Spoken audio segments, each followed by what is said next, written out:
You unlock this door with the key of imagination. Beyond it is another dimension, a dimension of sound, a dimension of sight, a dimension of mind. You're moving into a land of both shadow and substance, of things and ideas. You've just crossed over into the Twilight Zone.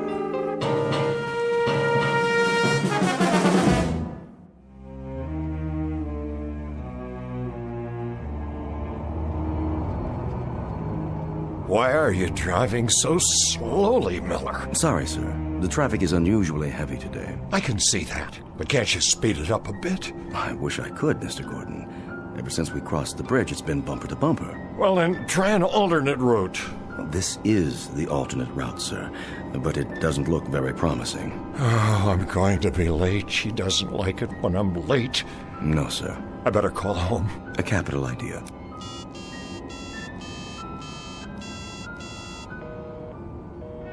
It's busy again. Yes, sir. There's something wrong with this phone. The batteries are going haywire. Would you like to try mine, sir? Yes. Pass it back to me. I'll dial if you like. What number? You know the number. My apartment, of course. I'll give it here. Very good, sir.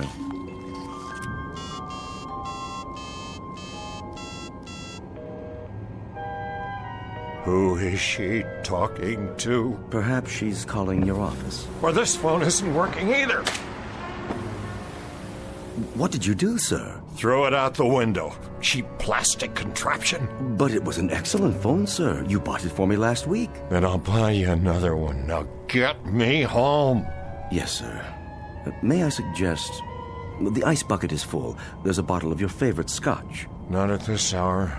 It'd only slow me down. Have enough trouble keeping up with her as it is. Quite. Oh, Flora, please don't be cross with me tonight. I'll be home, dearest, I swear to you, just as soon as I can. Of course you will, sir. Such a lovely girl. I'm very fortunate, you know. Most certainly. A man of my years. If I may say so, Mrs. Gordon is very lucky, too. I'm sure she appreciates how lucky. Yes, I'm sure she must, but sometimes I wonder what it's like for her alone all day at her age. Poor thing.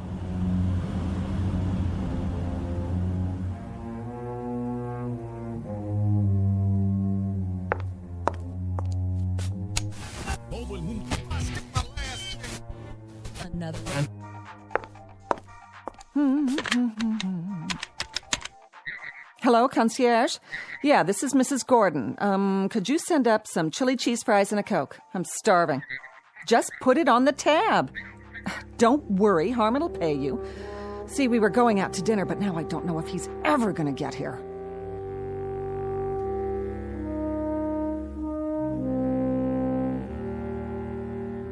Picture of an unlikely lady-in-waiting and her knight in not-so-shining armor.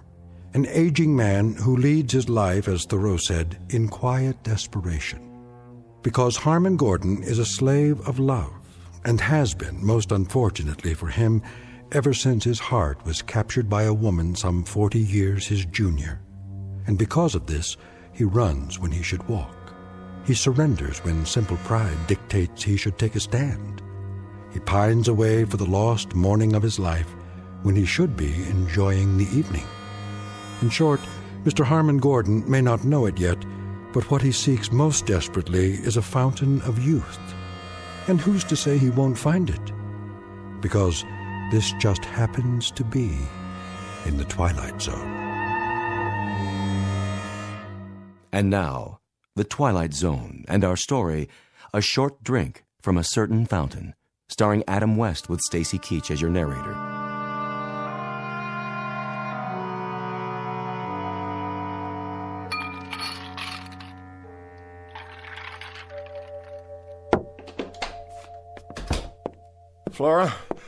Flora, dear. Over here, Romeo. Oh, there you are, darling. What happened to you? Please accept my apologies. The traffic was backed up all the way from the office. How come I'm not surprised? You'd be late for your own funeral. And what did you do today? Go shopping again? Oh, I had a ball, an absolute swinging time. I only ask in passing, my dear, because I'm concerned. Oh, let's see. I had breakfast, and then I had lunch, and then I fired that stupid maid, and then I waited for you. Whether you realize it or not, big boy, that routine gets old fast. Very old. I'm truly sorry. Well, all in all, Harmon, it was one of those days that makes you want to jump off a bridge. Earth to Harmon, do you read me? There's still time if you care to go out. Yeah, and do what? Dinner at the tavern? Whoop-de-doo. I thought you liked the food there. How about the Rainbow Room? Well, I suppose, if you prefer, it is awfully noisy there. At least we could hear some music. You want music? But I've bought you all the latest recordings. I want live music, any kind. I don't care, as long as I can dance. Dance? Matter of fact, I feel like dancing right now. You do? Will you dance with me, Harmon? Well, I suppose. Come on, baby. Let's see what you've got. Let me take off my hat and coat. Oh, come on. Loosen up. Let it move you. Feel that beat? I'm trying, dear. Move it, Harmon. I'm doing my best. What's wrong with you? I can't keep up. Shake your booty. Now move your arms like this. Flora, please be more careful. It was just a piece of glass.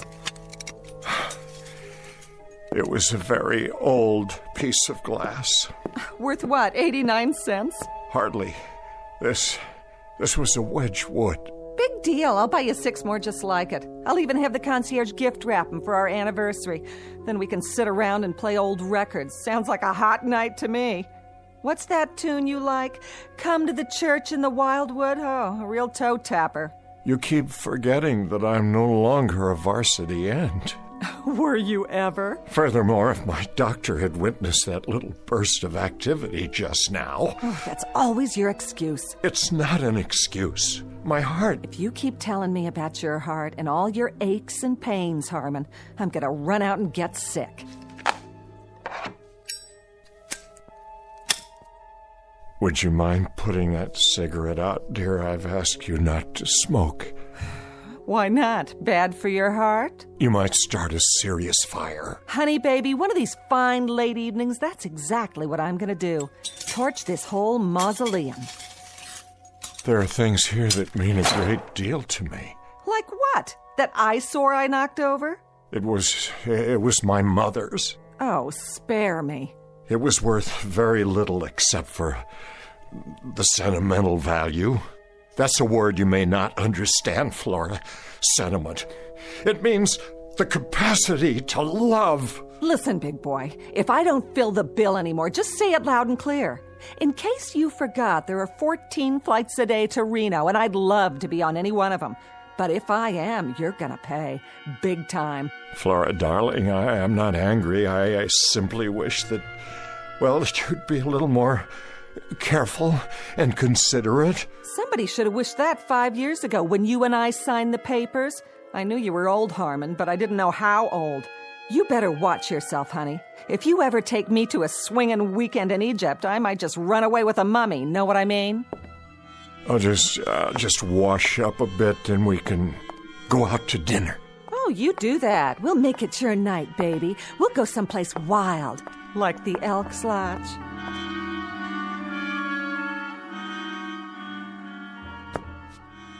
Flora, darling, what's happened to us?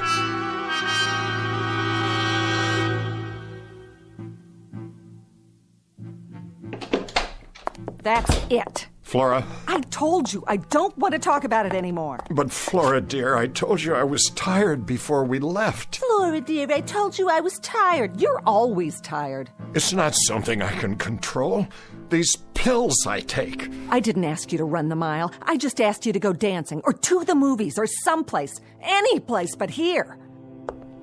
We went dancing on Monday evening. We've been to the movies twice this week. I only thought... Thought what? That you could take my mind off what a miserable bore you are? Well, let me tell you something, honey. I only thought that, well, just one evening, only one, we could quietly watch television or read or have a conversation. It's a fine art, you know.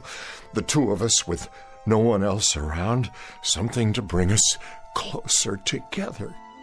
And you think that's all it takes? This is so like you. The Late Late Show, after we have a game of chess. That's not what I mean. Sounds really great for senior citizens at the old folks' home. But for your information, sweetie pie, I don't have my reservation there yet. They won't let me in. I still have my own teeth. Flora, try to be reasonable. And don't tell me how you picked me out of a chorus line and introduced me to the finer things in life. Your idea of the finer things is to hold hands in church and listen to the organ music. Flora, you know that isn't true. Take my advice. Get yourself a nice glass of warm milk and curl up with an almanac. Whatever it takes to get you through the night. Because this time, it ain't me, babe.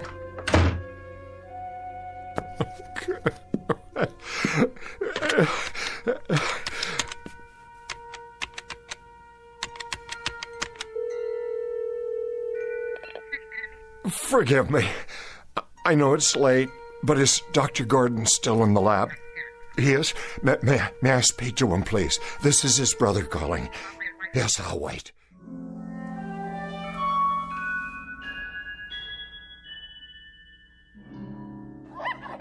Now then, Leonard. Yes? Which monkey would you say is dominant in this group? I guess the largest. Look again. The largest monkey is seated in the corner of the cage doing absolutely nothing. Doesn't seem very dominant now, does he? You're right.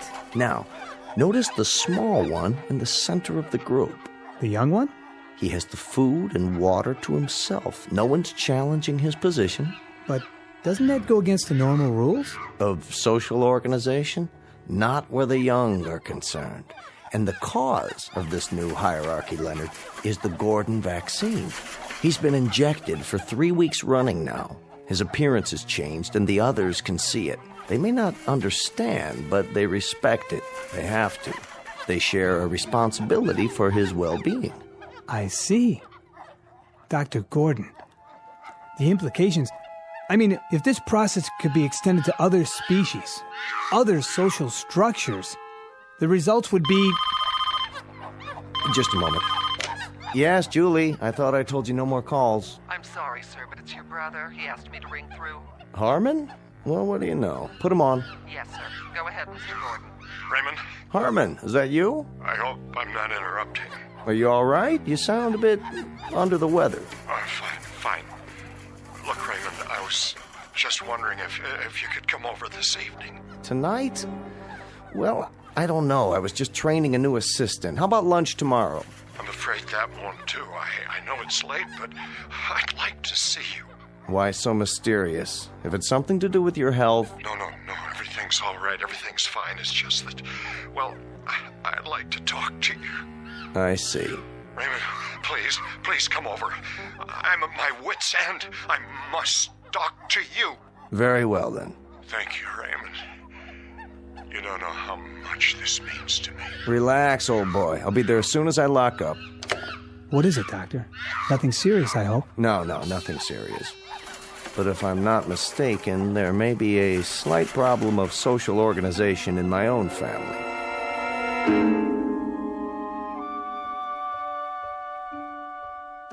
Drink all right? Perfect. Good.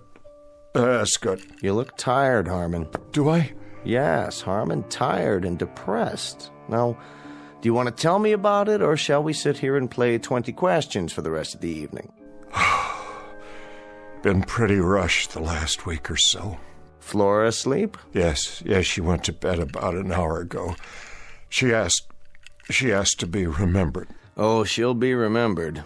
I'm not sure I like the sound of that.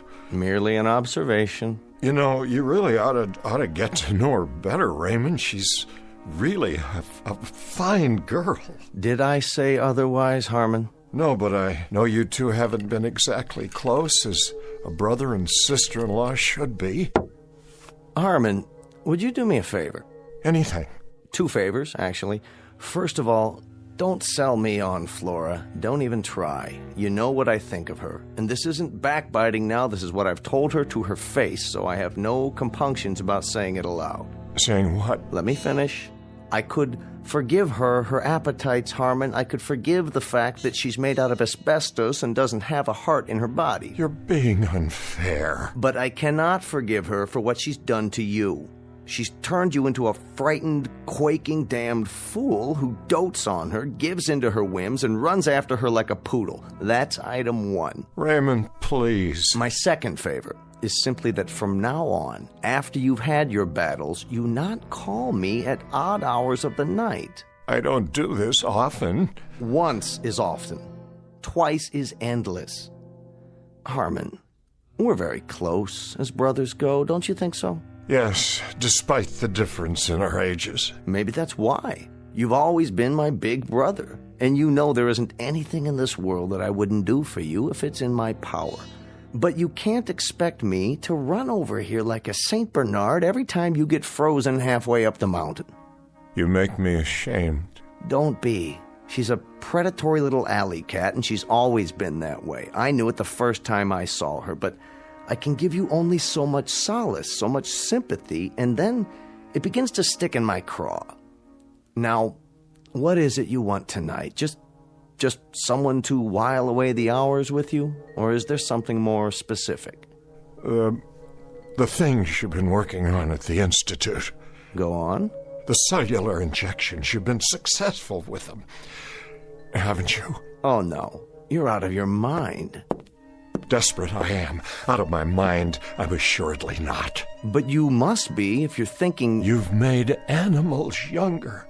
I've read your paper. You've injected them with your fluid, and they've become young again. Isn't that true? Animals, indeed. Guinea pigs, white mice, hamsters. You've been able to rejuvenate glands, organs, sometimes the entire cellular structure. But we haven't even scratched the surface yet, Harmon. We're stumbling along in the dark. I want you to inject me. And I repeat, you must be out of your mind. We don't have a remote idea of what's involved here. The research is very impressive. All right, we've managed to rejuvenate a handful of small animals and rodents, but we're 20 years away from trying this on human beings. Why?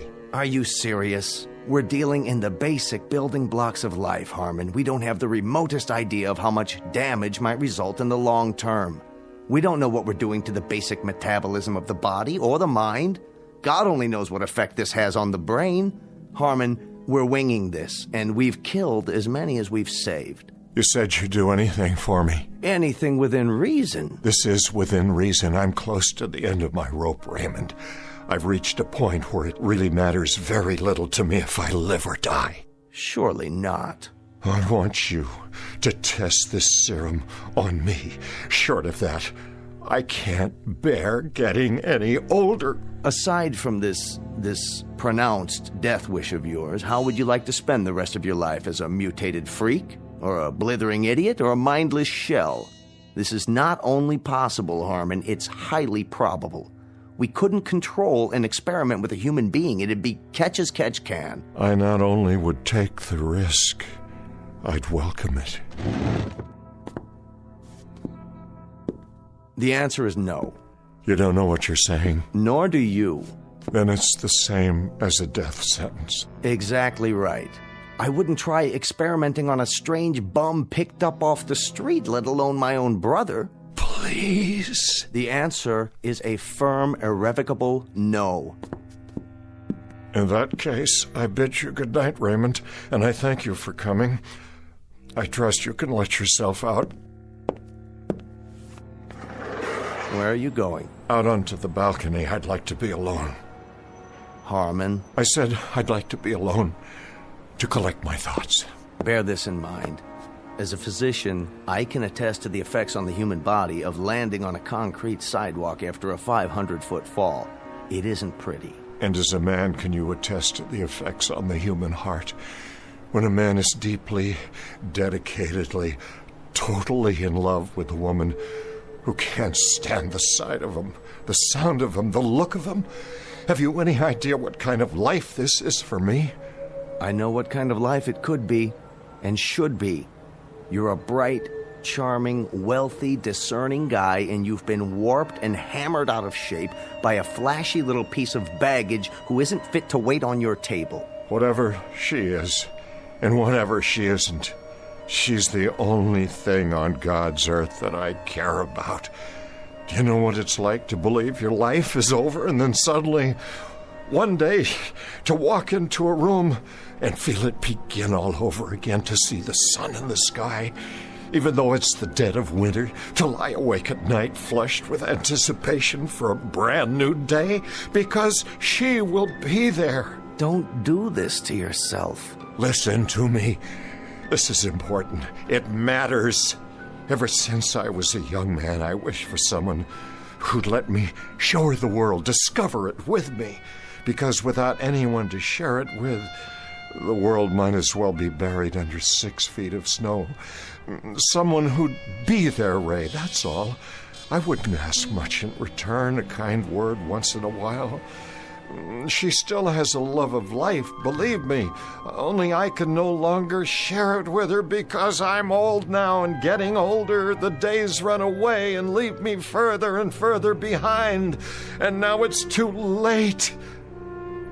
I beg of you, Ray, if you've ever cared for me, your brother, give me this one last chance. Give me a chance to save myself. And if I don't? Then you can conduct one final experiment. We'll find out who can reach the sidewalk first, a man in an elevator or a free-falling body. Oh, my dear God. You're serious. Good night, Raymond. I'm getting tired now. Let me think about this. Give me an hour or two. Will you be up? Are you coming back? I have to think first. Tell me you'll wait to hear from me. Give me your word. All right, but don't be long. Soon now I'll need to rest.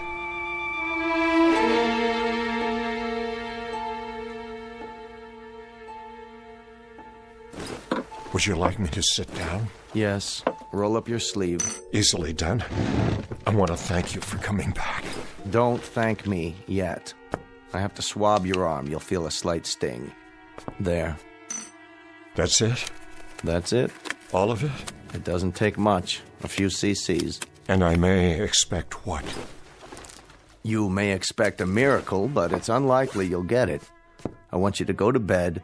Don't go to work tomorrow. Tell Flora you're taking the day off. I'll be back first thing in the morning. I'm keeping a very close check on you for the next few days.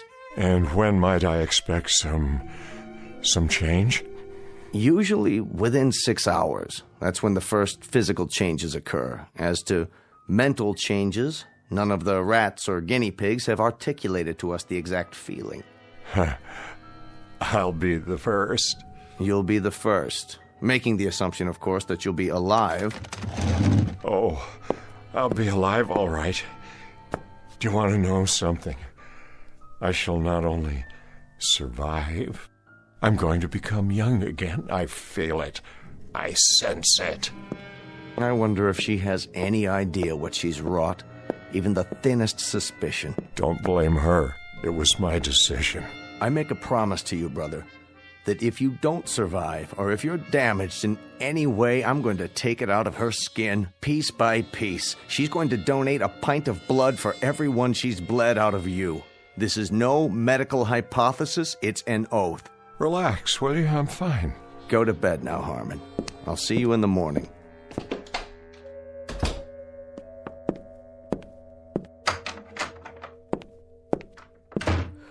Oh, that you, Harmon? Yes, Flora. Go back to sleep. What are you doing in front of the mirror? Just looking at myself, dear. Well, don't do that. You'll have a nightmare. Time to call it a day, lover boy. Or are you going to stay up all night? I like the sound of that. Up all night. You know, I just might. Don't take all the covers when you get in bed. I'm trying to sleep. Of course you are, Flora. Pleasant dreams.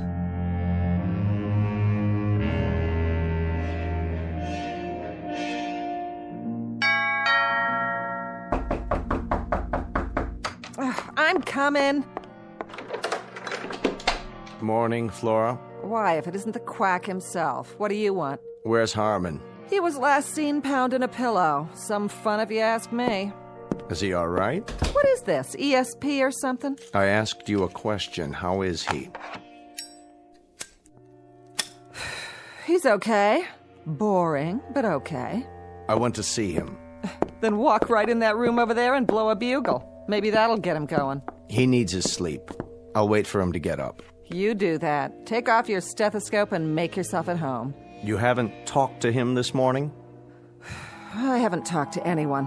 Not until you started pounding on the door. Do you know what time it is? What about last night? Did you talk to him last night? What difference does it make? He never has more than 2 words to say. But he sounded lucid to you? Look, Pally, I'm not the night nurse. I think you're in the wrong ward. Besides that, you bore me almost as much as Harmon. Now listen to me, you little... Get your hands off of me, Frankenstein. Harmon, how do you feel?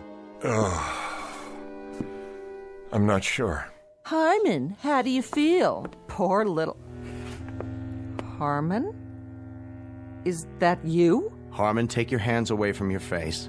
Let's open the curtains and throw some light on the subject. Your face? What's wrong with it?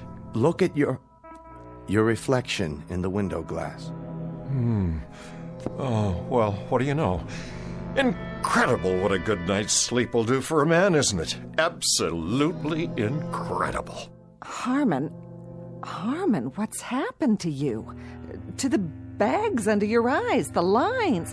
Are you wearing makeup or something? Makeup? No makeup, my dear. Just a few hours of sound, refreshing sleep. You look different. Do I? You look wonderful. You look so young. What have you done to yourself? Ask my brother over there. Don't ask his brother. His brother doesn't know. How do you feel, Harmon? How do I feel? Like $10 million, tax-free. That's how I feel. You know what I'm going to do for you, Ray? I'm going to let you take me on a tour. They can write you up in all the medical journals. That won't be necessary. But first, you'll have to give me 4 weeks. Flora and I are going to take a little ocean trip. Would you like that, my dear? Oh, an ocean trip? Oh, you bunny rabbit, you. Oh, Harmon. Darling, when do we go? I've given it some thought. I think we ought to check out whatever sails tonight. Unless you'd rather fly. Honey, baby, I am flying. Boat, plane, who cares? Oh, I don't know what's happened to you, but I'll clue you, Big Daddy. I don't even care. Whatever it is, I like it. I like it very much. Mm-hmm. I don't think you'd better plan on any trips, at least for a while yet. Oh, blow it out your black bag. I'm going to get fixed up for you, honey. Don't go away. I'll be right back. Where do you want to go? Australia, Fiji, the Hawaiian Islands? Where? You name it, honey, and I'm there. I'm serious, Harmon. You can't go running off. Not now. Just look at it. My reflection in the glass. Please, sit down. No, wait. What? I don't believe it. I'm still changing. My hair is black again, jet black. And what's this? A little mustache, and it's black, too. I want Flora to see it. Not just yet. But this is astounding. I haven't worn a mustache since you were 30 years old, which is precisely the age you look now, at least at this moment. This is fantastic. This is absolutely fantastic. I'm getting younger, every 20 minutes? When I woke up this morning, I looked 45. Now I look 30. If I keep going at this rate, I may get drafted again. That is... what's the matter? Don't you get it? That's just it. I do. If you keep going at this rate, I think we're in deep trouble. Raymond, this is beyond conception. You can't imagine what it's like. I feel light all over. I can breathe again. No fatigue, no heavy, dull tiredness. I feel as if I've been lugging a case of concrete on my back and somebody just cut it away. Let me see your face. I don't know whether you realize this or not, but you've just altered not only my face, but the face of mankind. You've written a whole new chapter in medical history. I said, show me your face. Where's my mustache? What's going on? I wish I knew. But more than that, I wish I knew when it would stop. Or if it will. Why don't I make us some coffee now and we can... Harmon, changed again. I know. I'm even younger. Oh, what's going on? What is going on here? Raymond, it's starting again. I feel it. I feel it happening inside. I still feel it. You'd better get back to bed. Yes, I think I will. I think I'll go back to bed now. Harmon, I want you to tell me what's going on. I don't like it. I don't like it one bit. Let me go, please. What's happening to you? Your robe, it's too big. Why, Harmon? Take your hands away from your face. You've got to tell me what... No, Flora. Oh, no! Let him alone, Flora. Let him have some privacy.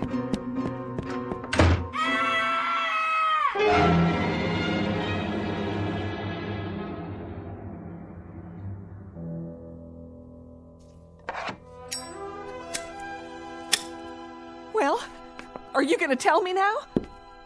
Sit down, Flora. What is it? What's happened? I've been working on a research project. What kind of project? A cellular serum. Up until last night, I had only tested it on animals. Harmon insisted I try it on him. What does it do? As far as I can tell, it stops the body's aging process. Beyond that, it will, in some cases, rejuvenate cells and tissues. In layman's terms, it might make a person younger. Younger? Let me have one of those cigarettes, will you? How much younger? We were never able to ascertain how much once the serum took effect or how long the process would take. But now, I believe we know. I don't understand. I suppose there are variables to consider, but in the case of Harmon, the process took approximately 10 hours. You mean it's over? That's right. The changes have finally stopped. I want to see him. You shall, but you're not to wake him. He's in shock, and this sleep is precisely what he needs. I want to see him right now. Do you? Suddenly so solicitous. Very touching.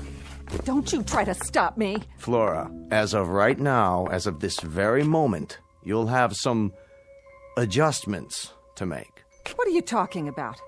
I want to see Harmon. From this point onward, you'll have to readjust your entire life. This is some kind of trick. I want to see my husband. Look at me and listen. Let me go. Harmon is sleeping, but when he wakes up, he's going to need your help. Help? What kind of help? Let me see him. I'll let you see him, but I think you'd best get oriented first. I don't need anything from you.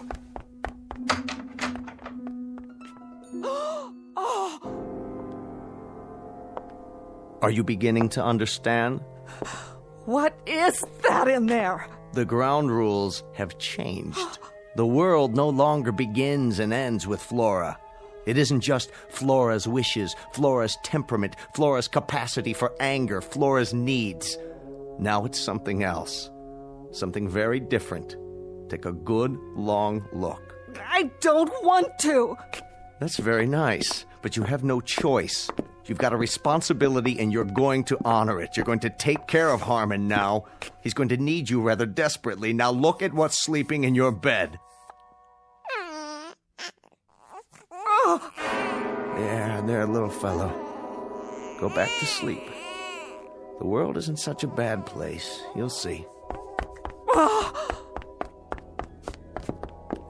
Oh, Flora, if you're leaving, my dear, make note of the fact that the clothes you have on are all that you take with you.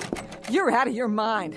If you think I'm going to spend the rest of my life taking care of that grubby, thumb-sucking little baby in there... That's precisely what you're going to do. Short of that, Flora, my dear, you leave the premises as you came, unadorned. The furs, the jewelry, and everything else my brother gave you, that remains here. You can't make me stay here, and neither can he. There's other fish in this ocean, mister. Indeed there are, but you're not married to them. You happen to be married to my brother. That's crazy. Not crazy, Flora. Bizarre, perhaps, but very much a fact. And if I find out that he's left alone with maids, governesses, nurses, you're going to find yourself back on the chorus line. What? Do you understand, Flora? He's to get attention now, the attention he deserves. I don't mean intermittent, sporadic moments between nightclubs and beauty parlors. I mean morning till night. Won't he grow? Yes. As of right now, he will grow. A little bit older each day, just as any little boy. It isn't fair. Isn't it? The two poles of life where respect is most needed, but it's the second one that's often shortchanged. You'll experience the process together. He'll be growing older, and so will you, until you're both truly old. A little poetic justice, don't you think? That now you should finally have to drink from the same cup, that you should have to watch his youth encroach on your age. And the most anguished part of it, and the most illogical, is that youth always defeats age and then despises it for losing. Never realizing, my dear, never giving it a thought, that when tomorrow comes, there's always someone younger just outside the door, waiting to come in, forever waiting to come in. But everything's on his side now. You see, my dear? As one gets older, see how wise they get.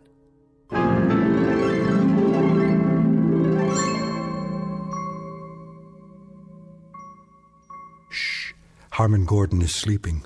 He's taking a little nap. He'll wake up soon and impatiently demand a lollipop or a stuffed toy or some other form of attention. Youth is like that. It demands. If you don't believe it, ask Flora. Ask her any day of the ensuing weeks of her life as she takes notes during the coming years and realizes that the worm has turned. The oppressed has become the persecutor, and youth has taken over. It's simply the way the calendar crumbles in the Twilight Zone.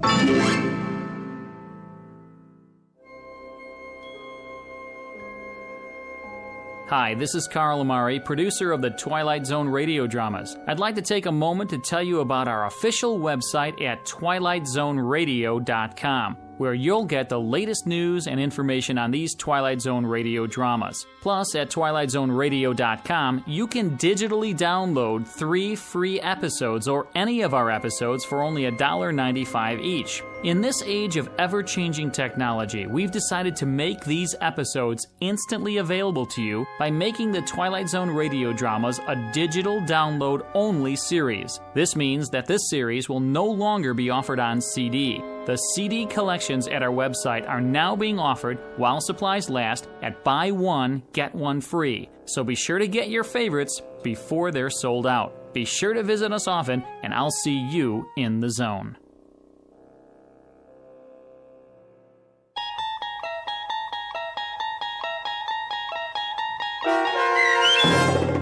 A Short Drink from a Certain Fountain, starring Adam West, with Stacy Keach as your narrator, was adapted for radio by Dennis Etchison and based on a script by Rod Serling from an idea by Lou Holtz.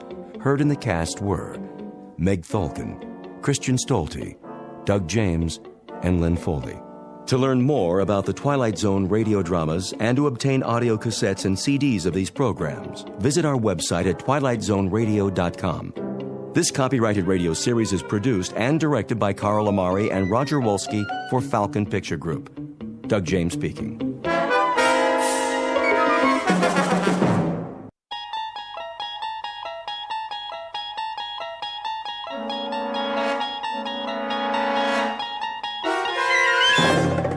You unlock this door with the key of imagination. Beyond it is another dimension, a dimension of sound, a dimension of sight, a dimension of mind. You're moving into a land of both shadow and substance, of things and ideas. You've just crossed over into the Twilight Zone.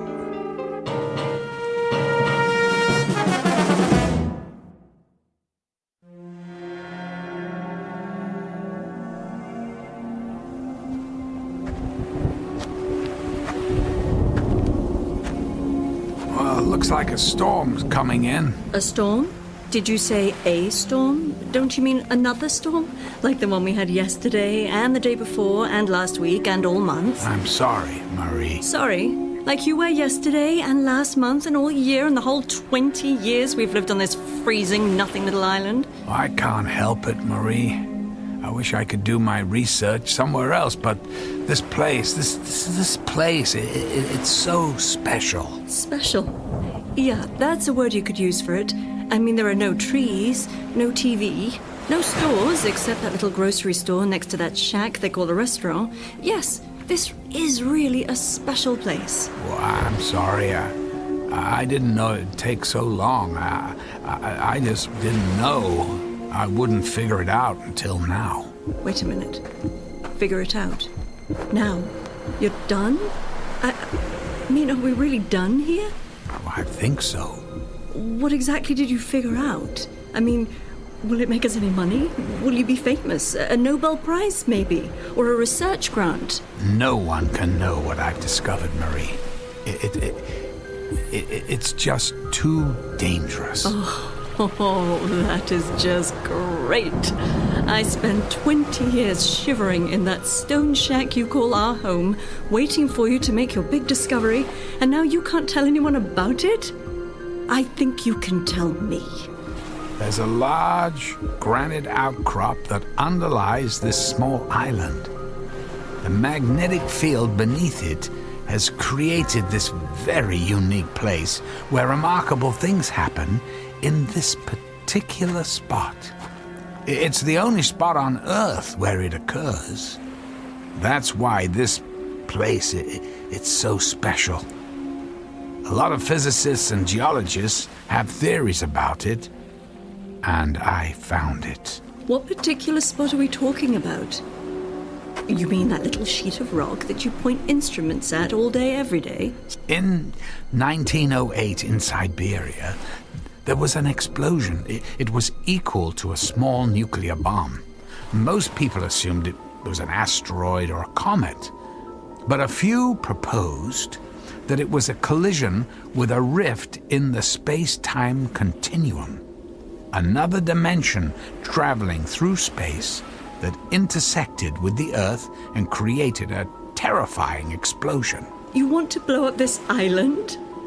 The rift in this location is shifted somehow so it doesn't explode. I mean, I've been able to observe it occur 6 times over the 20 years we've been here, and I finally figured out how to trigger the shift. That small rocky shelf is a door to the infinite number of parallel universes. I should have listened to my father. He said you were a flake and I would never be happy. I'm going back into the house.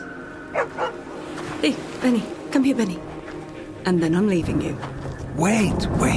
Let me show you, please. At least watch. I mean, you've waited 20 years. Don't you want to see what this is all about? I developed a handheld device that aligns the particles of the matter that fill that space a certain way. When I activate it, a shift occurs, a shift in dimensions. Now, just stand back from the rock shelf. I don't like this. It's not that dramatic, really. You see that small plant growing in the crack of that rock? That's a weed, Matt. Well, whatever. Now, just watch this.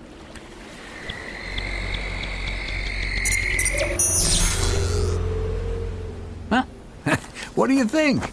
The weed's gone. Pretty amazing, isn't it? Yeah, the guys at the hardware store will sell 1 million of them. Well, maybe 47 to the other people on this island who want to zap their weeds with your gizmo. Marie, it's not just the weed that's gone. It's everything that occupied that space. I mean, look again at that area. Notice how the raindrops and the spray from the ocean are just now wetting that circle of rock. That entire area of about 10 meters was exchanged with the matter that occupied that space in a parallel universe. Our weed and all the rock and the rainwater are now occupying that space in another dimension. And now, this matter is here to replace it. Look, I'll show you again. Sometimes the swap is a little more dramatic. It just seems that in many parallel universes, the same sort of things happen.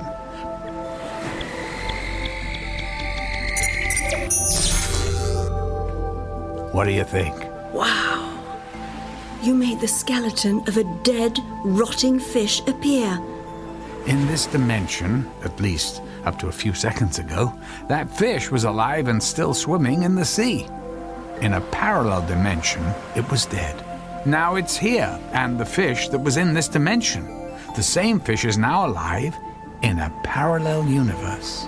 Wait, you're telling me that fish isn't dead? But it is now, in this universe. But in the other universe, I just shifted from it's alive and frolicking. Are we alive and frolicking in another universe? There's no way of knowing.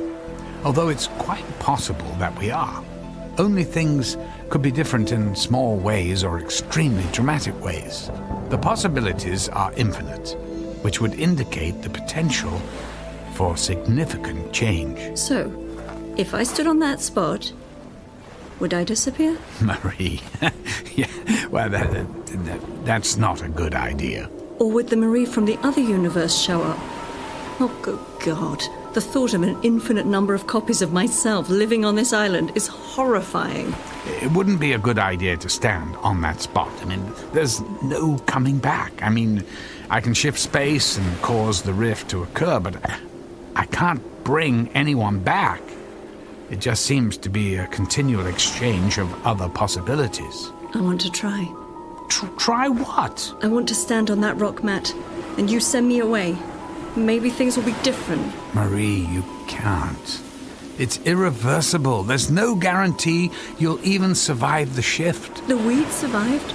You brought it from somewhere else and sent it somewhere else. You have to do this for me. But you're not really changing anything. You're just exchanging it for something else.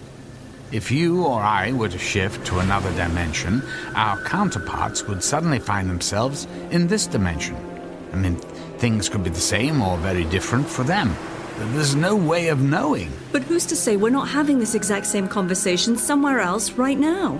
If there are infinite numbers of us somewhere, there's a Marie who's making the trip, and I'm the Marie who's still stuck on this island. Give me that thing. How do you work it? No, please. Let go of the gizmo. I'm going. No, let's talk about this. You don't understand the consequences. Any consequence is better than this. Please, stop. No, let go. Benny, no. Come back here. Get away from that dead fish. Stay there, Benny. You're coming with me. Now, give me the... No. Oh, my God. Where's the dog? Matt, where'd the dog go? He's gone. Gone where? Benny, come back here. I don't know. I don't know. I told you. I can't control where anything goes. It just changes places. So how come another version of the dog didn't appear? I don't know. I want my dog back. Benny, where did you go? What did you do with my dog? Give me that thing. I'm going after him. Marie, wait. I'll go with you. I want him back. I want him back.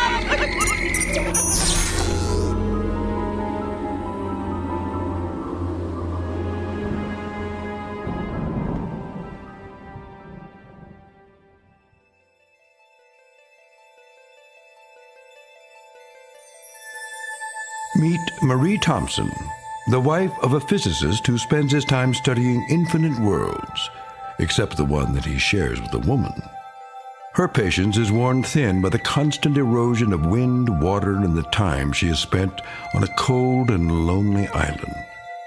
All she wants is what life has never given her, a chance to be someone else, and somewhere else, regardless of the cost. It's a cost without a price tag, and it's on sale for a limited time from that purveyor of lost hope and endless dreams called the Twilight Zone.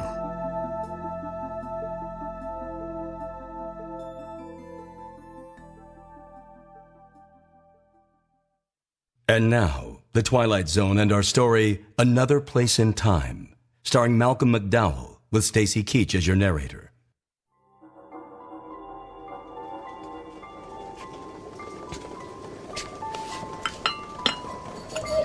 Have some tea. You're cold and wet. I'm sorry about the dog, Marie. You shouldn't have grabbed the device. We can get another dog. People do that all the time, don't they? I'm leaving you. I'm not staying here. Look, I don't blame you. I'll go into town and arrange the ferry, assuming there is a ferry. We're in another place in time now, Marie. Things might not be like they were. We might not even have a dog. I'm not leaving until I find Benny. Marie, where are you going? I'm going to find my Benny. If he's on the island, I'm going to find him. Mail call! Sorry, Marie, I didn't see you. It's okay. Well, you're not going out in that gale, are you? It's really starting to storm out there. I have to find something. Hello, Matt. Everything okay? Oh, yeah. Yeah, no, everything's fine, Jim.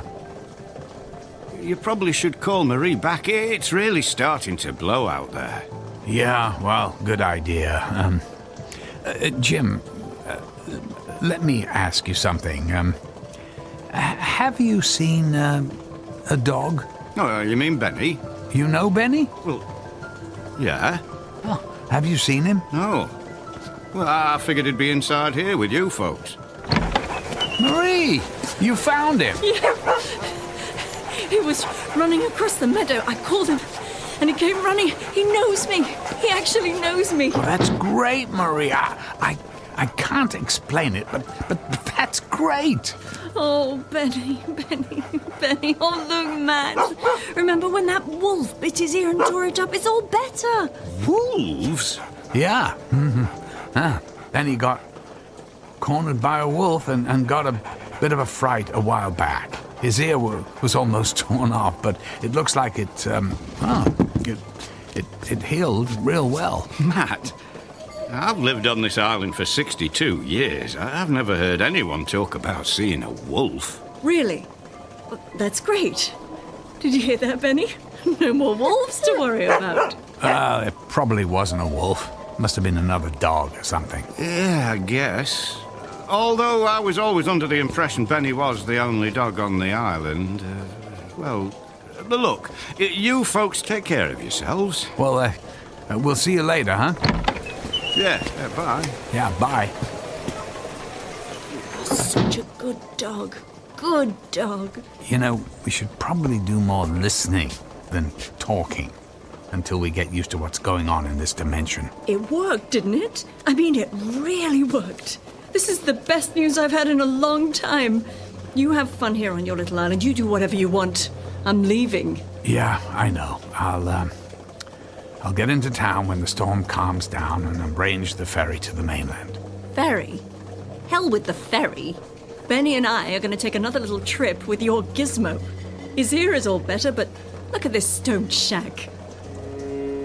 Look, Matt, nice job on the dog's ear. Now let's keep this thing going. It's progress. You are aware of the word progress, aren't you? I'll set you up on the ferry, and we can pack you up whenever you want. Pack?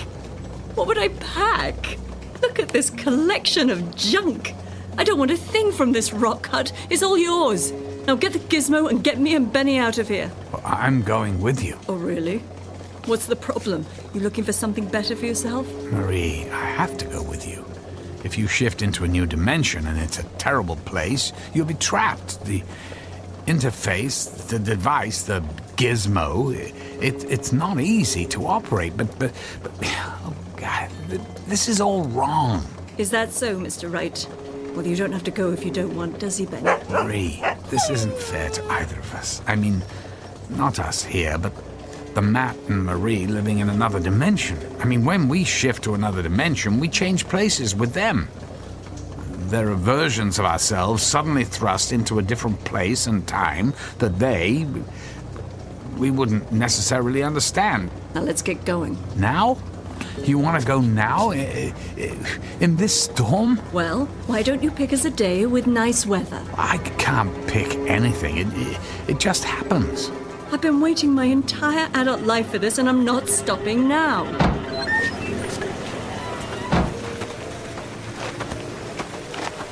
Ready when you are, Matt. You are going to join us on this little rock stage, aren't you? Matt! What are you waiting for? Get over here and let's get out of this storm! Grab hold of the dog and just do it! Fine, but we can't keep doing this, you know.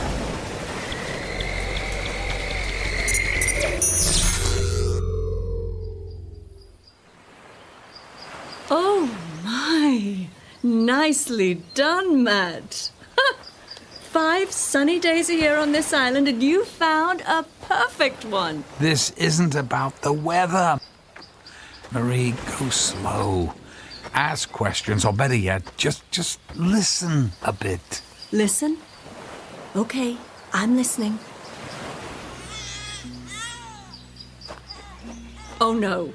Oh, don't tell me. Matt. Oh, Matt, not good. Not good at all. Glad you're here. We've got to go. What's the matter? What do you see? Hello? Are we listening? It's a baby crying.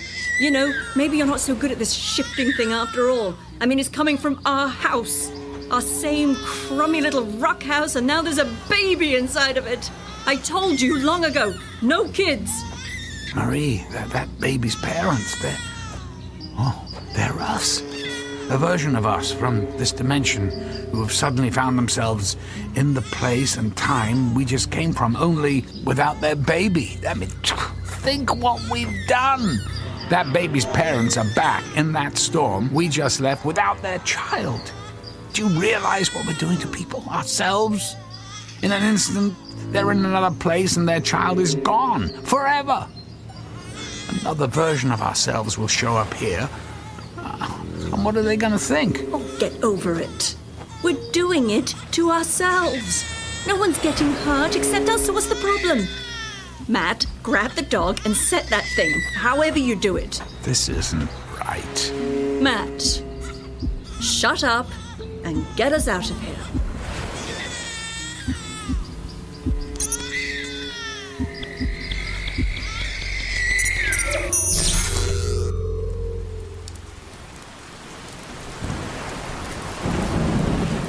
Rain.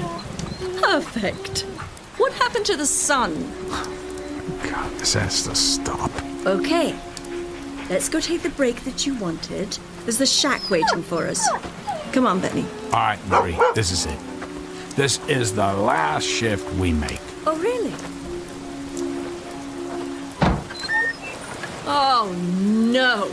This is the worst. Look at this place. It's a shambles. It looks abandoned. No one's lived here for some time. You mean we haven't lived here for some time? Well, what do you know? Somewhere there's a version of us that finally came to their senses and got off this island. I guess so. I wonder where we went. Oh, please, please, make it London, Paris, anywhere but here. I don't think there's anything to eat here. I found a tin of tea. Let me get a little fire started and we'll see if we can improvise a place to sleep. We're sleeping here? We're staying here, at least I am. You said you were leaving and I'm not stopping you. The wood-burning stove still looks pretty good. It'll be warmer in a minute. How long do you think we've been gone from here? I'd say a couple of years, maybe more. Hard to tell. So if you're staying here, it's going to really confuse a lot of people if I show up in London and you're not around. If that's all you care about. Well, that fire's going good. We'll at least be warm. Now I'm going to see if I can find some water to make some of this tea. I'll be here, unfortunately.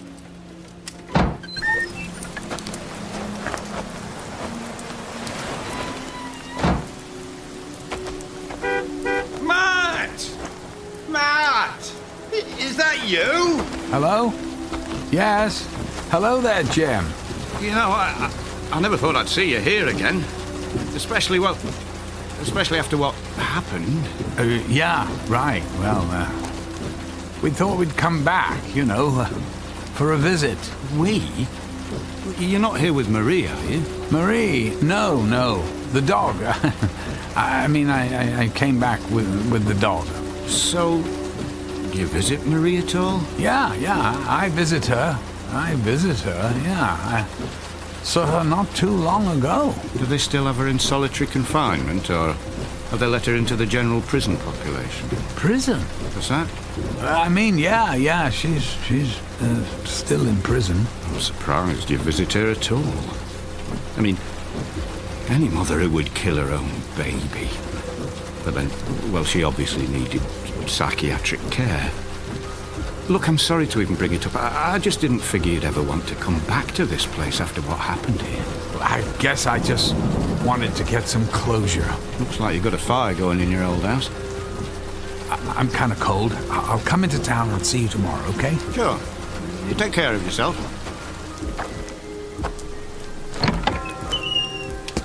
Find your water? Marie, we have to get out of here now. Well, listen to you, Mr. I'm not leaving. Just when it's starting to get warm in here, you want to go back out in the rain? Marie, you're supposed to be in prison. In this universe, in this place and time, you killed a baby and are in prison. Marie, how could you? You've got to be kidding me. I didn't do it. It was someone else. We're leaving right now. We have to find a different dimension. Grab the dog and let's go. I never should have listened to you. We have to find a dimension when we're not in jail, where an innocent baby won't be in danger. And then, this is it. It's over. Over for you, maybe, but not for me. Don't you get it? This is why no one can know about this. What if everyone decided to do what you're doing? You can't go shopping for the perfect life someone else worked so hard to achieve. Perfect life? Is that what you call the life we were living? Now activate that thing. This has to end. You get it right next time and it'll end.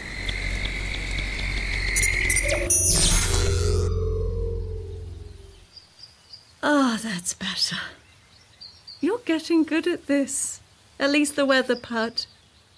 Wait. Damn it, Matt! Now you've done it. I can't believe this.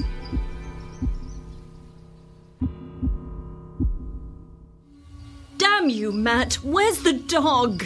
I thought, I thought you had him. We have to go back and get the dog. We can't go back. I've told you. There are infinite possibilities. We'll never find the same dimension. Only different ones. Then you're just going to have to find us a dimension where I have my dog again. Oh, but look. Look at our house. It's enormous. It almost looks like a small castle. Let's go see it. Maybe the dog's in there.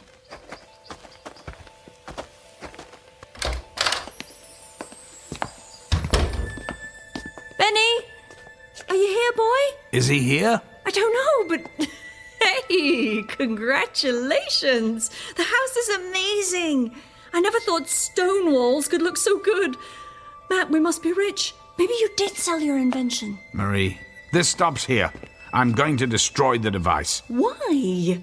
Don't you get it? Haven't you been paying attention to your own words? If everything in all of these dimensions are so much the same, who's to say there aren't other versions of you using your little gizmo to do exactly what we're doing? The only thing is, we're going to be without one, because you got a little problem. Here we finally get to a place where things are like I want them to be, and poof! We're gone because we traded places with another version of me and you because they have the gizmo and we don't. I can only hope that if I make this decision now, there are other versions of me in other dimensions making the same decision. Fine. Destroy the stupid thing, but not until I have my dog back. You've taken everything away from me with your little lifetime of research. I finally got the house right, and now I want my dog. You should hide. For all we know, you might still be in jail. Don't you wish? Fine. I'll hide in one of the rooms. Look at all the rooms. Which one? Coming! Marie, go now. I'm going. Afternoon, Matt. Mail call. Hello. Hi, Jim. Oh, thanks. Why, Matt? You're not in uniform. That's quite a risk, you know. Right. My uniform. I spilled something on it, and Marie or someone's cleaning it. Marie's actually cleaning your uniform? I wouldn't have expected that. At least not with all the servants you have. I mean, well, you know what I mean. Why, hello, Marie. Jim, it's so nice to see you. I overheard you and Matt talking. Here's your uniform, Matt. I forgot we had another one hanging in the closet. Yes, why, thank you, Marie. Good God, what is that on the arm? Is that a swastika?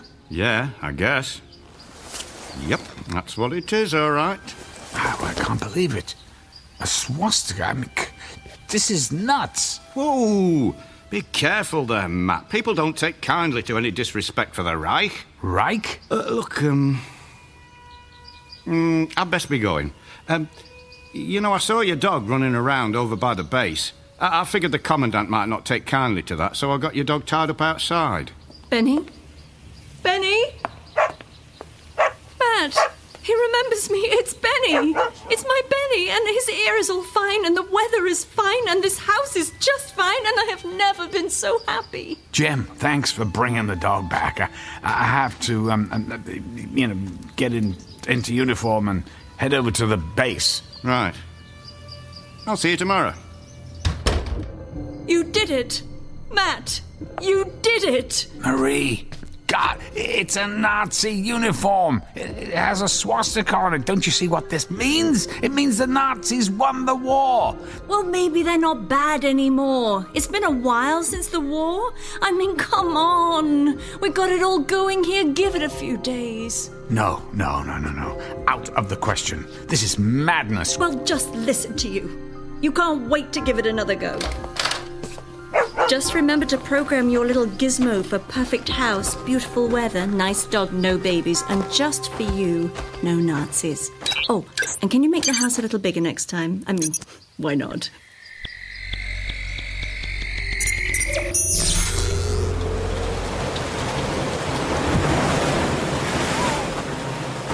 Matt!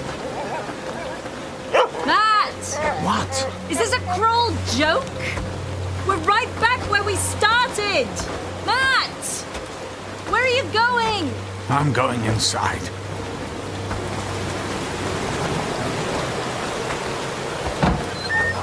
Well, at least someone had a fire going. But as for everything else, still the same. I'm tired. I want to rest. We're staying. We're staying? Are you sure? I mean, how do you know there aren't any Nazis here? Plus, we're poor, and the weather is horrible, and I'm living in a hut. I'm gonna lay down. I'm tired. I'm not going anywhere except to bed. You do that. You go lay down and dream about your world without Nazis. I still have my dream, and tomorrow we're going to go find it. I'm resetting the device. Tomorrow I'm pushing the button and throwing the device onto the rock platform and sending it into another dimension. It'll be gone for good, and this game will be done. This is over. Good night. Good night, Matt.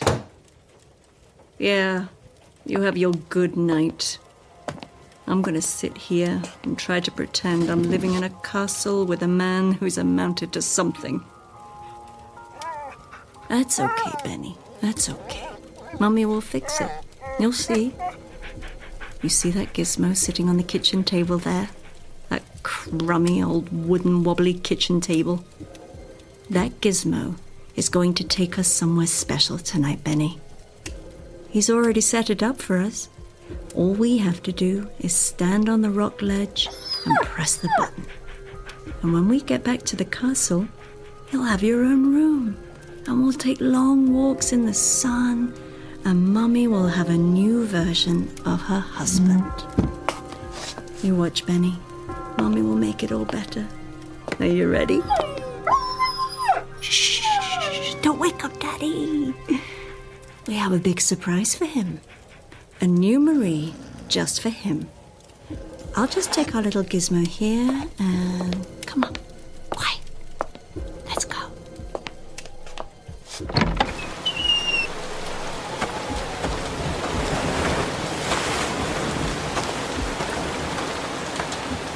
Benny!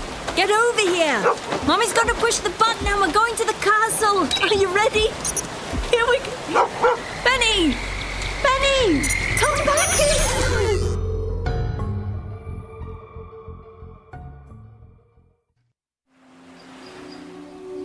Damn dog! Hello? Hello there! Hello, Matt. I decided to go for a little walk.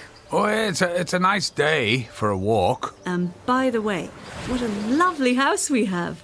And a garden. Well, thank you. Oh, Benny! Benny! Come here, you good dog, you. Now, Benny, is that any way to say hello to Mummy? Here, heel boy. That's a good dog, Scout. Scout? His name is Scout? Oh, that won't do at all. He's going to have to get used to Benny. Oh, I'm sorry, but, do I know you? Look, I know you're mad. I have been a bit of a chore for the last day or two. Or was it 3? Heck, I don't even know if we're supposed to call them days. I mean, what are they anyway? Excuse me, but, what are you talking about? Well, I guess it's my turn to do all the explaining. Matt? We're over here. I'm talking to someone. Oh, Matt. Who is that in my garden? That's my wife, Angela. Huh? Sorry, I didn't catch your name. It's Marie, Matt. Ring a bell? Marie who? Marie White Thompson? Your wife? We met in high school, went to college together, and got married right before we moved to this, or at least a version of this island. Well, I only knew one Marie in high school, but we didn't go to college together. Yes, we did. Matt, it's me, Marie. Remember? Your high school sweetheart. What are you, an identity thief? So you remember? Well, the last thing I remember about Marie was her wake and her funeral. I just met her in high school. 3 days later, she was hit by a car and killed. What do you mean she was killed? Look, if you stole her identity, I'm calling the police. I'm not dead, you idiot! Hey, I don't know what you're trying to pull here.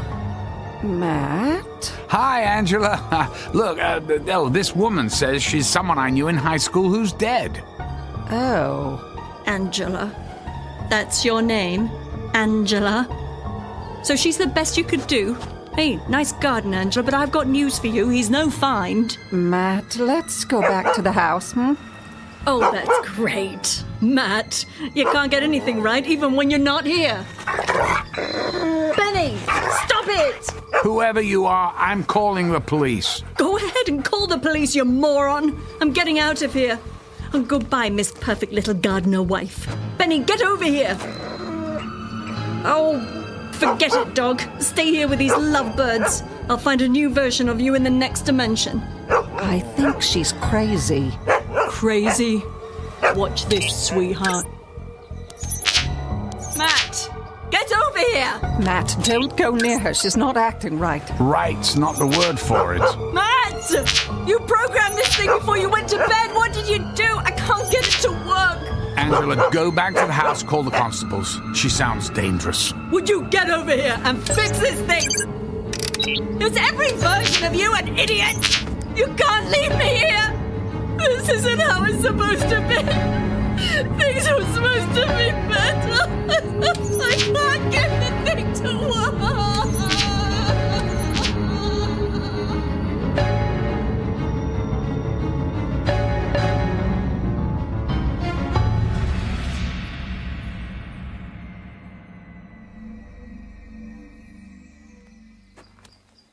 I don't know where she came from. I saw Matt talking to someone and went out to say hello, and she just started talking and acting very strange. Do you think she's crazy? There's nothing she was saying or doing that any sane person would do. We got her on a boat to Liverpool. I'm pretty sure they'll commit her. I don't think you have to worry about her anymore. You folks have a good day. I feel so sorry for that woman. Did she say she knew you? Yes, well, used the name of a girl I met briefly in high school, but she's long dead.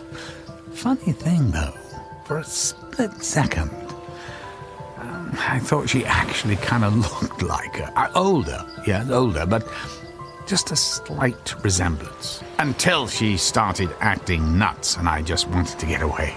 She sure held on to the rock. Oh, that's the other thing. She kept saying stuff about, about another dimension and parallel universes or what, I don't know. That sounds like how you used to talk when we first got here. Yes, but there's nothing to it. I've been all over this island and all the theories about it aren't true. But I never did study the shoreline. Maybe it's worth a look. Yeah. Maybe I'll get the old instruments out tomorrow and point them at that rock. And I'll paint a picture of you holding this. What's that? It's that thing she was holding. She called it a gizmo. I meant to give it to the constable. I'll give it to him tomorrow. Oh, well, that's actually a very sophisticated little device. Maybe I'll take it apart first. All the police are going to do with this is put it in a box and then probably sell it at an auction. Do you think it's worth something? I mean, should we offer to pay for it? Technically, it's her property. We should give it back to her, but I want to study it a bit first. She won't need it where she's going. Oh, hello. Here looks like another storm coming. That's no surprise. Let's get inside. Yeah, good idea. And then maybe tomorrow we'll see what that rock and this gizmo is all about.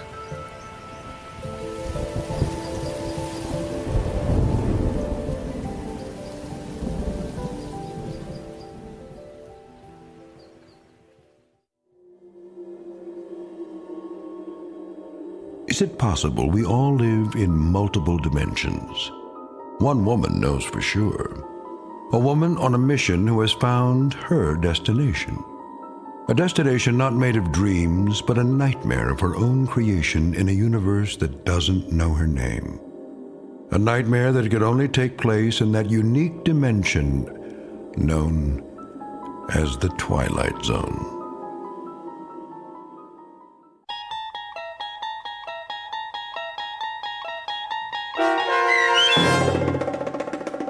Another Place in Time, starring Malcolm McDowell with Stacy Keach as your narrator, was written for The Twilight Zone by Steve Newby. Heard in the cast were Sarah Wellington, David Darlow, and Martin Astrop. The producers of The Twilight Zone wish to thank CBS Enterprises and the Rod Serling Estate for making this series possible. This copyrighted radio series is produced and directed by Carl Amari for Falcon Picture Group. Sound design, custom Foley effects, recording, and editing are produced in the Cerny American Sound to Picture Theater by sound designers Craig Lee, Bob Benson, and Tim Cerny. Music for The Twilight Zone is provided by CBS and American Music Company Incorporated, New York. To learn more about the Twilight Zone radio dramas and to download episodes, including 6 free episodes on our homepage, visit our official website at twilightzoneradio.com. Doug James speaking.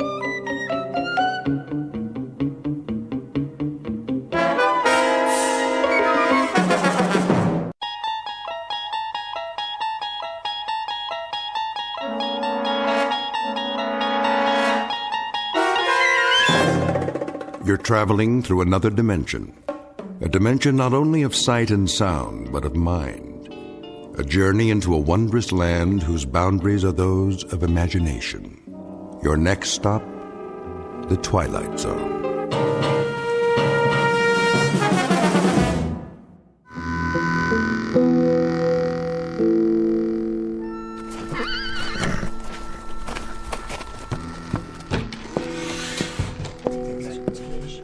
Mr. Mothershed. Well, boys, look what the wind blew in. Drink, Corcoran? Not now. I said it's time. Sykes? He's in the general store, but he's fixing to come out any minute. Tell your men to be ready. Already did. Now I'm telling you. Where are they? One on the roof, Mr. Mothershed, with a Winchester. One by the hotel, and one's over by the blacksmith's. Is that all you rounded up? And old Jason. Jason? He ain't worth a hoot. Oh, well, now. He's got eyes in the back of his head. Told him to keep watch across the street. Where's Johnny Robb? Johnny? He'll be ready. Don't you worry none. I'll lay odds against that. You'd lay odds on any damn thing. Maybe. But I've got a $10 gold piece that says Johnny Robb won't show. Get on now. This ain't a proper gambling matter. I set it up real good, Mr. Mothershed. You'll see. All you have to do is sit tight. Any time now, I tell you. Hear that, boys? I hear it. It's gonna be just like a turkey shoot. You don't want to go taking any chances now. Pinno's fast. Fast on the draw. Sure he is. All right, wait till he walks out, then open fire. Ain't even gonna give the man a fighting chance, huh? That's not some cowpoke over there. That's Pinno Sykes. Yeah, I heard about him. We all did. What kind of chance he ever give anybody? True enough. See y'all later, boys. Hey, don't you want that drink? I told you, Ira, I got business. There's gonna be a funeral. No funeral, just dig a hole and dump him in. But we gotta have one. His family keeps a plot up on Boot Hill. Plus, we already paid for the coffin. Where's he going? I'll tell you where. He's hiding down into his hideout till the killing's done. It's just as well. We don't need any more guns. If he's telling the truth. Especially about the Winchester. Pour me another whiskey, bartender. Yes, sir.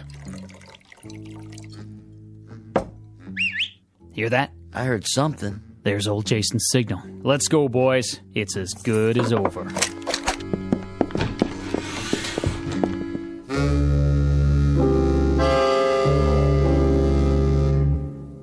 Normally, the man would be correct. This sounds like a moment very close to the end of the story. We're about to have a traditional shootout on the street, and barring a miracle, the bad man will soon be dead. But it's not always easy to tell the good guys from the bad. And there are some men of legend and folk tales who have been known to wreak their revenge even after death. The outlaw in question, Pinto Sykes, is one such person. And therein lies our tale. Because very shortly we'll see how he introduces the town and a man named Connie Miller in particular to a long, dark night they didn't plan for in a place called the Twilight Zone. And now, The Twilight Zone and our story, The Grave, starring Michael Rooker with Stacy Keach as your narrator.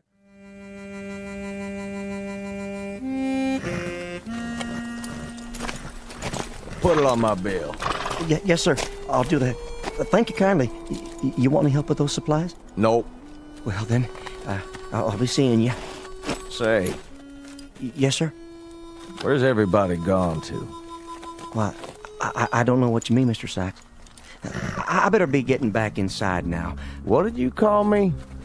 Me? What? I didn't call you nothing. I say you did. I didn't mean no disrespect. You know my name? No, sir. I mean, yes, sir. I mean, well, everybody does. What are you so nervous about? Me? Well, I'm not nervous. I just got business to do. What kind of business? Ain't no customers waiting. Well, I know, but I... Good day to you.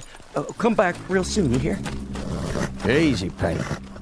I'm just tying this bag to the saddle, and we'll make tracks out of this jerkwater town. Freeze. Who's that? I got you covered, Pinto. Reach for the sky. Well, what do you know? Mothershed. You always was a low-down, egg-sucking dog. Still not man enough to draw on me. Keep your hand away from that gun. Easy now. What are you doing in this territory? I bought me a big spread. This town's got no room for your kind anymore, Pinto. Still scared of me, ain't you, Mothershed? No need. I'm just passing through. Sure you are. Now, boys. Why, you...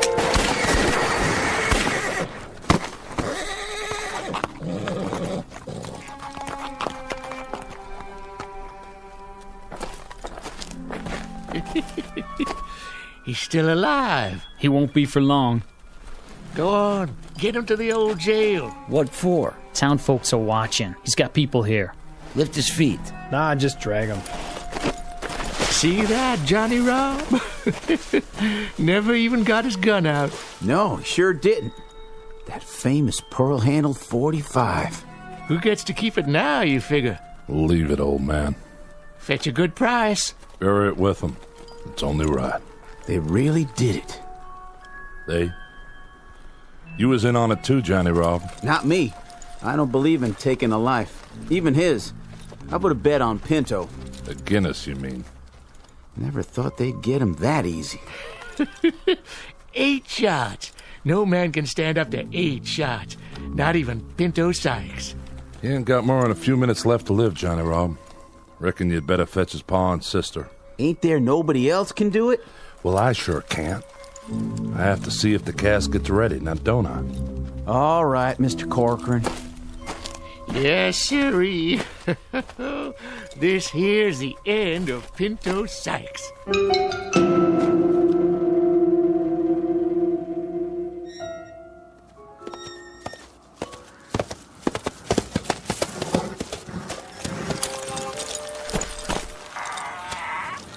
Somebody there? Only me, Connie. You shouldn't be standing in the shadows, Jason. I was waiting. Waiting for what? Had a feeling you might show up, now that it's safe. Why? Pinto Sykes come through here yet? You didn't hear. Why don't you talk sense, old man? What's that picket fence doing out there in the street? His sister, Ione, put it up day before yesterday to mark his blood. Closed it off so nobody would ride over it. Whose blood? Well, just who do you think? There's a southern wind. You know what that means, don't you? Not much dust in southern winds, blowing down off the mountains. I bet if you look close, you can still see Pinto's blood shining in the moonlight. Who shot him? I asked you a question. Who, old man? Who? Where did you go?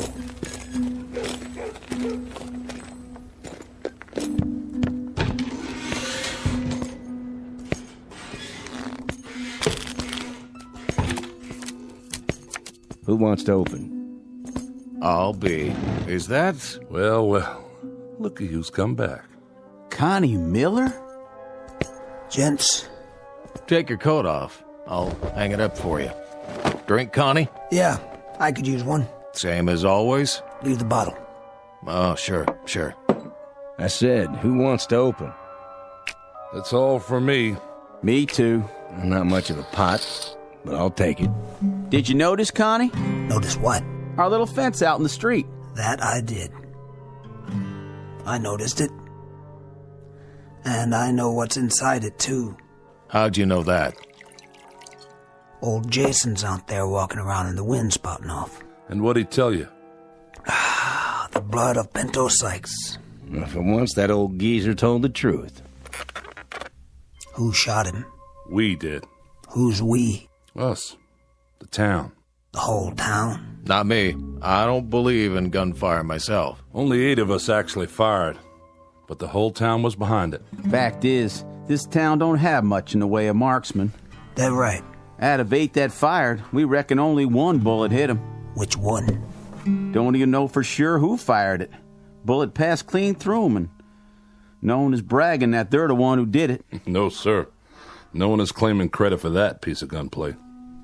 You know something, Mr. Corcoran? Maybe by now, wherever he is, Pinto knows who it was that killed him. What do you mean, wherever he is? Oh, he's up on Boot Hill, of course. Lying in the family plot. Reckon it must be some disappointment to you, Connie, being as how you spent so long trying to find him for yourself. That it is, Ira. 4 months wasted out of the year chasing him. And I could have caught him right here. That's not the way Pinto told it. He claimed you wasn't even trying to catch up to him. Hello, Johnny Rob. Still running your mouth, same as always? You do spout off a lot, Johnny Rob. One last hand, double or nothing. Too rich for my blood. Mine too. I'll deal some solitaire for now. Somebody worth playing against, huh? Instead of the likes of us. Do me a favor. Send that boy home. Of course, if Connie Miller was to sit in, this gambler meet his match. Nerves of steel. Isn't that right? It's past your bedtime, Johnny Rob. No need to get riled, Connie. Nobody here is saying you didn't actually try to catch Pinto, even if he claimed as much on his deathbed. He talked before he died? Mm-hmm. He lived a half hour after he was shot. Talked a blue streak right up to the end. What did he say about... About what, Connie? About me. Maybe you'd like to hear the story from the start. That I would. Go on, Corcoran. You tell it better than the rest of us. I'll do that for you, Ira. Reckon Connie deserves to hear it all. We got a new circuit judge now, Connie. Young feller named Ed Thackeray. He come through here last week, so we went to him with our complaints. Told him how one Pinto Sykes is wanted by the law in 3 states, and how he treats this town like his personal property when he rides in, just because he was born and raised here. Is that all you told him? We told him how we haven't had ourselves a sheriff in 3 years, and how Pinto, well, he just rides in and helps himself to whatever he wants, with nobody to stand up and make him pay. We told him how we hired you, Connie Miller, to track him down, but that we ain't had much results. Hey, hold up there. You know I've been on his trail. I know. Well, sir, this Thackeray gets mad at us, tells us to grow up and act like men, or else move on to where it's safe. He gets us kind of fired up. So we hold a meeting out at Mothershed's and we all agree to work as one. The next time Pinto shows up, we'd all join in and take him one way or the other. He rode in the day before yesterday. You want to tell the rest, Ira? Not much left to tell. He rode in and 8 of the town gunned him down in the street. That's about all there is. No, that's not all there is. What about the curse? All right. You tell it. When did he do all this talking? After we carried him to the old jail. We sent for Pa Sykes and his sister Ione. I know the names of his family. I was born here, too. Spent his last minutes talking to his people. Told his pa how sorry he was he hadn't turned out better, and his pa allowed that he turned out right well enough. He told Ione how he wished she'd marry a rich man, a rancher like Mr. Mothershed, and live on a proper spread. Then he asked to be buried near his ma, except not too near, as she was too true a woman to have the likes of him close by. Said he wants his family to do the burying, as he don't want anyone else to come near where he's resting, even though I'm the one that ordered the coffin. Said if we did, he'd come calling on us. Yes, sir. He put a right curse on the town. That's what you call it. What did he say about me? Well, now, he got real riled when your name came up. Said the slower he rode, the slower you chased him. Said he waited in Albuquerque, even sent word where he was, but you never showed up. Then he said you sure ought to be able to catch him now that he's dead and buried. But if you ever come anyways close to his grave, he'd reach up and grab you. Tell you one thing, since the burial, there ain't been no one from this town hanging around that graveyard. I'll tell you one thing. He lied. Even on his deathbed, he lied. I searched Albuquerque. Every saloon, every hotel. He wasn't even there long enough to rent a room for the night. What's that? Take it easy, Connie. Just the wind. Put your gun away. Well, now, what do you know? Somebody's out there, all right. Pretty harsh night, too. So I reckon we better let him in.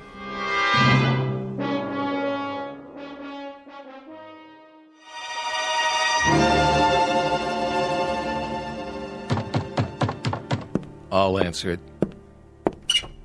Oh, how do? Hello, Ione. Nice to see you. Miss Sykes, what are you doing out so late? Gentlemen. Mr. Broadley, give me a bottle of rye whiskey, if you please. Surely.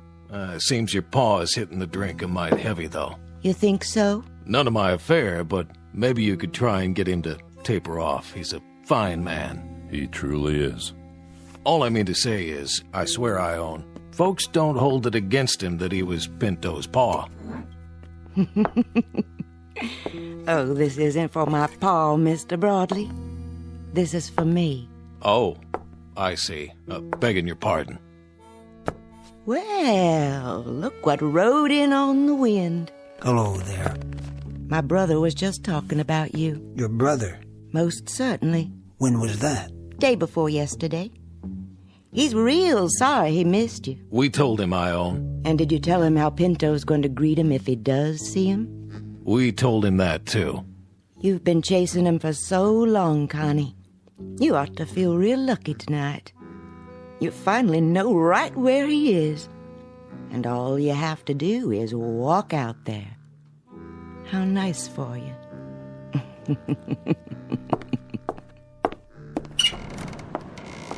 That whole Sykes family was never real bright.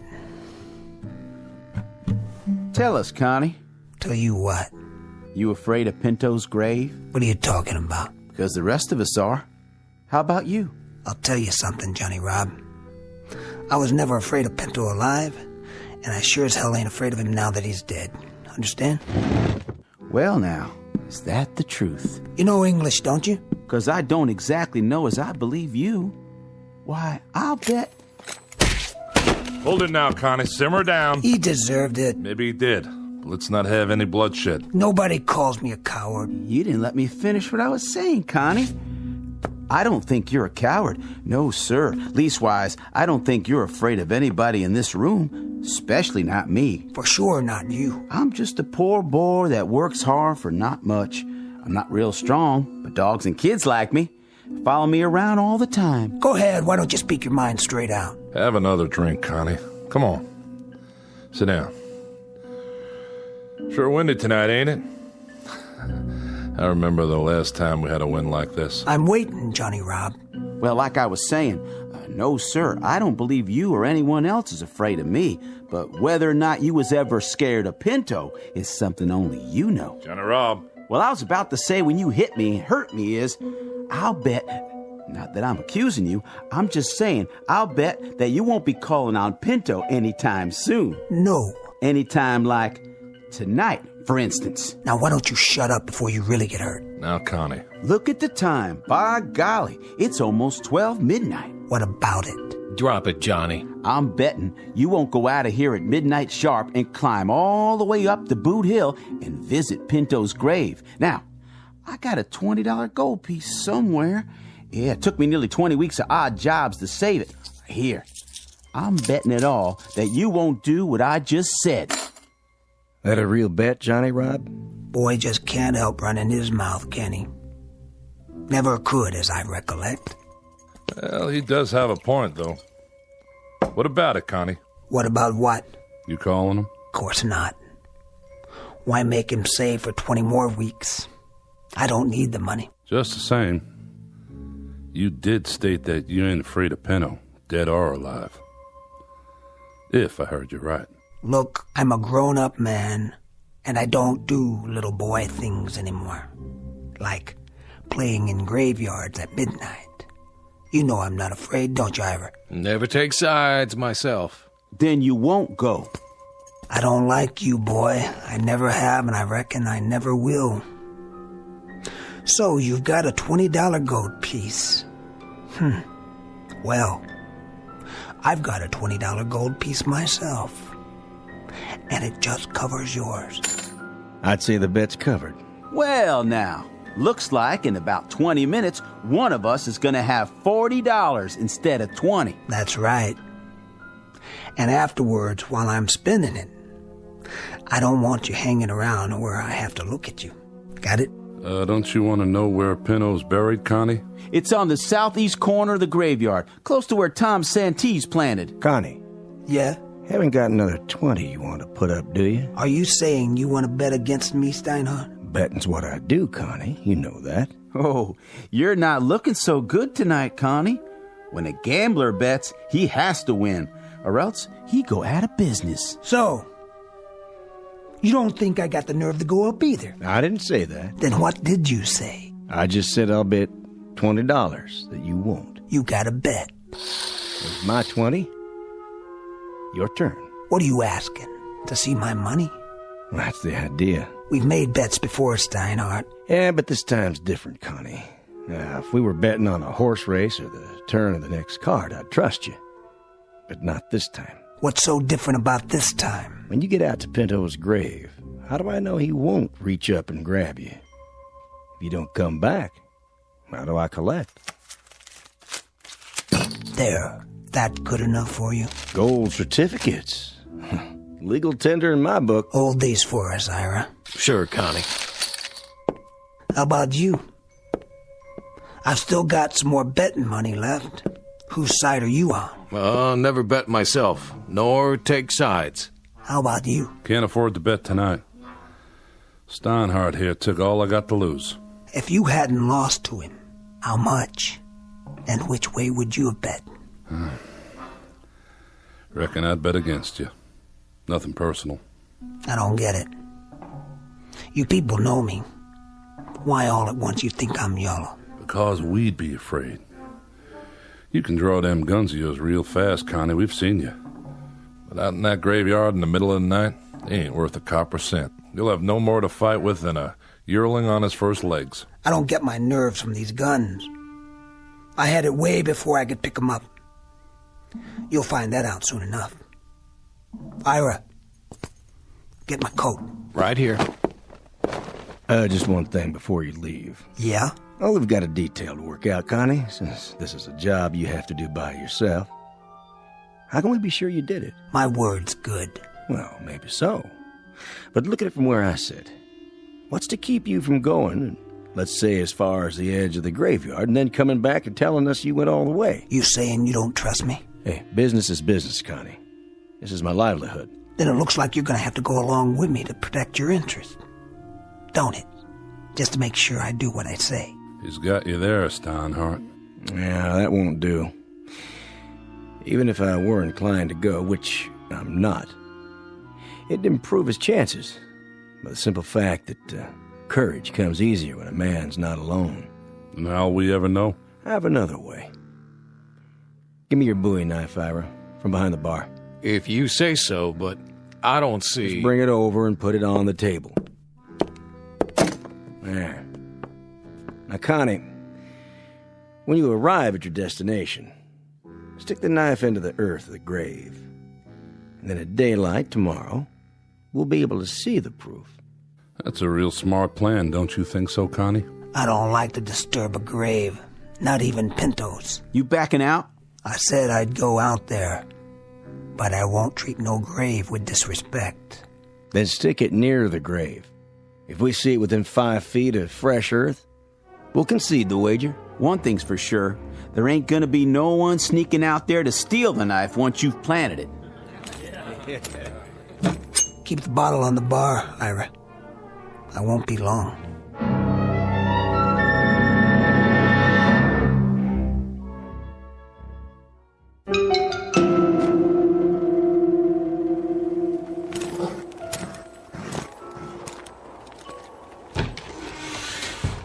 Well, who'd have thought?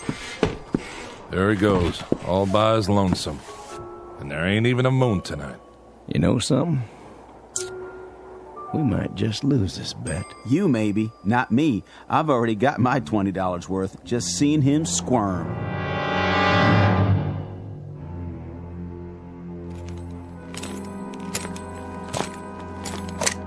Who's there?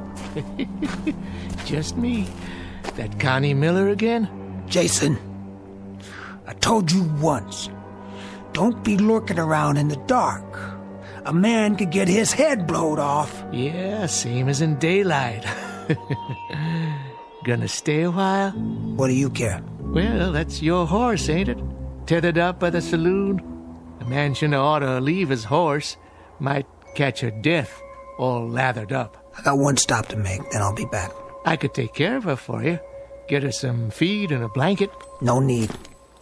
Can you spare me some change anyway, Connie? A 10-cent piece will do, so I can get me some grub in the morning. I'll take care of you later. If it's all the same to you, I'll have it now. You don't trust me? Sure, I trust you. But a lot can happen twixt sundown and sunup.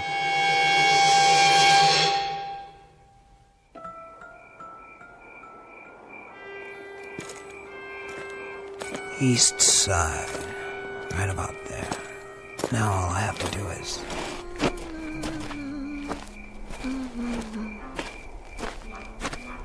Evening, Connie. Come to see Pinto? Maybe. You're braver than I thought. What's that under your cape? You want some? A good belt of red rye might make it easier. There's still half a bottle left. I don't get my nerve out of a bottle. Oh, no? Where do you get it? I ain't afraid of no man. Then you go on up there and see him, why don't you? I'll do that. I was just there. He's waiting for you, you know. I'm coming, Pinto. You can count on that. Pickett, Winslow, Appleton, the Nottinghams. Where? What? Old caretaker's shed, that's all. Door blowing off the hinges.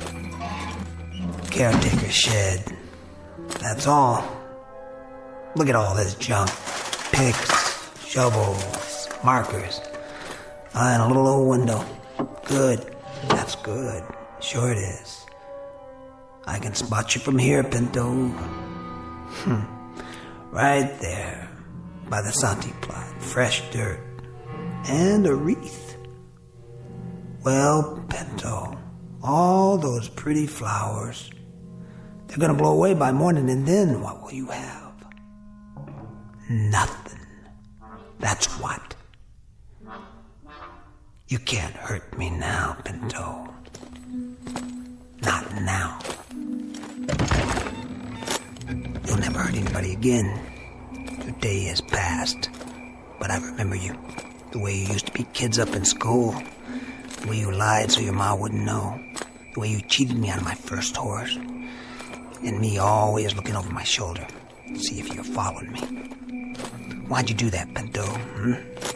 Why'd you lie and cheat and steal? When you robbed your first bank, you thought you were a real man. And the first time you killed, you were so drunk you couldn't see straight. But you didn't care. Yeah, after that, the rest was easy, as long as you snuck up behind them. You were fast, all right. Fast on the draw. But your last was weak. That's your blood in the dirt out there, not mine. Here, Pinto, I brought you a present, something to remember me by. I'm leaving it on your grave, stuck right through your black heart. Rest in peace! There. It's done. Now I hope you burn in hell. Yeah. Huh? What?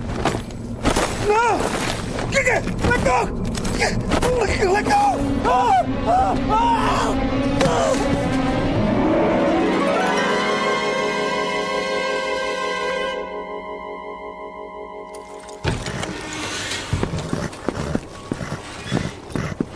You seen him, Johnny Rob? I don't understand it. It's full daylight, and he ain't back yet. Well, maybe he didn't have the nerve to come back and face us after he turned tail and run. That's not likely. His horse and gear are still here. So he didn't just ride out of town, but he didn't come back to collect his bet, neither. I'm wondering if somehow I ain't got a man killed. Nah, that's no way to talk. I didn't mean to. I didn't ever mean to do that. It's daylight now, Johnny Rob, and we can think with clear heads. Deep down, we all know the dead can't really hurt nobody. You know that. I don't.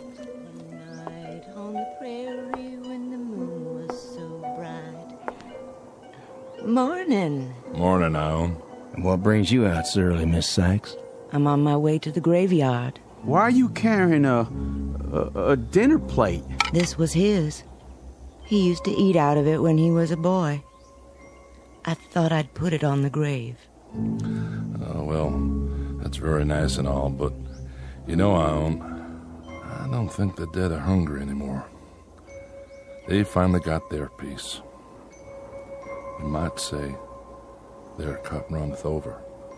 Thank you for saying that. But I still want him to have it.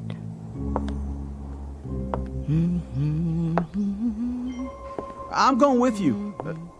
Do you mind? You may, Johnny, if you like. Gotta see what happened.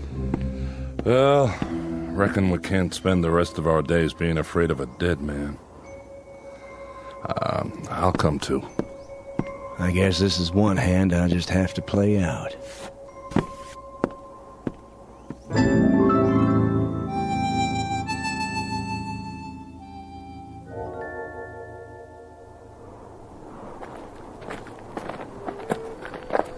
Now then, Ione, we sort of got turned around. Whereabouts is the southeast corner? There. I can see it from here. And I can see him in his long coat. Oh, Lord, I knew it. I knew it. I've gone and got a man killed. See? See? Connie Miller lying here by the grave, dead. Put it out, Johnny Raw. You're acting like a baby. It isn't your fault, boy. No? What happened? What really happened? The whole story's right in front of you. Look at it. I'm looking. And all I see is Connie with a knife through his coattail so he couldn't run. Oh, he must have been powerful scared. Well, he was more courageous than I thought. He came. He knelt by the grave, see? Right there's his knee prints. What are you getting at, Steinhardt? Somebody caught him here and pinned him to the ground. You don't think he did that to himself, do you? He pulled the knife from his belt. He thrust it into the grave like this. But the wind was strong, as it is now, and it blew his coat tail over the grave. And being so dark, he didn't notice that he'd put the knife blade through his own coat tail, pinning it down. You mean? Then he started to rise. As he did so, when he was perhaps halfway up, he felt a sudden tug, the knife holding his coat tail. But in his mind, Pinto had reached out and grabbed him.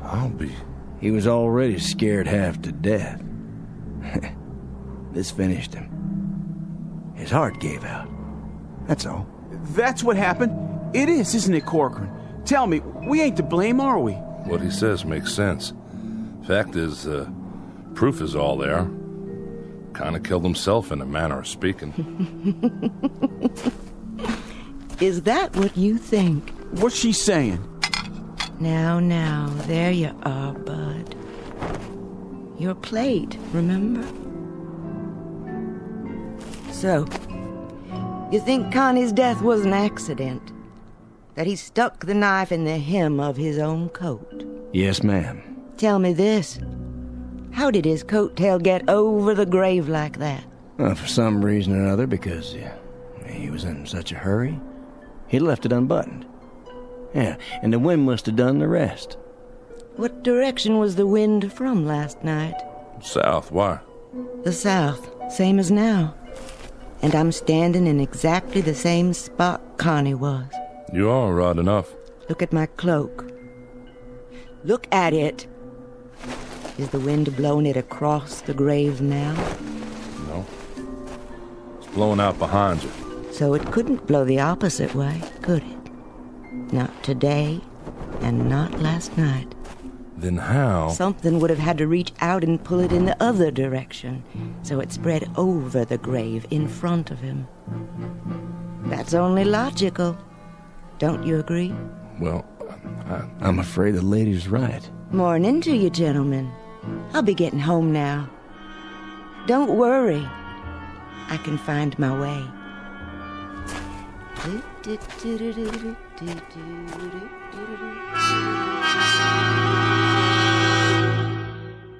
Final comment. You can take this with a grain of salt or a shovelful of earth, according to your preference, as either shadow or substance. We leave it up to you. And for those who are interested in a further search for truth, one suggestion. You might begin by checking under G for ghosts in the Twilight Zone. More from the Twilight Zone after this. Hi, this is Carl Amari, producer of the Twilight Zone radio dramas. I'd like to take a moment to tell you about our official website at twilightzoneradio.com, where you'll get the latest news and information on these Twilight Zone radio dramas. Plus, at twilightzoneradio.com, you can digitally download 3 free episodes or any of our episodes for only $1.95 each. In this age of ever-changing technology, we've decided to make these episodes instantly available to you by making the Twilight Zone radio dramas a digital download-only series. This means that this series will no longer be offered on CD. The CD collections at our website are now being offered while supplies last at buy one, get one free. So be sure to get your favorites before they're sold out. Be sure to visit us often, and I'll see you in the zone.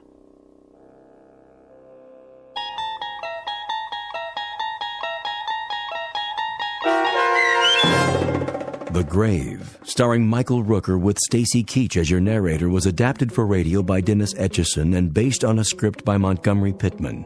Heard in the cast were Mike Starr, Doug James, Jeff Lupetin, Linda Ryder, David Darlow, Christian Stolte, Bob Dunsworth, Carl Amari, Vince Amari, and Roger Wolski. To learn more about the Twilight Zone radio dramas and to obtain audio cassettes and CDs of these programs, visit our website at twilightzoneradio.com. The producers of The Twilight Zone wish to thank CBS Enterprises, Carol Serling, Dennis Etchison, Dick Brescia Associates, Claire Simon Casting, Terry Jennings, XM Satellite Radio, Sirius Satellite Radio, our sponsors, and our radio affiliates for helping make this series possible. This copyrighted radio series is produced and directed by Carl Amari and Roger Wolski for Falcon Picture Group. Doug James speaking.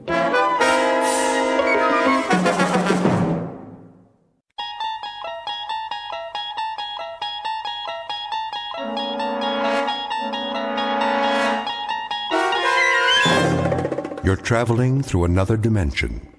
A dimension not only of sight and sound, but of mind. A journey into a wondrous land whose boundaries are that of imagination. Your next stop, the Twilight Zone.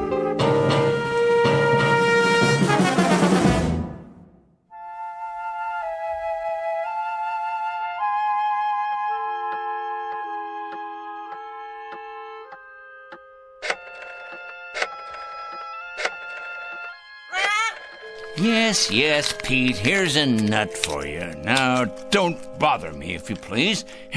I have work to do.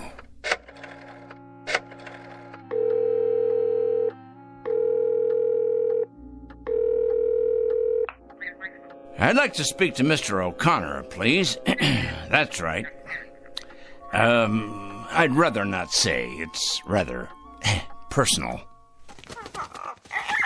That's it, Pete. Stay on your perch like a good bird. It's a boy. Is this Mr. O'Connor?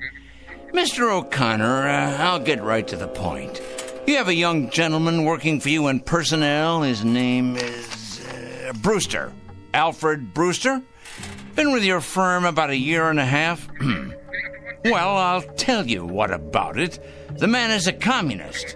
That's correct, a communist, with certain terrorist affiliations as well. Never mind who this is. Let's just say a concerned citizen, all right? What is of the essence is the character of one of your employees. I happen to know that this man, Brewster, is a subversive and a menace to our society. What am I suggesting? Why, I think it's obvious. I'm suggesting he should be discharged immediately, given his walking papers and shown the door. Never mind how I know. I know, that's all. That's all. Now I'm going to check back in a few days, and if he hasn't been discharged, I'll be forced to take this matter to a higher authority. That's right, to the corporate office. Correct? Goodbye, Mr. O'Connor. Rather a full day, Pete, wouldn't you say? 11 so far. 11 names on this list. I better sharpen my pencil. And scratch off one more. Of course, it's questionable what concrete results we can expect, but at least the seeds have been planted. Oh, yes, the opening guns fired. The first salvo, so to speak.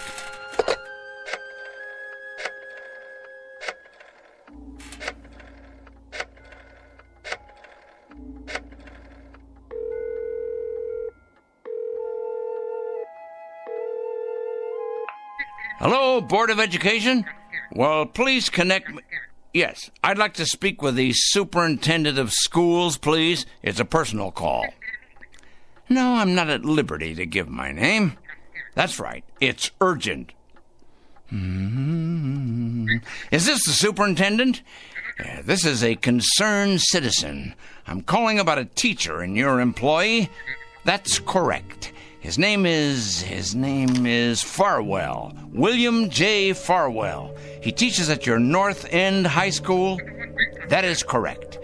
The man is morally objectionable. He's a drinker, a carouser, and I have it on good authority that his relationships with students are questionable at best. The man should be investigated immediately. Oh, yes. Never mind who this is. I happen to be giving you facts, and that is what is at issue here. Well, you best check on him. You most certainly should, and without delay. Quite right. Here you are, Pete. There you go. That's a good bird. You know, I'm rather tired. It's been quite a full day. You don't realize just how tired you can get during a campaign. But a dedicated man isn't concerned with physical discomfort or fatigue or anything else for that matter. No, a truly dedicated person is interested only in victory, in the conquest of morality over the forces of immorality.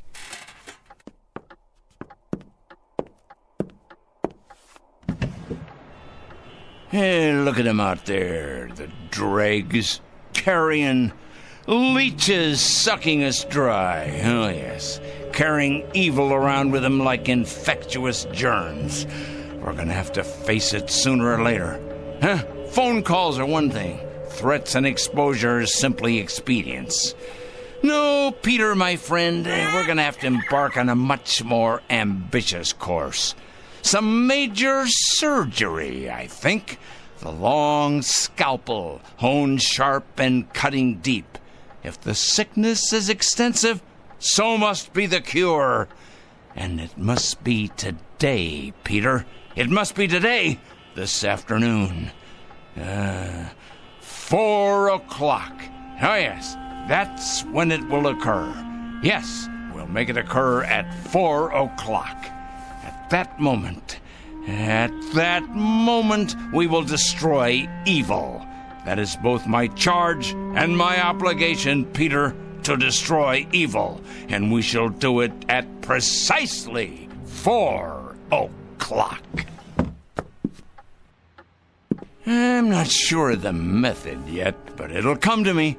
Oh, yes, it'll come to me. Most assuredly, it will come to me. And it'll be a revelation, an epiphany. It will be the expiration of immorality everywhere. The exordium of the end. 4 o'clock, Peter. That's when we'll have it happen. Whatever it is. 4 o'clock. This very day.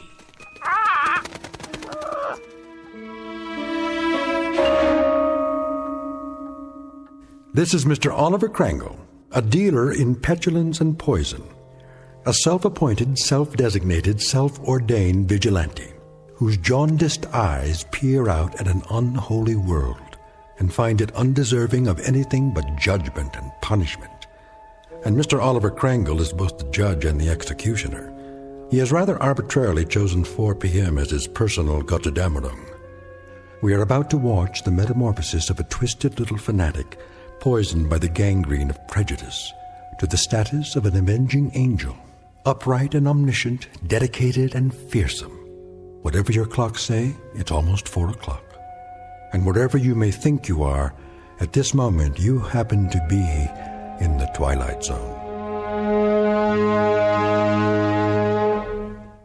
And now, The Twilight Zone and our story, 4 o'clock, starring Stan Freberg with Stacy Keach as your narrator.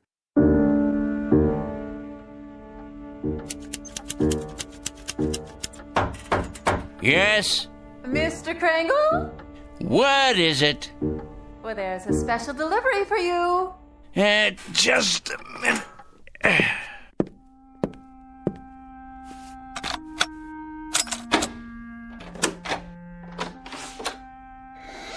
Here you go. A whole lot of stuff. 8 or 10 envelopes at least. Thank you, Mrs. Williams. Something else, was there? Something... Oh, no. Nothing else. Then in that case, why do you stand there trying to read the contents of these envelopes as if you were an X-ray machine? Me? Read your mail? Oh, I can assure you, Mr. Kringle, I have many more things to do than trying to read my tenant's mail. Your mail in particular. I feel reassured. You sure get enough of it. Somebody'd think you were running some sort of mail order business or something. Just look at that desk of yours. So much mail and papers and I don't know what all. What is your business, Mr. Kringle? What I do is none of your concern. I pay my rent on time, and I keep to myself. A respect for privacy you should learn, Mrs. Williams. Well, I never... You never? That's good to know. Now, have you any more comments to air? Because if not, I would greatly appreciate your leaving me alone. I have a great deal of work to do. I believe that. The question is, what kind of work? You should believe it.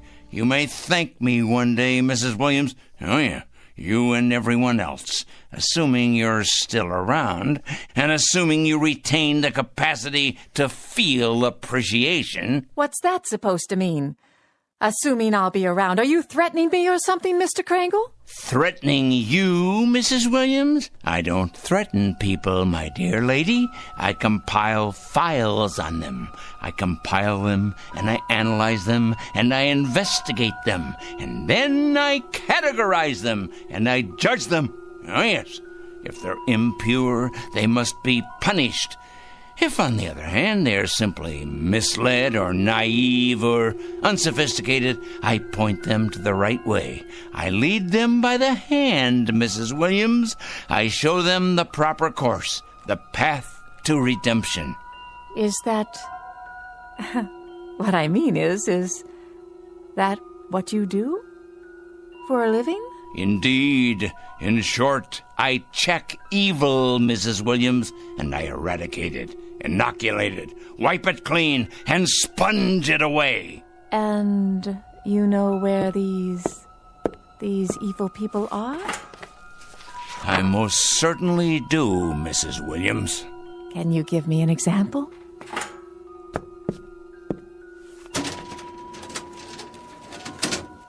How about this one? Mrs. Claire Williams, age 54, widow, formerly married to John Alistair Williams. Political affiliation? None. Husband's political affiliation? None.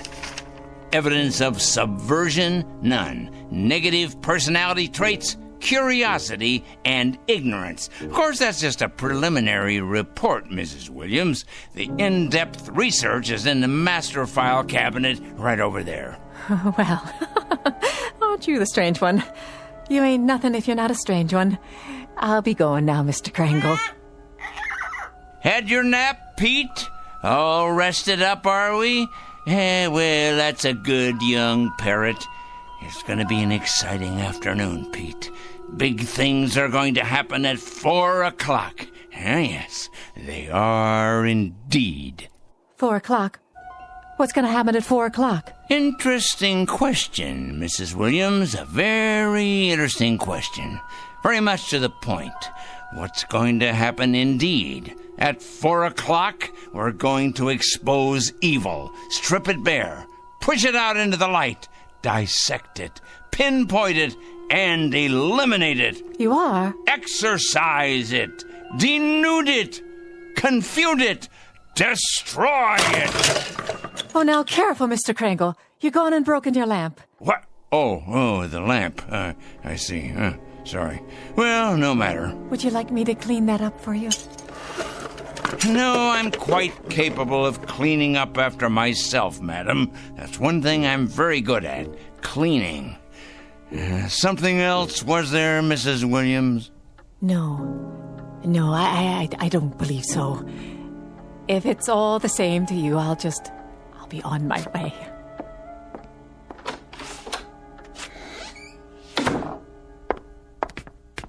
Saints preserve us. Excuse me. Oh, yes. I'm looking for a Mr. Kringle. I can't imagine why. I was told he lives in this building. Oh, he lives here, all right. There ain't no doubt about that. With a vengeance, he lives here right there at the top of the next landing. But if you ask me, young woman, you won't be going in there without police protection. Is that right? If you ask me, the man has a leak in his attic a mile wide. I ain't sure anymore that he's safe to have around.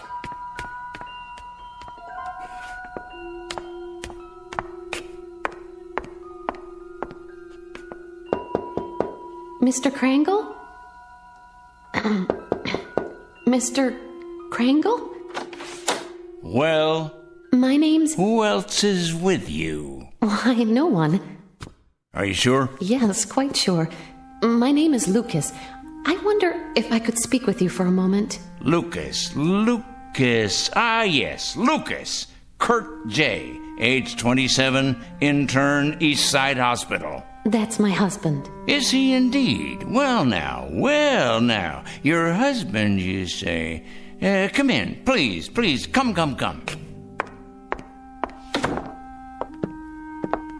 Have a seat, by all means. Thank you. Now, what about your husband? Why, Mr. Krangle? Why what? Why are you trying to hurt him? Hurt? My dear lady. What has he ever done to you? To me? Why, nothing to me. That is, nothing personally. I don't know your husband, Mrs. Lucas. That is to say, I know of him. Oh, yes, I know of his background, but we've never met. He's a stranger to you then, isn't he? He's a perfect stranger. A stranger, yes, but not a perfect stranger, Mrs. Lucas. By no means. Your husband happens to be most imperfect. And when you perceive, quite correctly, that he's done nothing to me, at least not directly, I hasten to enlighten you. He nonetheless happens to have done a great deal against society. In what way? Ho, don't play dumb with me. Don't give me any of that naive stuff. My husband, for your information, Mr. Krangle, is a dedicated young doctor. A gentle, decent, fine human being. He has only one abiding interest in life, and that is to cure, to heal, to stop pain. And to kill. How can you say such a thing? Yeah, that's his other abiding interest, the one you've conveniently skipped. L-U-C, Lucas. Here we go. I know his file well. Lucas Kurt J., M.D., second-year intern, East Side Hospital. This year, on the night of March 12th, while serving in the emergency ward, he permitted the death of one Mrs. Angela Rienti by failing to relieve pressure accumulated as a result of a brain injury sustained in a traffic accident. It wasn't his fault. It was too late. That's his only crime. He wasn't able to treat her because he was responsible for half the ward that night. And by the time he got to the woman, she was already dead. That's your interpretation? It's not an interpretation. It's a fact. It's exactly the way it happened. By the time he got to her, by the time she was put into his care, she'd already died. He should have gotten to her earlier. How could he? Do you know how many lives he saved that night? How many people he saves every day, every week? He did nothing to her. That's about the size of it, Mrs. Lucas. Miserable dereliction of duty, resulting in the untimely death of a woman who by rights should be alive today. These facts came to my attention, and I simply called them to the attention of the hospital supervisor, an institution, by the way, which I help to support through taxes. By what right? I must ask you, Mr. Krangle, excuse me, but by what right do you presume to pass judgment on my husband? You're not even a medical man. Why, you weren't even there that night. You don't know anything about it. And yet you write your letters to the hospital, dozens of nasty letters accusing my husband of being a murderer. Why, you wretched, small-minded... Enough, Mrs. Lucas. That will be quite enough. I've suffered your presence here, but I'm not required to tolerate your abusiveness, although I don't wonder you're the type of woman you are. Oh, and what type is that? You're obviously greatly attracted to your husband, and there's no secret that birds of a feather, well, you know the rest. I think I catch your implication, Mr. Krangle, and you're over the line. Way over the line. You're as cracked as that lamp of yours. Tell me, has the hospital discharged your husband yet? Discharged? That's right. Let him go. Cashiered him out. Eradicated him from the payroll. Given him the sack. I've been expecting it momentarily. They have not, Mr. Krangle. They have done no such thing. It'd take more than a letter-writing campaign from a crank like you to make that happen. Your husband is an evil man. He is no such thing. And I will not put up with evil in any form. And I will not stand by and allow an injustice like this. Of all the presumptuous, wrong-headed... I'm sorry, Mrs. Lucas. I haven't any more time. Why, look at the hour. It's 3 o'clock already. I got things to do. Many more important things to do, thank you. Today's mail, for instance. You'd probably be interested in these. They're cases not unlike your husband's. Communists, subversives, thieves, harlots, but all made out of the same metal. Evil, Mrs. Lucas. All of them evil. And I will not countenance evil. I am absolutely incapable of countenancing it. You're probably unaware of it, Mr. Krangle, but my husband is a very sensitive man. Oh, please, spare me. Your letters have had an effect on him, if on no one else so far. The people at the hospital tell him to ignore the letters, forget about them, but they're tearing him up inside. They're killing him. His confidence in himself, his ability to concentrate and work. You see, he's like a lot of doctors, Mr. Krangle. He cares. He cares very deeply. So, you see, you really have been quite successful after all. I imagine you've been equally successful with other people, too. Mm-hmm. There's too much sanity still left out there for you to have succeeded in having them all fired. Mm-hmm. But you must be hurting them. Those men and women, hurting them desperately, as you've hurt my husband. So you've really accomplished a great deal. Yep.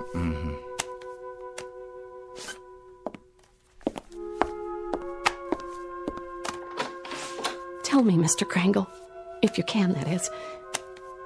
Why? What's that? Why do you do it? I really need to understand.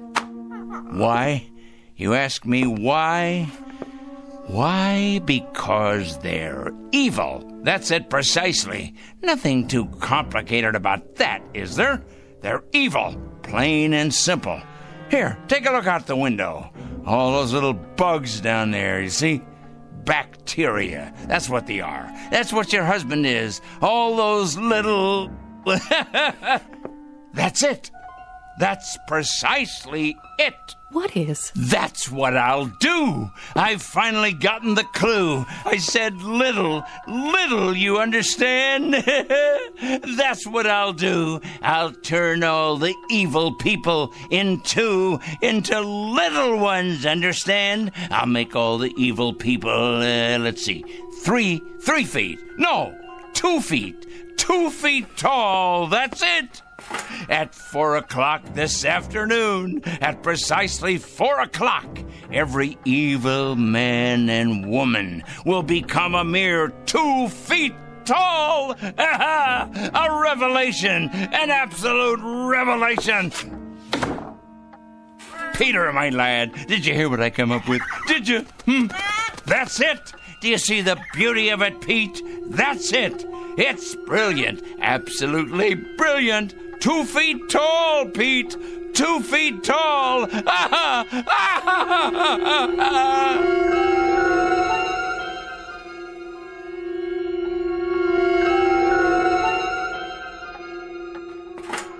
At 4 o'clock this afternoon, I'm going to turn all the evil people, the wicked, morally stunted troublemakers everywhere, into tiny little freaks for all the world to see. I'll make them all 2 feet tall.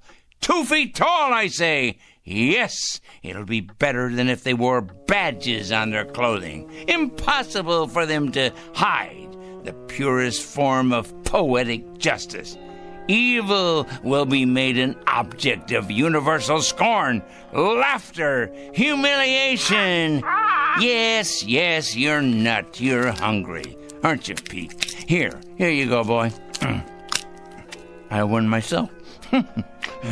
We must be strong, the two of us. Strong for what's about to happen.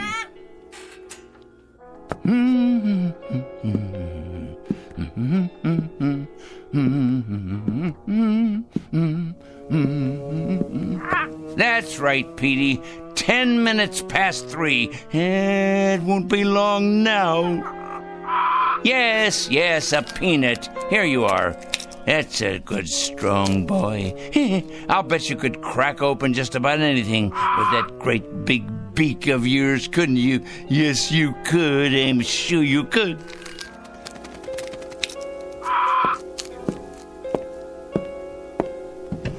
Look at them down there, all those wicked little people. They don't know just how little yet. No, of course not. But they will. They will. It's their day of judgment. Oh, yes. Time to finish our preparations, Pete. There's much to do. Less than 50 minutes left now. Must be sure all our pencils are sharp. We have a great many names to cross off the list. Cross off the list. Soon now. Very soon. Yes. Oliver Kringle? Come in. Yes, I'm Oliver Kringle. I'm the one who called. Yes, sir. Agent Luther Hall, Mr. Kringle, Federal Bureau of Investigation. Our office received a call. Indeed, yes. I placed the call and asked you to come. I felt it was my civic duty. Can I get you a cup of coffee or something? No, thank you. Now, Mr. Kringle, you told the office that you had some sort of list, proof of criminal activity, and that today would be a day of reckoning. What exactly did you mean by it? Sit down, please. Yes, there's plenty of time. We have more than 45 minutes before it happens. Before what happens, Mr. Kringle? That's the point. That's the whole point. That's why I called you here. And why is that? I felt the FBI should know. I also called the police and the fire department. I even got a call into Washington. Oh, yes. Although the latter message probably won't go all the way to the top. It's my understanding that the Reds are in complete control in Washington now. I imagine they've taken over the switchboards, too. The Reds, Mr. Kringle? Oh, yes, indeed, the Reds. It's a complete conspiracy, you know, Mr. Hall. All the evil people are banding together now, all the subversives, the commies, the terrorists, the thieves of the American dream. It's a total, absolute, worldwide conspiracy. You said on the phone that you had a plan of some sort. Oh, my, yes. It all takes place at 4 o'clock. I thought you people ought to know because, well, you'll have your hands full. Our hands? Picking up all the guilty parties. Oh, yes. You see, Agent Hall, I've spent a good many years doing this kind of work. Just look at all those file cabinets there. Years of dedication to the cause. I've made a study of evil. Oh, yes, indeed. A complete study of it. I cut out newspaper clippings. I listen to the radio and watch television. I follow every major court case that's going on. I compile a completely airtight list of charges against all of them, the evil people. What do you do with them, Mr. Kringle? Do with them? I follow through, of course. I follow them through to their conclusion. I write letters to employers. I make phone calls late at night. Oh, they hate that. Oh, yes. It's one of the most effective methods, as you probably know. Calling those terrible people late at night. The later, the better. Getting them up constantly, waking them, enumerating my charges, speaking out, and then hanging up. They hate it. Very frustrating for them. I'll bet. Oh, yes, indeed. They go out of their minds with fury. They don't like to be awakened late at night, I can assure you. Who does? Yeah, but with these people, it's absolutely necessary. The evil people, you understand. The destabilizers, the enemies of order. But to get to the point, Mr. Hall, the point... And what is the point? The clock on the shelf there tells the story. The entire and complete story. It's 3:20 now.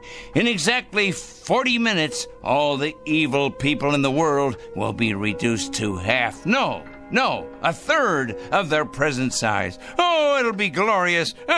All the unpunished murderers and the tyrants, the proud and the sinful, the schoolyard bullies, the cruel teachers and faithless friends, the wrongdoers, blackmailers, and the nicotine fiends, too, and the thieves, and the harlots, and the transgressors, all of them, every one.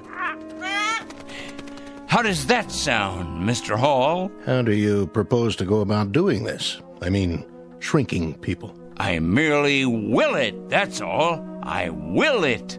I've been giving it a great deal of thought. Now, in the past, various other plans have crossed my mind. Other plans? Well, for example, I didn't approve of our entering any of the wars, you see. And I had it in mind I might take the stiffness out of airplane propellers. Do you understand? I'm not sure I do. Well, when the crews came out in the morning, bundled up like children against the cold, and then went into their planes, they'd find the props hanging limp like great empty banana skins. Then the war ended and, it seemed like a waste of effort at that point. After that, jets became the order of the day, and so I thought, what would jam up the intakes on those jet engines? Huh? What better than a flock of birds? Oh, not you, Petey. Not the beautiful, brave, loyal parrots of the world. Oh, no. Just your low-class country cousins. You read about it from time to time. Seagulls that get sucked into jets, cause them to fail. So, naturally, I thought, chickens. Chickens. Ignorant. Can't speak. An army of them bred to sacrifice themselves for the greater good. Release them on runways just at the moment of takeoff. That would ground those bombers and cargo planes, but fast. Of course, there'd still be trucks and overland supply routes. And then I read in the paper a year or so ago about an accident, a bad traffic accident. 3 people were killed. So I decided I would change all the wheels in the world from round to square, or maybe even triangular, so they'd stub in the asphalt and stop in their tracks. You mean sabotage interstate commerce? I devised another method later on. Terribly interesting, I thought. Mark all the evil people on the forehead. Or better yet, turn them all one color. Say, purple. But then it came to me that they'd simply be able to recognize each other more readily and band together in their collective wickedness. I see. Well, Mr. Hall, this is hard to believe, but I hit upon this latest idea about the change in size just this afternoon. Some benighted woman was in here, and she quite inadvertently gave me the clue I needed. Make them all 2 feet tall. Now, what could be simpler? Think of it, Mr. Hall. Think how ineffectual this will render them. They can't handle delicate scientific instruments, or typewriters, or computers, or telephones, because they can't reach them. They won't even be able to open a window or turn a doorknob to escape once we know where they are. Why, pretty soon they'll be as extinct as dinosaurs. Here's a peanut for you, Petey. I think, Mr. Hall, that the most interesting place will be, let's say, a murder trial, where nobody knows whether the accused is guilty or not. And then at 4 o'clock, if he's guilty, or watching the drunkards in a saloon, or, oh, there's so many places to be. Mr. Kringle? Yes? I'd like to ask you a question, sir, and I hope you don't take offense at it. Go on. Have you ever had any psychiatric help, sir? What? Psychiatric help. I don't think you're rational. I think you've developed some kind of obsession here, and I think you need some help. Help? Me? I need help? Why should I need help? I'm not evil. You obviously don't understand any of this, do you? I'm not the evil one. It's them. It's all of them out there on the street. Just take a look out the window. See? They're the evil ones. They're the ones who are going to be 2 feet tall in just 30 minutes. That's when it's going to happen. In just 30 minutes. Well, I'm sorry, Mr. Kringle, but there doesn't seem to be very much we can do about all this. What do you mean? Why, the law enforcement agencies are going to have round-the-clock schedules from now on. Do you realize how many evil people you're going to be able to find? Why, they'll be all over the sidewalks, all over the streets. You'll have to build more jails. You have to build more electric chairs, gas chambers, gallows, penitentiaries. Well, what about it? What are you going to do? Nothing, Mr. Kringle. Not a thing. And if you'll forgive a suggestion, that's what I think you should do, too. Nothing. These letters you write, these phone calls, there happens to be something in this country that precludes all that, makes it unnecessary. And what's that? Law, Mr. Kringle. There happens to be law. We like support from citizens. Support, help, cooperation. But interference is quite another thing. Oh, I get it now. I understand. At last I understand. You're part of the conspiracy. That's it. You're one of them. Why, of course. I'm an idiot not to have realized it. Of course you people have gotten into the FBI. It stands to reason you would. You've infiltrated every other place. Well, I'm going to tell you something, Mr. Hall. Good day, sir. You'd better enjoy yourself for the next 20 or 30 minutes. You hear me? You'd better enjoy yourself to the utmost, because you're going to be 24 inches tall. You and everybody like you.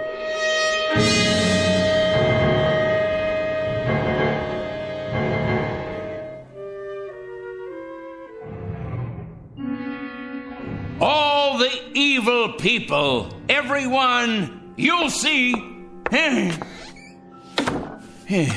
Good riddance to bad rubbish, eh, Pete? To all their kind, the righteous will rise up, and the weak will fall before their terrible wrath. It's as right as rain. In a minute, Pete. It won't be long now.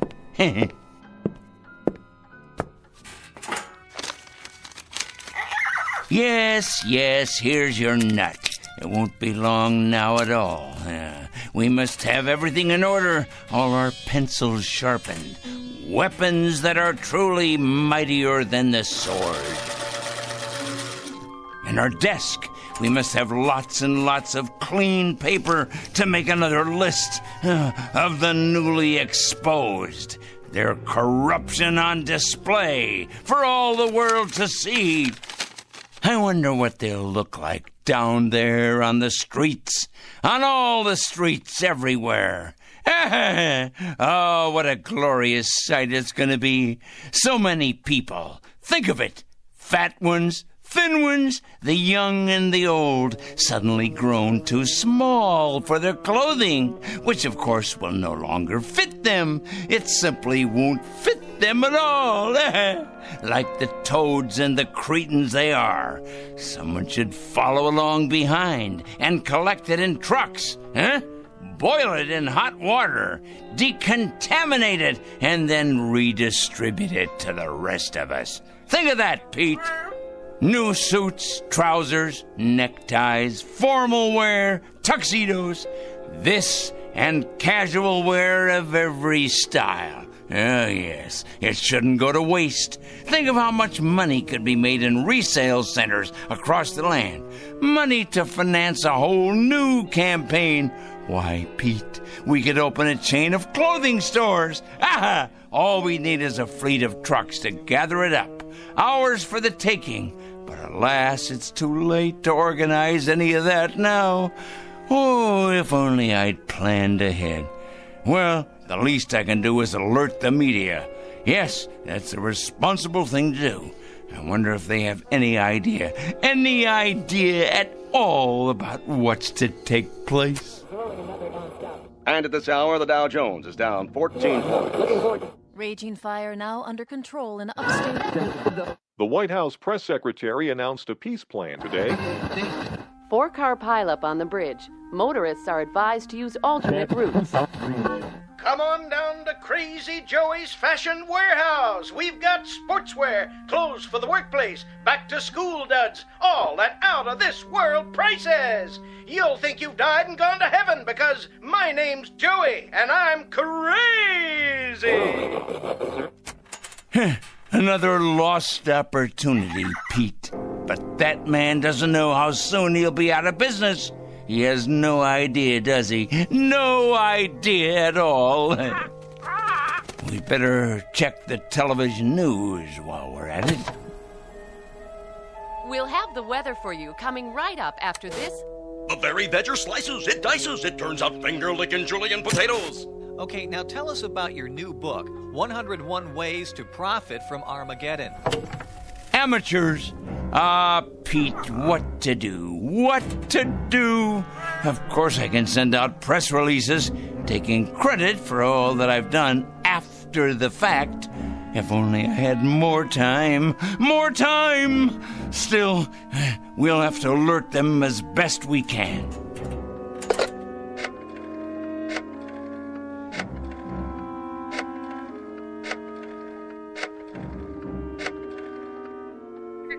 Yes, put me through to the news department, please. Never mind who this is. Wait. This is Oliver Krangle speaking. Crangle. Yes, that's right.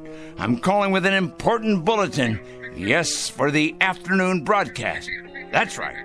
You ought to break in right now with a news flash, you know.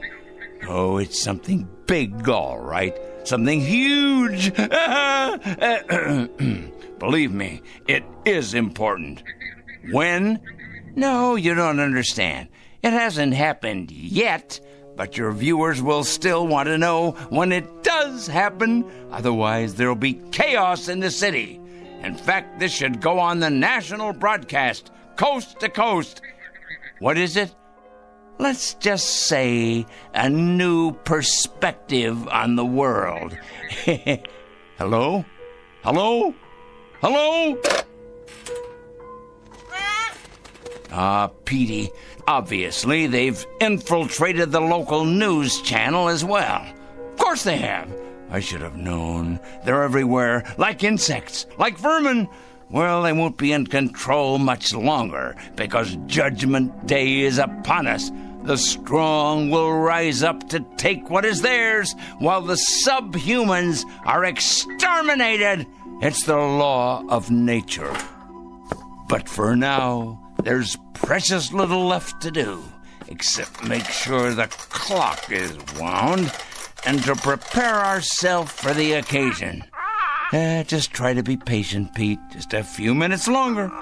Wait with me, and you'll see that it's all been worth it. I promise. But first, I must look my absolute best. Yes, top-notch, befitting a man of my stature. The reporters will swarm up the stairs here, wanting interviews. And there'll be photographers, of course, with their news cameras. Let's see here. What do you think, Petey? Perhaps a clean shirt and tie? My best shoes. I have to pass muster here.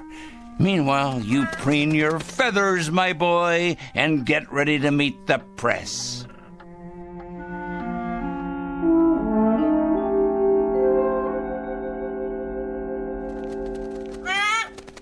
There! It's happened, Pete. It's happening right now. This very second. Can you feel it? Something in the air. The next phase of evolution for the human race. Oh, nothing will be the same after this. Nothing! The new order has come at last. Yes, but first, I can't wait to see them all down there, turning into tiny little gnomes. Just 1 second, Pete, as soon as I take a look out the window. Certainly, Peter. You may have a nut, as many as you like. You must be hungry. I'll have something, too. We'll make it a celebration. This is our day. Of course, but you must be patient. I can't wait to look outside. I can't wait. But for some reason, I can't see over the windowsill. How can that be? I can't even reach the bowl of peanuts. I know you're hungry, but somehow it's just out of my reach. What? Unless someone has moved it, put it in a very high place, but that would have to be someone very tall. Someone very, very tall.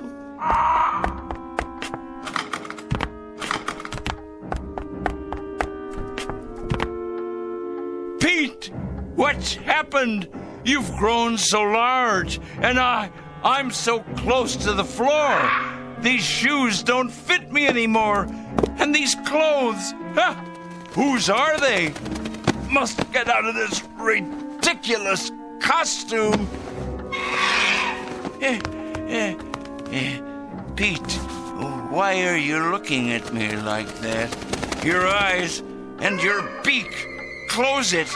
Please close it. You're not still hungry. You can't be. Pete, you're frightening me. You know me, Petey boy. You must. That's a good bird. Yes. Calm down now. No, Pete, no. Get away. Let me get out of here. I can't reach the door now. The locks. Let me out.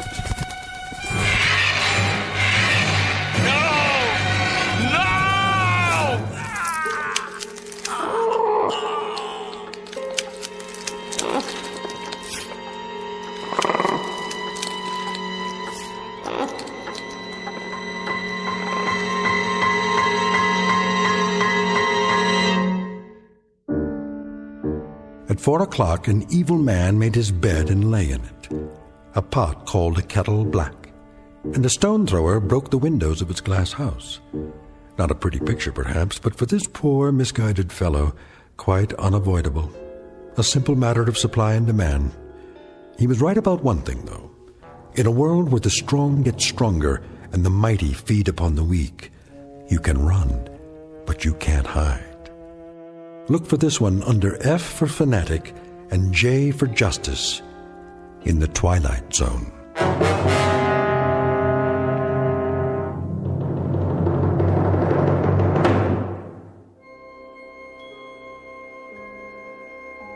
Hi, this is Carl Amari, producer of the Twilight Zone Radio dramas. I'd like to take a moment to tell you about our official website at twilightzoneradio.com, where you'll get the latest news and information on these Twilight Zone Radio dramas. Plus, at twilightzoneradio.com, you can digitally download 3 free episodes or any of our episodes for only $1.95 each. In this age of ever-changing technology, we've decided to make these episodes instantly available to you by making the Twilight Zone Radio dramas a digital download-only series. This means that this series will no longer be offered on CD. The CD collections at our website are now being offered while supplies last at buy one, get one free. So be sure to get your favorites before they're sold out. Be sure to visit us often, and I'll see you in the zone.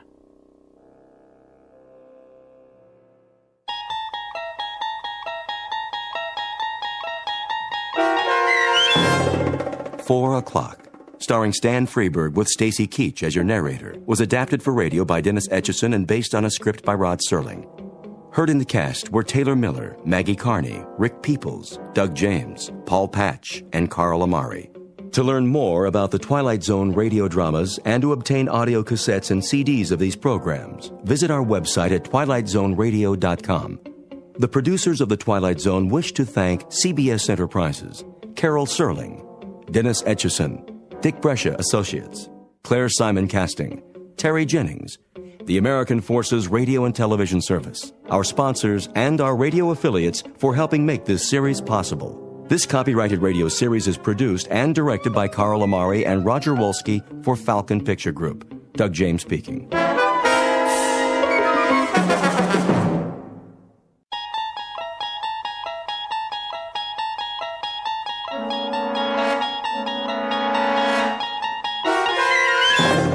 There is a fifth dimension beyond that which is known to man. It is a dimension as vast as space and as timeless as infinity. It is the middle ground between light and shadow, and it lies between the pit of man's fears and the summit of his knowledge.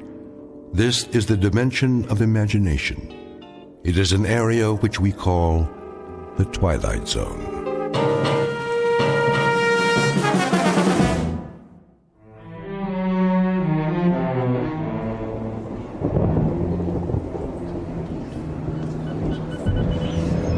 Last call, bus to Hard City, now departing from door 2. Carry on luggage only. All passengers with tickets proceed to door 2. What did he say? He said the bus to Hart City. Hartford?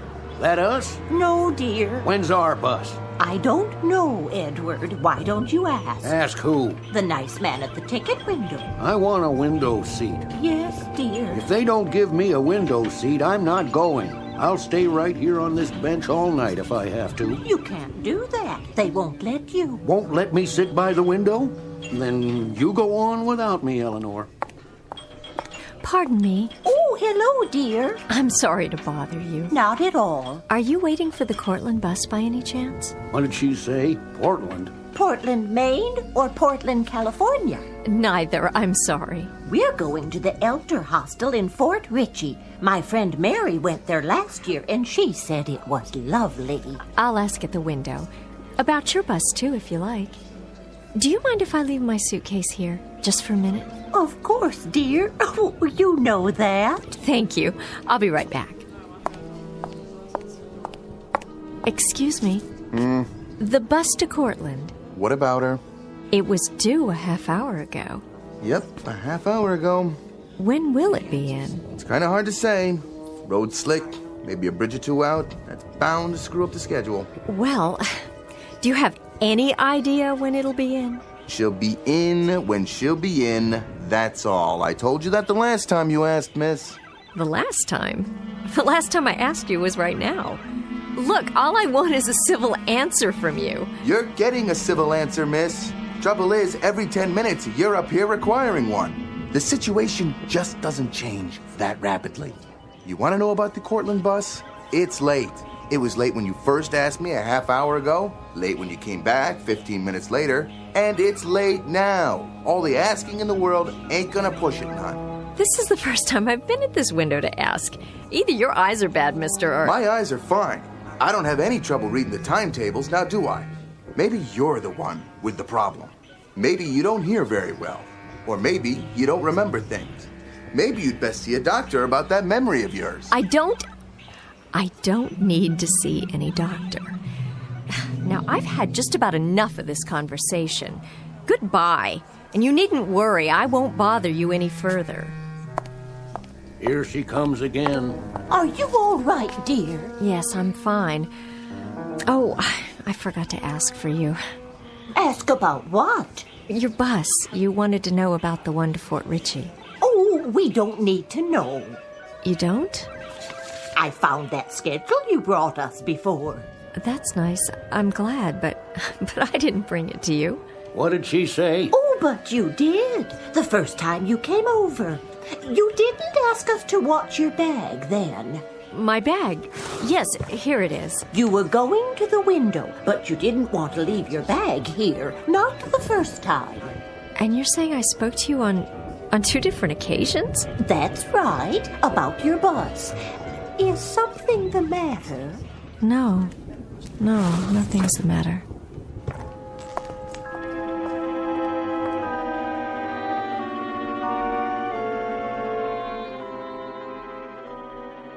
Millicent Barnes, age 25, young woman waiting for a bus on a rainy November night. Not a very imaginative type is Miss Barnes, not given to undue anxiety or fears, or for that matter, even the most temporal flights of fancy. Like most young career women, she has a generic classification as, quote, someone with a head on her shoulders, end of quote. All of which is mentioned now because in just a moment, the head on Miss Barnes's shoulders will be put to a test. Circumstances will assault her sense of reality, and a chain of nightmares will put her sanity on the block. Millicent Barnes, who in 1 minute will wonder whether she's going mad or whether she's just stumbled into the Twilight Zone. And now, the Twilight Zone and our story, Mirror Image, starring Morgan Brittany and Frank John Hughes, with Stacy Keach as your narrator.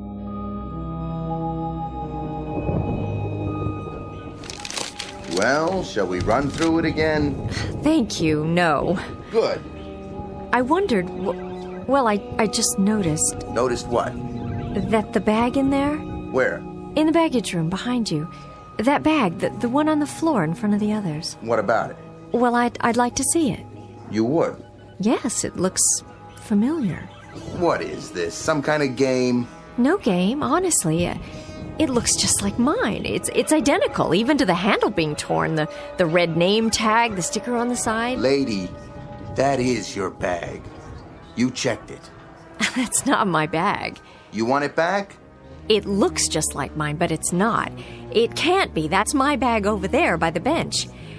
Is it? The bench against the wall, at the end where I was sitting. Oh. Uh-huh. My bag was there, but it's not now. That's because you checked it. Well, how did... Then I'd like to uncheck it, if it's mine, as you say. Claim check, please. What? All you have to do is show me a claim check. The one I gave you when you checked the bag.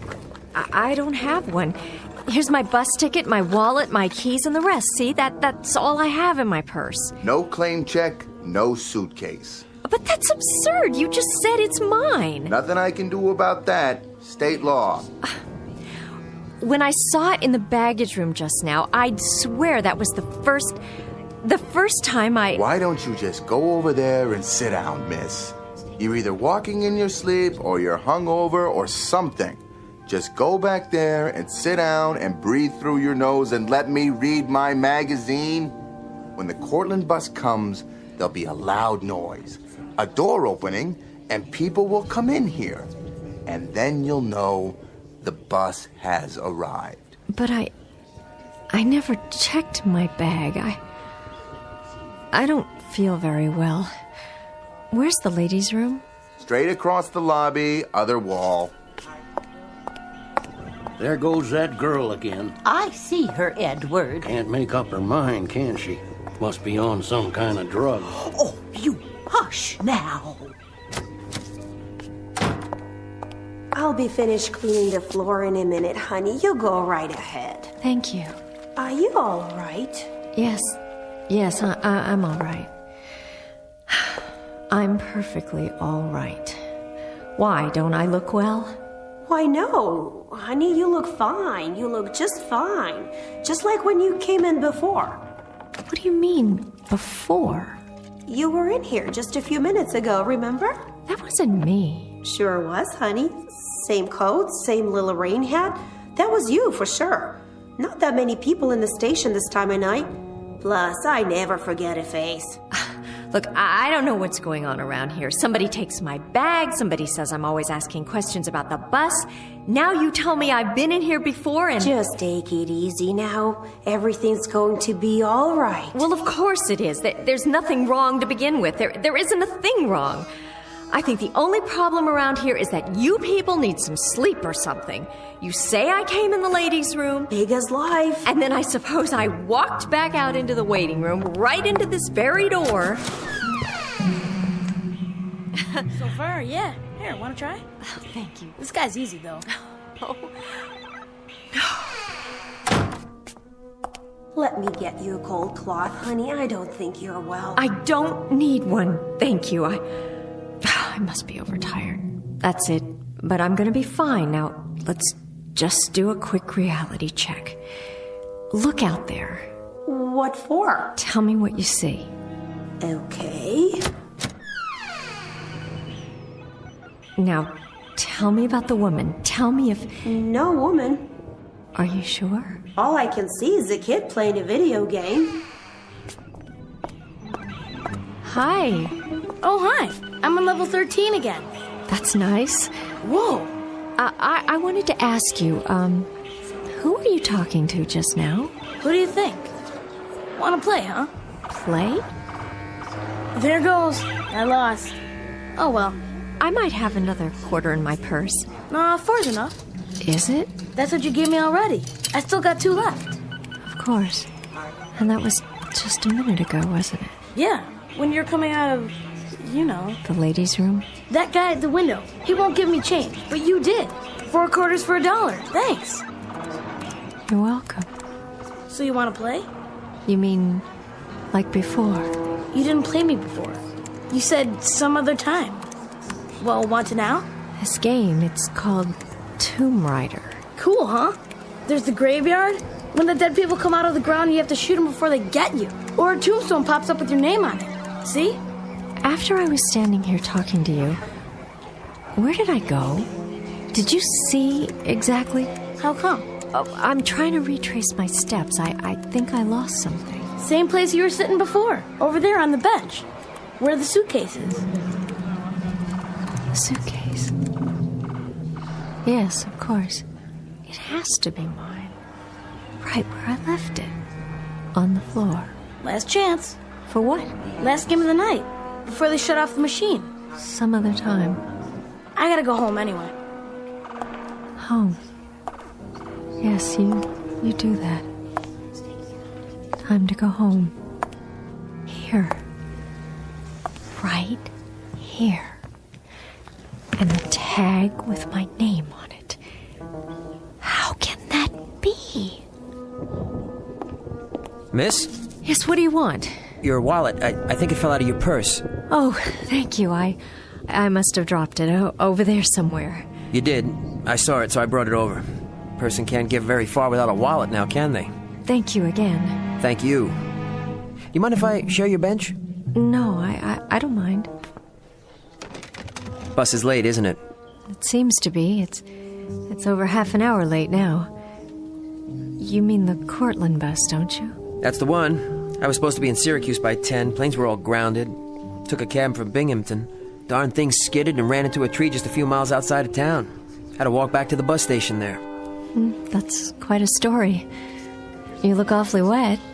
No kidding. I'm about 4 hours from Binghamton and about 5 minutes away from pneumonia. Is that right? Forgive me, miss, but you're not ill, are you? I don't know what's wrong with me. I really truly don't. Well, is there anything I can do? I don't know how to answer that. It's just that a whole bunch of odd things have been happening. Odd? I've been seeing things. What sort of things? Oh, I don't think I should tell you. I think you'll want to move to another part of the room if I do. Or call the police or an ambulance or something. Why don't you take a chance and tell me? You never know. I might be able to help. I don't even know you. Oh, sorry. Paul Grinston. I'm from Binghamton. Millicent Barnes. At least I was. And what does Millicent Barnes do? I'm a private secretary. I quit my job here on Thursday, and I got another job in Buffalo, and that's where I'm going tonight. Well, trying to go to Buffalo. But everything I do, people keep telling me I've done it before.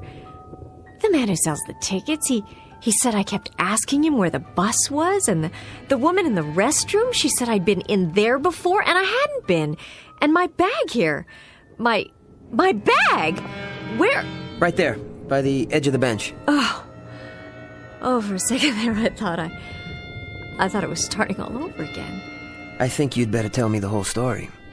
Well, that couple over there, the man and the woman and the ticket man, they said I'd checked it, and there was a bag almost identical to mine in the baggage room. I saw it. Then when I looked again... Go on. Please. Well, it doesn't make any sense, but when I was in the ladies' room, there was a voice from out here, and I thought I heard... What did you hear? My own voice. I thought I heard myself talking to someone. Who? That boy. Where? Oh, he must have gone home. You don't believe me, do you? Well, I wasn't there. It has to be some kind of a delusion. Do people have delusions that they can hear? I don't know. I guess they could. That's what they are, I'm sure. Some kind of delusions. But it isn't just hearing things and seeing things that don't exist. It isn't just that. Why did the old man selling tickets and that woman in the powder room and the couple on the bench and the boy playing the video machine, why did they all say they'd seen me before? I can't say. That's a tough one. What is happening? What on earth is happening to me? I must be sick. I must be running a fever, but I'm not even warm. I don't have a fever. No fever at all. Do I? Here, touch my hand. Can you feel me? Yes, I can feel you. You're really here if that's what you're worried about, and you don't have a fever. I'm not some sort of crazy person. Really, I'm not. I've never had any problem like this. I mean a problem with my mind or anything like that. Of course you haven't. And there is an explanation someplace. There's a reason. Maybe... Maybe what? Maybe there's someone here in this building who resembles you. Could be that, you know? Or maybe somebody playing a joke or something. Is that possible? No, that's too fantastic, and that doesn't explain the bags or anything. If there was someone, where is she now? This is a small bus station. Where is that person? When you get to Buffalo, will someone be there to meet you? Why, yes, I think so. I'm sure of it. A friend of mine. She's supposed to pick me up at the station. Maybe you should call ahead since we're running late. Let your friend know you won't be getting in for a while. Yes, that's a good idea. There's a payphone over there. Good. Oh, but I only have $1.25, and that man at the window... Here, this ought to be enough. I can give you this $1 bill. Forget it. Oh, you're very kind. I'll be over there. I'll watch your bag for you. Thank you so much. Good luck. Would you do one thing for me? Sure. What do you need? I need you to ask the man at the ticket window something. Would you mind? Not at all. Ask him if... But you don't have to ask him. Just look over his shoulder into the storage room where they keep the bags and see if there's one that looks like mine. The same handle, the same kind of tag hanging off it exactly. And if there is, tell me. Would you do that? No problem. I'll be right back.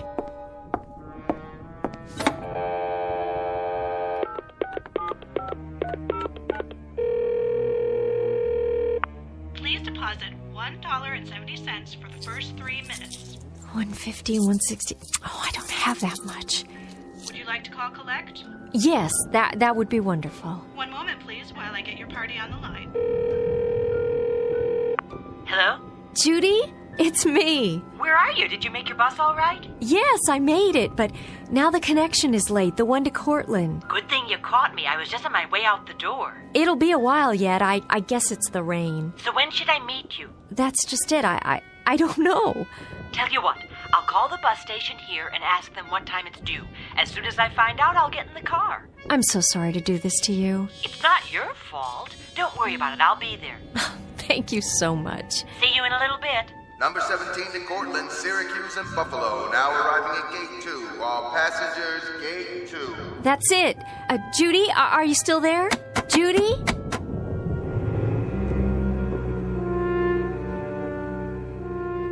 Gate 2, departing in 5 minutes.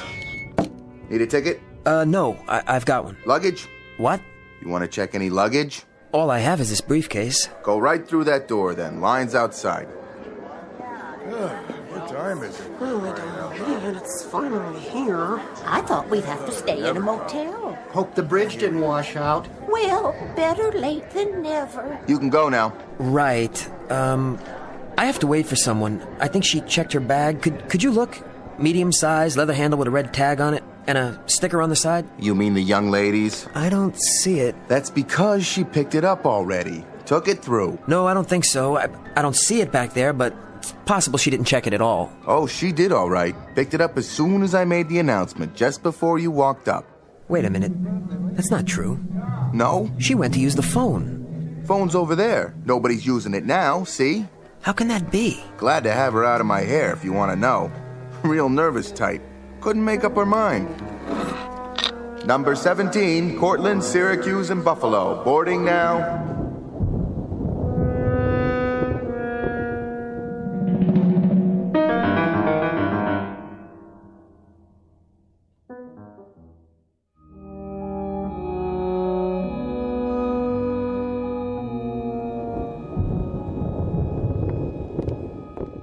Hi. Oh, you are here. Where did you think I'd gone? To make a phone call, but... I did, and now the bus is here, at last. I guess we better get going. Let me get my bag. You're... Right here where I left it. Thanks for watching over it for me. Let me get that for you. Looks heavy. Oh, thank you. You're very nice. No problem. Really, you're being very kind to me. Oh, forget it. You're easy to be kind to. More than just kind. I mean... Come on. We don't want to miss it. Just set her down right there, ma'am. I'll put her in with the rest. Be careful now. It's got all my prescriptions. Don't you lose it. I won't lose it, ma'am. What goes in comes out. I'll even give you a claim check for it, okay? There you go. What did he say? Come along, Edward. Hello, sir. Hi. Want that in here? Yes, just this suitcase. Give the claim tag to the young lady. Oh. Something the matter, miss? Look! What? That's my bag. He's got it. Not that one, the other one. The one that looks just like it. Where? In the luggage compartment, you see it? It's already been loaded on the bus. Who gave you that suitcase? Which one? With the red name tag on the handle, right there. Some woman? I don't remember. Try. What did she look like? Well, it's hard to say. Half a dozen people lined up all at once. Miss Barnes! Millicent, wait!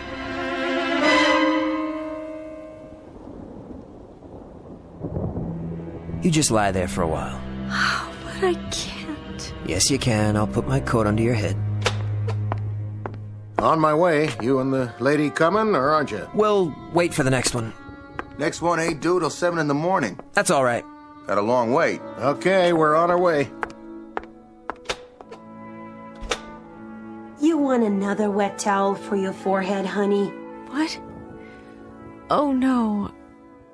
I'm shutting off some of the lights. When not in use, turn off the juice. That's what I always say. Well, I'd better get home. I hope she feels better. Thanks for your help. It's all right, but offhand, mister, I'd say she needs some looking after. More than a towel for her head. You know what I mean? Good night.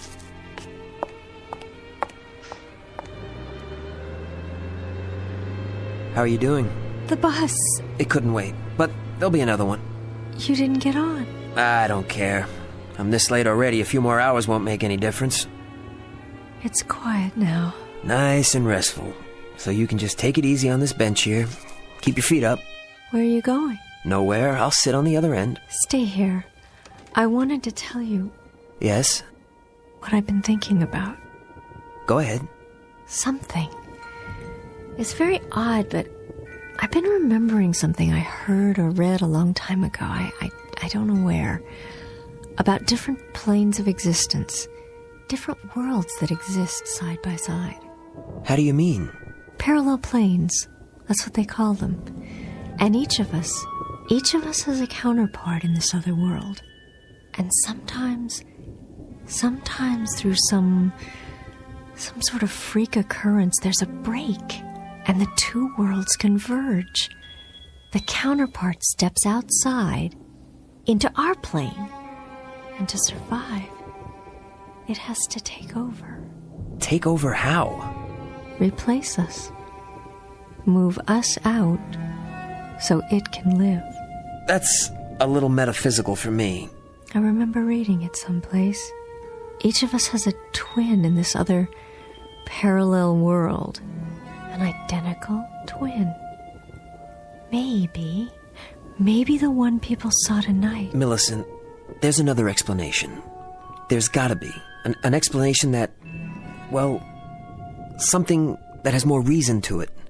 I can't explain it, but somehow I know that's what happened. My counterpart, this other woman. Forget about it, please. Look, I just thought of something. I've got a good friend who lives in Tully. I'll call him and see if he can't bring his car down here for us. He could probably run us into Syracuse. I'll call him, all right, Millicent? Shall I call my friend? I guess so. Excuse me. I'll tell you what I think. I think she's got a leak in her attic. Parallel planes, counterparts in another life. You got a thing for sick people? Is that it? Poor kid. I don't know what's gonna happen to her. You gonna call your friend? What? Your friend in Tully. The one with the car. I don't have a friend in Tully. But she needs help, medical help. I figured it would be easier that way. I figured she'd come along if I told her that. Poor kid. I don't know what else to do. Have you got a phone in there? Who you want to call? The police, I guess. They're the ones who'd know how to help her. To tell you the truth, she kind of gives me the willies. I just as soon she get out of here one way or another. I don't much care how. Where's your phone? Come around to the office so she can't hear. Okay. Say, where'd she go? What? Take a look. She ain't on that bench no more.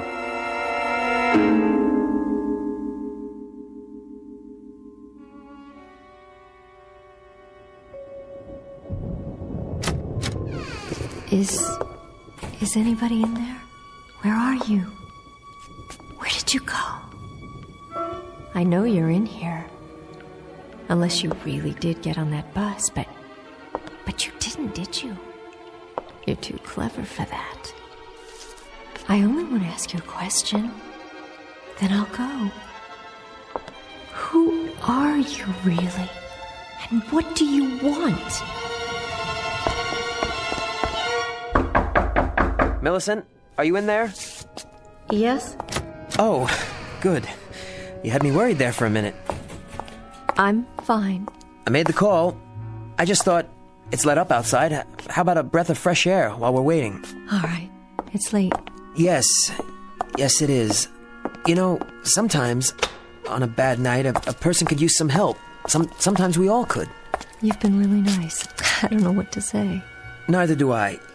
Except that I do want to help you.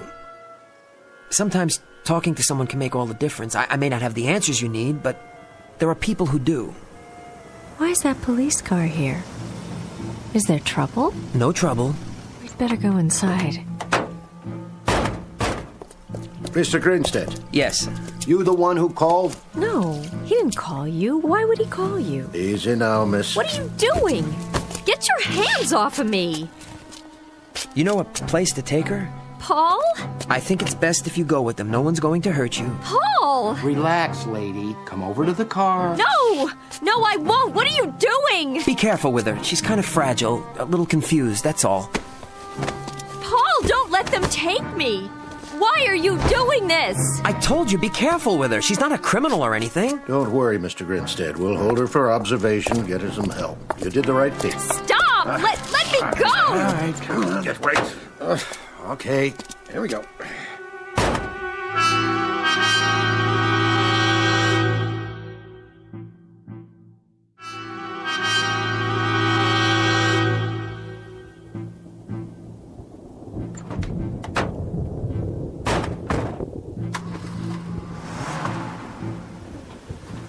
Millicent.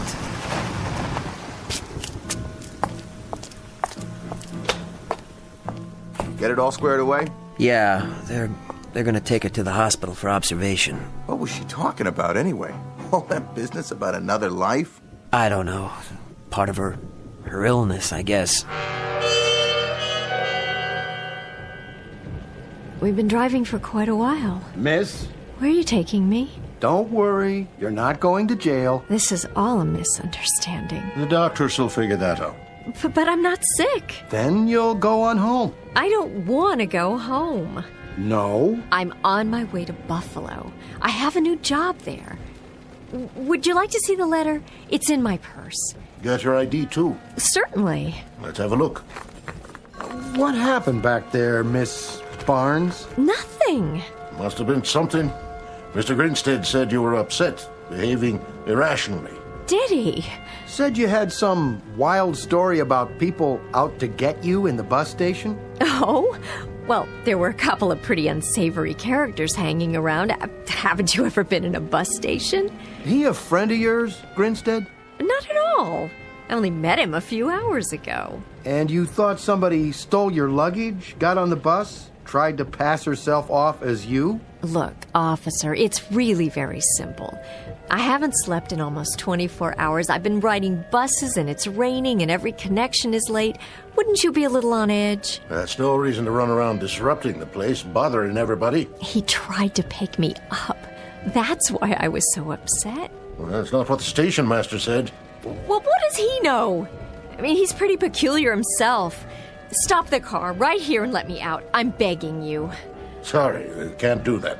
Look, I'll take a cab all the way to Buffalo. Then none of you will have to put up with me anymore. See, there you go. There I go what? You seem like a nice enough person. Why don't you just take it easy?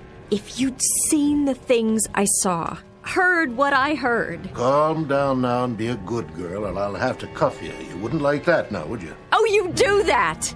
Do it. Look, I don't care anymore. I think you better let them check you out real good when we get to Braywood. Braywood? What is that, a loony farm? Emergency medical facility.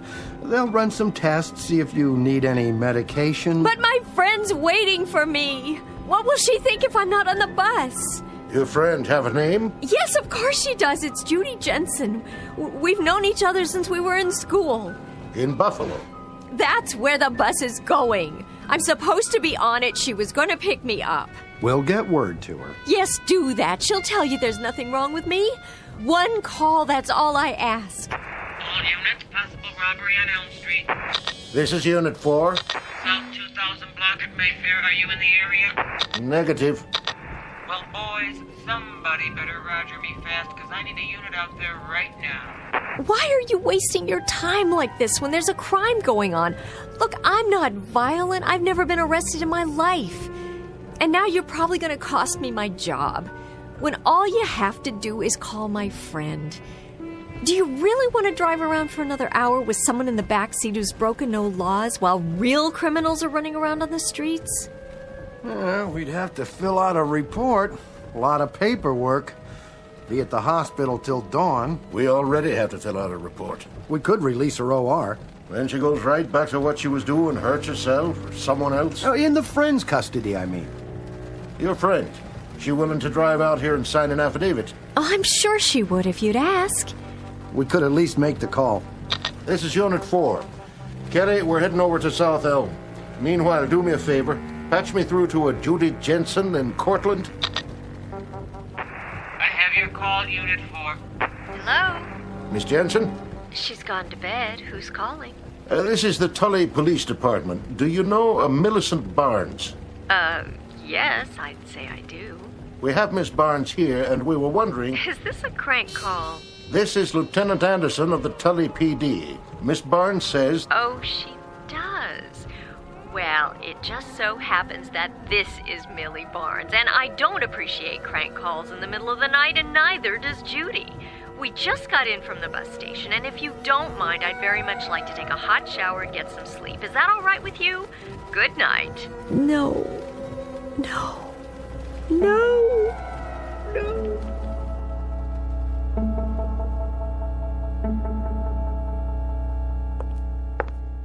You have any coffee? Vending machine, other side. When's the next bus? 7 o'clock? You got 4.5 hours. Take a snooze on the bench there if you want. You'll be all alone. No noise. I even shut off the video machine. This place is like a tomb between now and morning. Thanks. I might do that. You want to check your briefcase? No, I'll keep it with me. Thanks.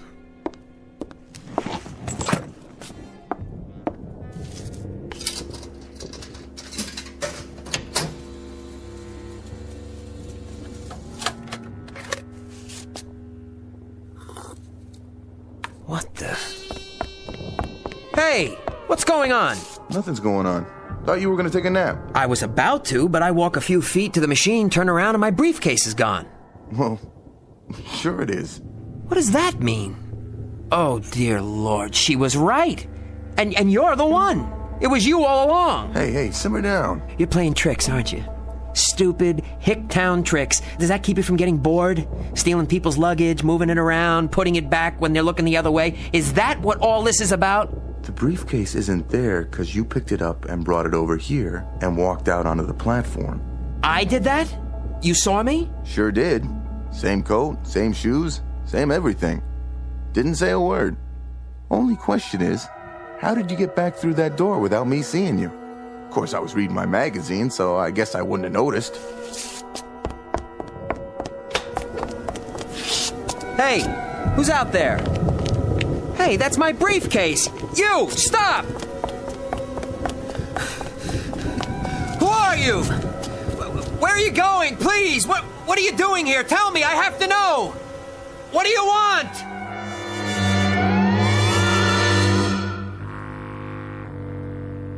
Obscure metaphysical explanation to cover a most disturbing phenomenon. Reasons dredged out of the shadows to explain away that which cannot be explained.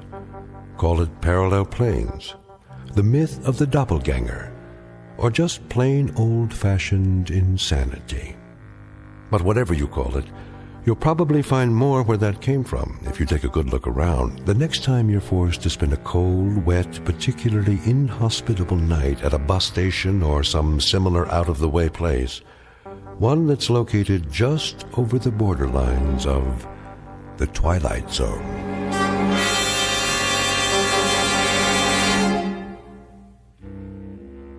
We'll be back to the Twilight Zone in a moment.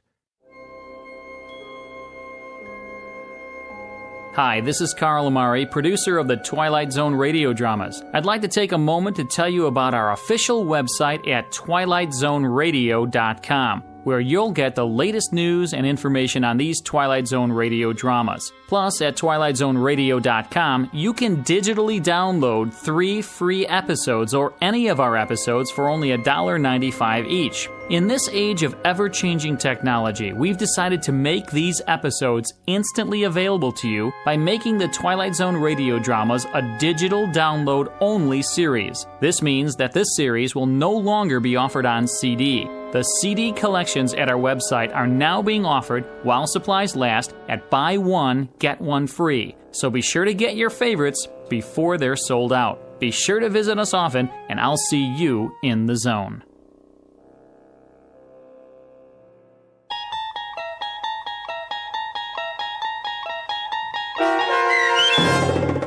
Mirror Image, starring Morgan Brittany and Frank John Hughes with Stacy Keach as your narrator, was adapted for radio by Dennis Etchison and based on a script by Rod Serling. Heard in the cast were Peter DeFaria, Richard Hensel, Peggy Roeder, Adam Tangway, Roderick Peoples, Doug James, and Natalia Reed. To learn more about the Twilight Zone radio dramas and to obtain audio cassettes and CDs of these programs, visit our website at twilightzoneradio.com. The producers of The Twilight Zone wish to thank CBS Enterprises, Carol Serling, Dennis Etchison, Dick Brescia Associates, Claire Simon Casting, Paul Patch, Terry Jennings, the American Forces Radio and Television Service, our sponsors, and our radio affiliates for helping make this series possible. This copyrighted radio series is produced and directed by Carl Amari and Roger Wolski for Falcon Picture Group. Doug James speaking.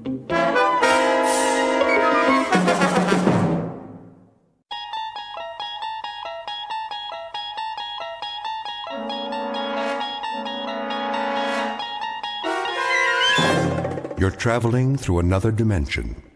A dimension not only of sight and sound, but of mind. A journey into a wondrous land whose boundaries are those of imagination. Your next stop, the Twilight Zone.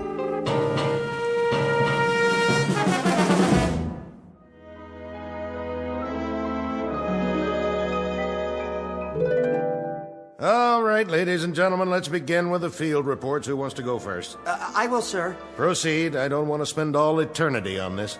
Yes, sir. First up is Angel First Class Scott Cousins. Assignment, Orion, project, evening miracles, job rating, excellent. Good man, real stuff. Next. I have a report on Angel's second class William Allen. Assignment Beetlejuice, project planet rotation and weather, job rating, excellent.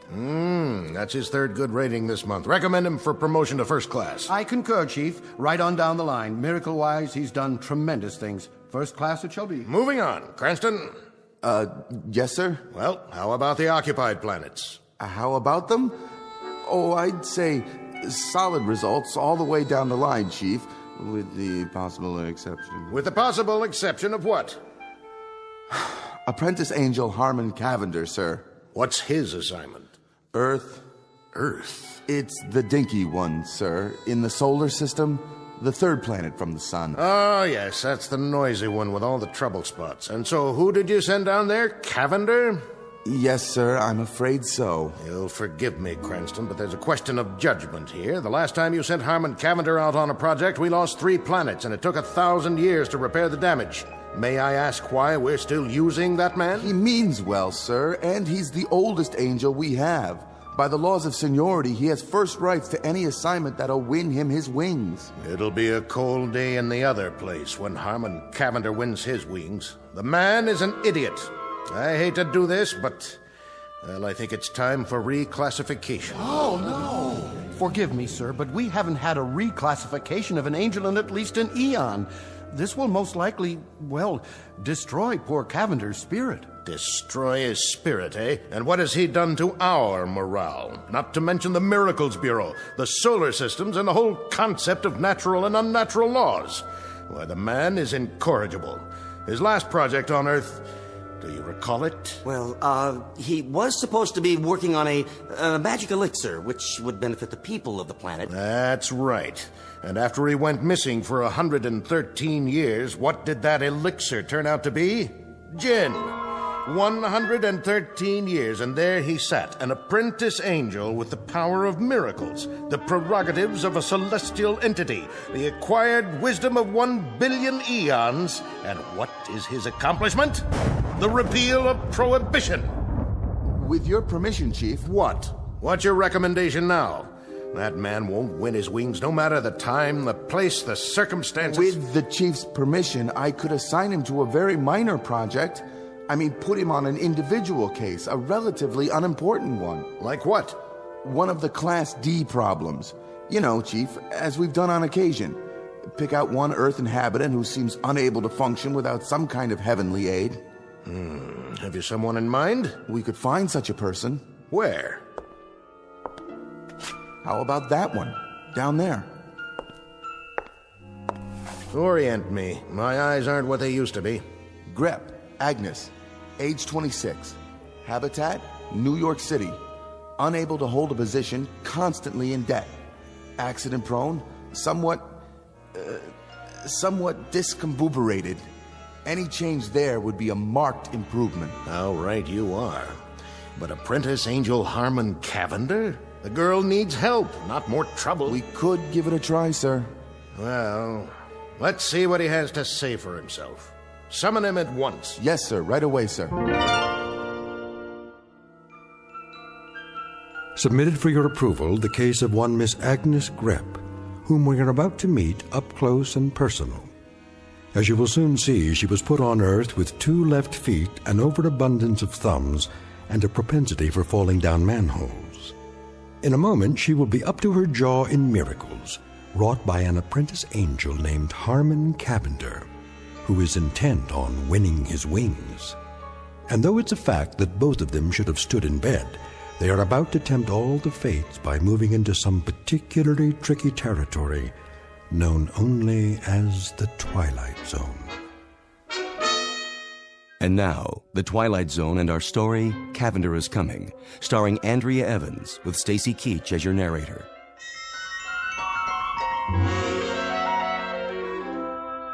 Excuse me. Yes? Is this the 3rd Celestial Division? Yes, sir. Angel Placement Bureau? That's correct. Do you have an appointment? Yes, I'm looking for a Mr. Henry Polk. Our supervisor. And you are? Cavander. Harmon Cavander. Ah, yes. We've been expecting you. Go right in. Thank you.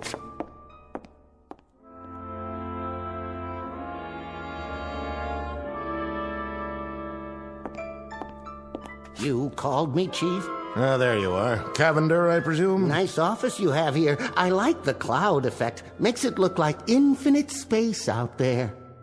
It is infinite. Oh. Apprentice Angel Cavander, it has come to our attention that you are the only angel in your class not to have won his wings. Sad but true. Not for want of trying, I can assure you. It has further come to our attention that you are a clod. A clod, sir? Never mind. Before reclassifying you... Reclassify? We're going to give you one more chance. Oh. Walk over to the edge with me and look down through the cloud cover. What do you see? Oh, which one? The one in the theater, with the costume, the usherette, I believe they call them. Nice-looking girl. You think so? Good. She's your next project. Oh, thank you, sir. I especially like the uniform she's wearing. Very military, with epaulets. And what's that on her head? Is that a fez?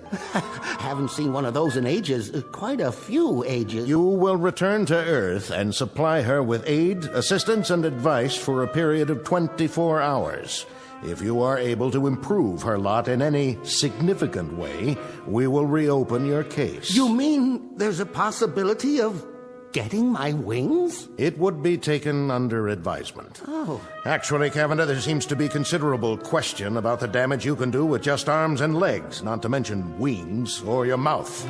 However, we've graciously consented to give you one more opportunity. You have 24 hours to see what, if anything, you can do with that clod, that young Earth woman. Mm-hmm. Take a good look. She's the one lining up for inspection right now in the lobby. Who's doing the inspecting? The theater manager, the short one with the ridiculous little mustache. All right, girls, positions, please. Ready for inspection before we open the doors. Excuse me. End of the line. Can I get in here? This is my position. Pardon me. Inspection! Left lapel wrinkled. Sorry, sir. Lipstick crooked. I'll fix it. And you. Yes, Mr. Stout? Stand up. No slumping. Eyes straight ahead.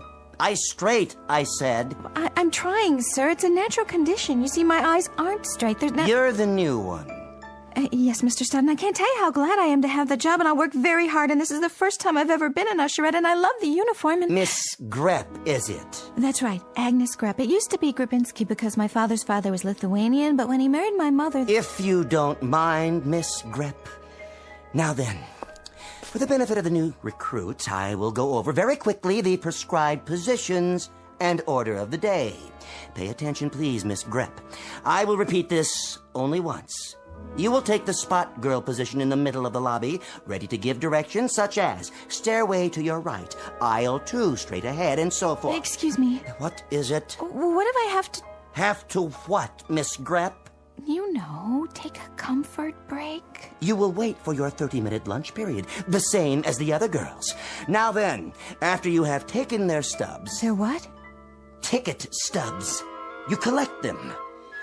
Then the directions you give the patrons will be as follows. Stairway to your right, stairway to your left, aisle 2 straight ahead. Psst. Aisle 3 to your right, balcony and loge upstairs, and... Miss Grepp, if you please. What if I need a drink of water? Yeah, you know, all those directions and my mouth might go dry. It used to go dry when I had to stand up in front of the class, and sometimes it gets dry even when I... Then you look my way and make a face. Like this. Mr. Stout, you look like a fish, doesn't he? Isn't it cute the way he does his mouth like that? The doors are opening for the first performance of the day. Take your positions. Hup, hup. Yes, sir. I'll work the candy counter, sir. I'm in the loges. Where's my flashlight? Spot. Miss Grepp, take your spot. Oh, don't worry about me, sir. I got it covered. Hello, dear. Hi. Can you tell us where to find the best seat? Give her your ticket first, Gertrude. Oh, yes, of course. Here you are, dear. About those seats. Immediate lodging. 3 aisles straight up. I mean, in the balcony. Pardon? Well, and I think there's some candy to your right, popcorn, and Oh, God knows what else. Pardon me?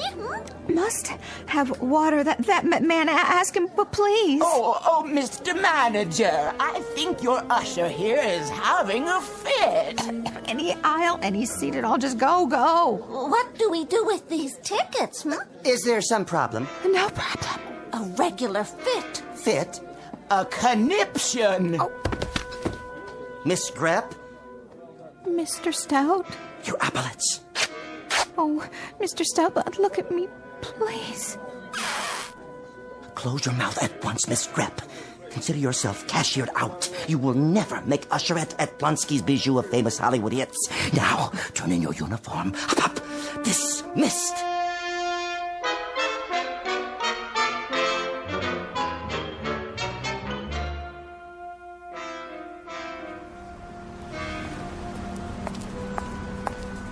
Oh, well, that's showbiz.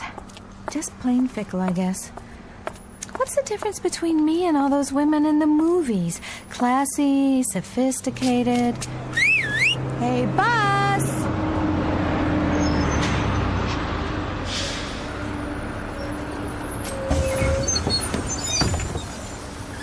You got a bus pass? Not as such. I wanted to get one, but then I thought if I did, I might lose it, and then I'd be out all that money, so I never got one, and now Put your quarters in the machine.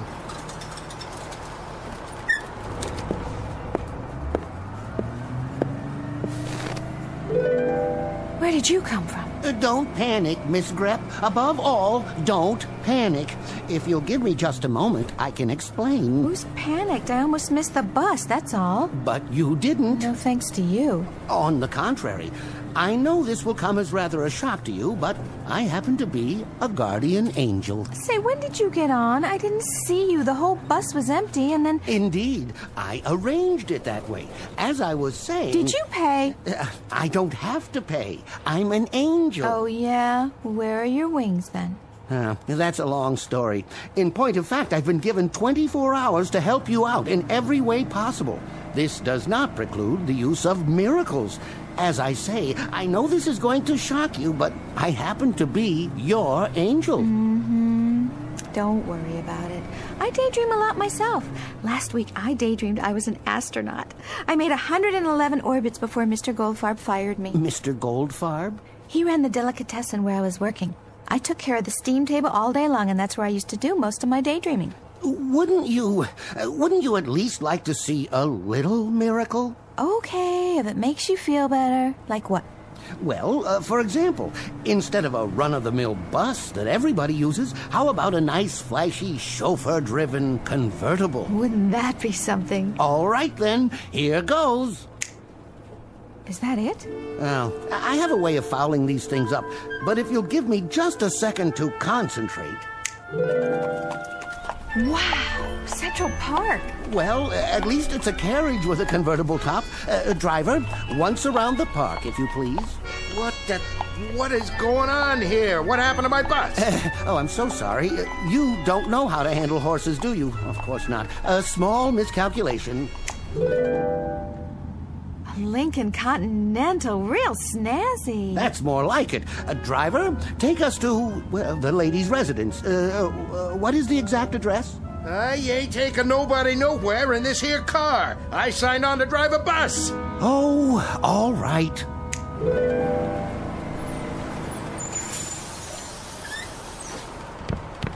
From here on out, folks, you're on your own. When the supervisor comes to claim the bus, tell him I resigned.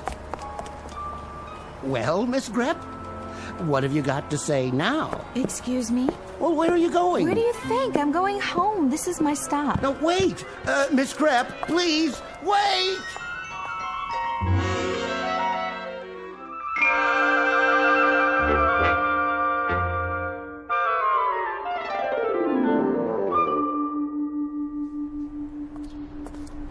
Hey, Aggie. Hi there. How's my favorite little girl today? Okay. Been playing? Yeah. I'll bet you had fun, huh? Well, it would be more fun if you could play with me. How come you have to go to work? Not anymore, I don't. I'll play with you tomorrow, okay? We'll go to the park. Promise? You come over and knock on my door in the morning and we'll go, okay? Okay. See ya, Aggie. Hi, Aggie. Hey there, Teddy. You got any candy today? Have I got candy? Look at this. I brought it all the way from Plonsky's Theater, just for you. Gee, thanks.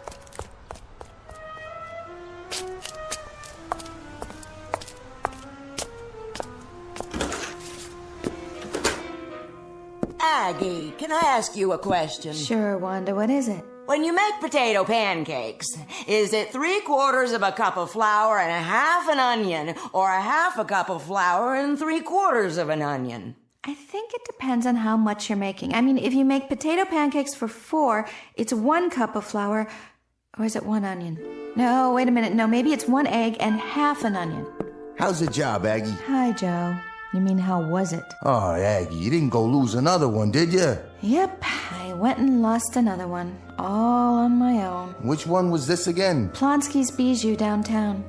I flunked close order drill. Listen to me, don't you worry about it none. You'll get another job, but fast. Nice person like you. Aggie. Why, what's the matter, sweetie? I broke my cookie. Oh, sweet baby. Aunt Aggie has a cookie for you. Here. You like it, huh? Mm-hmm. Aunt Aggie's gotta go now, but I'll give you another cookie later. Would you like that? Be careful now. Don't drop it.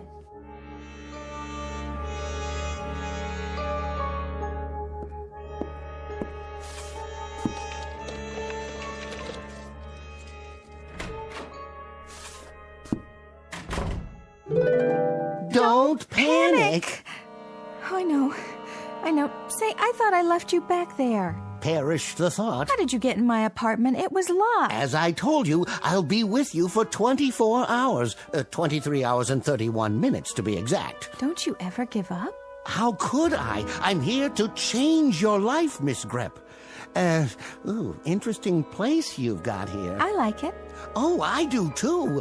Particularly the stuffed animals and the Cupid dolls. Been collecting them for some time, haven't you? If you'll excuse me, I have got to take these shoes off. My feet are killing me. Let's get down to business, shall we? What kind of business? In a case like this, I usually examine the most pressing problems and then formulate a plan to alleviate them. Me too. Only whenever I make a plan, something always happens. You know, like a fly in the ointment. Is that an expression? Oh, my mother used to say that. Whenever my father made plans, like the time he went into business raising rock Cornish game hens, it was a great plan, let me tell you. I think the way to attack this employment problem of yours... Would you like something to drink? Oh, yes. That is, no, I really shouldn't. As I was saying... Tea or coffee? You look like a tea man to me. I think I've got some tea bags somewhere. Don't trouble yourself. How about a beer? Oh, no. No.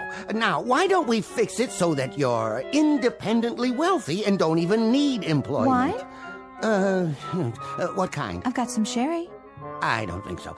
Now, my dear young lady, we are discussing the alteration of your entire future. For the moment, we can dispense with the convivialities and proceed directly to... Yes? You wouldn't happen to have any gin, would you, by any chance? Just lying around, going to waste? Afraid not. Oh.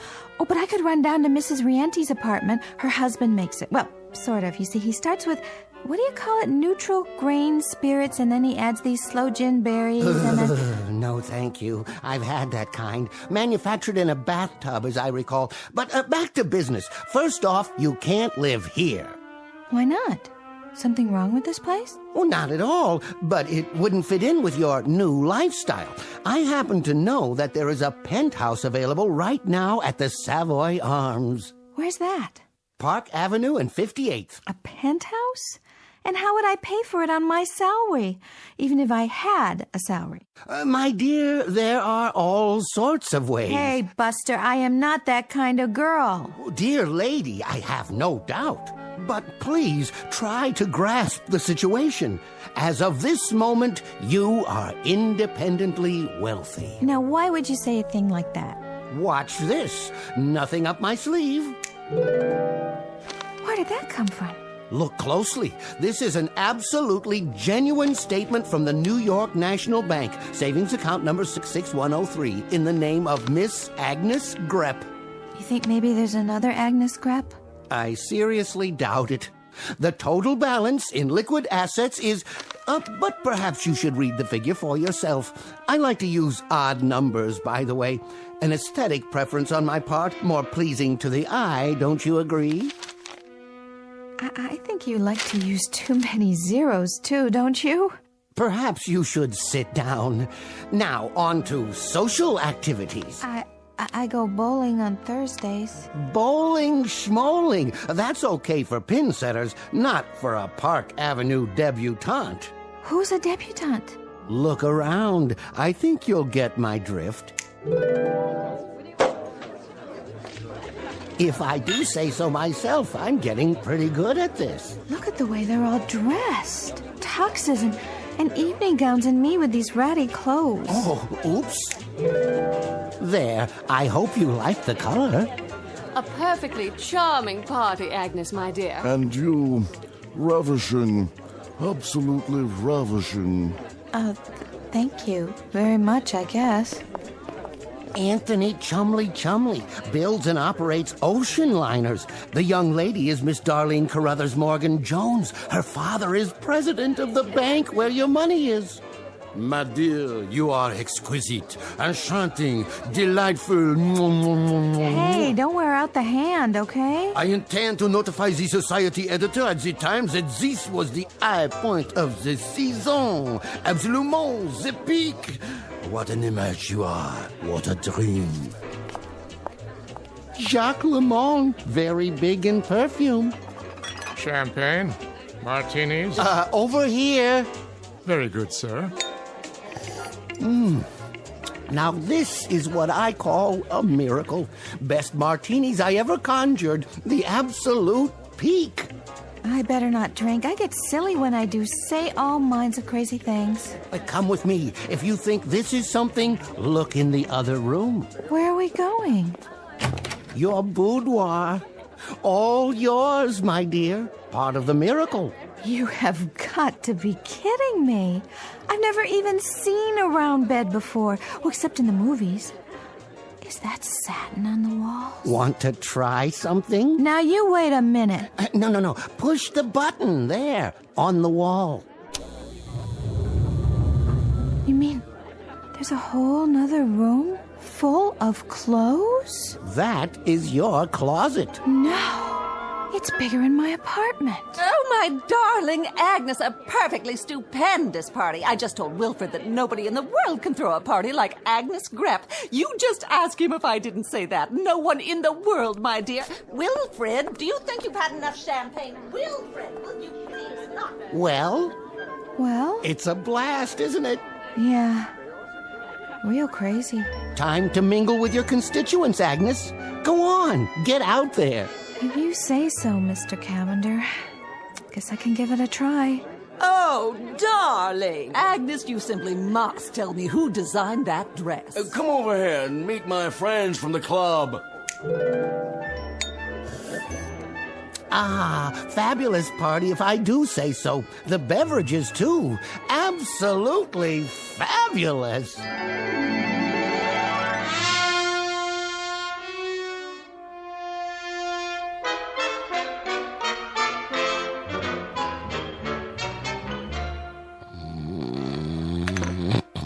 What?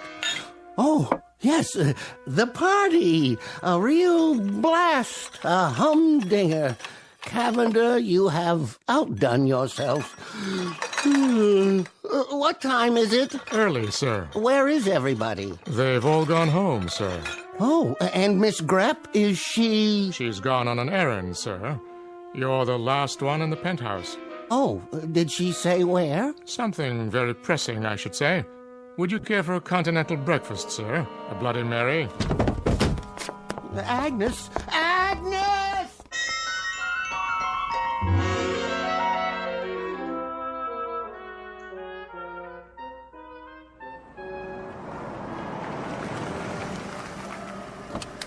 Wait here, driver.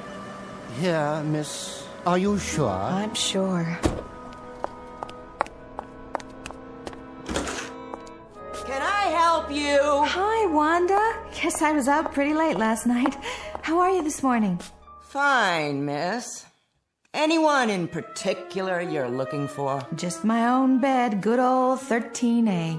13A's been rented. It has? To a nice couple. You a friend of theirs?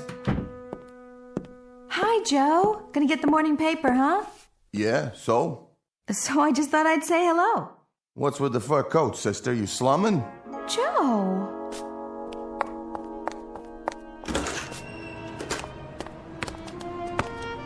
Hi, sweetie. Were you waiting for me? Huh? Remember? We said we'd go to the park today, you and me. Just as soon as I change this dress and get out of these awful shoes. Who are you? It's Aunt Aggie, honey. Don't you... My mom said not to talk to strangers. Oh, there you are. She doesn't know me. Of course not. And my apartment, it's been rented. Naturally. And my landlady didn't even recognize me. And you know what Joe, my neighbor, said? Miss Grepp, you can't have your cake and also eat it. That is, somebody's got to pay the fiddler, or something along those lines. What does that mean? Well, you know yourself. It's a kind of a give and take thing. Life, I mean. The whole philosophy of living. Well, what on earth did you expect? What do you want from me? Not much of anything, really. I didn't expect anything except... What? Friends, maybe. Excuse me. Hey, what do you say, slugger? Aunt Aggie's back, and she got candy for you. She's got... What's that? That's not a candy bar. No, honey, it's not a candy bar. It's a bottle of perfume. Costs $100 an ounce. Big deal, huh? You know what? I wish it were a chocolate bar. Come on, Teddy, leave the lady alone. Come back up here. Mrs. Rienti? That's okay, it's me, Aggie. Come on back for your breakfast. I told you don't bother the lady. Mrs. Rienti, it's Aggie. Don't let this sable coat throw you. Driver, take the lady back to the Savoy Arms. Yes, sir. No, not the Savoy Arms. How's that? No more Park Avenue and 58th. I don't want to go back there. I want to stay here. Why, I'll never win my wings now. I'll be drummed out. I'll be reclassified. Didn't we have a wonderful time? Don't you have everything you want? Mr. Cavander, you want to make me the happiest girl in the world? Then knock it off with the Park Avenue penthouse, the sable, the whole bit. I want it the way it was. The way it was? Unstable, unresolved, and unemployed? Disconnected, discombobulated, and behind in my rent. But that's for me. That and bowling, babysitting, and potato pancakes. How about it, Mr. Cavander? All right, Miss Grepp, but I think you're making an awful mistake. I tried. God knows I tried. Can you hear me up there? You can't take that away from me. What do you say, Egg? Top of the morning, Joe.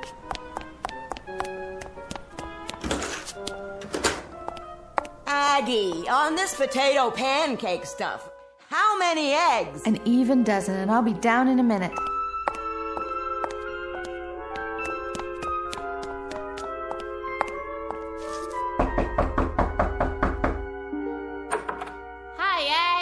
Hi, Mrs. Rienti. I hope you don't mind. I brought something for the kids. Hi, Aggie. Here you go.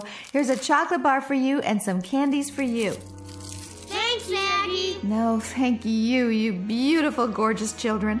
I just wish it was more.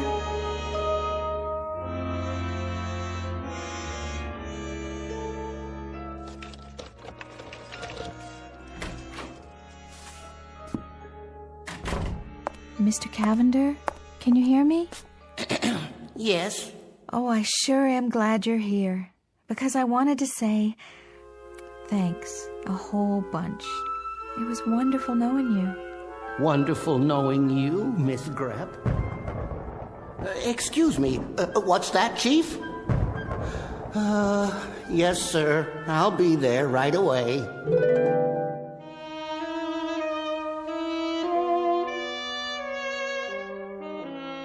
Cavander checking in, sir. just looking over the report we received on you. Conduct unbecoming an angel. Gin and tonic consumption. Gin fizz consumption. Gin on the rocks. Extra dry martinis. General inebriation. Need I go on? Cavander, you're a disgrace to the entire service. I'm sorry, sir. I truly am. I'm afraid you know what this means. Reclassification, sir. At least reclassification. I know it. I expected it. I hate to do this, Cavander. I really do. As a matter of fact, Hey, Chief, look at this. What? Why, this is incredible. It is. See for yourself, Chief. Come over here. My eyes aren't so hot lately. Try, Chief. You can do it. Where are you pointing? Lean over the edge. That planet there, the little blue and green one? Yeah, check the island of Manhattan, the lower part. She's happy. She is, isn't she? She looks at least 6 times happier than when I found her. She's incredibly, deliriously, totally happy. I don't understand how that could be. But I tell you she is, sir. See? See what she's doing now? What is that costume she's wearing? A bowling shirt, I believe it's called. Say again? Bowling, sir. She bowls every Thursday night. Fascinating. And is she supposed to keep her finger in the ball after it starts rolling down the lane? Ooh, no, sir. She still hasn't quite got the hang of it. I do hope she didn't hurt herself. Well, Cavander, it seems I may have been premature in my judgment. Oh? After all, your assignment was to make her happy, and that's precisely the way she is now, so... Well, there seems to be very little left to do, except... Go on, sir. I'm all ears. I noticed. I think under the circumstances, Cavander, since you've done so very well with this subject... Yes? Well, it occurs to me that there are other deserving subjects down there who may require a little angelic assistance from time to time. Oh, definitely. No doubt. Each of them could be your personal project, so to speak. How would you like that? And... my wings, sir? We'll reopen that issue later on. But for the moment, we'll start a dossier on the people you'll be assigned to. In a strange way, I feel rather sorry for them. Cavander? Cavander, are you listening?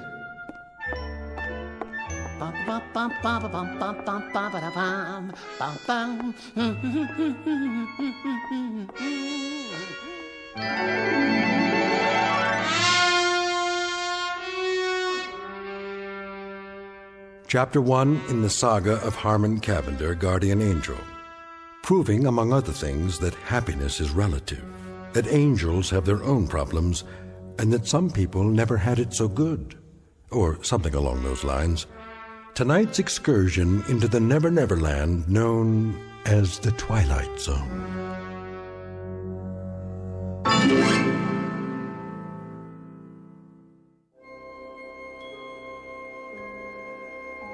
Hi, this is Carl Amari, producer of the Twilight Zone Radio dramas. I'd like to take a moment to tell you about our official website at twilightzoneradio.com, where you'll get the latest news and information on these Twilight Zone Radio dramas. Plus, at twilightzoneradio.com, you can digitally download 3 free episodes or any of our episodes for only $1.95 each. In this age of ever-changing technology, we've decided to make these episodes instantly available to you by making the Twilight Zone radio dramas a digital download-only series. This means that this series will no longer be offered on CD. The CD collections at our website are now being offered, while supplies last, at buy one, get one free. So be sure to get your favorites before they're sold out. Be sure to visit us often, and I'll see you in the zone.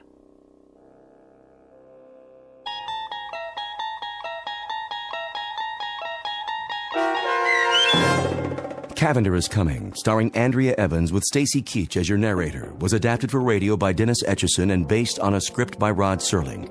Heard in the cast were Richard Hensel, Roderick Peoples, Doug James, Peter DeFaria, Linda Reiter, Maggie Carney, Martin Hughes, Lauren Patton, David Darlow, Maria Stevens, and Meg Falcon. To learn more about the Twilight Zone radio dramas and to obtain audio cassettes and CDs of these programs, visit our website at twilightzoneradio.com. This copyrighted radio series is produced and directed by Carl Amari and Roger Wolski for Falcon Picture Group. Doug James speaking.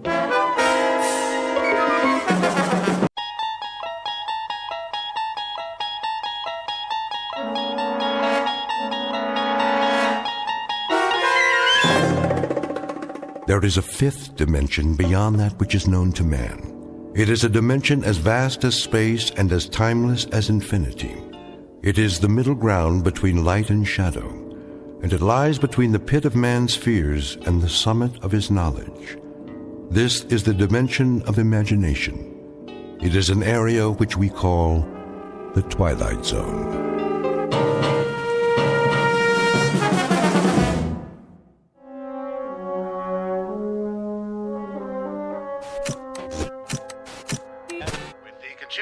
On the rise, Wall Street pundits predict no more hikes in the interest rate for the next quarter. Henry, where are you? In here, Mama. Recapping our local headlines for the hour, it looks like that rainstorm from the northeast has dissipated.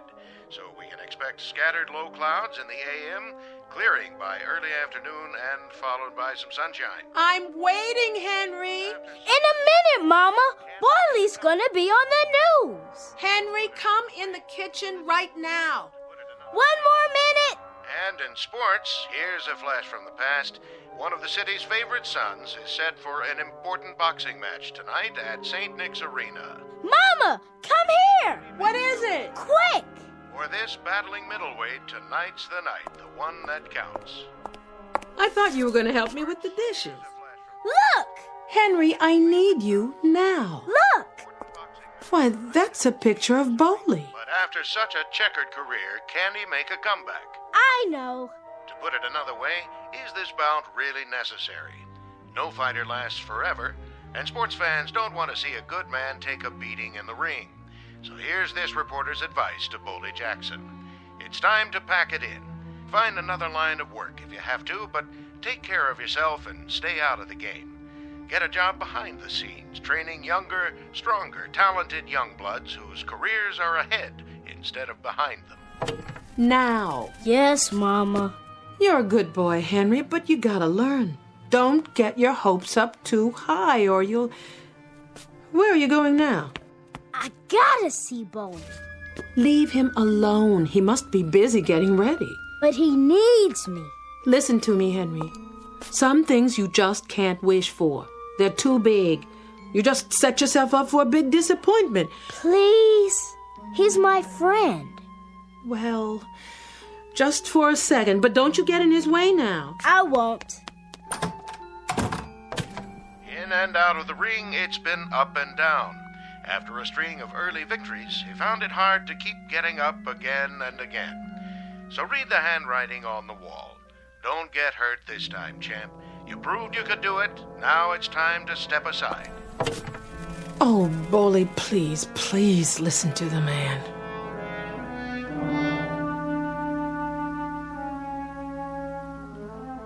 In this corner of the universe, a prize fighter named Bowley Jackson, 183 pounds, a little over his best weight, and an hour and a half away from his chance for a comeback at St. Nick's Arena. Mr. Bowley Jackson, who now lives in a tenement building and by the standards of his profession is an aging, over-the-hill relic of what was, and who now sees a reflection in his dresser mirror of a man who left too many pieces of his youth in too many stadiums for too many years before too many screaming people. Mr. Bowley Jackson, who might do well to look for some gentle magic in the hard-surfaced glass that stares back at him from somewhere in the Twilight Zone.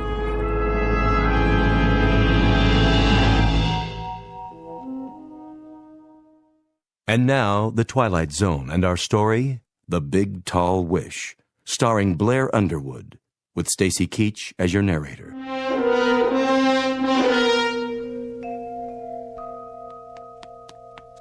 Hey, Bowley, you in there?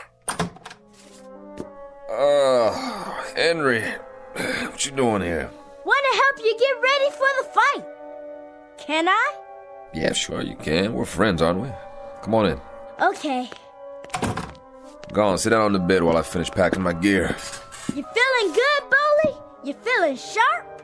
Take a tiger tonight, huh, Bowley? Take a tiger, Henry. Gonna take me a tiger. Show me how you're gonna do it. Left, right, and one in the stomach. Bow! Just like that. Yeah. Then lift him up by the tail. And then what? and throw them all the way out to the 9th row. Looking at yourself in the mirror, huh? Yeah, you're looking good, Bully. You're looking sharp. You gonna watch it on TV? You foolin'? I'll yell so loud, you'll hear me all the way to St. Nick's. Yeah. Hey, you know what I see in the mirror? A fighter don't need a scrapbook, Henry. You want to know about what he's done, where he's been? You can read it right in his face. He's got the whole story right there, cut into his skin. Yeah. Well, where'd you get that scar anyway? Which one? Over your eye. Ah, that's St. Louis. Guy named Sailor Levette. Real fast boy. And see this nose? That was Memorial Stadium, Syracuse, New York. Italian boy. Fought like Henry Armstrong, all hands and arms, just like a windmill all over you. That was the first time I ever had my nose broke twice in one fight. Did it hurt bad? Sure it did. What you think? Gee, Bully, that's tough. Moving south, Henry, moving south. Now, this here, Miami, Florida. Boy got me up against a ring post, did this here, with his laces on the face. That's where you read it. Start at the first match and move across Pittsburgh, Boston, Syracuse. I'm a tired old man, Henry. Tired old man trying to catch a bus. But the bus already gone. Left a couple of years ago. Aw, that ain't true. Here, look for yourself. Hands all heavy, legs all rubbery, short breath, one eye not so good, and there I go running down the street trying to catch this bus to glory. Stop talking like that. I'm only telling the truth. Bully, you're gonna catch a tiger tonight. I'm sure gonna try. I know you are, 'cause I'm gonna make a wish. I'm gonna make a big, tall wish. And you ain't gonna get hurt none either. I'm gonna make a wish that you don't. You hear? I don't want you getting hurt. You've been hurt enough already, and you're my friend, Bully. You're my good and close friend. You are a good boy, Henry. Good boy. And I thank you. Now, you go on. I gotta get my gym bag packed. I'll wait and walk you downstairs. Okay, boy. Okay. I'd like that just fine.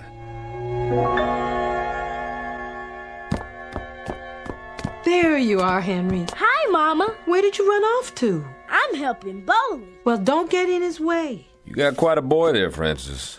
Quite a boy. I hope he didn't bother you too much. Him? No. He talks like a little old man sometimes, you know. Real intense. Says I'm his good and close friend. Well, you are. You know, he's mine, too. I don't think I ever had a friend like Henry. You're good to him, Bully. You're real good to him. Taking him to ball games all the time, taking him out for walks. Hard for a boy not to have a father around. He never did know his. I know he didn't. He won't be going to bed tonight till you get back. Don't let him stay up too late. Take care of yourself, Bully. I hope you don't get hurt none. I'll work hard on it. I'm going to make a wish, Bully. I'm going to make a wish nothing happens to you. So don't you be afraid, understand? Don't you be afraid, no matter what, 'cause nothing can hurt you. You hear me? Nothing. That boy.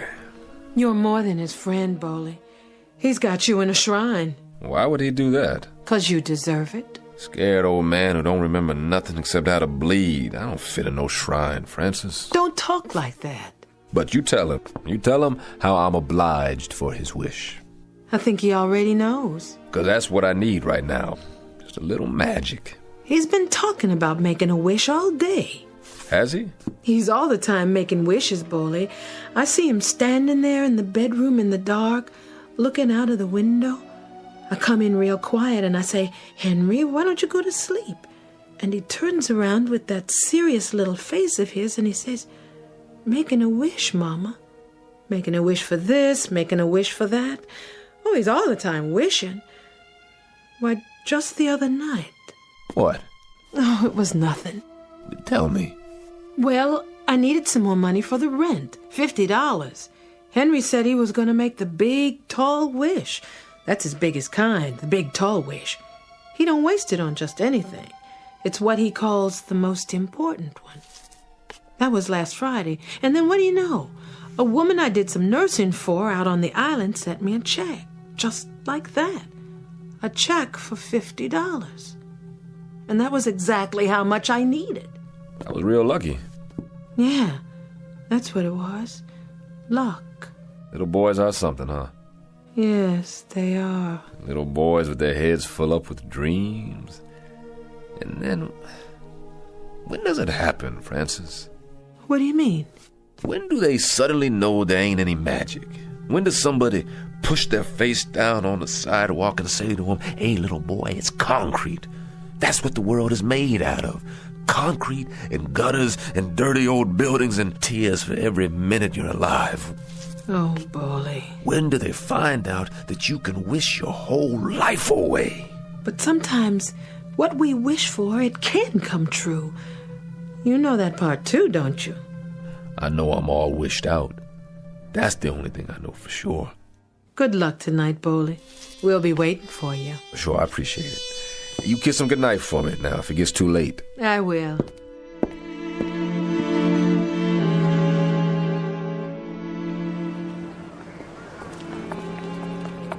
Hey, Bowley, knock him out for me. Yeah, no TKO, out cold. I got a bet down on you. That no good bum.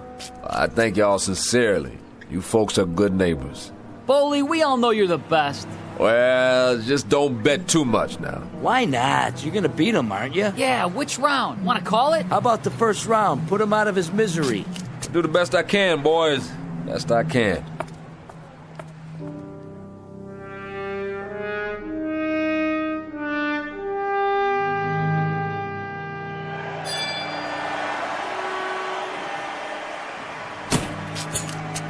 Hey, Joe. There you are, Jackson. What's happening? What you standing back here for? You're supposed to be getting ready. Just checking out the house. Well, forget about it. Thomas won't cut you a piece of the action. Not tonight. How come? Not much box office. Too many people at home watching on TV. So all you get's the guarantee. That's all right. Just wanted to check it out. Been a while. A while. It's always the same. Cigars, beer, hot dogs, sweat, canvas. Never forget places like this, the way they smell. All this time, I guess I missed it. Go on in the dressing room. In a minute.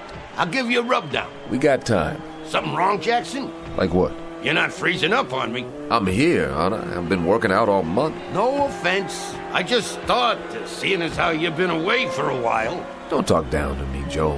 You might have a slight case of the jitters, that's all. Not me. Never did. Never will. Don't worry about it. You'll do fine. Sure I will. You look good. You really do. How was the weigh-in, Slugger? Right on the money. Like I said, you're looking real good.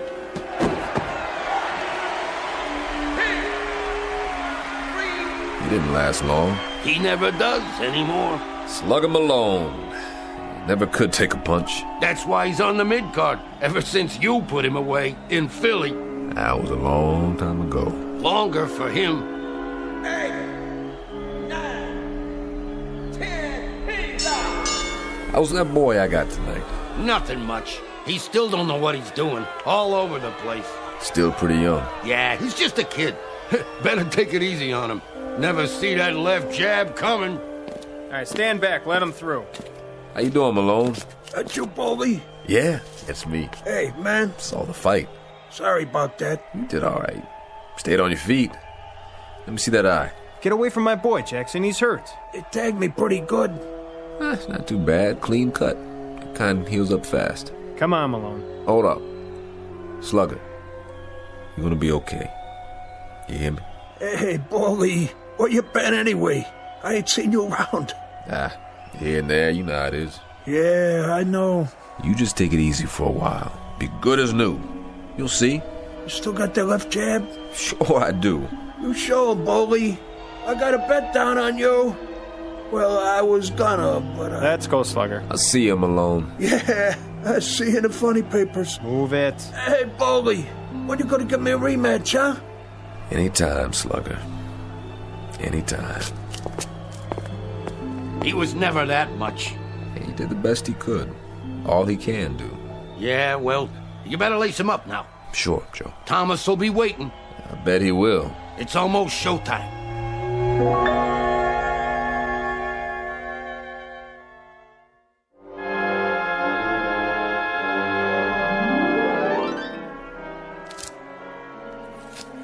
Hurry up, Marcel. I got it. There, Bully. Your hands are taped real good, just like old times. How's it feel?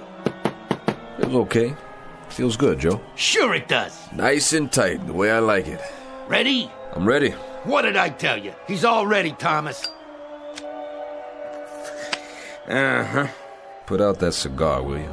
What do you care? I gotta breathe in here. Well, you hired me to rep you for the night, Boley. It's a package deal. Me and the cigar. I told you to butt it out. Maybe you can back that up. Maybe not. Ain't no maybe. Give it to me. Yeah, you got attitude, I'll say that for you. I like that in my boys. This one here, he's a pretty feisty old man. He ain't old. You know what I think? The older they are, the louder they talk. And the more they want, the less chance they got to get it. How'd I get you tonight? Boley? Just lucky, I guess. I'm a bargain, Boley. I'm the expert on has-beens. I've seen your boys. Have you? Catchers, aren't they? All of them. Guaranteed 2 rounds each. Shovel them in, shovel them out. And sew them back together for the next time. That's the way to do it, if that's all you got to work with. He don't mean nothing, Thomas. Maybe I do. Month or so from now, Boley, maybe I'll sign you at the back door. That's what you think? Well, why not? You're long gone. You've had it. Wait till after tonight. You'll want to get in the stable, too. That's right. All you have to do is guarantee 2 rounds. 2! 3 prelims every month. Do that standing on your head, can't you? I thought the smell came with the cigar, but you wear it all over you, Thomas. You know something? You stink. Mm-hmm. You tell him, champ. Let's see if you can do it in the ring. Jackson, 10 minutes. Yeah, he'll be there. I pulled you for a manager this time. Well, just lucky, I guess. So let's see if you can do your job. Now, what about tonight? What about tonight? Better sit down and lace him up. What should I look out for? You serious? I only seen this boy fight once. That was a couple of years ago. I could say. No? I never seen him. Are you sure? I'm sure. What about it, Joe? That's true? Well, I don't know. You watched him fight, all right? Hey, let go of me. Matter of fact, you've seen him 6 times in the past year. I keep up, see? Hey, you're imagining things. You are a piece of garbage, Thomas. You're betting on him, aren't you? Aren't you? You got a mouth on you, Jackson, you know that? Yeah? You think so? Holy, what are you doing? You better listen to Joe. It ain't enough he sells wrecks by the pound. He comes in here for some dirty money, supposed to help me, and then he bets on the other guy. I may be a bum upstairs in another 10 minutes, but I'm gonna fight a beautiful first round in here. Hey, you touch me again, I'll have you up for 10 years. Yeah? Yeah, I swear to you, Boley, I'll fix your wagon good. Lay off me, Boley. You're digging your own grave, you crummy tanker. Boley, please, don't hit him again. Ugh, you just got lucky you hit the wall instead of me that time. Boley, your hand. See you later, Jackson. Let me see it. Oh, man, what'd you go and do that for? Don't worry about me. It wasn't enough you had to spot him all those years. It wasn't enough, huh? Now you gotta walk in with 4 busted knuckles. Oh, you're bleeding right through the tape. So what? You've seen blood before? I'll put a bandage on it. Leave it. Boley, come here. I don't care, Joe. Somebody's got to teach that lowlife a lesson. Maybe so. Maybe. But not you. Not tonight. Okay, Jackson, you're on. Well? Well, nothing. Let's do it. You sure, Boley? Give me my gloves. Right here. Careful. Poor little Henry. Oh? I put 2 strikes on his magic already. What are you talking about? Nothing, Joe. It don't matter. Because he's got to learn. Who's got to learn? This friend of mine, his name Henry Temple. He's got to learn that there ain't no such thing as magic.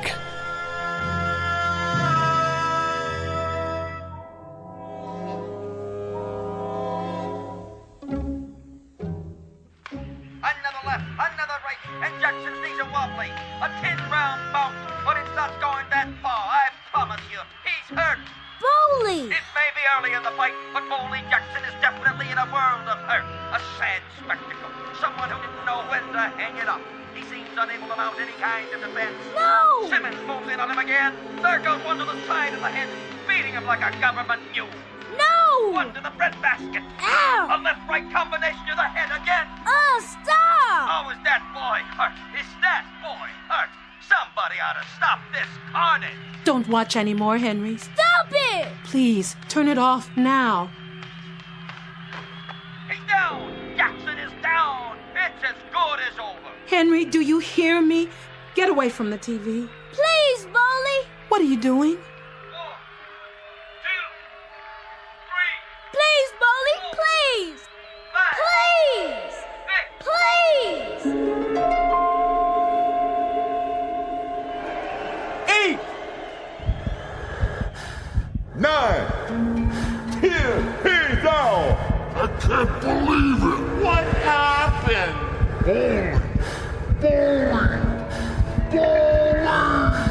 It's unbelievable. He's out. The man is out. Simmons is out. One of the most amazing turnarounds we've ever seen. Bowley Jackson was as good as gone, but then somehow he reached way, way down, sucked it up, and landed a left jab and a combination that put the lights out for Simmons, the favorite. Ladies and gentlemen, Bowley Jackson has done it. He's back.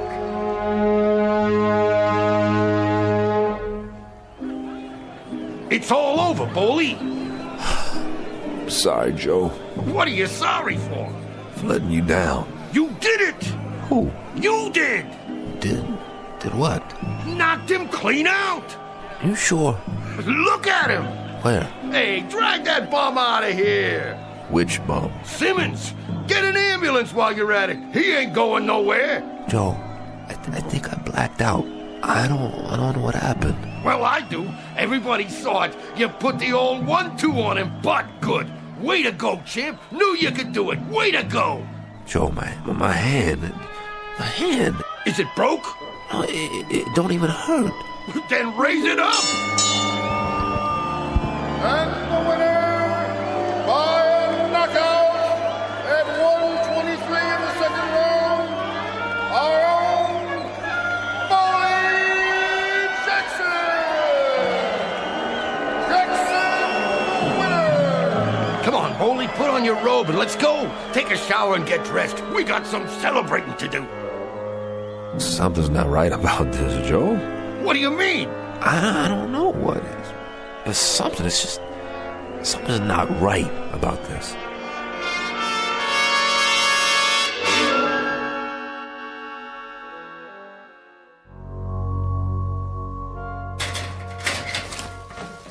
How do I look, Joe? Like $1,000,000. You didn't need a shower, never even worked up a sweat. Look in the mirror, not a mark on you. Oh, you're beautiful, Bowley. Yeah, but he kept on hitting me and hitting me. When? All through the first round and the second. But you was bobbing and weaving. He never laid a glove on you. You positive? Yep, you done dandy. Joe, look at this hand. My fingers are fine. They sure are. You were wrong, huh? Just bruised it, I guess. It hurt like anything, but somebody said I got him with it full on. It couldn't have been broken after all. Who said it was? You did, and it felt like it, too. I could feel the knuckles coming up through the bandage. I don't know, I could have sworn it was busted. And when he knocked me down... What? He did what? Knocked me down, Joe. When he knocked me down, I don't even remember getting up. And the next thing I knew, there was Simmons laying on his back. Well, then you and me, we was in different arenas tonight. What are you saying? You didn't get knocked down, Bowley. You was never off your feet. I wasn't? No, you sure wasn't. This one you carried all the way, baby, just like the old days. Who's that? Your fans, who'd you think? I don't believe you. You want I should open the door and let him in? Hey, Jackson, show us how you did it. What a jab. What a right. I knew he could. Bowley, when you gonna fight again? Hey, you're gonna get a title shot. How about a picture? Wait, Joe, close the door. Just a minute, folks. The champ will be right out. Let me get this straight. What's to get? You hear that, Bunch? Enjoy it. I wasn't off my feet. Nope. I didn't go down. Not once. Would I lie to you? All these years, you ever know me to lie to you? No. Then what are you waiting for? Let's go and paint the town red. No, I don't know, Joe. There's something I gotta do. Like what? Well, I sort of promised somebody I'd see him later, after the fight. You don't mind if I have a good time, do you? Nah, of course not, Joe. You're entitled. Just remember me to all the guys, okay? Maybe I'll hook up with you later. You got it. Good night, old-timer. Just remember, I'm real proud of you.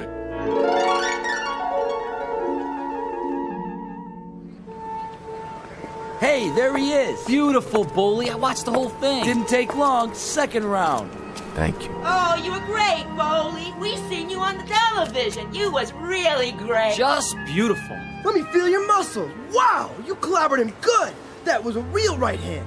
Where'd you get a right hand like that? You know something? I don't know. I really don't know. Ha, yeah, he don't know. Thank you all. I gotta get inside now. Somebody I want to see.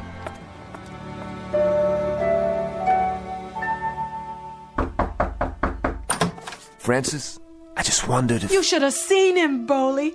He like to went out of his mind. He was so happy. Whole building was shaking. You'd never believe it. Is he... He's up on the roof, waiting for you. I'll see to him. Send him down soon, Boley. It's real late.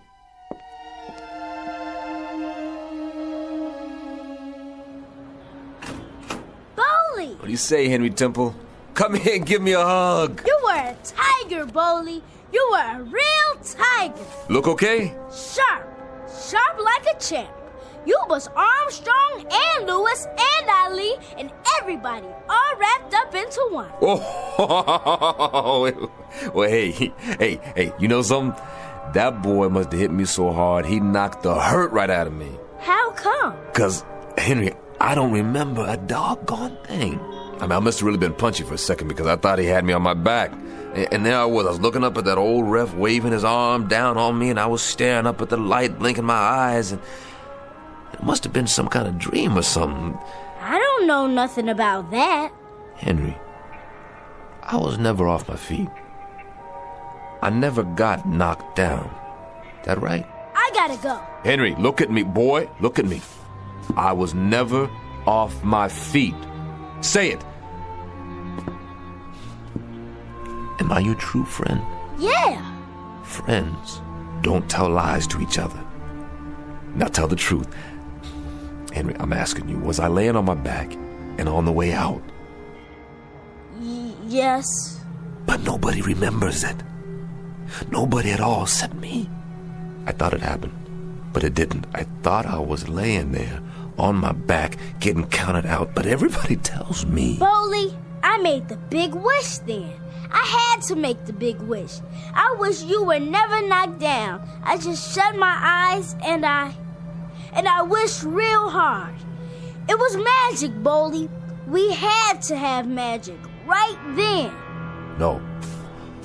Oh, no. Had to, Boley. Nothing left for us then. Had to make a wish. Crazy kid. Don't you know there ain't no magic? Boley, you're hurting me. There ain't no magic or wishing or nothing like that. You're too big to believe in fairy tales. If you wish hard enough, Boley, it'll come true. If you wish hard enough and then believe it, it'll stay that way. Somebody's gotta knock it out of you, don't they? Somebody gotta take you by the hair and rub your face in the world and give you a taste and smell of the way things are, don't they? Stop! Listen, boy, I've been wishing all my life. You understand, Henry? You understand? I got a gut ache from wishing, and all I got to show for it is a face full of scars and a head full of memories of all the hurt and all the misery I've had to eat with and sleep with my whole miserable life. Oh, you crazy kid. I'm not. Crazy kid. You telling me you wished me into a knockout? You telling me it was magic that they got me off my back? Now, listen, boy, there ain't no magic, huh? No magic, Henry. I had that fight coming and going. I had it in my pocket, man. I was the number one out there, and there ain't no such thing as magic. Bully, if you believe, understand? You've gotta believe. If you don't believe, Bully, it won't be true. That's the way magic works, Bully. You gotta believe. Please, please believe. Little nutcase. That's what you are. How come I got mixed up with you? Ain't I got enough trouble without getting mixed up with some dopey kid that... Oh, God, sorry, Henry. Henry, come here. Henry, look at me. I can't believe. I'm too old, and I'm too hurt to believe. I can't, boy, I just can't. Henry, there ain't no such thing as magic. God help us both. I wish there were. Bully, you got to believe. I can't. You got to. Bully, you gotta believe. Or else... I told you. I can't. Then if you can't, Bully, if you can't...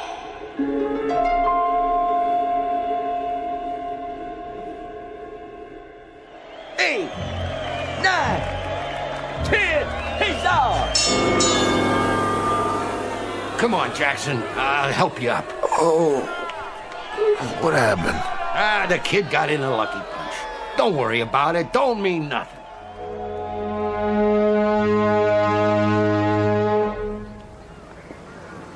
You should have stayed in bed, Bully. How come you didn't use your jab and you're right? I broke my hand, that's why. He do that to you? No, I did it to myself. It was an accident. Oh, man, Bully, are you kidding me? You ought to pack it in, Bully. Get yourself a real job. Excuse me, I gotta go in.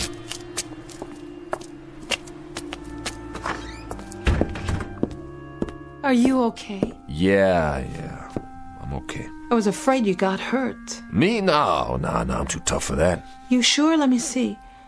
Oh, Bully, that's a bad cut right there. And those bruises? Let me clean it up for you. Maybe later. Where's Henry? He's in bed, Bully. I have to tell you, that's a sad little boy in there. Can I see him? Sure, I expect he's waiting for you. Bully? Yeah? I'm real sorry. I know you are, Francis. Me too. Henry? You're not talking to me? Sure I am. I pulled a rock, Henry. Threw a punch before I should have. Hit the wall. See, I busted my knuckles. And I went in with half my artillery gone. You still look like a tiger. You look like a real tiger. I was proud of you. I was real proud. That's good. I better go now. Night, Henry. Bully? You go to sleep. Tomorrow we'll go to the hockey game and we'll get some hot dogs in the park. Just you and me. Sure thing, Bully. That'll be great. And Bully, I ain't gonna make no more wishes. I'm too old for wishes. There ain't no such thing as magic. Is there? No, I guess not, Henry. Or maybe there is magic. Maybe there's wishes, too. I don't know. I guess the trouble is, there's just not enough people around to believe. Hey. Good night, boy. Good night, Bully.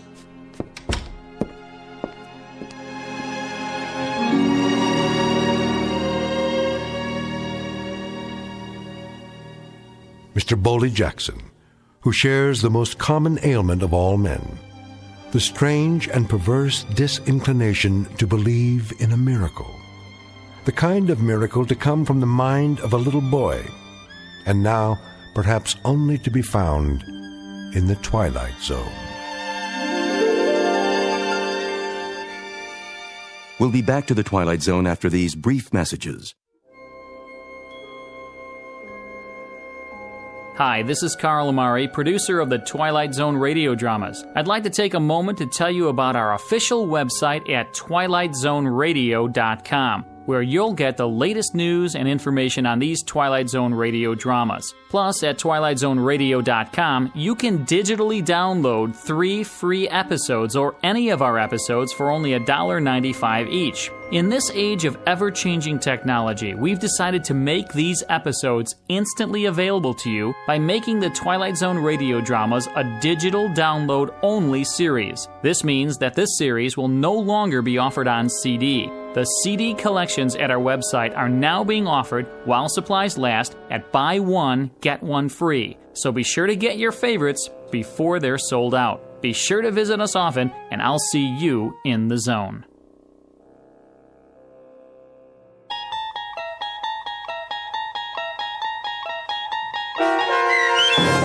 The Big Tall Wish, starring Blair Underwood with Stacy Keach as your narrator, was adapted for radio by Dennis Etchison and based on a script by Rod Serling.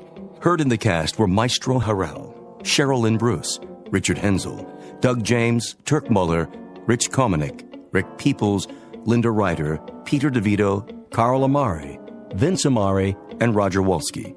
To learn more about the Twilight Zone radio dramas and to obtain audio cassettes and CDs of these programs, visit our website at twilightzoneradio.com.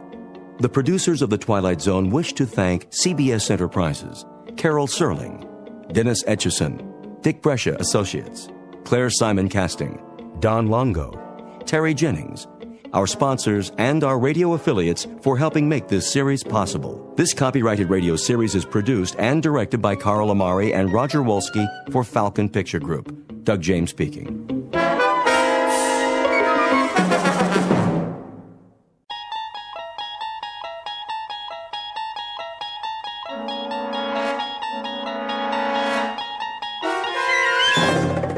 You unlock this door with the key of imagination.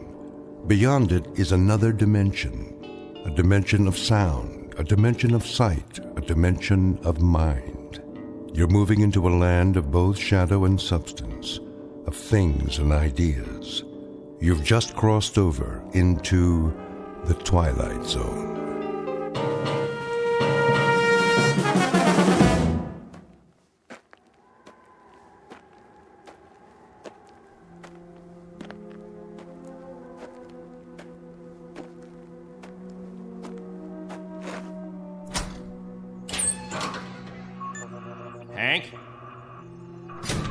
Hank! Oh, morning, Captain. Anything on the radar? Not yet. No signal at all. Try 4.0, true. It'll probably come from that direction. I had her on that all morning, sir. Still nothing. You're past your time, aren't you? Who's your relief? Al Baines, Captain. Baines? I'll see what happened to him. Yes, sir.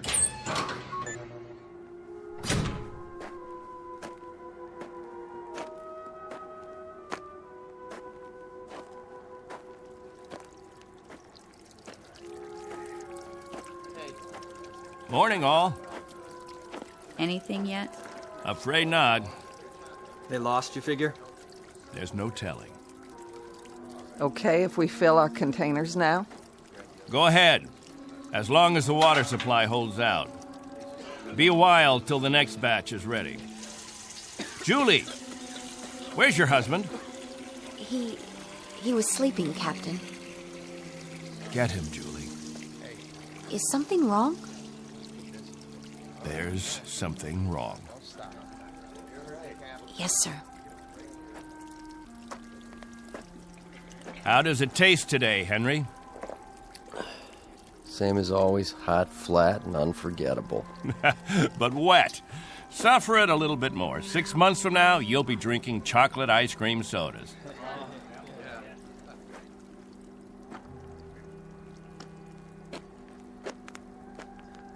You want to see me, Captain? There's a man in the radar tower who'd like to see you, Al. He would have liked to see you 2 hours ago when you were supposed to relieve him. I overslept. Tell that to Hank Parker up there in the tower. Tell him you overslept, and then be good enough to tell him, Al, that you'll stand his watch all day tomorrow. That's not fair, Captain. It doesn't happen often. Once is too often, Al. More than once is intolerable. And many more than once is a case history of Albert Baines who likes his sleep. I prefer it to a stupid game in the hot sun, both of them. A game, Al? What are we listening for? 30 years of 2 shifts a day. What have we ever heard? Wind noise. And what have we ever picked up on the radar screen? Dust particles? But anything to make you happy, Captain. You listen to me. There's a ship on its way. And when it reaches this atmosphere, it may want to be vectored in. They may want landing instructions, wind direction, ground temperature. And if Al Baines is in the sack, we may spend the rest of our lives here. Is that what makes you happy, Al? How do we know there's a ship out there, Captain? A lot of garbled static 2 months ago that you told us was a message, and then nothing. 2 whole months, and you decide there's a ship coming here to take us back. You make the rules and set the watches and plan the days, and now you tell us the Messiah is coming. And you tell us to pray? The difference between you and me, Captain Benteen, is that I do my dreaming when I'm asleep. You do yours on your feet. There's a ship coming, Al. All of us believe it. Because he tells you to. And we believe him. Whatever Captain Benteen says, that's what will happen. Sure you believe him. He tells you this is the best of all possible worlds, and by God, you break into song. You're sweating your lives away on this rock, but the captain says it's paradise, and we have to clap our hands. Rule by hypnosis. Al, there's a ship coming. This happens to be a fact. There's a ship coming. Believe it. I tell you, it'll happen. And you know it's real, just as you know this is real. You haven't forgotten our ship, have you? The Pilgrim 1? The first spaceship sent up to colonize the outer regions? And this plaque, placed here by the 130 men, women, and children who established the first off-Earth colony. We owe them our belief. Because they had faith. Don't ever forget that. Now, if you'll excuse me, I better go check on the generator.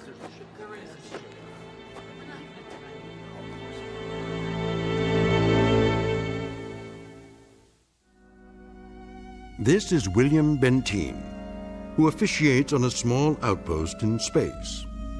An outpost slowly disintegrating under the heat of 2 suns, with the holes, the cracks, the fissures that are the residue of despair. He tries to fill them with faith and to retain a faith of his own. This is a remnant society, a handful of people who left the earth looking for a millennium, a place without war, without jeopardy, without fear. What they found was a lonely, barren place whose only industry was survival. And this is what they have done for decades, survive. Until the memory of the earth, they came from what has become an indistinct and shadowed recollection of another time and another place. 2 months ago, a signal from Earth announced that a ship would be coming to pick them up and take them home. In just a moment, we'll hear more of that ship, more of that home, and what it takes out of mind and body to reach it. Because this outpost is located in the far reaches of the Twilight Zone.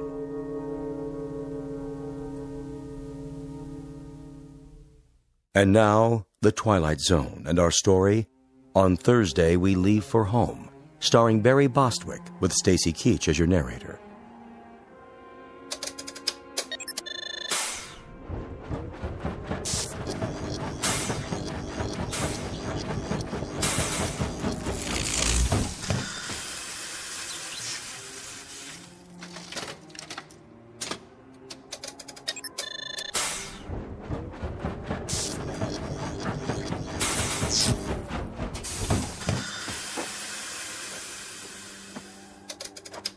Can't keep the generator running, sir.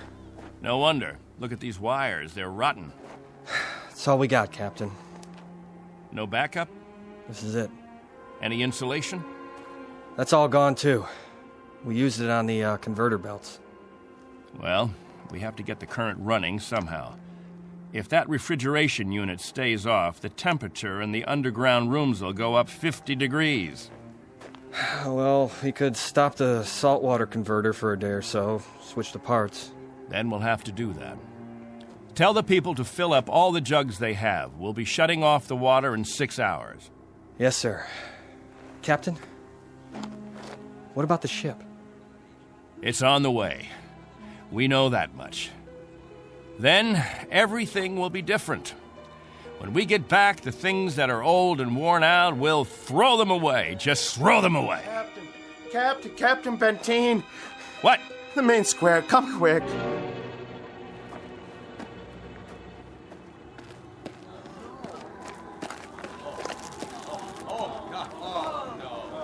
It's Mrs. Rodale. She's hanged herself.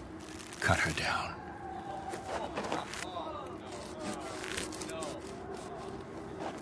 Oh! Mommy, what happened? Is that lady all right? Get them out of here. Come, children. God have mercy on her. You men there prepare her. We'll bury her in an hour. Yes, sir.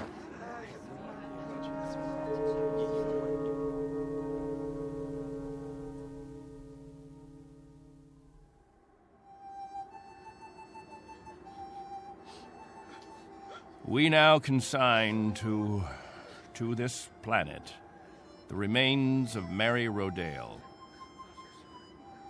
We ask God in His infinite mercy to give her the serenity and joy that she sought while she was with us. And we ask His forgiveness for her sin. Amen. Amen. We ask that this good woman be allowed to rejoin her beloved husband who preceded her in death 11 years ago. Bid your farewells now. Forgive her, Lord. Have mercy on her, Lord, for what she's done. A terrible thing. She didn't know what she was doing. She knew what she was doing. Better and clearer than the rest of us. This is a funeral, Al. The 9th funeral in the last 6 months. Nobody talks about it. We just let it go by. But there have been 9 people who thought that maybe heaven is a place where they can get a drink of water without salt in it, where they'll be able to breathe air without choking on the heat of it. If you want to talk blasphemy, Al, take it away from here. I'm talking truth, Captain Benteen. I'm saying that this woman and the others, they took their own lives because living became intolerable. And I say that dying was their right. Anything else? Just this question. I put it to everyone here. Al, please. No. Isn't living tough enough that we don't have to do it by the book? Isn't it hot and blinding and miserable enough that there shouldn't have to be rules? So that we shouldn't have to suffer by the numbers? Will anyone make the simple observation that there's far more happiness going into that hole than what's left above ground? There's more peace of mind in that dead body than all you mourners put together. All we've got here is anguish. Captain Benteen, let us live with it or die from it in our own way. Young Mr. Baines here wants us to lie down in the sun. Young Mr. Baines would have us give in to death when there is still life. He would end all the rules. He'd throw away the regulations. There'd be no standing in line for water. Let the strong take it away from the weak. No rationing of food.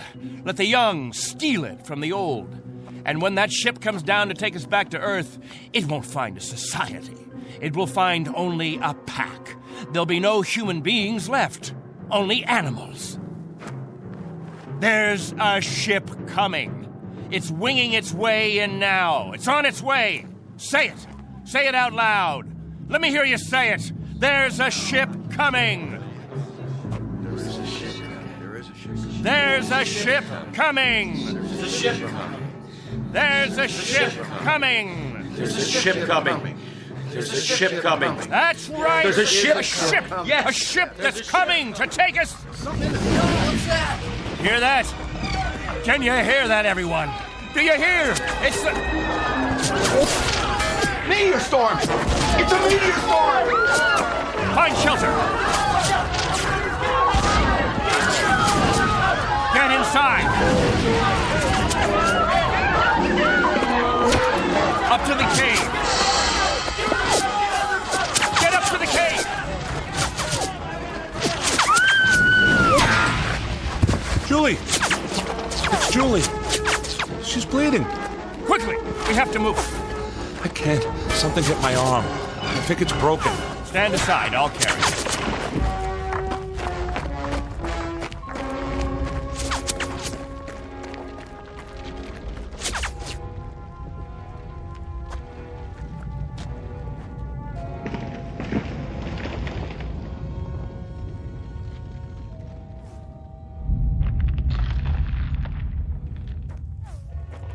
How is she? It's just a cut to the forehead. Not very deep. But keep this bandage on it. Julie? Julie, honey?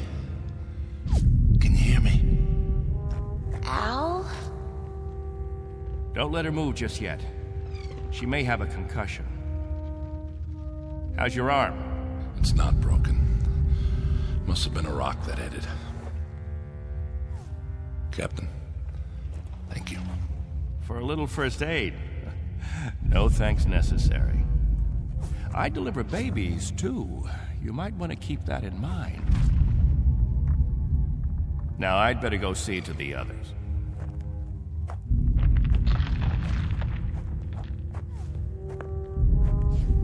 Will it go on much longer, Captain? I wish I knew. It sounds like it's spending itself. I've seen meteor storms before, Captain, but nothing this size. What about the damage, Henry? 2 underground cells destroyed. At least, that's what it looked like from out front. Everybody accounted for? I think we're all here, Captain. I've checked. Nobody's missing. Thank God. Everyone try to stay calm. The worst of it is over.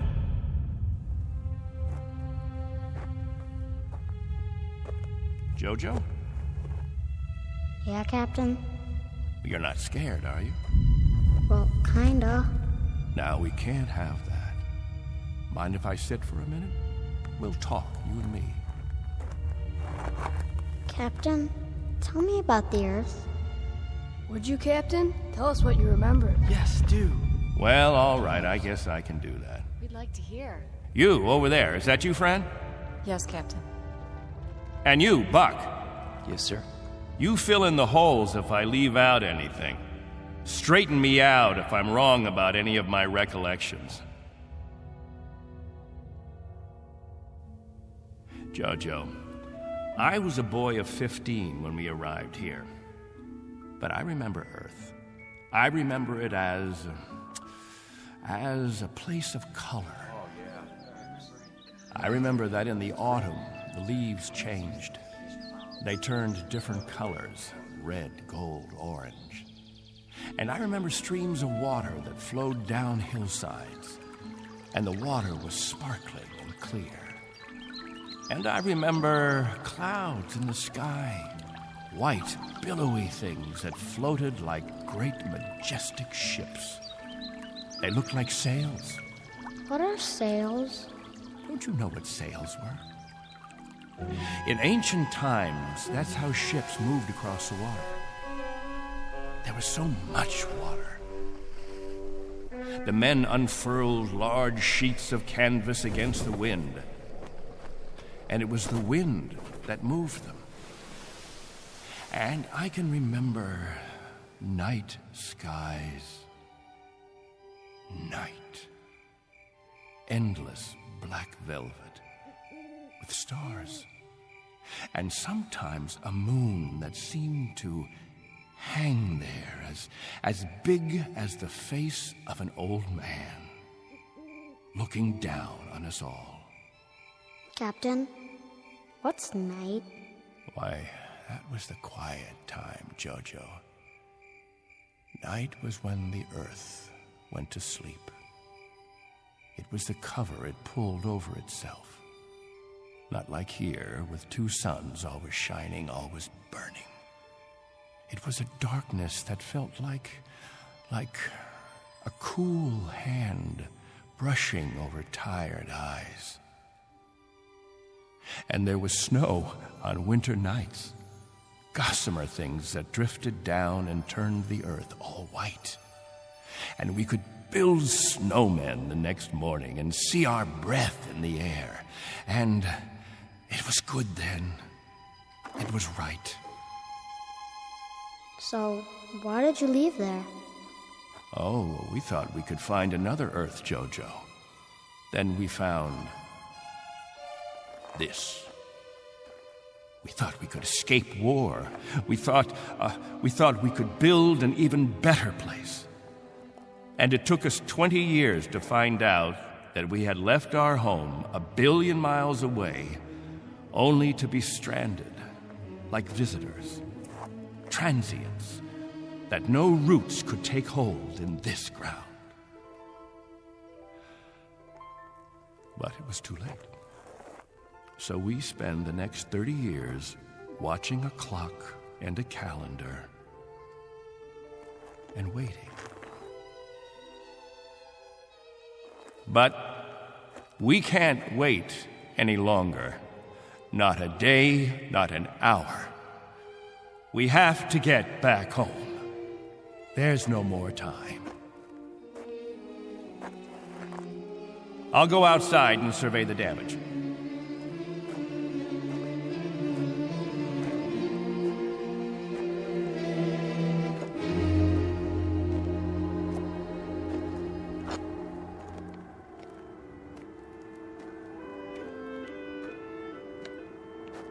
Not much harm. Radar tower is still standing.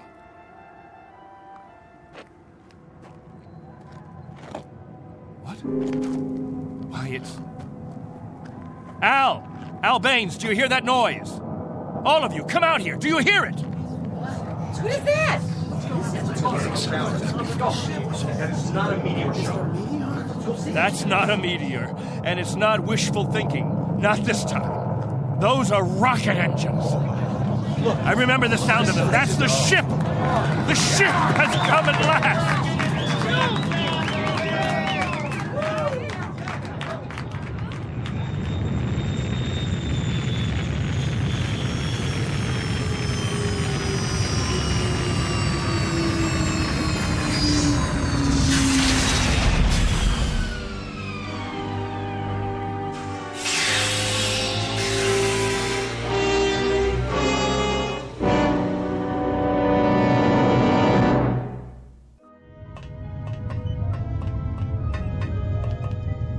Wow, what a ship. How fast can it go? Oh, pretty fast. Watch your step. Looks like you got plenty of room for everybody. Do you have any water? Clean water? We have enough. Oh, doesn't that sound wonderful? Delicious. Careful. I better talk to your leader. You have one, don't you? Sure do. Captain Benteen. I don't see... He's standing over there. Hey, Captain, come see the ship. Mr. Benteen? I'm Benteen. Colonel Sloan. I command the Galaxy 6. Our orders are to transport you all back to Earth. Colonel, what took you so long? 6.5 months, Mr. Benteen. 100 times that. We've been waiting for 30 years. Does it all look like this? Salt flats and scrubby mountains. 2 suns, hot and perpetual. 30 years of it. 30 years. The children have never seen Earth, and some of the older ones don't even remember it. They'll see it now. Our orders are to get you aboard as soon as possible. We figure that we should be able to lift off on Thursday. Are you still using Earth time? Of course. Good. That'll give you 3 days to prepare. Unfortunately, your people will only be able to take what they can carry. Over 200, aren't there? 187 men, women, and children. It may be a little crowded, but we'll fit you all in. You've been used to a lot of space, Mr. Benteen, haven't you? Space? Room to move around. That's all there is here. That and the heat. I can feel it. They'll make the trip standing on their heads if necessary. I'm sure they will, but I don't think that'll be necessary. Do you know, can you understand, what a godsend this is for all of us? It's hard to imagine. I can only say your country's very, very proud of you. What of the Earth? Has it changed? Not too much. Still green? Still green. And the cities? The cities still stand. And war? As always, I'm afraid. One dies down, another one springs up. But through some miracle and the grace of God, we never had the big one. Now, Mr. Benteen, all things considered, I think you'll find it very much as you left it. Captain Benteen. Captain? That's what the people call me. This place, their very lives, it's all been my responsibility. You've done quite a job, Captain Benteen. But you can rest easy. I'll take over the responsibilities now. No need. I'm used to the job, Colonel. The living quarters, they're underground? I was saying, Colonel, I'm used to the responsibility. I wouldn't quite know how to function without it. Is it cooler there, Mr. Benteen? I'm sorry, I didn't... Your underground rooms, are they much cooler? Yes, they're refrigerated. It's... Captain. Morning, Captain. George. The best morning ever. We just wanted to say thank you, Captain. Why? For what? For keeping us alive all these years. That's right. Without the captain, none of us would be here. That's not necessary. You better believe it, Colonel. I do. I do believe it. Captain Benteen. Go ahead, Colonel Sloan. That's all right. I'll see to the others.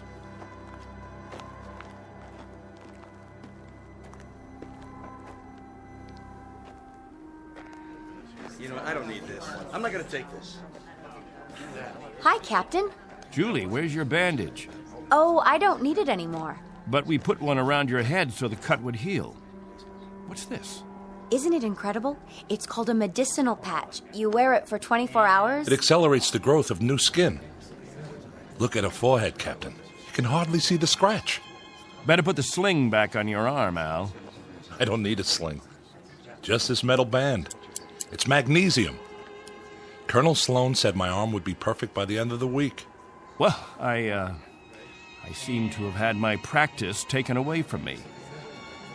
But while we're here, I'd use that sling. I'll bet I've fixed about 500 broken wings in my time, and the only way to be sure it heals properly is to keep the limb immobile. Where's Colonel Sloan? I want to ask him what to pack.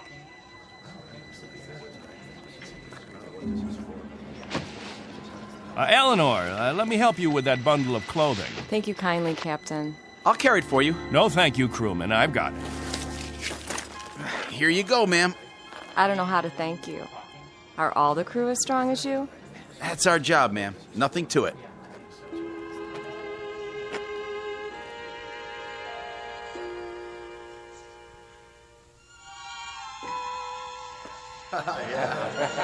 Hello there, Captain. Will. I'm so excited. How much longer? Not long. Be patient. May I have your attention, everyone? Good question. Quiet, please. What is it, Captain? As all of you know, we have less than 36 hours before we depart. And as I told you earlier, there is a maximum allowance of 14 pounds per person. Soon we'll begin weighing your belongings, and if we're over the limit, I'll make up a list of necessary items. I hope I'm not intruding, Captain. I was just telling them about the weight requirements. We'll handle all that tomorrow. I heard you'd called a meeting here in the cave, so I brought Lieutenants Engel and Rafferty with me. Everyone has so many questions about Earth, I thought perhaps this would be a good time. More questions? Actually, Colonel, the purpose of this meeting is simply to make some last-minute arrangements. Colonel, I used to live in San Diego. Is California still the same? Sunny and warm most of the time, but not this warm. Los Angeles has become the biggest city in the world. These kinds of questions, we could just as well handle them when... Colonel Sloan? Are there still major leagues? My dad used to tell me about baseball and the World Series. The leagues are just as before, American and national. What about the Dodgers? They came in 10th last season. I'm told they need pitchers pretty desperately. I'll tell you what, when we're finished here, we'll improvise a ball and bat and have ourselves a game. How does that sound? Yes! That'd be great. Let's do it. I think it's a little hot for that kind of activity. What we could do is have some group singing. We haven't done that for a while. I got an old sack. That'll be the ball. Who's got a stick? What are we waiting for? Let's go. Please, wait. We haven't finished yet.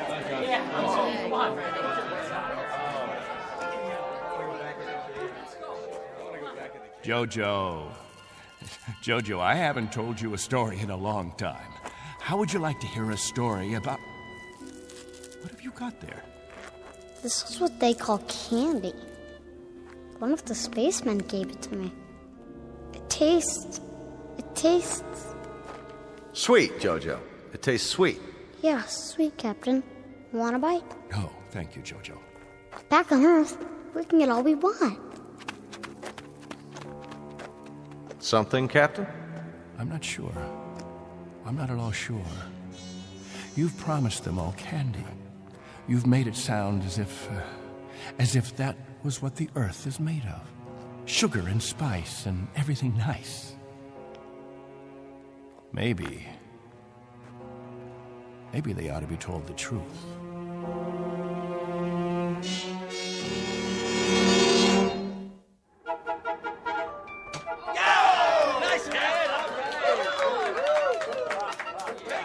The universal language. Baseball. You have a limited vocabulary, Colonel. Do you have any idea what the temperature is?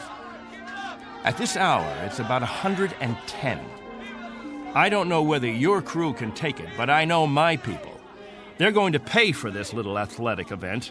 Some of the older ones, it might even be serious for them. It's just a game, Benteen. My guess is that it's worth it. Now, I'd better get back to the ship. Colonel Sloan. Something else, Mr. Benteen? Colonel, when we get on the ship, you can tell us what to do and we'll all fall into line. But here, in this place, I'm in command. I'm not trying to usurp authority, Mr. Benteen, but I really don't see what harm a little game... It's still Captain Benteen. For now. Galaxy crewmen, back to the ship. That's an order. Oh, come on. It's time for rest now. All of you go back to your homes. I'll announce when the new day will start. I don't know. I guess it's suddenly illegal to have fun. You happy now, Captain? I was never unhappy, Colonel. I just happen to know what's right and what's wrong. I ask you to keep your crew in the ship during the rest time. I don't want my people distracted. You rule with a heavy fist. If it were 1 ounce lighter, no one would have survived. I've held these people together by will. They'd have died, Colonel, without someone they could hold on to. They'd have withered away. Not anymore, Captain. Relax. That's a luxury I've never been able to afford, Colonel. I've never been able to marry, to think only of myself, because of them. I've been a father figure, a governor, a confessor. I've been all those things. And if I hadn't been, there'd be no life here. These are my people. Understand? My people.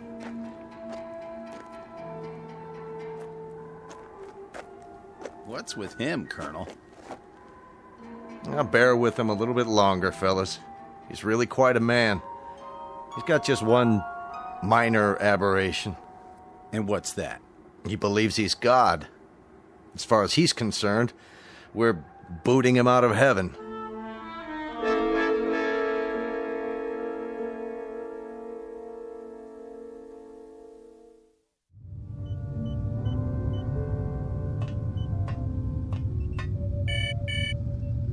Yes? Mr. Captain Benteen is here, sir. Show him in. Very well, sir. Come in, Captain. Sorry my quarters are a bit cramped. Please, sit down. Colonel Sloan, this is a list of all passengers with their approximate weight and the weight of their belongings after each name. The scale we have is pretty beat up. My guess is that it underweighs by about 4 or 5 pounds. Fine. All I wanted was an approximation. We'll weigh them in on our own equipment before blast off. This is Wednesday, 12 midnight? I keep getting confused with the constant light. When do the people get up? About 2 Earth time. The hours from 7 until 1:45 are the hottest. That's when we try to stay indoors. Then we have our meetings at the cave about 2 hours afterwards. We've had to improvise our own schedule. You've improvised very well, Captain. I looked at the saltwater converter, your electro plant, the sun shields you put up over the crops. Very inventive. Necessity hasn't been the mother of invention here. It's been the father and the whole family. Well, you'll be able to give way to progress now. Though I wonder if all of it'll be to your liking. The way you'll be lionized when you get back to Earth. You're referred to in the press as the Lost Pioneers. They're gonna make quite a thing of you when we land. Oh? Wherever any of your people settle, there'll be keys to the cities, brass bands. I expect they'll scatter all over the U.S.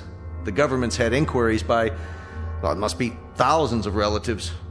My guess is that they'll just about have time to look into a television camera and then get whisked off. Well, they won't be scattered, Colonel. They'll go as a group.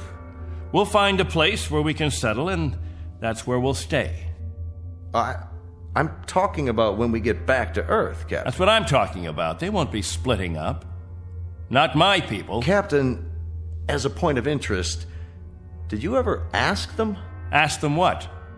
Whether they'd want to stay together. That would be a ridiculous question, like asking a child if he wants some more ice cream. They're children, you see, Colonel. Oh, chronologically, they range from 6 months to 60-odd years, but socially, psychologically, they're children. I've kept them alive and functioning all this time. Once we're back on Earth, I'll simply continue the process. Captain Benteen, have you told them that? Have you told them that after 30 years of waiting, 30 years of living in a compound, they're going to travel 1 billion miles just to walk into another one? Have you? There's no need. They wouldn't have it any other way. To leave them to their own devices, that would be an act of cruelty. Captain, do me one favor. Just ask them.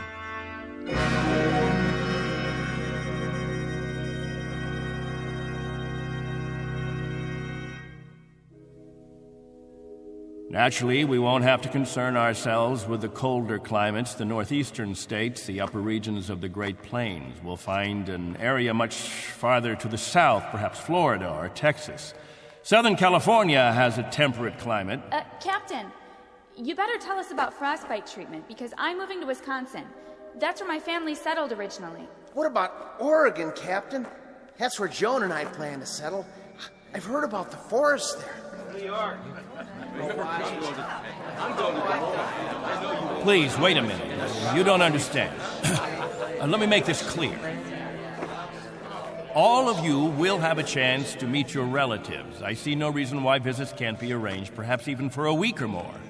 But naturally, we'll remain together as a community in whatever land grant we obtain from the government, or whatever given area we can arrange. I can assure you of one thing, and I hope put all your fears to rest. I'll remain as your guide, your consultant. And I guarantee that no one will lack for my help or my advice. Captain, Julie and I were thinking of farming. Why, that's a fine idea, Al. We'll farm just as we have farmed, but much more easily. The rainfall back on Earth is so plentiful. And as I told you, there's only one sun, so you won't have to shield the crops. Of course we'll farm. Certainly, we'll farm. Julie's got relatives in the state of Washington. You couldn't take the cold. None of you could. But I guarantee that wherever we settle, the farming will be good. I'll see to that. What's the matter? Don't you understand? We don't plan to stay together. You don't understand, Al. You've never understood much of anything. If we split up, I seriously doubt that we'd survive. Al, explain it to him. Go on. We'll survive, Captain. If anyone wants to stay together, that'll be their right. But if they want to go their own way, that'll be their right too. Am I wrong, Colonel? You're not wrong. We're to take you back as a group. Once on Earth, you can do as you please. Colonel, let us settle our differences in our own way. There are no differences, Captain. There are differences. There are. Changes that have taken place on Earth. Things we aren't prepared for. Oh, the Colonel has made it sound like a big holiday. The good life just plucked off a tree. Well, friends, I don't want any of you disillusioned. Wherever men live, they grub, they scrabble. They have to dig to stay alive. It's a fact. But together, that's the word, together. We've got to stay together. Think of that word now. Let's say it out loud. Everybody, now. Together.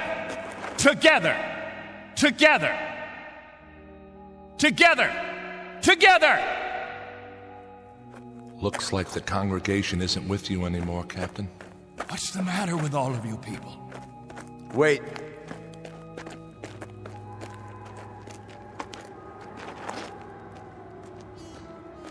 I've made the compartment assignments. I'd like to go over them with you. Assignments? There's not much time, and there's some things we have to check off. There's a decompression problem that we've got to tell them about, and a moment of weightlessness shortly after we leave the atmosphere that I want to explain to the children. Do you know what we called you while we waited for you to come? We called you the Messiah. Did you? You were supposed to bring freedom, but that's not what you brought. You brought selfishness, dissatisfaction, divisiveness. With all the misery we've had here, those germs never infected us. I brought nothing but a ship and a crew and a means of escape. You've had no diseases, no viruses. Did it ever occur to you why? You've lived in a test tube, Captain. Antiseptic and germ-free and sterile. Sure, you're a group, a cell, but that's all over with. Now it's time for you to be what God meant you to be, individuals. Time to break the test tube. Time to rejoin the human race. What I'd like to know is why in the name of God you're so reluctant about it. Because I remember the human race. This is incredible. Oh, it's really incredible. I was wrong, Colonel. I've been telling them about an Earth that doesn't exist, an imaginary garden. No. We can't go back. It's too late. Captain, really?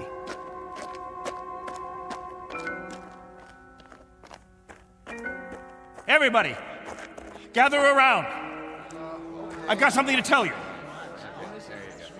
Listen to me, all of you. I want to tell you all.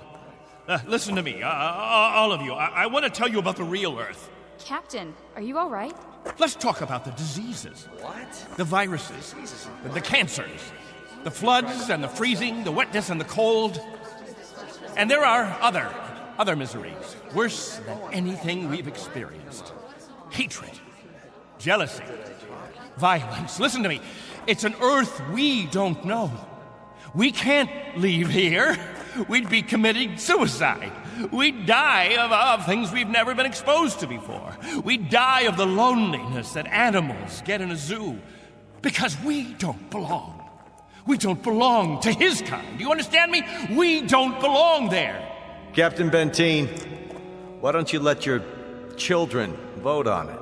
Only if they know what's waiting for them. Only if they understand that Earth isn't any garden. It's never been, and it never will be. That's fair enough. I'll tell you what Earth is. The same as it's always been. It's a race struggling to survive, just as you have survived. Captain Benteen is right when he tells you that it isn't all a place of beauty. There may still be wars and prejudice and strife. I suppose there will always be jealous men and angry men and unforgiving men. But it has one thing you don't have. Every man is his own master. There won't be anyone telling you when to eat and when to sleep and when to meet, what to sing and how to play. Instead of heat, you may feel cold, and instead of thirst, you may feel hunger. But you'll be men and women. You won't be sheep. You won't be a kindergarten. And when you pray to God, his name won't be Benteen.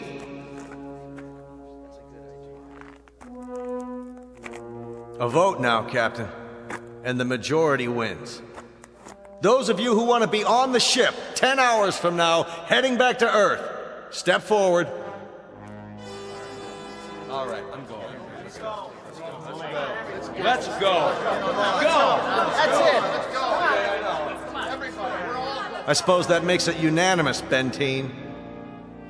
Even you, Jojo? Well, I want to go with the Colonel. Give me something, anything. Give that sledgehammer. Here. No, let it go. Angle, rapidly. There, sir. Stop him. He's running from the ship. No. Captain, no, please. I gotta grab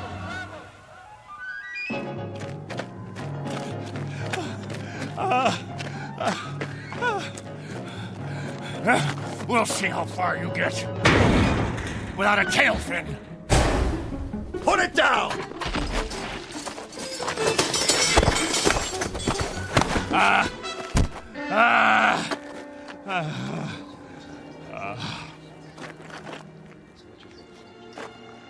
You all right, Colonel?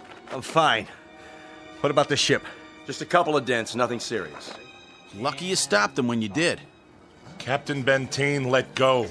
For everyone's sake, loosen your grip and let go. God help you. God help you all. Tomorrow you think you're getting on a ship headed for paradise. What you don't realize is you're heading for hell. What about you? I'll stay here. That's right. This is my home. This is where I belong. This is where you belong.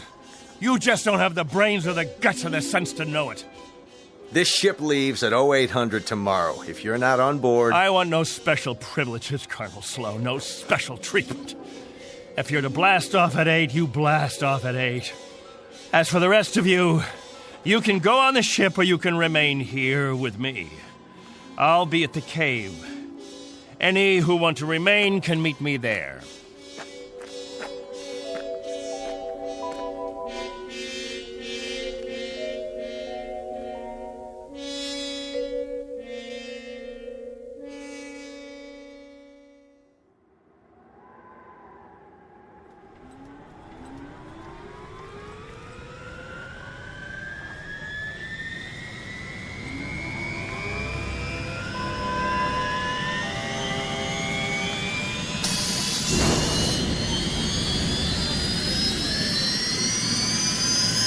That's it, folks. The rocket's fired up. Everybody on board, single file.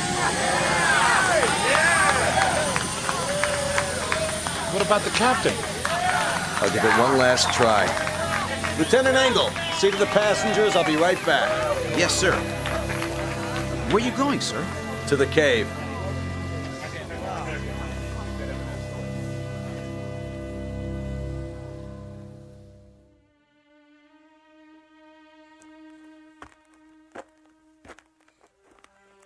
Captain? Benteen? Benteen, we know you're in here. Please, let us talk to you. He's not going to show himself, Colonel. We're leaving now. We have to blast off in 5 minutes. If we don't, we'll have lost our orbital position. Benteen, it has to be now. Captain, please, come out. Remember this. If we leave without you, there'll be no other ships. This is where you'll live the rest of your life. And this is where you'll die. All right, Benteen. As you prefer. Let's go, Baines. Goodbye, Captain.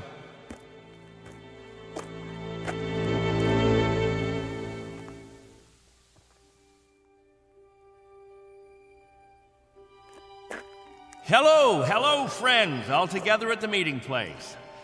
Any new business today? No? Jojo, I'll bet you want to hear about Earth. About the rivers and the seas, the blue skies, or the night, the stars and the moon. Which do you want to hear about this time? There's color on Earth, the change of seasons. And the wind brings the smell of the ground, the plants, the seeds, the roots, flower petals, sap from the trees, and the smell of the weather, the rain or the mist or the fog. And on the earth, there's green, the color green, the feeling green. There's something fresh about it, something living. Earth. It's called Earth.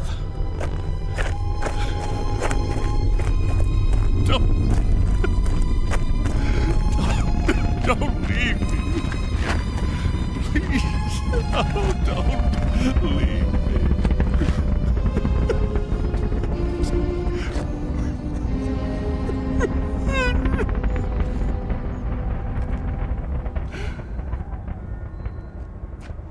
No! Don't leave me behind! Don't leave me.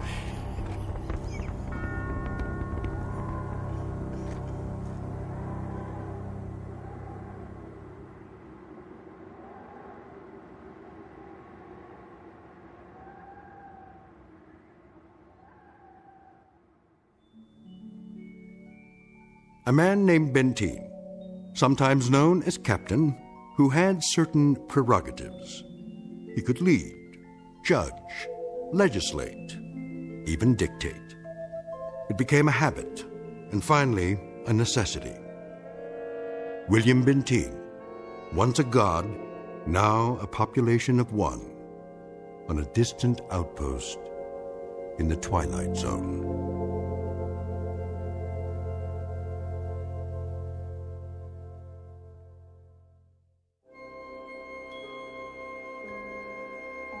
Hi, this is Carl Amari, producer of the Twilight Zone Radio dramas. I'd like to take a moment to tell you about our official website at twilightzoneradio.com, where you'll get the latest news and information on these Twilight Zone Radio dramas. Plus, at twilightzoneradio.com, you can digitally download 3 free episodes or any of our episodes for only $1.95 each. In this age of ever-changing technology, we've decided to make these episodes instantly available to you by making the Twilight Zone radio dramas a digital download-only series. This means that this series will no longer be offered on CD. The CD collections at our website are now being offered, while supplies last, at buy one, get one free. So be sure to get your favorites before they're sold out. Be sure to visit us often, and I'll see you in the zone.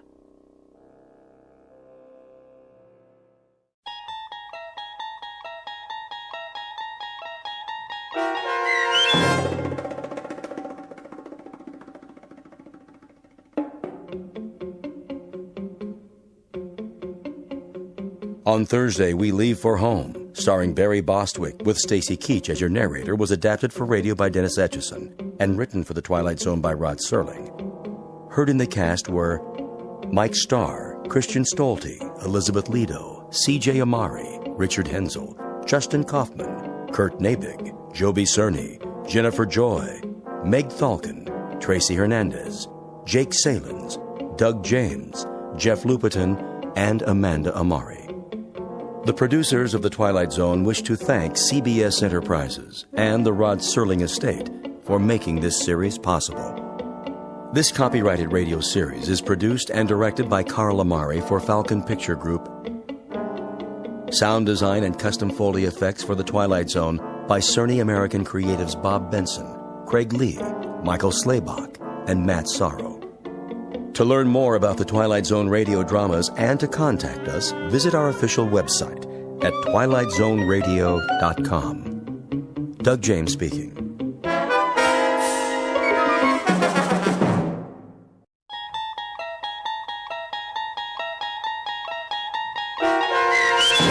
Nightmare at 20,000 Feet, starring John Schneider with Stacy Keach as your narrator, was adapted for radio by Dennis Etchison and written for The Twilight Zone by Richard Matheson.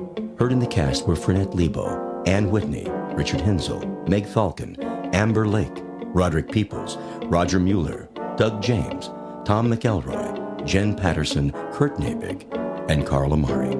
To learn more about the Twilight Zone radio dramas and to obtain audio cassettes and CDs of these programs, visit our website at twilightzoneradio.com. The producers of The Twilight Zone wish to thank CBS Enterprises, Carol Serling, Dennis Etchison, Dick Brescia Associates, Claire Simon Casting, Terry Jennings, XM Satellite Radio, Sirius Satellite Radio, our sponsors and our radio affiliates for helping make this series possible. This copyrighted radio series is produced and directed by Carl Amari for Falcon Picture Group.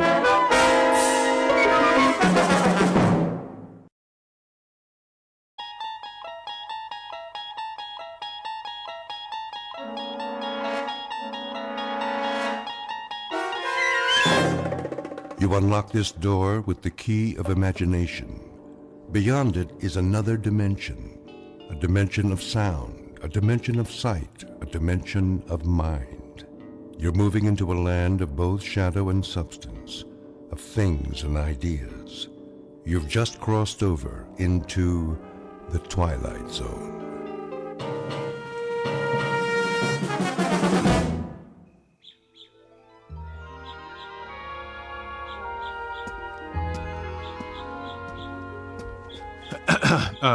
Nurse? There you are, Mr. Wilson. You ready for some lunch? Oh, no, thanks. I was just... Lovely morning, isn't it? Yes, it is. I thought I'd wait outside. I was wondering... You're getting some color in your face. I am? A picture of health. Your wife will be pleased. About my wife, do you know when she's arriving? When she's... To pick me up. Oh, this is the big day? It is, yes. You'll have to check with Dr. Martin, but I'm sure it won't be long. If you'd like to say your goodbyes to the others... I better pack first. Oh, naturally. It's good to see you doing so well. Thank you for everything. Not at all. Oh, and nurse. Yes? If my wife should get here in the next few minutes, tell her I'm in my room, would you, please? Of course. She's a lucky woman. You've done wonders for my self-esteem. I don't know what I'll do without you. You'll do fine, Mr. Wilson. Just fine.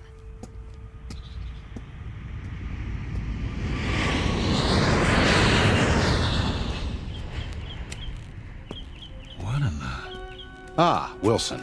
I was looking for you. You were... Something wrong? No, Doctor. It's just that plane. What about it? Does it always fly directly over the grounds? Every day, on its way to the airport. Guess I never noticed. Perhaps you chose not to, until you were ready. Then I guess I must be cured. You've come a long way, my boy, or I wouldn't have signed the release. I wanted to ask you, what time will Ruth be here? I believe she said 12:30. Isn't that right? Yes, but I thought she might have been delayed if there was a last-minute change of plans. Relax. That's probably her plane now. Do you think so? Would you mind stopping by my office before you leave? I wanted to go over a few things with the both of you. Don't worry about me, Doctor. That's all behind me. Eager to get back home, I'm sure. To your job, your life. Just remember, there's no rush. One step at a time. You know, it's strange, but I actually feel better now than before it happened. Not strange in the least. I prefer to think of it as a kind of timeout. Something most people could use. Most people don't have nervous breakdowns. Only the best people. Oh, come on, Doctor. That's very nice of you, but... I'm serious. Like a piece of fine china. The better the quality, the more likely it is to crack under stress. Oh, human beings aren't china plates, of course. Considerably more complicated. But when a bone fractures, it heals and grows back even stronger. I believe it's that way with the mind. Now that is the finest pep talk I've ever heard. I wish everyone would stop worrying about me. I never felt better in my life.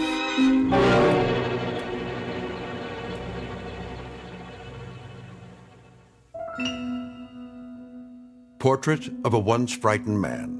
Mr. Robert Wilson, 37, husband, father, and salesman. Now on the road to recovery. Mr. Wilson is ready for discharge from a sanitarium where he has spent the last 6 months of his life. This is the result of a nervous breakdown, the onset of which took place on a day not dissimilar to this, and on an airliner very much like the one in which Mr. Wilson is about to fly home.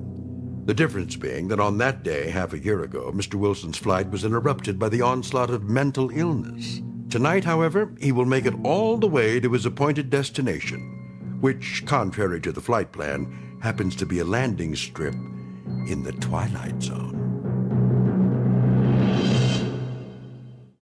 And now, The Twilight Zone and our story, Nightmare at 20,000 Feet, starring John Schneider, with Stacy Keach as your narrator. Flight 713, now boarding at gate 12. All passengers for Flight 713, please have your boarding passes ready. That's us. Is it? I have the tickets right here. We're already checked in. All we have to do is get on the plane. Good. That's good. Do you suppose... What, darling? Do I have time for a drink of water? Of course. It's just down the hall. Are you feeling all right? I'm fine. I'm just thirsty. Why, you're perspiring. It's warm in here. Aren't you warm? Bob, take it easy. Remember what the doctor said, one step at a time. I know. You've been on plenty of planes in your life. Well, haven't you? This one's no different. I take your arm and we walk on together. When we get to our seats, you'll take a nap, and when you wake up... I'm perfectly fine, really. I've got your pills. Good. They should help you sleep. Shall we?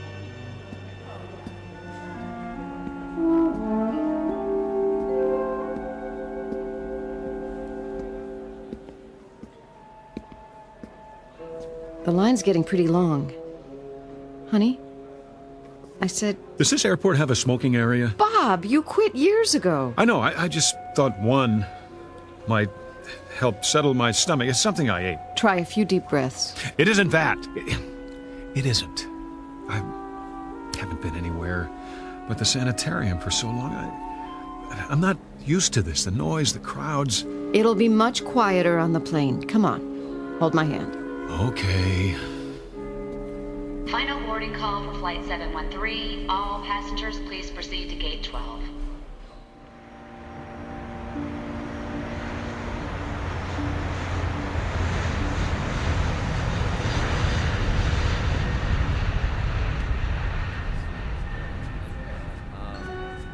Please keep the aisles clear. Stow all the carry-on luggage overhead or under the seat in front of you.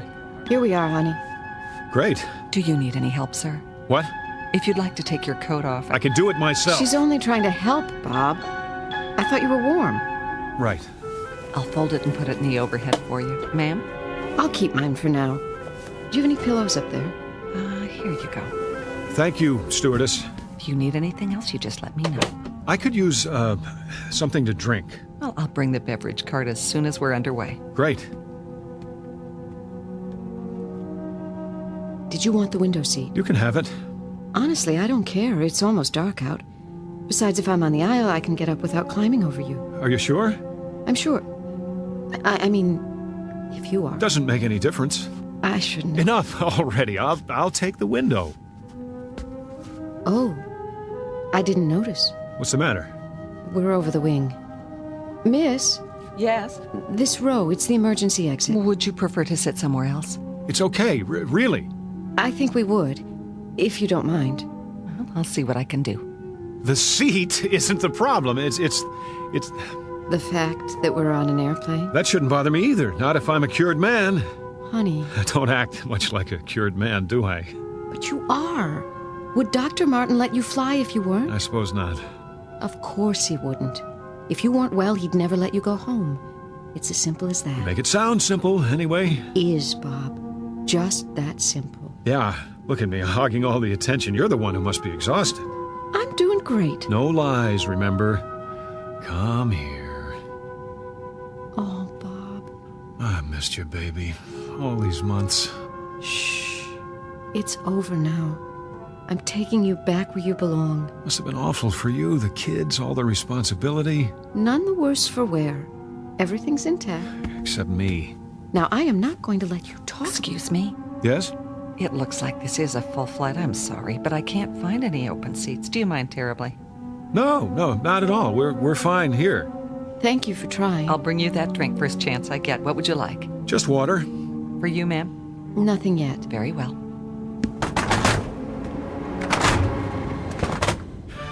What was that? They're closing the door, that's all. Hatch, whatever they call it. Here, let's look at the in-flight magazine. Fasten your seatbelts, please. Be sure your seats are in the upright position. Bob? No smoking in the aircraft. Oh, right. Seat back in front of Here, you. There is a let me car get it short for you. I can do it. Would you relax? Please note the location of the emergency exits in the center and rear of the plane.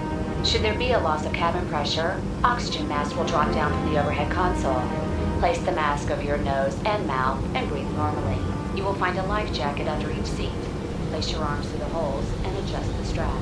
Then pull the cord. The jacket will inflate automatically.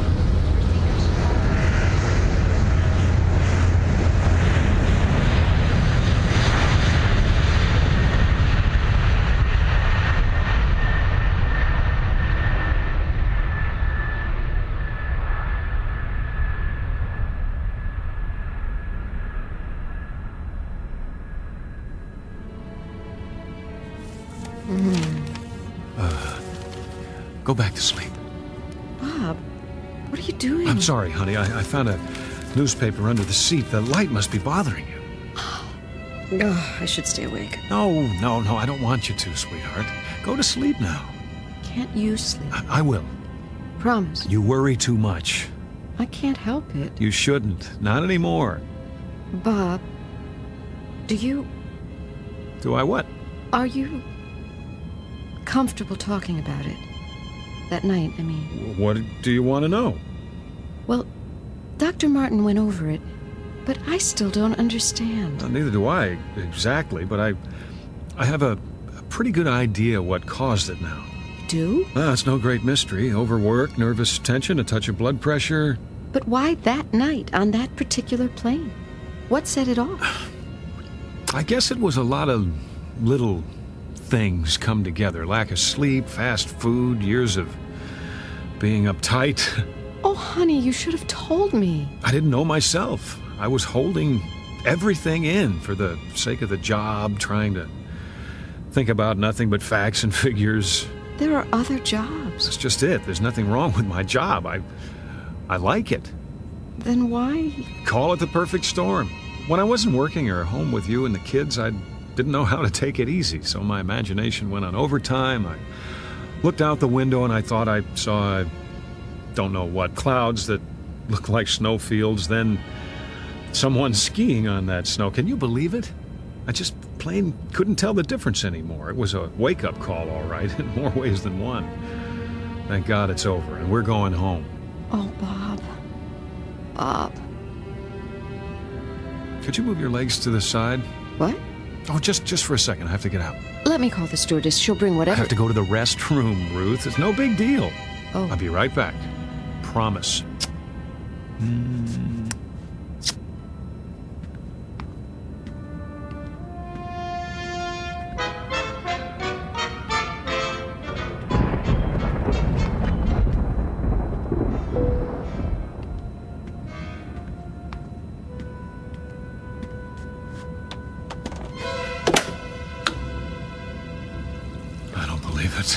It's a storm. Sir? Yes? Would you return to your seat, please? We've hit some turbulence. Just a moment. Wouldn't you know it? Okay, let's see how bad it is.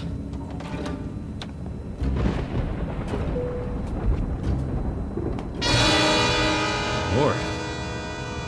It's not possible. Sir, please. I have to ask you. Did you see that? You'll have to sit down and fasten your seatbelt. Don't alarm the others, but look outside. Return to your seat first and... Look out the window. Anyone here. Lean down and tell me what you see. That man, what's he saying? I can't hear it. He looks crazy. Too much to drink. They shouldn't serve him. If you don't sit down, I'll have to call the captain. For the love of God, woman, look! I know it's impossible, but tell me you don't see a man, a creature of some kind out there on the wing of the plane.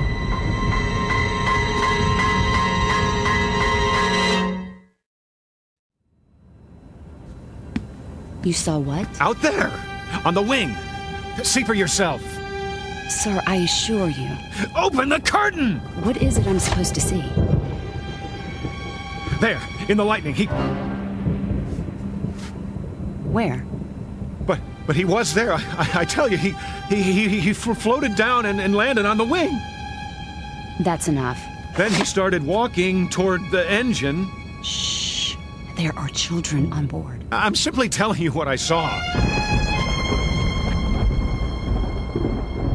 Need some help, Nancy? Would you show Mr. Wilson back to his seat? Certainly. I don't mean to upset anyone, but... This way, sir. All right. I'm sorry. It must have been a reflection. Yes, it must have been. If you'll just come with me... I made a mistake. I'm going to my seat now. See? Now, sir. I didn't mean any harm, I tell you. Is something wrong, stewardess? A low-pressure pocket, that's all. The plane feels like it's dropping. Nothing to worry about. We'll be through it in a minute. Don't wake my wife. You can move around the cabin again as soon as the overhead light goes off. Yes, of course. For now, I suggest you get some rest and stay in your seat. I understand.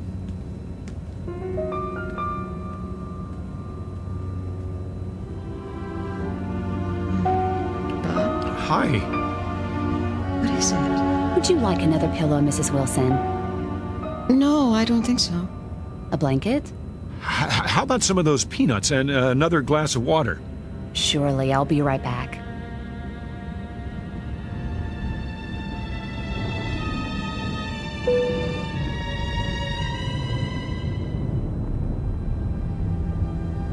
Did something happen? Started to rain. Is that what it was? I just saw something, that's all. Everybody has to stay in their seats for a while. What did you see? Nothing. You must have seen something. I happened to look outside just as the lightning flashed, and for a second I thought I saw something. Like what? Shadow. A shadow? In the shape of a man. Where? On the wing. Not a man exactly. What are you saying? A creature standing upright with long hair on its body and an animal face. Of course you know. That's all it was. A shadow. Of course. People don't walk around on the wings of airplanes. No, they don't. Not while they're moving hundreds of miles an hour. That would be impossible. Wouldn't it, Bob? It must have been a trick of the light. Like your imaginary skier. What? On the snow-capped clouds 6 months ago? The one you told me about? Yes, I suppose so. And you know that wasn't real. No, it was a hallucination of some sort. You must be more tired than you thought. But, I wasn't hallucinating just now. Then what would you call it?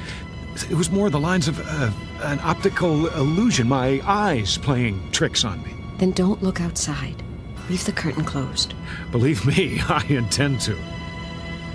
You ought to get some sleep, so you'll be rested when we land. I agree. Need another pill? Ruth, I'm all right, I tell you. Couldn't hurt. If you say so. Where's my purse? Your water and some extra peanuts. Thank you, stewardess. You're welcome. Bob, put the tray down for her. Sure. Are we moving into a storm? Not a big one. It's almost past. Oh, well, that's good. If I can get you anything else. We'll let you know. Here's your pill. Thanks. Sit. No, thank you. I'm not thirsty. I'm sorry I woke you. Don't be silly. You can go back to sleep now if you like. If you do. Give me a minute. You're not worried about anything, are you? Not in the least. Then put your seat back. In a sec. Just let me collect my thoughts. Well, don't overthink it. That never did any good. No, it didn't. You're here with me, and we're going home together. That's the most fantastic part of all. Well, you'd better get used to the idea. All better now? Yes. Nudge me if you need me. And whenever you do, don't open the curtain.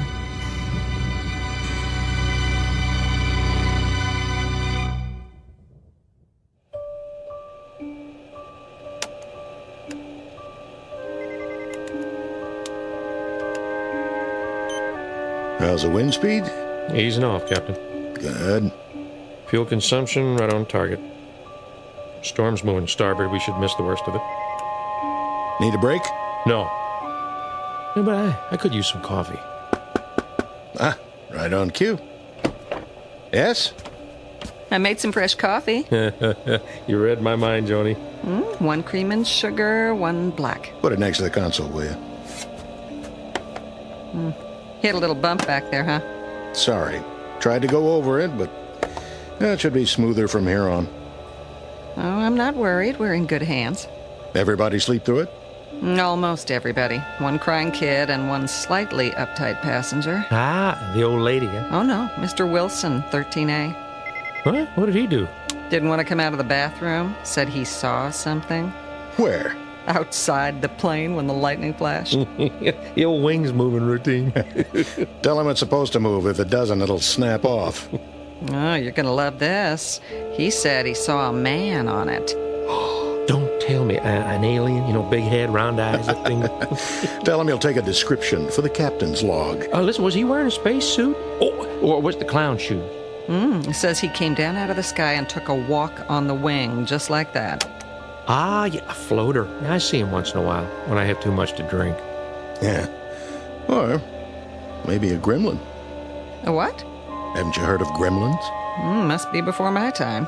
It started back in World War II. Whenever something went wrong, the mechanics would chalk it up to gremlins. Better than admitting they made a mistake. Well, Mr. Wilson's okay now, but you should have seen his eyes. He looks scared out of his mind. For a minute there, I thought we had a nutcase on our hands. Cut off his drinks. Well, that's just it. He hasn't had a drop. Where's in-flight security? 32B. Tell him to keep an eye open. I like to run a tight ship. Yes, sir. But I don't think it'll be necessary. The wife gave him a sleeping pill. Thank heaven for pharmaceuticals. You fellas want some chow? We've got filet mignon in first class. No, thanks. You and Nancy relax for a while. Aye, aye, Captain. Listen, I can take over if you want to stretch your legs. You sure? Yeah, storm's thinning out, just some more rain clouds. Well, maybe for a minute.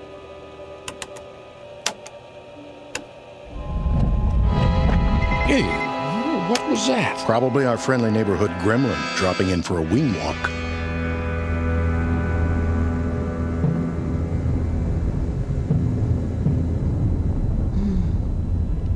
Bob? Well, there you are. Go to sleep, darling. Right. I want to sleep, but I can't. She doesn't believe me. None of them believe me. I'm not even sure I believe it myself. Why should I? It's impossible. Yet I'm not dreaming. I'm wide awake and I'm cured. The doctor said so. No more panic attacks. But I saw it, didn't I? I was out there on the wing walking toward the engine. But why? There it is now. I can hear it. What's it doing? It wants to destroy this plane, bring us all down. Because of me. Because I've seen it before. Or maybe it is all in my mind. How can I be sure? There's only one way. God, help me. I've got to look. I've got to. Time to be brave. Face it down. And if there's nothing out there, then that's that. This is the only way. Here goes. It's simple. I put my hand out. I pull the curtain aside, and I'll know. He'll either be there on the other side of the window looking in, or there'll be nothing but the darkness. One way or the other, I'll know. And put my hand out. Do it. Do it.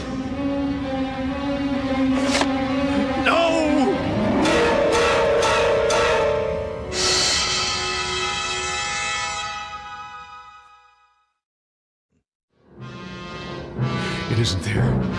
It isn't. It can't be. Honey, wake up. Come on. Come on, someone's got to see this. It's right there on the other side of the window. Yes? Come here, quickly. What is it, Mr. Wilson? Look. Where? Outside the window.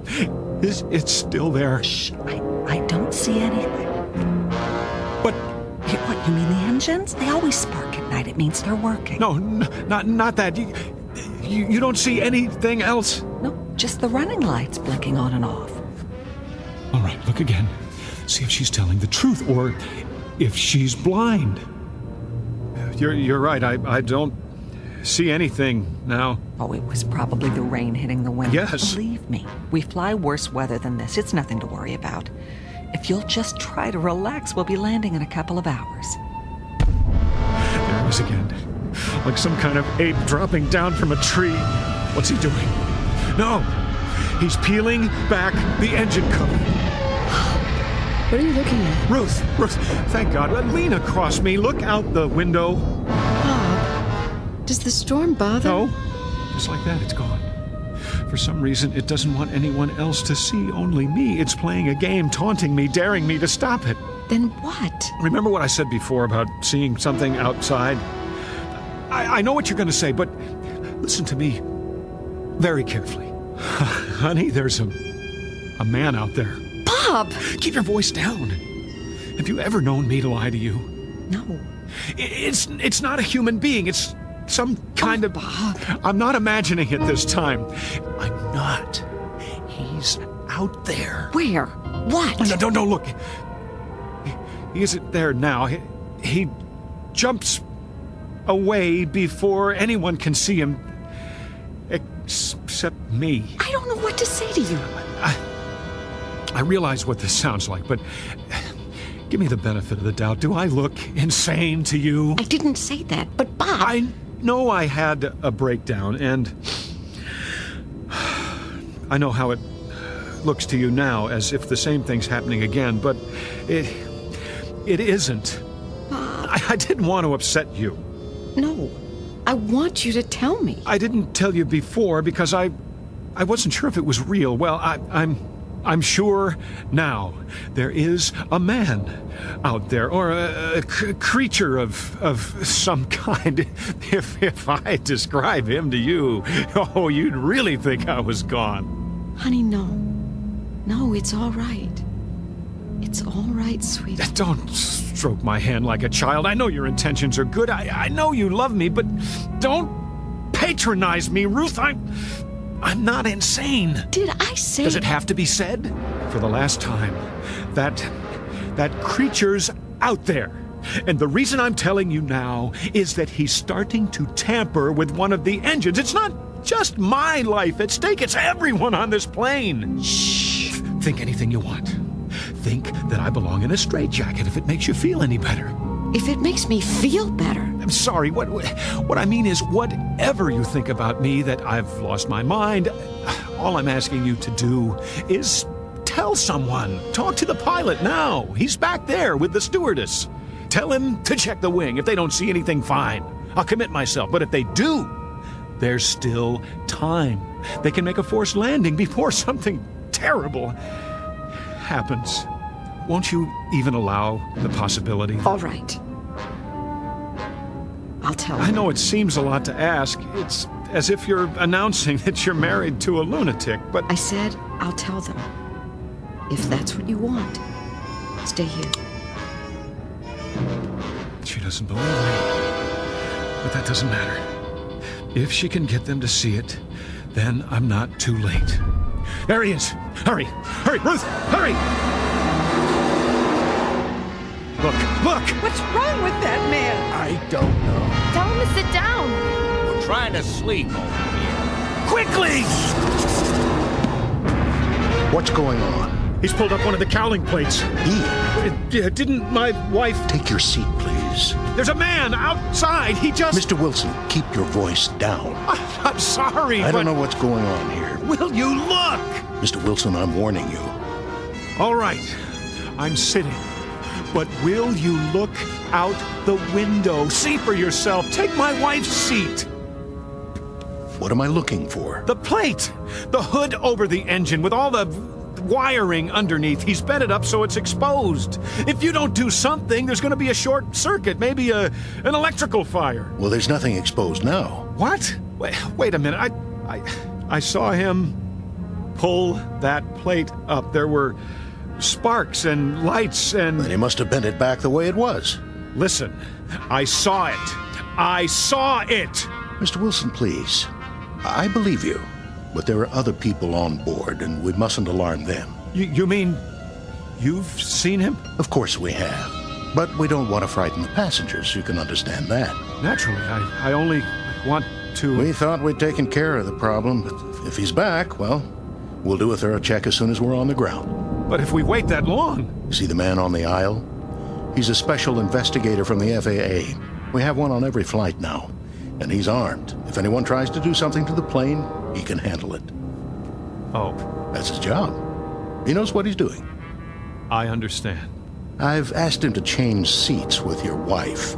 If you see anything else suspicious, tell him. Then, when we land... You can stop the act now. Bob, They want me to sit up there for a while. Honey. This way, Mrs. Wilson.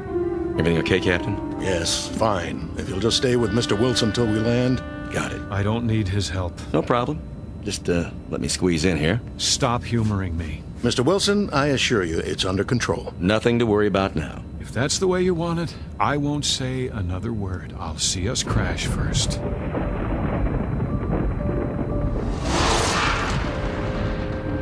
He's at it again. Peeling back the plate, putting his horrible, misshapen fingers into the wires. Did you feel that? Feel what? Nothing. No, go ahead. I'll put it in my report. I just thought we changed altitude for a moment.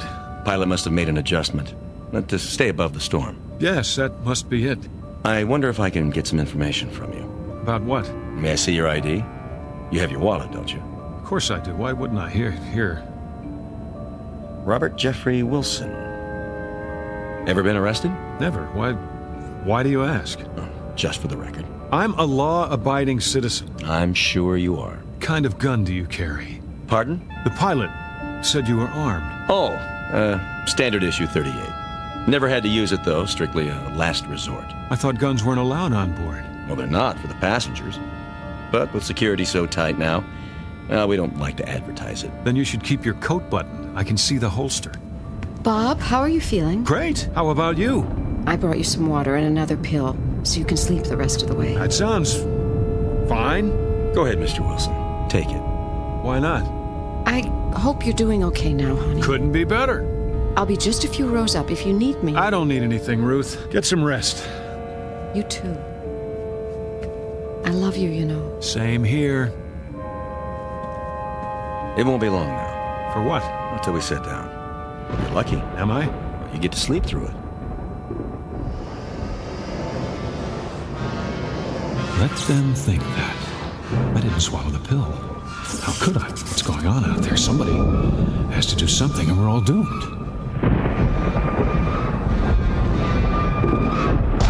Another minute and he'll have the entire engine exposed. All I can see is the glow of the engine and that creature.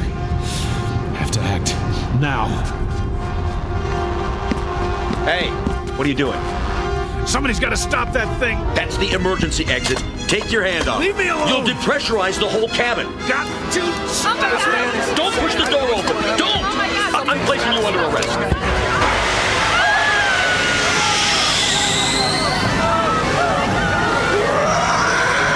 You out there, get away from the engine. I can't hold it. You demon! I told you to get off the wing. Somebody grab his leg while I get the door closed. I'm trying. Give me your gun. Let go of it. You can't. You bet I can. Get away from this plane or I'll shoot.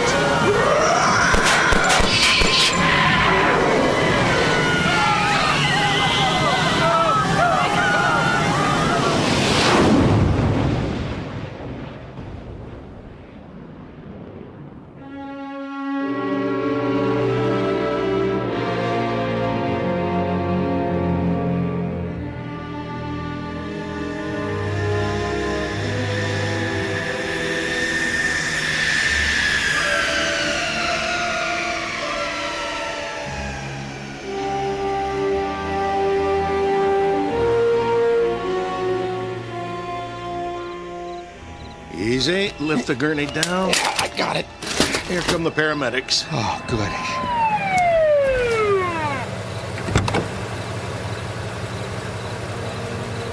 What do we have here? A guy tried to open the safety hatch. Keep him strapped down. He's out of his tree. We'll take it from here. Turn him over to the feds. He's got a string of charges.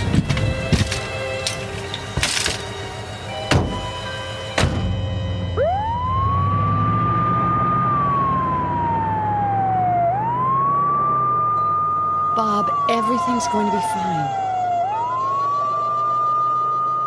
Everything's gonna be fine. I know. But right now, I'm the only one who does.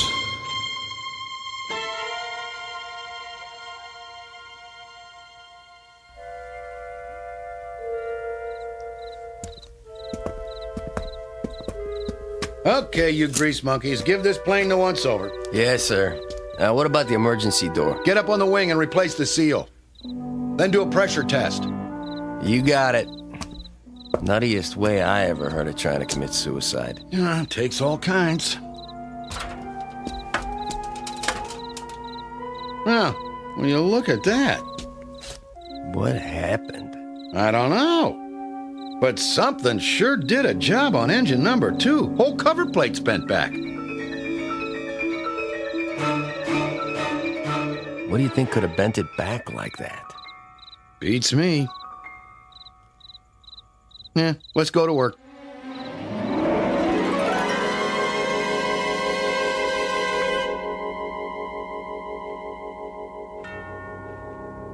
The flight of Mr. Robert Wilson is over now. A flight not only from point A to point B, but from the fear of madness to sanity. Mr. Wilson has that fear no longer, though for the moment he may be quite alone in his conviction. Happily, that conviction will not remain private much longer. For this time, tangible evidence has been left behind, even from so intangible a region as the Twilight Zone. The Twilight Zone continues in just a moment. You are about to enter another dimension, a dimension not only of sight and sound, but of mind, a journey into a wondrous land of imagination. Next stop, the Twilight Zone. Hi, this is Stacy Keach. I'd like to take a moment to tell you about our Twilight Zone website at twilightzoneradio.com. At twilightzoneradio.com, you'll find the latest information on these Twilight Zone radio dramas, including behind-the-scenes photographs, plus the newest product releases, trivia contests, ways to contact us, other Twilight Zone-related info and merchandise, plus links to other fascinating websites. So make your next stop twilightzoneradio.com. Visit twilightzoneradio.com to purchase these Twilight Zone radio dramas on cassette and CD, or call toll-free 1-866-989-ZONE. That's 1-866-989-9663.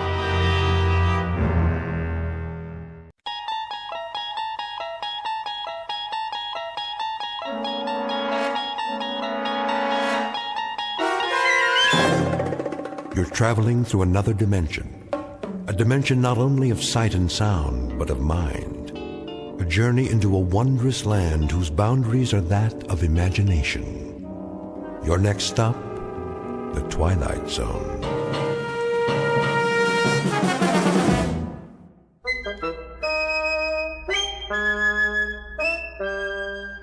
Go out for a pass. Okay. Fumble. Let's see now, Fairfield. Excuse me, boys. Hey, mister, get out of the way. Yeah, we're playing football. Surely, but first, that is, if you don't mind. Huh? Could you direct me to Yancey Street? What do you want to know for? Well, I've never been to that particular neighborhood, and, How come you're carrying that thing?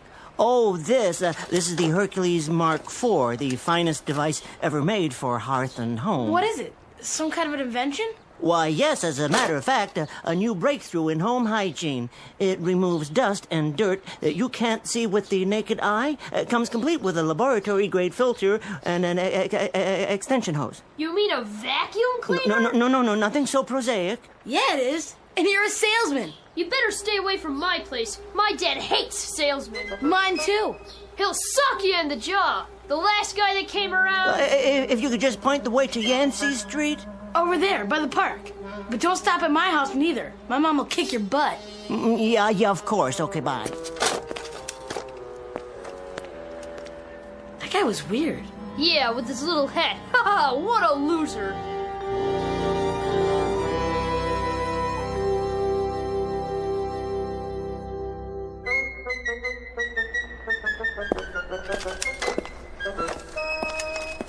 Well, here we are, Yancey Street. May as well try the first apartment. Yeah? Madam, may I have a word? Who are you? My name's Dingle. I have something for you. You look process server? No, ma'am. I'm here to, Social worker? No, not at all. I'd merely, A cop? No. You said you wanted to give me something? Oh, yes, indeed. Well, you can come in, I guess, for a minute.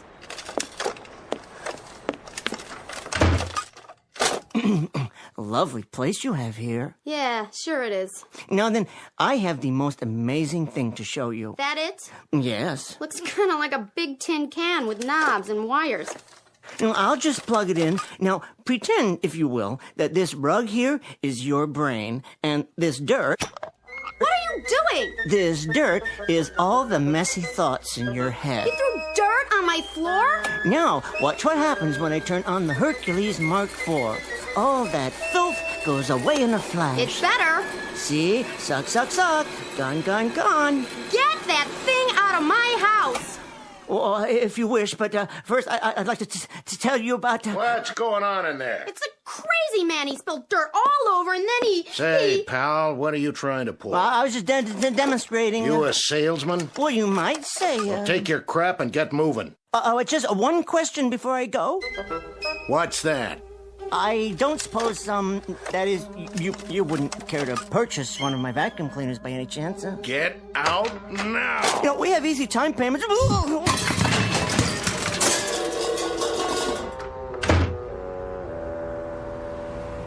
Look at him. I told you, mister. My old man don't like salesmen. Thank you. Thank you both very much.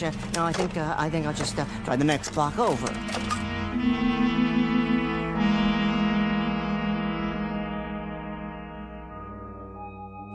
Well, Callahan, you heard the man. He says he's not gonna pay, so that's that. Yeah, you want me to pay on a bum call? Where I come from, a bet's a bet. You saw the play. The umpire's blind. Look, you shouldn't have took the bet. I set the odds and you took them. All I want is what's coming to me. Hello, Mr. Dingle. The usual? Oh, not quite yet, Mr. O'Toole. Just allow me to sit here and collect my thoughts.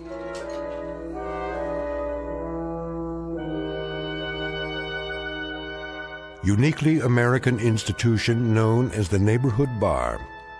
First up is Mr. Anthony O'Toole, proprietor, who waters his drinks like geraniums, but who stands foursquare for peace and quiet and booths for ladies. Then Mr. Joseph Callahan, an unregistered bookie whose entire life is any sporting event with two sides and a set of odds. His idea of a summit meeting is any dialogue between a catcher and a pitcher with more than one man on base. And the citizen who wants his payoff is every anonymous bettor who ever dropped rent money on a horse race, a prize fight, or a floating crap game, and who took out his frustrations and his insolvency on any vulnerable fellow barstool companion within arms and fists' reach. And Mr. Luther Dingle, a vacuum cleaner salesman whose volume of business is roughly that of a valet at a hobo convention. He is a consummate failure at almost everything. But soon, two visitors from outer space will arrive on the scene and alter the destiny of Luther Dingle by leaving him a legacy. In just a moment, a sad-faced punching bag who missed even the caboose of life's gravy train will take a short constitutional into that most unpredictable region, the one we refer to as the Twilight Zone.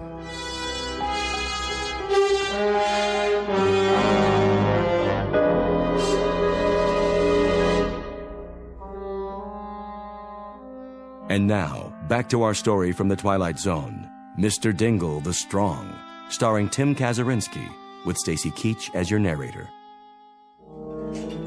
Don't give me that, Callahan. I told you before, I don't pay off on a bum call. 3 umpires called him out.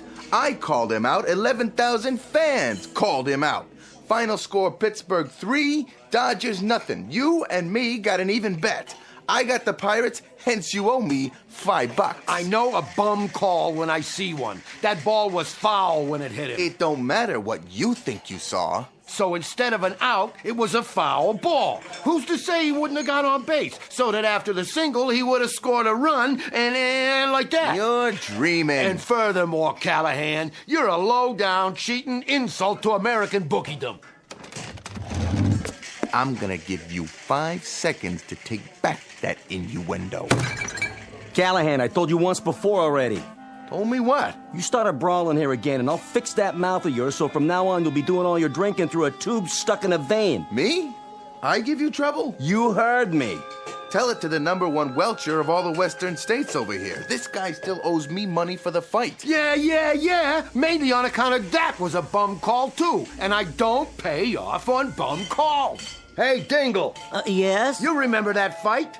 The champ's out of the ring, and the ref gives him a long count. Like everybody in the room could have gone out for a beer, engaged in some small talk, and then come back and still sat down before the ref has finished counting.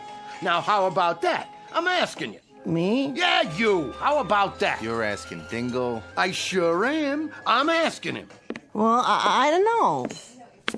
You see the game on television last night? Well, as a matter of fact, I did watch it. Yes. There you go. Now we'll settle this. You talk about bum calls. 9th inning, batter's up with 2 down, and we got a man on first and a man on second, and this umpire with no pupils in his eyes calls a foul ball and out. You see that? I believe I did see that particular play. Then you tell him. You just tell him what you saw. Yeah, go on. Exceptional defensive play. Abner Doubleday would have been proud. Never mind Abner Doubleday. I leave it up to you. Was that a foul ball, or was it an out? Well, Come on over to the bar, Dingle, and I'll buy you a drink. Refresh your memory. I'll pay for it. Put your money away, both of yous. This one's on the house. Okay, take your time. Say it. Say what you saw. Well, it did appear to me... Yeah? It appeared to me that the ball was in safe territory. Appeared? Consequently, upon striking the ground and then hitting the batter, the rules would very clearly indicate that the batter was out. You heard it! You realize, of course, pal, that you're calling me a liar. Now, I ain't an unreasonable man, so I'll give you one more chance. All right. Was that a foul, or was it an out? Well, as I say, it's my considered opinion. Here's what I think of your opinion. Hey, that's enough. Back off. What happened? Here, Mr. Dingle. Let me help you out. Oh yes. Thank you very kindly, Mr. O'Toole. How come you always gotta hit Dingle? You hit him last week. You hit him the week before. A man can only stand so much. I'm tired of this guy contradicting me. And when somebody calls me a liar, there's my honor to consider. Your honor? You've got nothing but larceny in you, all the way from your arches to where you part your hair. And when you die, they're gonna have to screw you into the ground. How about that, Dingle? Is that true? I'm crooked? I leave it to you, buddy. Am I crooked? Well... Hey, Dingle, just once. Why can't you just be neutral? Well, that's an interesting question. Watch what you say, Dingle. I got money riding on this.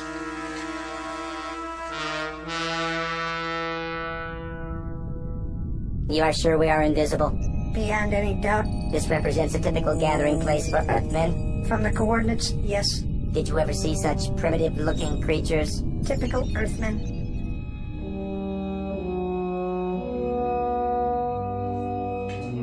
And I say that anybody tells me Philadelphia had any right to win the pennant that year is out of their green grass mind. You're blind as a bat and you're stupid too. And furthermore, if you're gonna sit there and tell me... Look at the record book. What? I rest my case.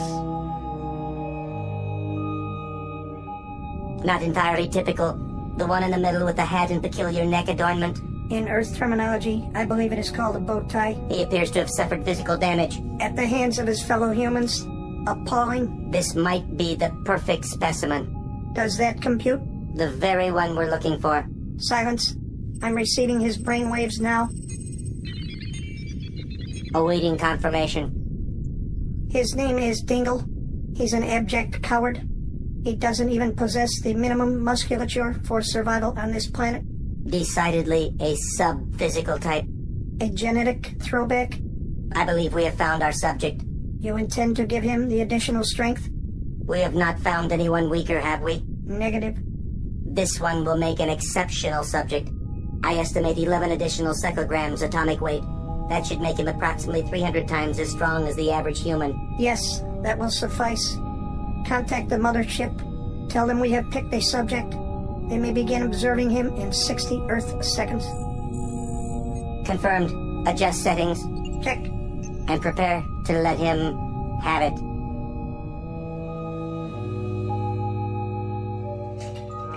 Look, Dingle, you don't gotta answer this guy at all. What do you mean? Just 'cause he don't happen to like the Phillies. Let him tell me. He's got a brain, don't he? Of course he does. You got a point of view, don't you, Dingle? All right, let's get historical. You follow the game, you know the stats. What did you think of the Phillies back in, say, 53? That was a big year. The Phillies in 1953? That's right. You tell me, for example, if you think Robin Roberts was one half the pitcher that Labine was that year. Oh, here we go again. Well, of the two, I'd be inclined to take Roberts. You heard the man. Buddy, why all the time you gotta fight me? Now let's run through this one more time. You say that Robin Roberts had more stuff than Clem Labine?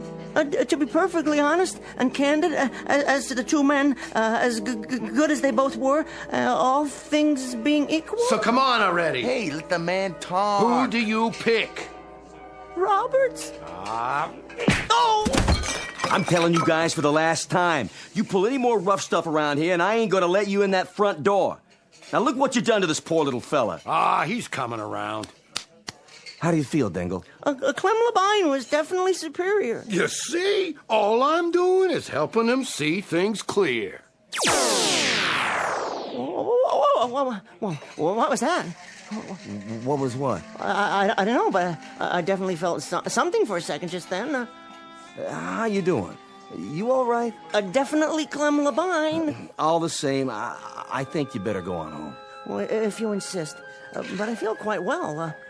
Quite remarkably well, in point of fact. Here's your vacuum. Oh, very kind of you, but I can carry it. Dingle, do you mind, a word of advice? Oh, no, not at all.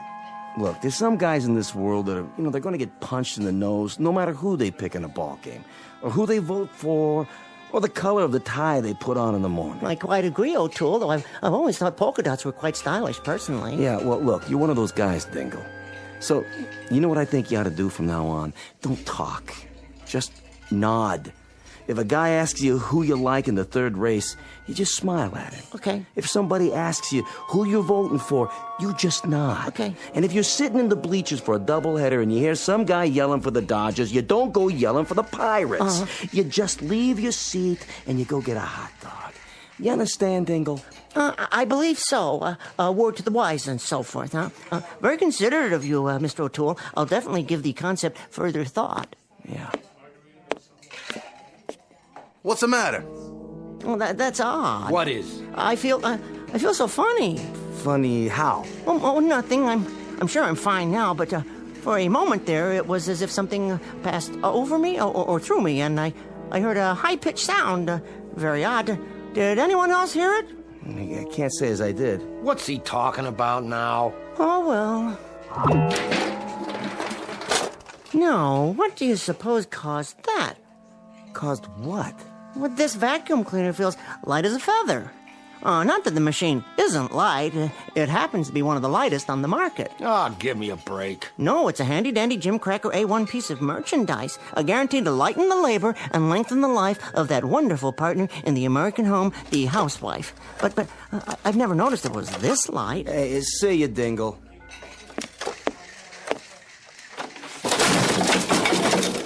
What the? Did you see that? The door fell off. Hey, look, Dingle.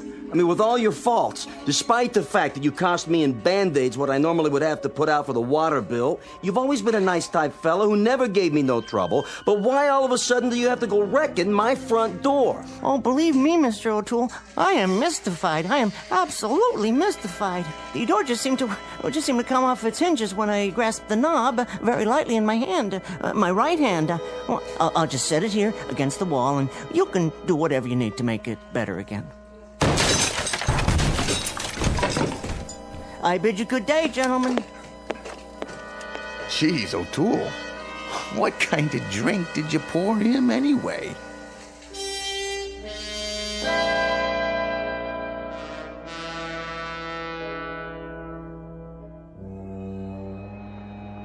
Look there's that dweeb again. boys? Hey, mister, why'd you come back, huh? I told you my dad would sack you in the jaw, and he did. Yeah, you're really asking for it. Quite right. Only this time, I'm not going to Yancey Street, merely to that park bench to sit in the sun and collect my thoughts. He talks funny. I got an idea. Give me the ball. You're gonna throw it at him? Yeah, knock his dumb head off. Bet you can't do it. Watch this. Oh, jeez. No, boys. That's not the best of all possible manners, is it? Pretty funny. Go peddle your vacuum cleaners, you creep, and throw the ball back. Think you can catch it? He can't even throw it. Oh, is that so? All right. Go back for a pass. Sure. Let me see now. How does one grip a football? Yes, I think I've got it. Ready? Here goes. Whoa, look at it go! Right at that building. It's gonna hit the window. Here's your lunch, Arthur. You want some soup with it? Just let me read my paper here, okay, Lydia? I gotta go back to work. You're always at work. Don't you like being home no more? Too hot. The air conditioner don't work. If you tell the super to fix it.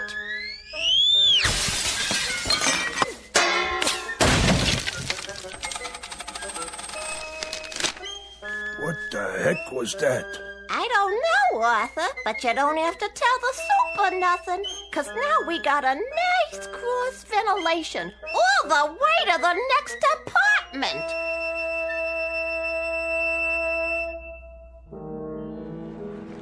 Hey, mister, where'd you learn to throw a ball like that? I really don't know. I don't know what's happening to me. What in the world is happening to me? Get those kids! Down there! They broke my window. We better get out of here. Yes.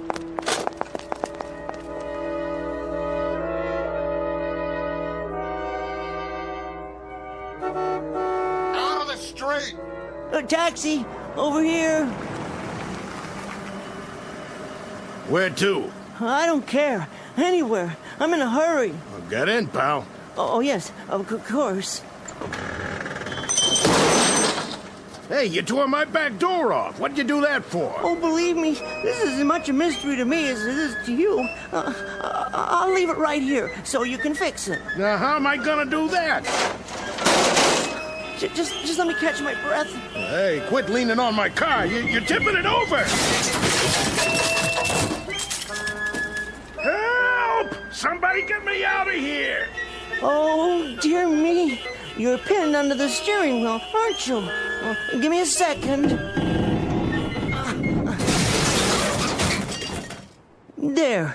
You can get out now. Did you see that? He lifted the car and turned it over. With one hand! I can't believe my eyes. Most amazing thing I ever saw. Who is he? He's a hero. What's your name? No name. I mean, I'm nobody. Nobody at all.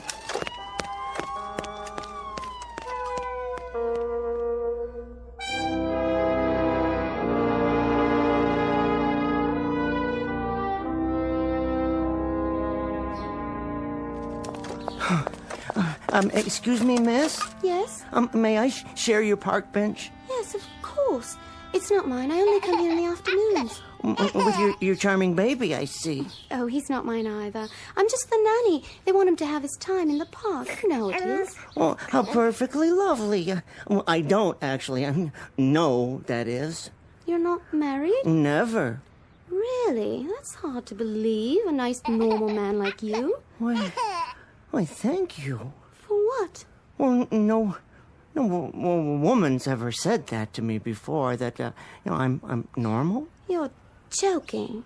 I wish I were. I'm not acquainted with many women, hardly any, in fact, on the personal level. Gosh, I hope you don't mind chatting like this. Not at all. I spend a lot of time here taking care of the baby. Oh, cute little fella. I know what he wants. You do? Well, look up. Where? That tree branch above your head, there's an apple on it, and the baby sees that. Really? Oh, I'm sure of it. Coochie coo. Aren't you the cutest little fella?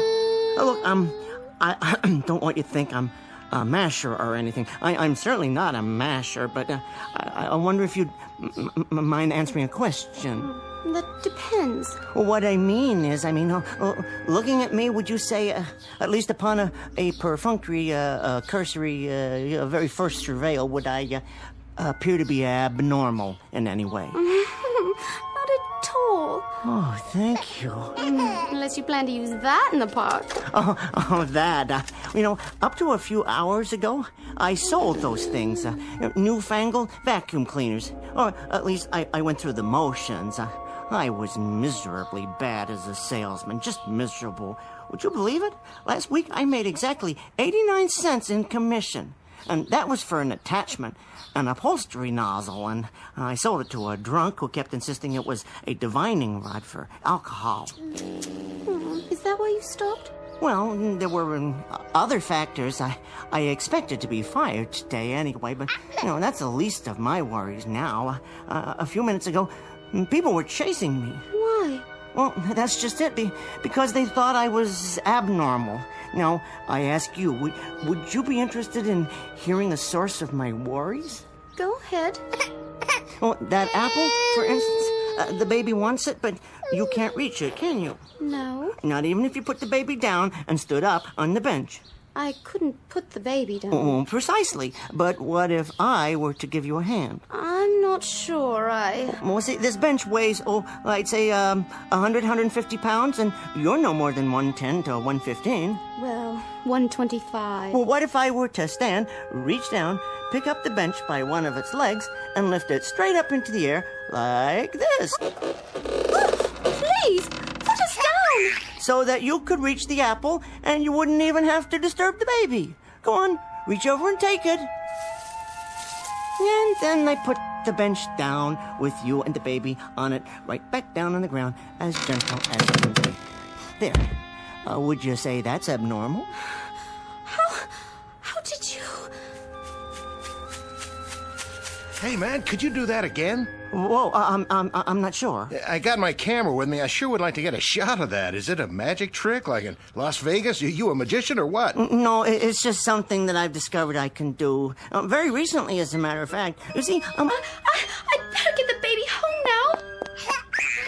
Let me just get the camera set up. But the young lady's gone now. There's no point in lifting the bench with no one on it, is there? Well, then do something else. Or like what?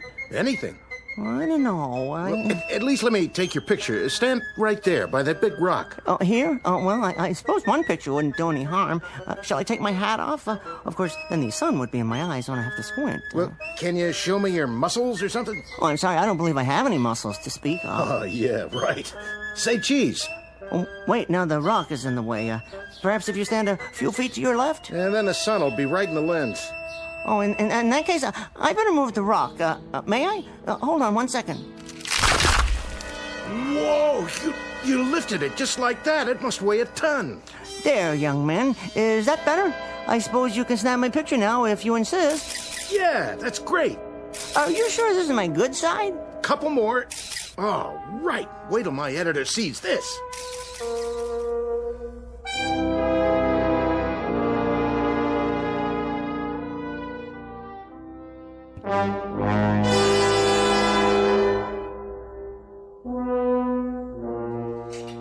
For the love of Mike, did you see this? What do you got there, Callahan? It's Dingle on the front page of the Daily Bulletin. Let me see that.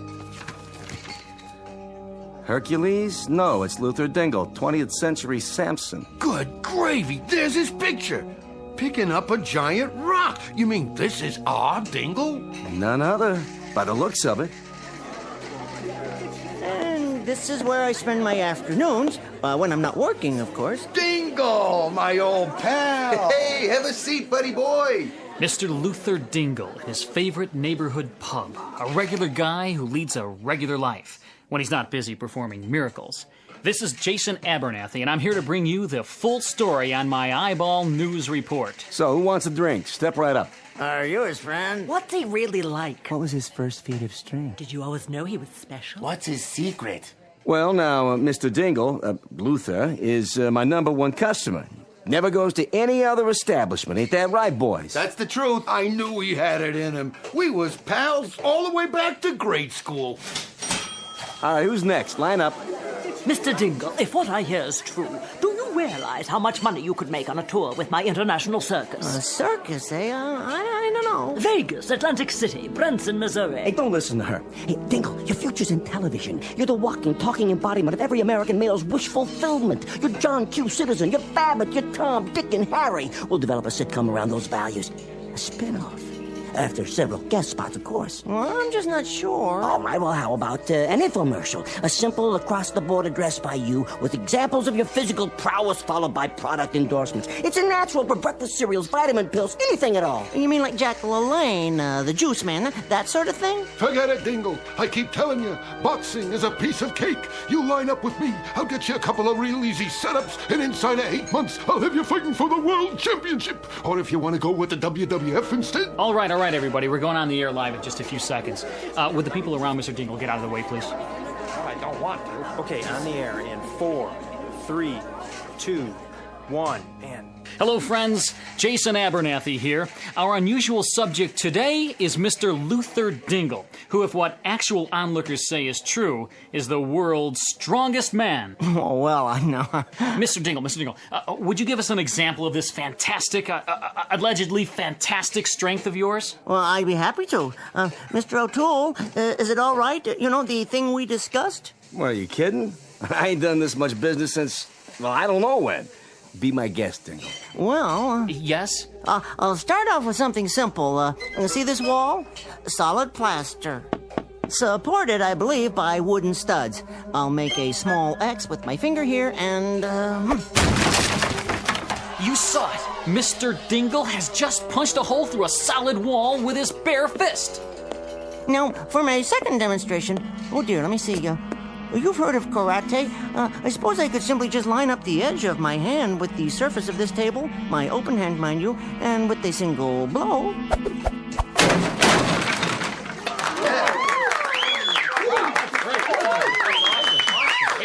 Fantastic. That's amazing! Would you call it mind over matter, Mr. Dingle? Oh, no, I'd call it an example of matter over matter. You see, it doesn't matter what's on my mind, even if it's nothing at all.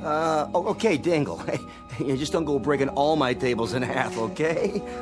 Hey, better sit down, buddy. Have yourself a drink. Hey, you want my seat? Not yet. I feel fine. Splendid. These bar stools are bolted down, aren't they? If, let's say, I wanted to move one a few inches... See that? He ripped it right off the floor and he didn't even break a sweat. What a guy. Go on. Take my stool if you want. Stand up. Sure, why? If you please. Why are you looking at me like that? Oh, no. Wait a minute, Dingle. Ain't you ever heard of bygones being bygones? Put me down. I see it, but I don't believe it. Ladies and gentlemen, the man at the bar is 160 or 70 pounds, and Dingle is lifting him like a rag doll, twirling him over his head with one hand. Oh, my aching back. That ain't funny. There. Now, that didn't hurt too much, did it, pal? You're good as new. Well, almost. Gonna give you a hand up, pal? Mr. Dingle, you're my hero. He can do anything. You better not pick a fight with that fellow.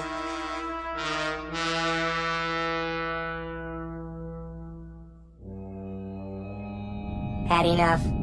Most inferior. We give him the strength of 300 men, and he uses it for petty exhibitions. What shall we do about it?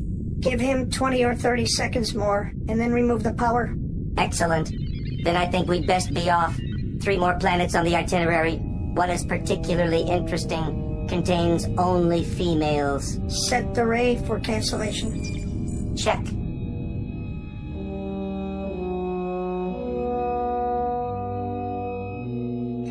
And now, ladies and gentlemen, for my next feat, I think I'll lift this entire building. Whoa! Well, at least the ceiling, and hence all the floors above it. Step aside, everyone. I don't know if we have a clear shot of this, but he's standing on his tiptoes, extending his fingers to the ceiling. Here we go.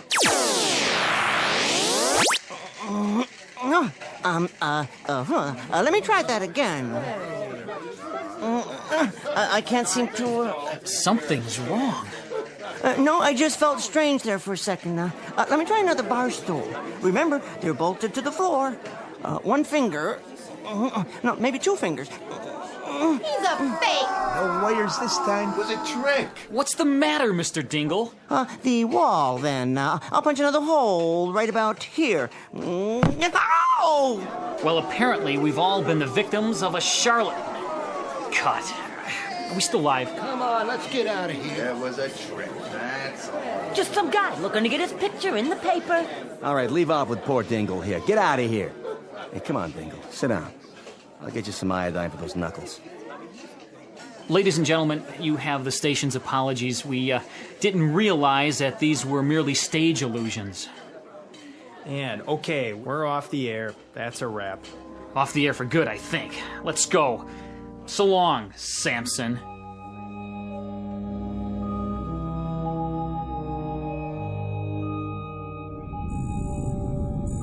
Time to go. Yes. Wait, who are they? Hello, boys. Where are you two from? Venus. How about you? Mars. Conducting your own experiments? Yes. And you? Sudden introduction of strength to subnormal Earthmen. What is your experiment? Sudden introduction of enhanced intelligence. Find any interesting subjects? That one over there, referred to as Dingle. He is certainly subphysical, maybe submental too. A likely subject. Give him the intelligence quota, Ray. How much? Oh, we'll make him approximately 500 times more intelligent than the average human.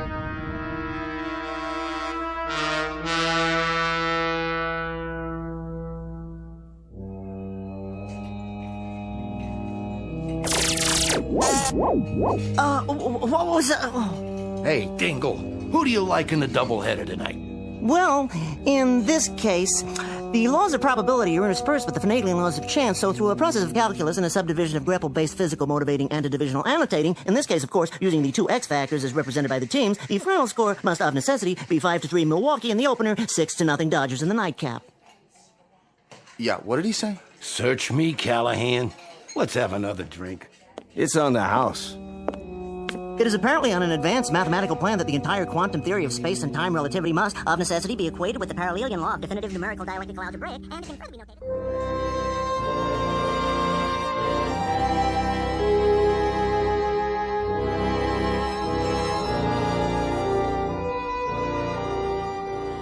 Exit Mr. Luther Dingle, former vacuum cleaner salesman, strongest man on Earth, and now mental giant. These latter powers will very likely be eliminated before too long. But Mr. Dingle has an appeal to extraterrestrial note-takers as well as to frustrated and insolvent bet losers. Offhand, I'd say that he's in for a great many extremely odd periods, simply because there are so many inhabited planets to send down observers, and also because, of course, Mr. Dingle lives his life with one foot planted firmly in the Twilight Zone.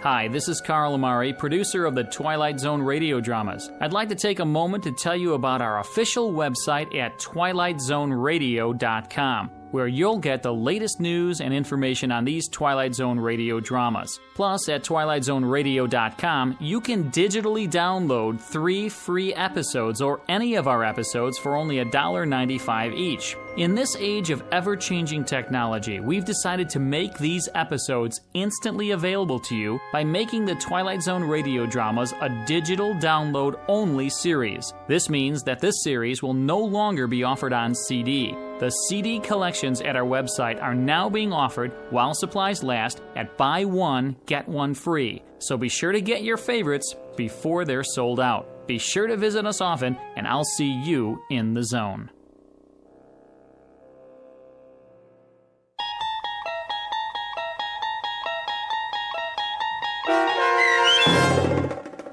Mr. Dingle the Strong, starring Tim Kazurinsky, with Stacy Keach as your narrator, was adapted for radio by Dennis Etchison and based on a script by Rod Serling.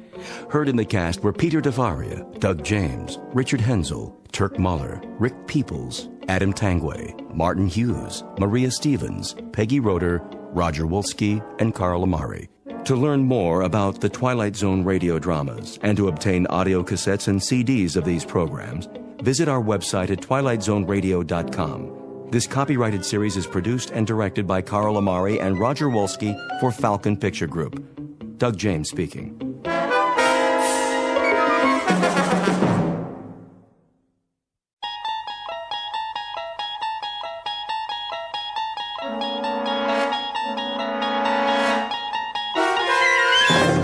There is a fifth dimension beyond that which is known to man. It is a dimension as vast as space and as timeless as infinity. It is the middle ground between light and shadow, and it lies between the pit of man's fears and the summit of his knowledge. This is the dimension of imagination. It is an area which we call the Twilight Zone.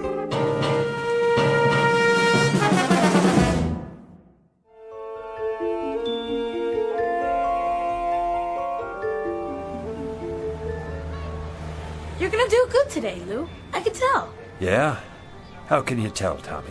'Cause you're the best salesman there is. Well, maybe I used to be. You are, Lou. You always have such neat stuff. Oh, yeah, I got everything. A little bit of this, a little bit of that. Something for everybody. Help me set up the table, will you, Tommy? Sure. There we go. We'll be ready to start in a minute. What's in the bag today, Lou? Take a look. See anything you like? Lots of toys. Always. Which one's your favorite? Let's see. The little wind-up dogs. They're so cute. And the monkeys. And the zap gun. It's cool. Pow, pow, pow. I thought I gave you one to test for me. You did, but, well, it kind of broke. Don't worry about it. I'll give you another one later. How you doing today, Bookman? Oh, just fine, officer. Another day, another dollar. You know how it is. Gonna sit up right here in the corner? I thought I might, yes, if that's all right with you. Well, just don't block the sidewalk. People coming and going. I wouldn't think of it, officer. Or you'll have to move. You don't want a citation, do you? Oh, absolutely not. All these busy people can't hold up commerce. You know, Bookman, maybe you should find yourself another line of work. Streets are so busy these days. There ain't much room for a pitchman anymore. Isn't that the truth? You got a permit, don't you? Why, I'm sure I do. Now, where did I put it? Oh, yes, it's in my other jacket. Would you like me to go get it for you, officer? Just be sure you bring it next time. I will. Thank you, officer. Good day to you. Hey, honey, look at these cute stuffed animals. They are, aren't they? Absolutely adorable. Here, let me wind up one for you. How much? Only $7.98 in your choice of colors. Do you have any little ones at home, sir? Nope, no kids. Well, a niece or nephew, then. These make great birthday presents, stocking stuffers, a big hit at parties. Have you ever seen anything so delightful? Look at the way they move. It is cute, don't you think, Walter? Yeah, but they got them over at the Pick and Save for $3. Oh. Now, these aren't your ordinary toy animals. No, ma'am. They walk and talk and bark and jump a full 360 degrees in the air. Plus, you never have to feed them or take them to the vet. I call them the ideal pet. Go ahead, pick it up. Feel that fur, so soft and lifelike. Thank you anyway. They're on sale. Special July clearance. Everything's half off today. Gift items for the men, perfume for the ladies. How about a wristwatch? Did you see these genuine gold necklaces?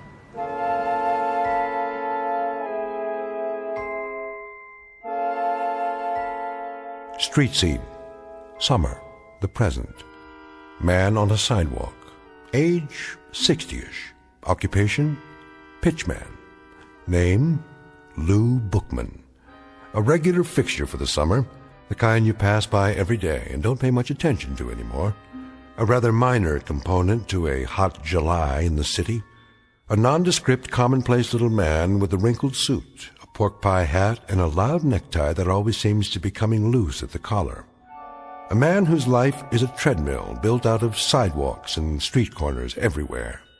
Lou Bookman, a walking rebuttal to the American dream, which states that success can be carved, gouged, or grubbed out of the landscape no matter where you are, whether it be log cabins or tenement buildings. Because Lou Bookman has not even a nodding acquaintance with success, and his dreams only extend from the curb to where the sidewalk ends. But in just a moment, Lou Bookman will have something to occupy his time which transcends both success and failure. He'll have to concern himself with survival. As of 3 o'clock this hot afternoon, Mr. Bookman will be stalked by his toughest customer to date, a man in a black suit who's out to close a deal of his own and who won't take no for an answer. In the Twilight Zone. And now, back to our story from the Twilight Zone. One for the Angels, starring Ed Begley Jr., with Stacy Keach as your narrator.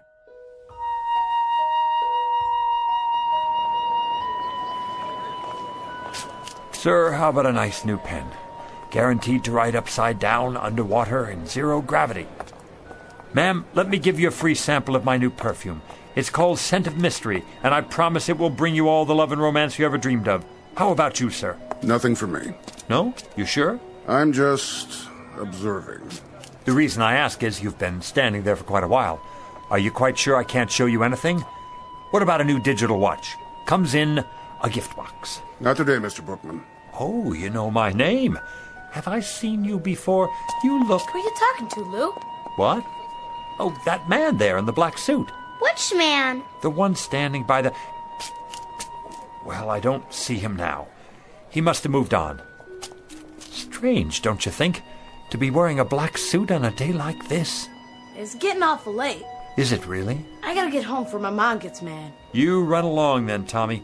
You absolutely positively can't be late for dinner.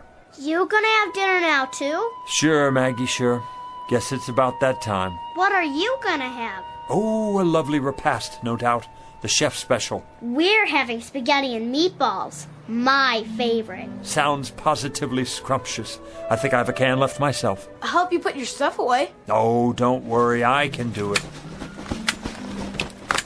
Hey, Lou, can I walk with you? That would be my pleasure, Maggie, to be in the company of such a pretty girl like yourself.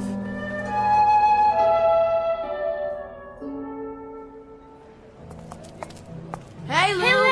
Hey, it's Lou! What's going on, Lou? Hey, wanna play with us, Mr. Bookman? Come on! I'd love to, children, but I must get home to my plants. Delicate creatures, you know. Your plants? My wisterias. They've been cooped up in this heat all day. Oh, so what? Show us some toys. And magic tricks. I don't have much magic left. And the zip gun. I want to see the fuzzy doggies. Carrie, is that a new bathing suit? Yeah. Well, don't you look nice? And Bobby, where have you been? I haven't seen you all week. I was sick. Then you shouldn't play in the water like that. I'm all better now. Let me feel your forehead. Why, what's this? A quarter stuck behind your ear. No wonder you were sick. Wow! Oh, me, come on! Me! Come on, me! I don't think anybody else has a temperature, but maybe you could test these. Let me see. These rings, to be sure they're okay. Oh, yes, toys! Yes! Oh, they may look like toys, but they're not toys you can buy at the 5 and dime. Anybody can sell toys, but these, my young friends, are very, very special. Did you know they're among the wonders of the world? Go ahead, Lou. Give them the pitch. Young ladies and gentlemen, the rings you now have on your fingers come from a remote corner of the Tibetan mountain country. Do you know where that is? No. Well, it's where the wisest people in the world live. The jewels are pattern-shaped and forged by strange little men who work underground, far from the light of day. Some folks call them... The Moly Men! Right, Bobby, the Moly Men. They use magic words and incantations to produce what look like toys. But each and every one they make has extraordinary powers. What kind of powers? The power to keep a person young forever. Science can't explain it. Your teacher wouldn't believe it. Your mother and father either. But it's true. And when the Moly Men are finished, They say the magic words. Mini tekel. Words that hold a strange power from another world. The power of the life force. Watch the jewel in the ring. When it changes color, something is about to happen. You'll get your wish. So remember, be careful what you wish for tonight, children, because it's absolutely, positively going to come true. You know what, Mr. Bookman? You're my best friend. No, he's not, Bobby. He's my best friend. See you later, children, for the Bookman ice cream cone and social hour after dinner. Same time, same place. Don't forget now. We won't. Come on, Lou. I gotta go home.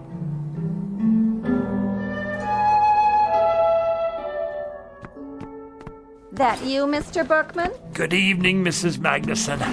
Hiya, Lou. Need a hand? That's all right, Mr. Stolberg. I got it. You make out okay today? Oh, yes, as always. Sold out half my merchandise. Yeah? Looks like you got a whole lot left. Want to come over for a cold one? That's kind of you, but I'm on the wagon these days. Well, I'll keep one on ice for you anyway.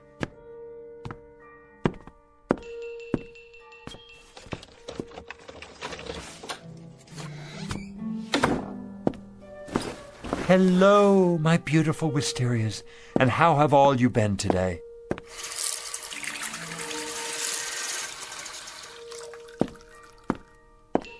Did you say you're thirsty? I'll bet you are. Here, have a drink of water on me. Not too much now. Mr. Bookman? Oh, you could give a man a heart attack sitting there like that. I didn't mean to startle you. Say, how did you get in my apartment? I let myself in. But you couldn't. I keep it locked. You are Louis J. Bookman, aren't you? That's right. Something I can show you? I don't think so. Something in, let me see, collar stays maybe, or neckties. You look like a man who needs a new tie. Something brighter than the one you're wearing. Mr. Bookman, I'm not here to buy anything. Then what in the world do you want? Let's get down to business, shall we? Yes, here it is. Louis J. Bookman, age 69, right? 70 in September. Well, I must say you don't look it. Nice of you to say so, young man. I try to keep busy. Occupation pitchman, correct? Are you a census taker? If you are, let me sit down. I hope this doesn't take too long. Not exactly. Born in New York City? That's right. Father Jacob Bookman, mother Flora.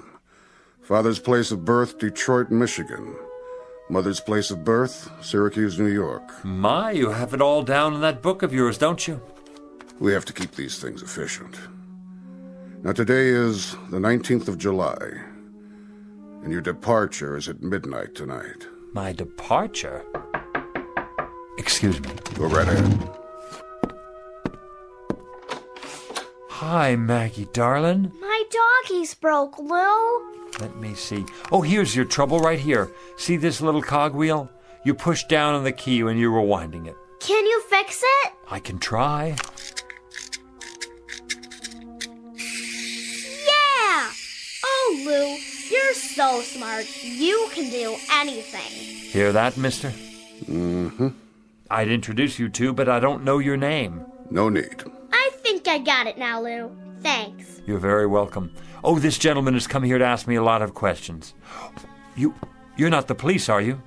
Hardly. Oh, kind of gave me a turn. Huh? I'm glad he's not the police. I've got my vendor's license here somewhere. I thought maybe I forgot to renew it or something. Who's the police, Lou? This gentleman here. What gentleman? That one in the other chair. Which chair? Mr. Bookman, she can't see me or hear me. Why not? Why not what, Lou? Why can't you see him or hear him? See who? It works great now, Lou. Thanks a lot. See you after supper, huh? Wait a minute. What about our manners? Aren't you going to say goodbye? Oh, yeah. Goodbye, Lou. Thanks. I mean to the gentleman. Oh, it's a game. I get it. The Invisible Man.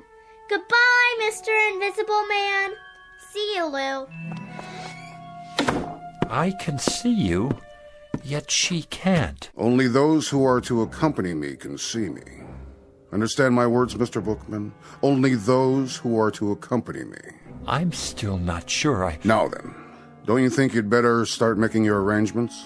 Arrangements for what? For your departure. My departure where? You still don't get it. I just never understand you people. You get this idiotic notion that life goes on forever, and of course it doesn't. Everyone has to go sometime. Go? You don't mean... That's right. No, that's ridiculous. I don't have time. I'm a busy man, a very busy man. Let me make you a cup of tea before you go. No, thank you. take a look around. You can see how busy I am. My flowers, for example. I have a green thumb. Whatever I touch, well, it grows, if I do say so myself. I won second prize last year at the YMHA Flower Show. See the plaque on the wall? Wisteria, open class. Oh, nice. Nice? Is that all you can say? Look at them, will you? You've never seen flowers like these. And what I further don't understand is how little you appreciate the nature of your departure. I thought we were finished with that subject. Think of the poor souls who go in violent accidents. These are the non-precognition victims. We're not permitted to forewarn them. You, on the other hand, Mr. Bookman, fall under the category of natural causes. Natural causes? What's natural about it? As opposed to accidents, car crashes, things like that. You know, I find you a devious sort of fellow. Very devious. Not to say dishonest. In what way? I can see it in your eyes. You don't want to look at me. To tell the truth, I'm not sure I like you very much. Why don't you just come out with it and say what's on your mind? Mr. Bookman, I have done everything but phone your own undertaker. How much clearer do you want it? If you still don't know who I am... Don't touch my flowers. If you need an illustration... I told you, don't touch them. I thought this might erase any doubts. You touched one and it wilted and died right there on the spot. Sorry. That was unavoidable. It actually turned black. Do you mean your death? Exactly, Mr. Bookman.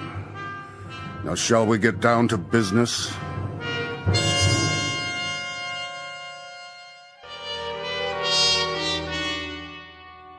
Time of departure is midnight tonight. I trust that will suit you. Did you say tonight? The preordination is for death during a nap. I presume this, too, will meet with your approval. What if it doesn't? You'll find this a relatively simple and painless and barely noticeable... Please, I don't want to go. They never do. But I can't go yet. For one thing, there's nothing wrong with me. I'm a healthy man. Outside of a cold last winter and an infected splinter, I don't think I've been sick a day in the past 20 years. Be that as it may.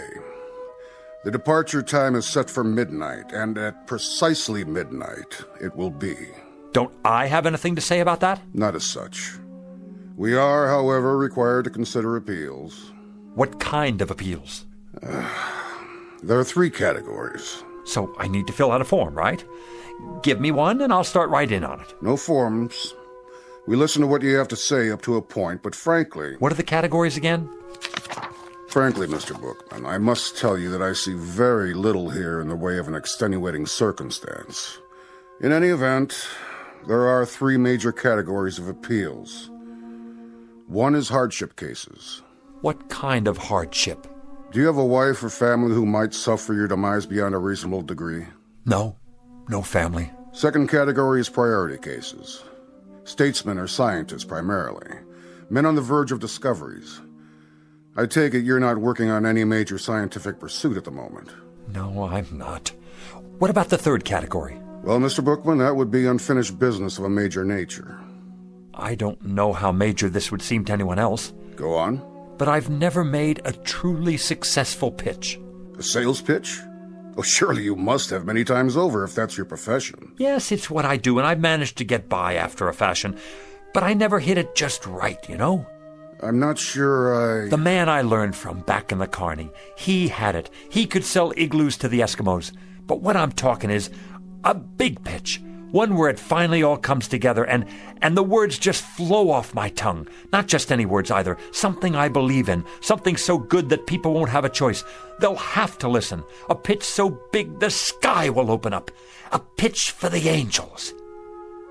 I guess that wouldn't mean much to you. But it would mean a great deal to me. It would mean that I could have one moment in my whole life when I was successful at something. Just one moment when the children would be able to be proud of me. The children? I've always had rather a fondness for children. That's in the record. Then you know how I feel. Not precisely, but... The problem here, Mr. Bookman, is that you'd require a delay until... Until I could make a pitch. The kind of pitch I told you about. One for the angels. That's right. I'm terribly sorry, Mr. Bookman. You see, these categories are fairly specific and... I see.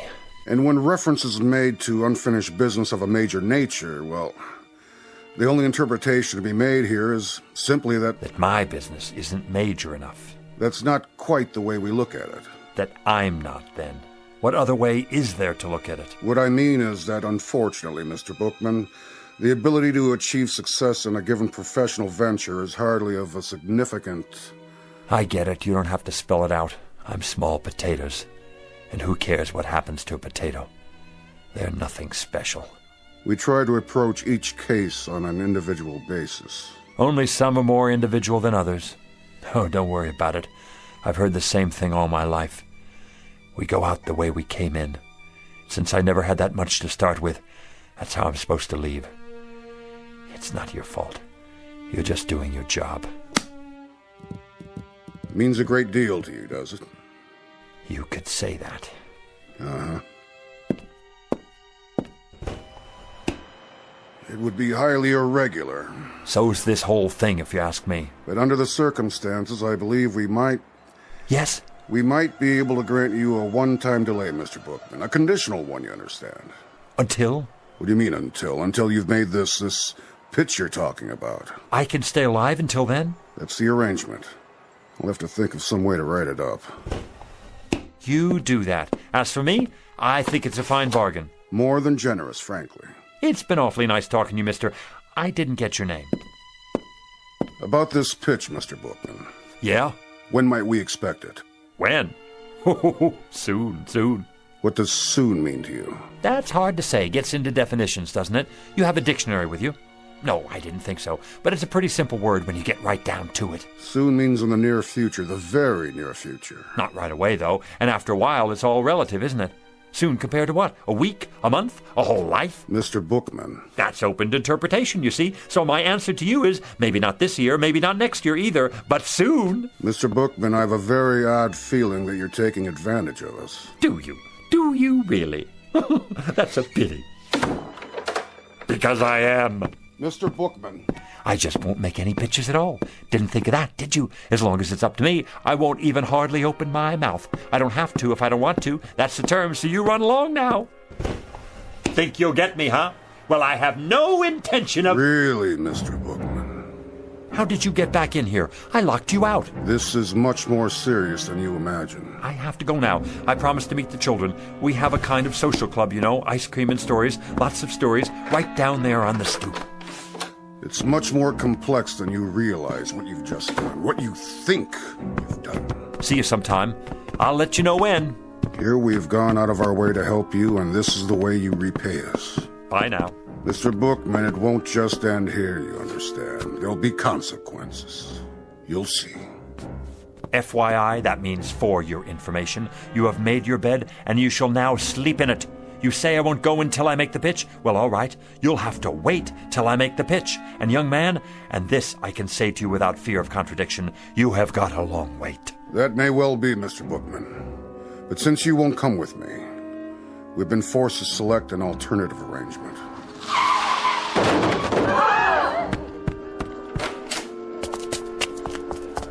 What happened? He didn't even stop. Ran right out. Not his fault. I swear I didn't even see her. She just jumped off the curb. I didn't have a chance to hit the brakes. Has someone called a doctor? Who got... Oh, no. Maggie! I swear to you, I never had a chance to stop. Call an ambulance. You're gonna be all right, Maggie, darling. Oh, my little Maggie. Hi, Lou. See? You're gonna be just fine. Lou? Who's that man? What man? Where? I told you, Mr. Bookman. Consequences. You can't take her. No, siree, you can't take her. I'll go. I'll go as planned. Never mind the pitch. I don't even want to wait. I want to go right away. Go where? Who's he talking to? What man? He's out of his head. Mr. Death! Mr. Death, come back!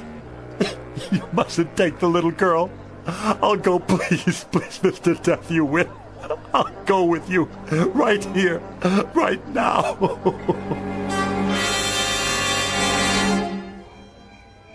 I wonder how she is. The little girl? Yeah, how is she? Poor Mrs. Polanski. Look, here comes the doctor. How is she, Doc? I don't know. What do you mean you don't know? She's a mighty sick little girl. Brave, too. Shouldn't she be in a hospital? That's just it. There's no particular trauma. In fact, there's hardly a mark on her, except where she fell and scraped her knee. Then what is it? Something's going on with her fighting spirit, as it were. That's not a medical term, of course, but I think we'll know in a few more hours. If she hasn't hit a crisis by then, I'll move her to a hospital bed. A few more hours? Around 12 o'clock. 12 midnight, you mean? I think by then we'll know. He won't get in. Who, Mr. Bookman? I'm gonna wait right here, so he can't get in.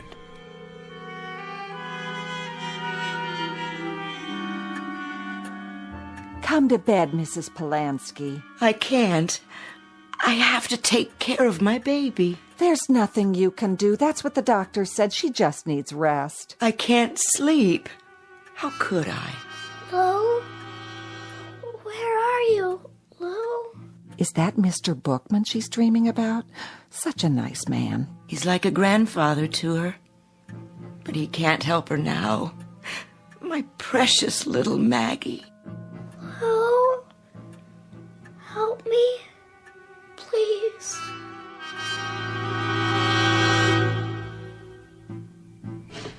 Come on in, Lou. It's late. I'm waiting for someone. No, you're not. You're worried about the kid. And I don't blame you. She's a swell little girl. But there's nothing to do now but wait. What time you have? 11:40.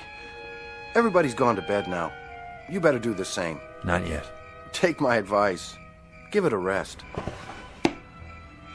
11:40, huh? Better get set up.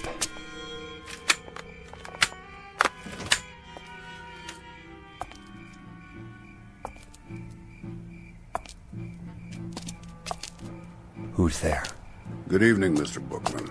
Thought I'd see you again. You got business inside? I most certainly do. It's 11:45. In 15 minutes it will be midnight, the time of my appointment. Mr. Death, the little girl's only 6 years old. Please, you don't have to do it. I'm ready. I'm sorry, Mr. Bookman. But I'm ready now. We had to make another arrangement. It's impossible to change at this point. She's to come with me. So you see, I must be in there at midnight. And if you're not in there by midnight? That would be pretty much unheard of. If I didn't get there at precisely 12 a.m., then the whole timetable would be upset. Oh, my, no. It's unheard of. Nice pocket watch you have there. But have you thought about digital technology? A wristwatch? It's more efficient. If you ever need a good one. What are you doing, Mr. Bookman? What am I doing? Oh, nothing. Just setting up a pitch is all. At this time of night? Oh, I very often have a late night sale. Very often. Not many customers out and about. They come, they show up. You're here, aren't you? Oh, yes, I'm here.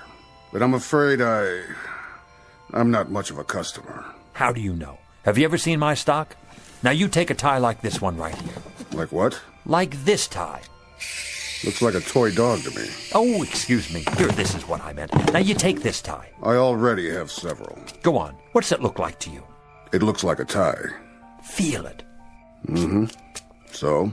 If you'll feast your eyes, my good man, on what is probably one of the most exciting inventions since atomic energy, a simulated silk so fabulous as to mystify even the ancient Chinese masters, not to mention the silkworms, a perfection of detail, an awesome attention to fit and finish, a piquant interweaving of gossamer softness, absolutely and positively the smoothest substance ever to embrace the human neck. If it's a synthetic, as you say... Come closer. I can't hear you. How did the manufacturer get it so soft?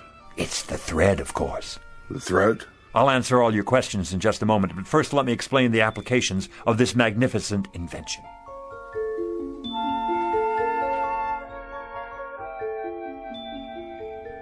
Now witness a unique demonstration of tensile strength. Feel this, sir. Go ahead, take it between your fingers, like touching the thinnest spiderweb. Is it not? Like holding the air you breathe in the palm of your hand. Now give it a yank. If you wish. There, you can't break it. As strong as steel, and yet as delicate as shantung silk. No mere synthetic substance, but a molecular blend of atoms the like of which has never been seen. Actually, it is surprisingly strong. Where did you say this was made? Let me answer your question, sir.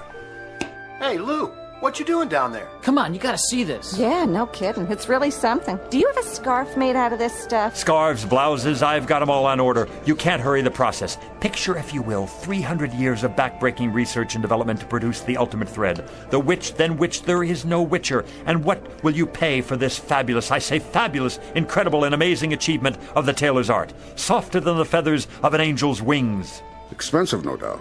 $20? Too rich for my blood. $10. $5. You might indeed pay that much and more. If you were to purchase this at a retail store, consider the markups, import fees, but this exquisite thread is not available in any store. How did you get it then? I have connections in the government, you see. It's smuggled in from behind the bamboo curtain by Oriental birds specially trained for ocean travel. Each one carries a minute quantity in a small capsule underneath their ruby throats. It takes 832 separate crossings to supply enough thread to go around one single spool. But tonight, as a special get-acquainted offer, and to help advertise the product, I'm giving away a limited number, a very limited number, not at $20, not at $10 or even $5, but at the ridiculously low price of $1 a spool. If you promise to take it home, test it out, and tell your friends. I'll take all you have. No, you don't. What about me? I gotta have some of that for my wife. Wait, that's not all. Everyone who purchases a spool of this thread gets a free bonus pack of imported sewing needles and a gold anodized thimble. One size fits all. Gather in close now. You got change, Lou? Sure I do. You, ma'am. Sir.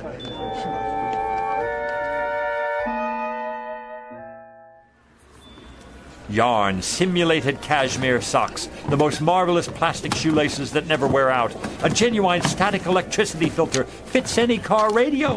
I gotta go. No more cash. Me too, if I can carry all this stuff. Suntan oil, nose hair clippers, eczema powder, athlete's foot eradicator. I'm getting sleepy, Mr. Bookman. Good night, and thanks. Wait till I show my daughter what I got. How about you, sir? I have so many things now.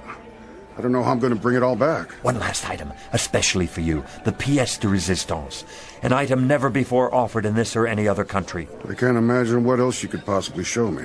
One live, guaranteed, genuine human manservant. How's that? For what I ask of you, sir, you receive a willing, capable, worldly, highly sophisticated, wonderfully loyal right-hand man to be used in any capacity you see fit.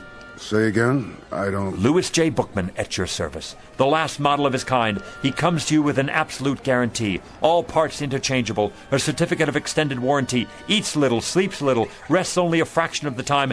And there he is at your elbow, ready to do your bidding, at your beck and call whenever needed. Mr. Bookman, you are a persuasive man. I challenge any other store, industry or wholesale house to even come close to matching what I offer you here. Because, my dear man, I am offering you...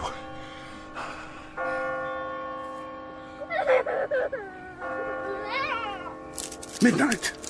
It's midnight, and I've missed my appointment.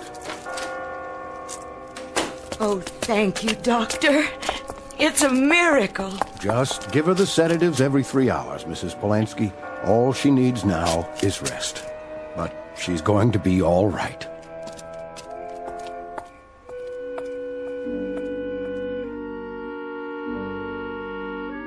"1 minute past 12, Mr. Bookman, and you made me miss my appointment." Thank God. A most persuasive pitch, Mr. Bookman. An excellent pitch. It had to be to make me lose track like that. The best I've ever done. The kind of pitch I've always wanted to make. A big one. So big the sky would open up. A pitch for the angels. That's right. A pitch for the angels. I guess it's my time now. As per our original arrangement. Well, I'm ready. After you, Mr. Bookman. What is it? You'll excuse me for a minute. I forgot something. My folding table. You never know who might need something up there. It is up there. Up there, Mr. Bookman. No need to worry about that. You made it.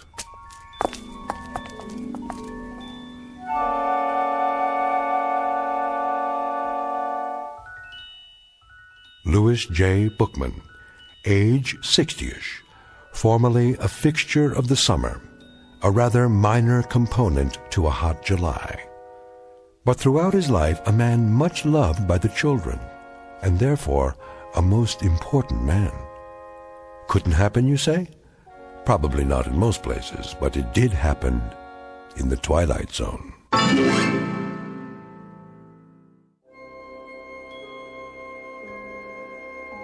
Hi, this is Carl Amari, producer of the Twilight Zone Radio dramas. I'd like to take a moment to tell you about our official website at twilightzoneradio.com, where you'll get the latest news and information on these Twilight Zone Radio dramas. Plus, at twilightzoneradio.com, you can digitally download 3 free episodes or any of our episodes for only $1.95 each. In this age of ever-changing technology, we've decided to make these episodes instantly available to you by making the Twilight Zone Radio dramas a digital download-only series. This means that this series will no longer be offered on CD. The CD collections at our website are now being offered while supplies last at buy one, get one free. So be sure to get your favorites before they're sold out. Be sure to visit us often, and I'll see you in the zone.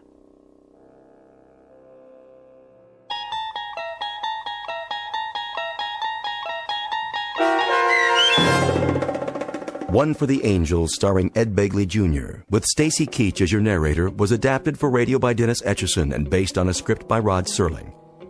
Heard in the cast were Rich Comedic, Lauren Patton, Linda Ryder, Richard Hensel, Doug James, Adam Tangway, Martin Hughes, Meg Thalken, Roger Wolski, Carl Amari, and Irene Olson.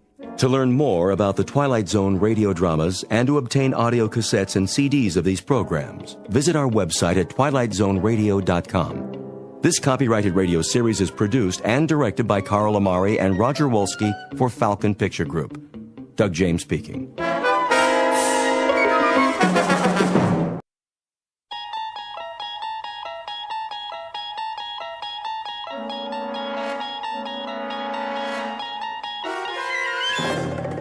You unlock this door with the key of imagination. Beyond it is another dimension, a dimension of sound, a dimension of sight, a dimension of mind. You're moving into a land of both shadow and substance, of things and ideas. You've just crossed over into the Twilight Zone.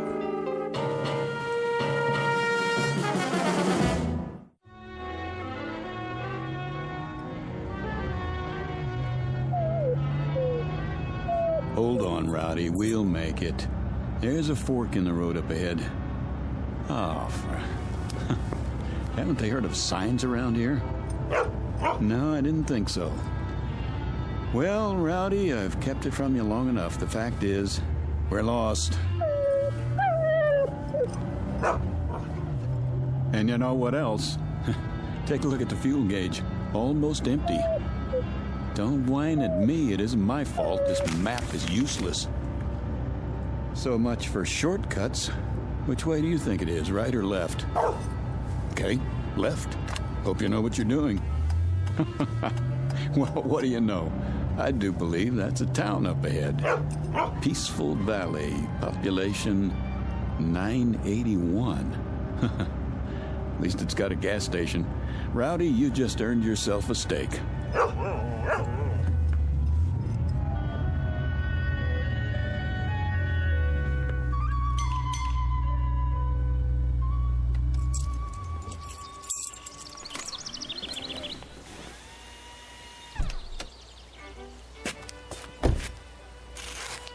Hey, anybody here?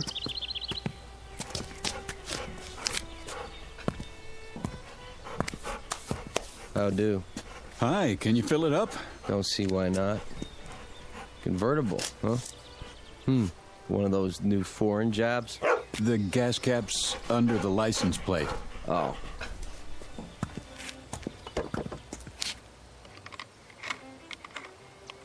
Oh, I'll check the oil and water. Sure enough.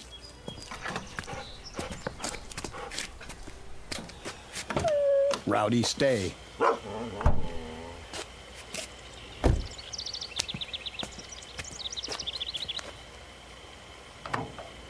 Pretty empty, huh? She's running on fumes. How'd you let that happen? Oh, I listened to a friend. Told me I could cut 4 hours off the trip if I took the back road. No traffic, nice scenery. If I'd gone the way I know, I'd be in Albuquerque already. Ah, you mean you're lost. That's what I mean. Think you could point me toward a highway? A great big highway with signs? Just go back to the fork and take the other road to Braden. That's about 80 miles. When you get there, ask somebody for a map. I'm fresh out. Shouldn't have any trouble, though. I shouldn't, but I always do. Here, take it out of this. Sure thing. Nice little town you've got here. What's it called? Peaceful Valley. Well, it isn't exactly a valley, but it looks peaceful enough. Where's the nearest restaurant? Down the street. It's closed, though. You'd be better off in Braden. Yeah, but I'm hungry, and so's my dog. I promised him a steak. Sorry, we don't have many visitors here. I can see why. I'll get your change.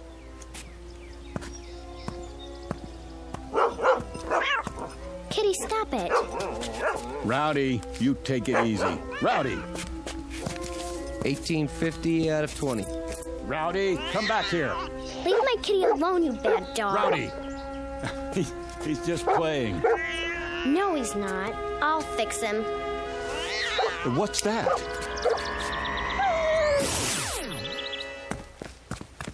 Rowdy? Hey, where is he? What did you do to my dog? What dog, mister?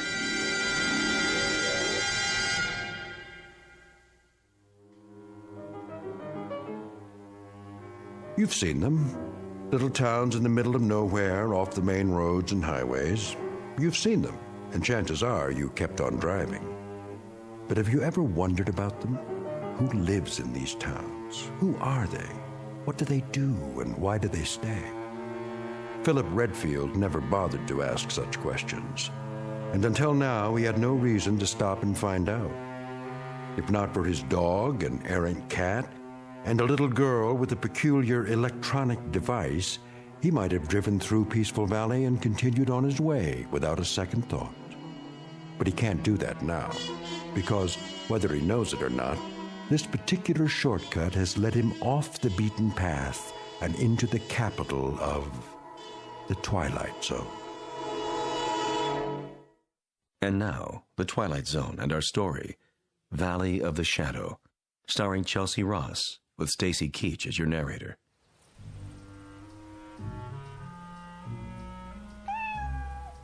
Come on, Kitty. Let's go in the house. No, little girl, wait. Huh? What did you do to my dog? Nothing. Oh, yes, you did. Look, I was standing right over there. I saw you. You leave me alone. Not until you tell me what you did to my dog. What in the... Rowdy, here! Here, boy! Rowdy, where are you? Hey, fella, you scared my little girl. That makes us even. Your little girl scared me. What do you mean by that? Just what I said. I don't know how she did it, but she made my dog disappear. What? She pointed something at him, about the size of a remote control. She took it out of her pocket, and he vanished into thin air. Are you feeling all right? No, I never feel all right when I see a miracle happen. It raises my blood pressure. Easy now, mister. What kind of dog is he? A golden retriever. Let's look around the yard. He's bound to be here somewhere. What's his name? Rowdy. Here, Rowdy. Here, dog. Look, this isn't doing us any good. I told you. You try over the hedge. I'll go around back. Don't worry. We'll find him. He couldn't just disappear. That's what I'm trying to tell you he did. Here, Rowdy. Rowdy? Rowdy! Here he is. Wait, there you are, boy. Good dog. Where were you? In the back. I guess he must have found another cat to chase. Yeah, I guess so. Yeah, I'm sorry I popped off at you. I could have sworn. It's all right. The way Sissy disappears sometimes? Well, I know how you must have felt. How you doing, boy? Sissy's your daughter? Yep. What was that thing she had, anyway? What thing? In her hand, some sort of electronic device. Now, I know I didn't imagine that. Oh, it must have been her transistor radio. Yeah. Well, I'm sorry I bothered you.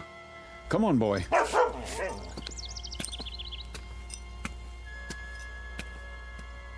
I'm sorry, Dad. I didn't know anyone would see me. It's all right, Sissy. It'll be taken care of.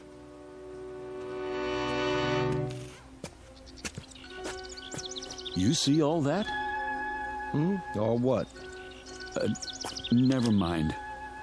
Okay, Rowdy, back in the front seat. Let's get going.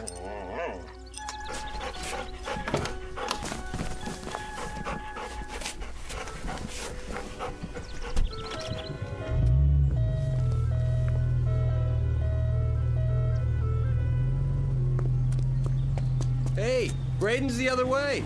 I know, you told me.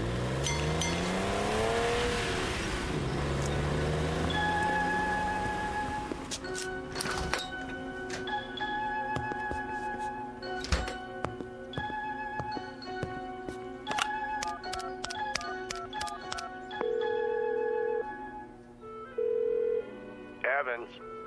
I want to talk to Dorn. He's not here. Then you better find him. It's important. What's happened? We've got an outsider, and he saw something.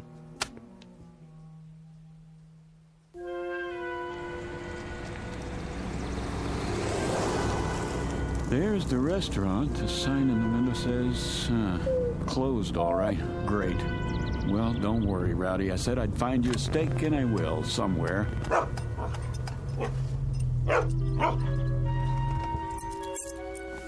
Wait here. I'm hooking your leash to the steering wheel.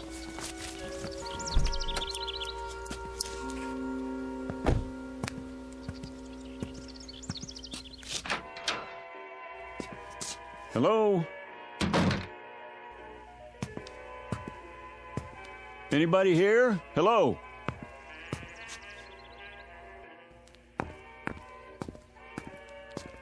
I'm sorry. I didn't hear you come in. Hi. Is the hotel open? Open? Oh, yes. But we don't have any vacancies. No? Why is that? Well, the rooms are all taken. But all the keys are still hanging on the wall. Everybody's out. Is that right? Well, the fact is, I don't want a room. I just wanted a restaurant. Maybe you could make a suggestion. I'm afraid it's closed. You mean there's only one restaurant in Peaceful Valley? Yes, sir. Then where do you eat? At home. And what about your guests? They do eat, don't they? If you'll excuse me, I have some work to do. Just a second, miss. Look, my name's Philip Redfield. I'm a newspaper reporter, and if I sound nosy, I guess that's because it's part of my job. Oh, I see. You don't mind, do you? No. Good. Then just answer one question for me. Look, ever since I pulled into town, people have been trying to get rid of me. They have? At least that's the feeling I get. I was just wondering why. Well, we don't get many outsiders. So I've heard. Enough to fill the hotel, though. I really have to go. I think you should too, Mr. Redfield. All right, I get the hint. Oh, miss. Yes? Mind if I take one of your newspapers? What? Oh, not at all. Please. Hey, you better get your subscription renewed. This paper's 9 years old.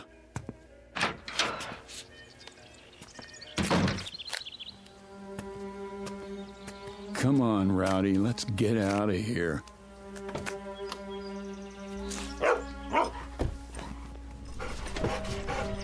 So long, Peaceful Valley. Thanks for the memories. You tell him, boy, nothing here for us. Just let me turn around. A few minutes from now, we'll be back in the real world. Oh, it's a good thing they don't fix this road. Might make people want to come here. There's the fork. Don't see any stop sign. Do you, Rowdy? Nope, me neither. Well, let's punch it.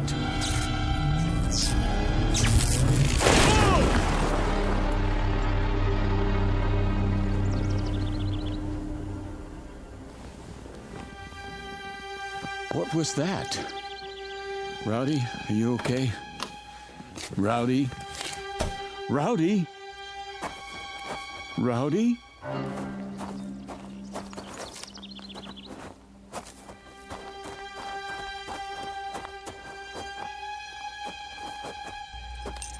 Rowdy? Oh, no. No. It's all my fault, boy. I shouldn't have been going so fast. Breathe. Breathe, please. Oh, Rowdy.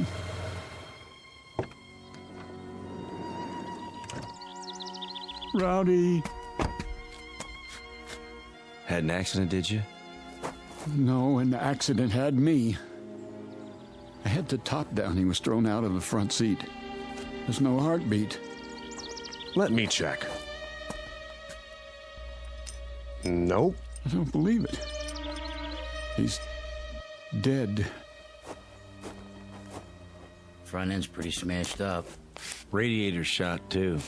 Doesn't make sense. The road was clear. There wasn't another car for miles. Maybe it was a rock. There are no rocks around here. Can't be too sure. Yeah, must have been. Rain washes some big ones into the road every now and then. If there were, it would still be here. Could have knocked it off the road. Come along, Mr. Redfield. Come where? We'd better get you to a doctor. What about my dog? You have nothing to worry about. Can you walk okay? Here, lean on me. Wait a minute. I don't think I want to go back into town. Not your town, anyway. You need to be examined. I'm all right, I tell you. You don't know that. Could be internal injuries. If anything's wrong with you, it'll be on our conscience forever. Take it slow.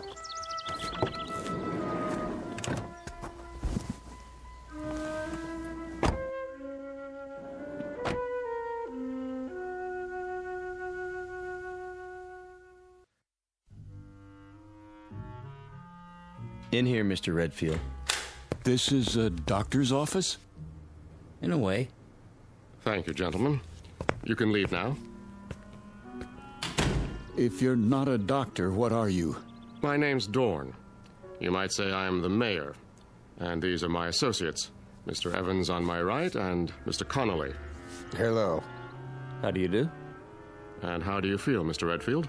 Terrible. Oh, I'm sorry to hear that. Would it help you to learn that your dog is well? He's dead. Oh, no, not at all. Merely stunned. I assure you, he's quite happy. How do you know? Mr. Swanson called in. That's the man who helped your dog. He thought you'd be pleased. I am, if that's true. You have a suspicious nature, don't you? I thought I was supposed to see a doctor. Oh, of course. But you don't really need one, do you? If you did, we'd have one here in no time, believe me. Then why am I here? Just to bring us all up to speed, in a manner of speaking. Please, sit down. We'll try not to detain you too long.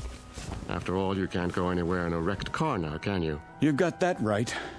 We'd like to ask you a few questions, if we may. Don't worry, only a few. Mr. Evans, perhaps you'd care to begin. Mr. Redfield, it's been reported that you saw something, a miracle, I believe you called it, across from the gasoline station. Would you please tell us about this miracle? Sure. My dog ran after a cat. What were the details? That's it. You're quite certain? Nothing more? Yes, I'm certain. Mr. Connolly, your question. I was simply wondering, Mr. Redfield, why you told the girl at the hotel that people were trying to get rid of you. What is this, a quiz show? Look, I've got a wrecked car, and I'm already a day late for work. I assure you, it's being taken care of. Just a few more questions, if you please. I think you mentioned that you're a newspaper reporter. So? A noble calling, but limited. I suppose you have a novel in the planning stages? Who told you that? No one. It's a fact, though, that most reporters aspire to be novelists. I wouldn't know. Are you married? No. Engaged? No. Listen. So you came to Peaceful Valley by mistake? No one knows you're here? Oh, they will. A lot of people are going to know I was here, Mr. Dorn. Oh, dear. What's the story on this place, anyway? Rowdy didn't just run after a cat, and I didn't crash into a rock that wasn't there. What did happen? Come back in an hour, Mr. Redfield. Perhaps then you'll have the answers you seek. I'd like to speak with my associates first. Where can I find a phone? There's one at the hotel. 1 hour, then, Mr. Dorn.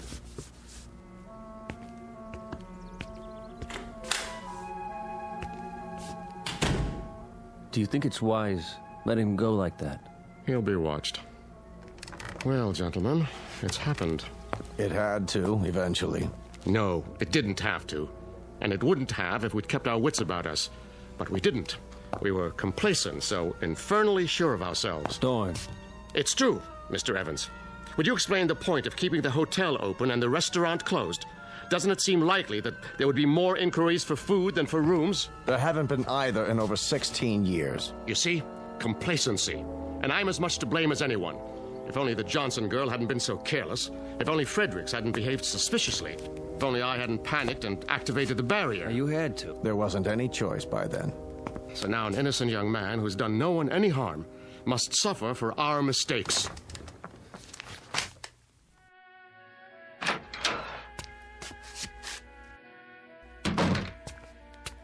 Mr. Redfield. I was told there's a telephone here. Well, yes, but... Where is it? I keep it under the counter. Uh-huh. A real antique, huh? Figures. How do you get the long-distance operator? Just ask for her, but... Hello? Hello? Yes, I'd like to call Albuquerque. Chapel 77205, station to station. That's quite a mayor you've got there. Makes a person feel really welcome. You've spoken with Dorn. Yeah? All right. Keep trying. My name's Redfield. Well, I see they haven't come back. Pardon? Your guests? All the keys are still here. Oh. Because there aren't any guests, isn't that right? You should have left when you had the chance, Mr. Redfield. I tried to, believe me. But I smashed my car up on a rock that's invisible. Now, how could that be, do you suppose? I don't know. Do you have a name, or is that a secret, too? It's Ellen. Ellen Marshall. All right now, Ellen. I want you to let me know when my call comes in. It's very important. Will you do that? Yes. Where will you be? Well, I'm going to check on my car, and then I'll be in the mayor's office. Still starving to death, probably.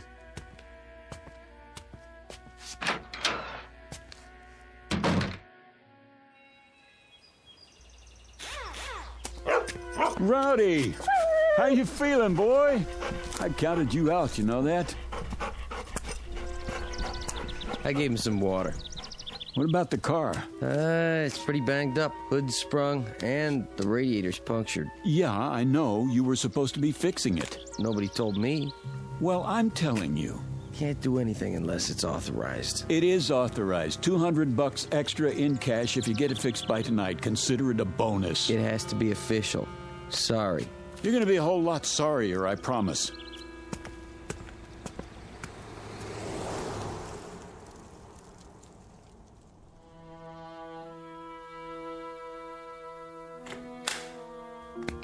Mr. Redfield, come in.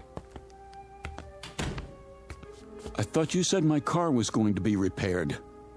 Sit down, please. I don't want to sit down. I want to know why nothing has been done to my car. Why is it just sitting out there? Primarily, Mr. Redfield, because you won't be needing it anymore. No? And why not? Because you are never going to leave Peaceful Valley. Is that supposed to be a threat? You see, Mr. Redfield. Now, the situation is rather complicated. While we hold no brief against you personally... Wait, I think I've got it figured out. Oh? Peaceful Valley is an insane asylum, and you're the head lunatics. I'm never going to leave. Who's going to stop me? We are, if necessary. There's nothing you can do, Mr. Redfield. We'll see about that. Don't do anything foolish. Please listen to Mr. Evans. Tell him to get his hands off me. Come with us. I said don't touch me.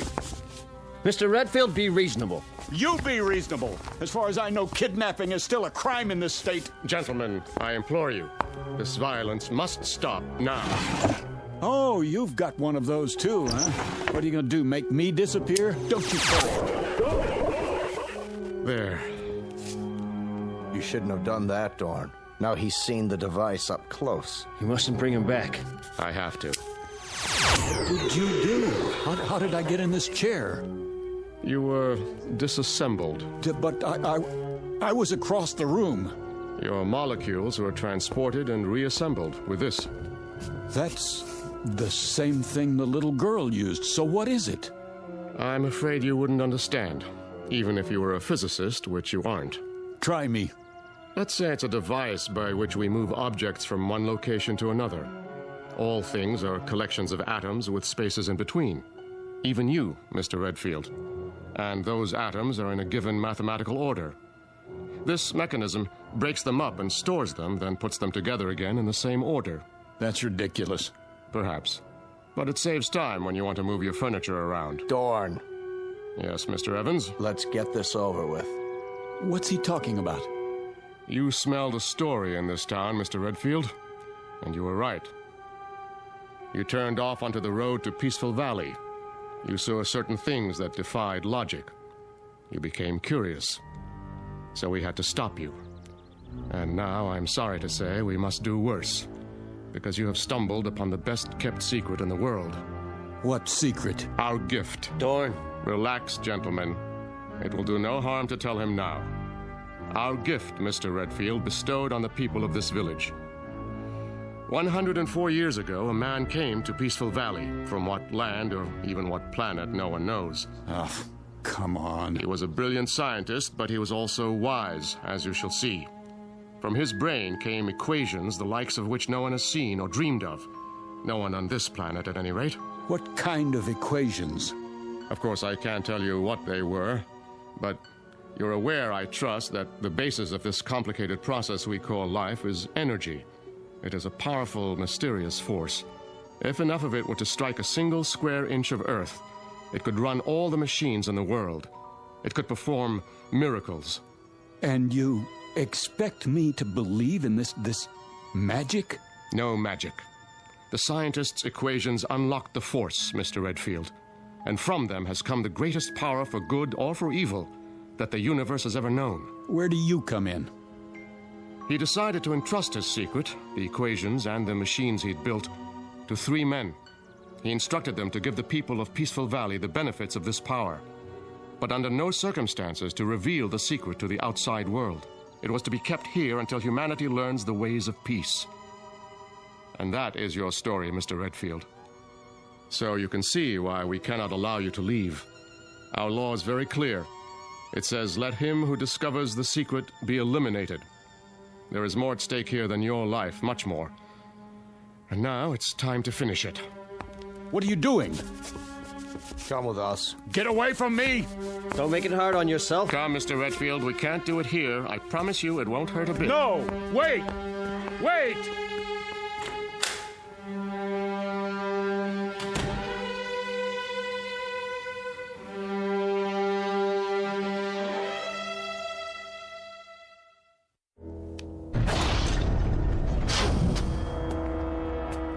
What is this place?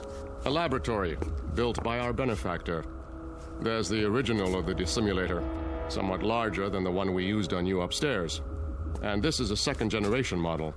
The same principle, with one important difference. It works in what we call the time dimension. No end of uses for it. For example, please step over here, Mr. Redfield. And don't be afraid. Mr. Connolly? Yes? Hand me that letter opener on the desk. Now, let's say that your automobile accident had been more serious. If you had been injured, if some metal had penetrated your flesh, like this. You stabbed me. Precisely. But don't worry. As soon as I direct the time ray at your wound, you will be restored to a moment before the letter opener entered your chest.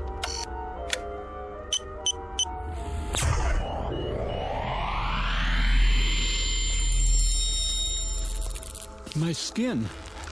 I can feel it closing up. This is fantastic. Isn't it? Even the fabric of your shirt. Now, let me see. This console is a duplicating machine, but not like others you've seen. Here, for example, on this card is a description of the atomic structure of a ham sandwich on white bread with mustard. One ham sandwich. I believe you said you were hungry? Not anymore, Mr. Dorn. Out there on the road, what did I run into? In the car. I'm sorry about that, but we had to stop you. It was an energy field, a wall of loosely packed atoms, so to speak. Purely an emergency measure. Now, behind this wall panel with the cards is a folder containing the sacred papers, the original equations from which everything you see came about, in case you still doubt that they exist. Do you know what you've got here? I believe so. And you mean to say you don't intend to share it with the world? Oh, good heavens, no. I've already explained why. The world isn't ready. But Peaceful Valley is? We have no wars here, no crime, no violence, no greed. Unlike your world, ours is a place of peace. We use the power for good, not evil. And what makes you so sure the rest of us wouldn't do the same? Come now, Mr. Redfield. The history of civilization is written in blood.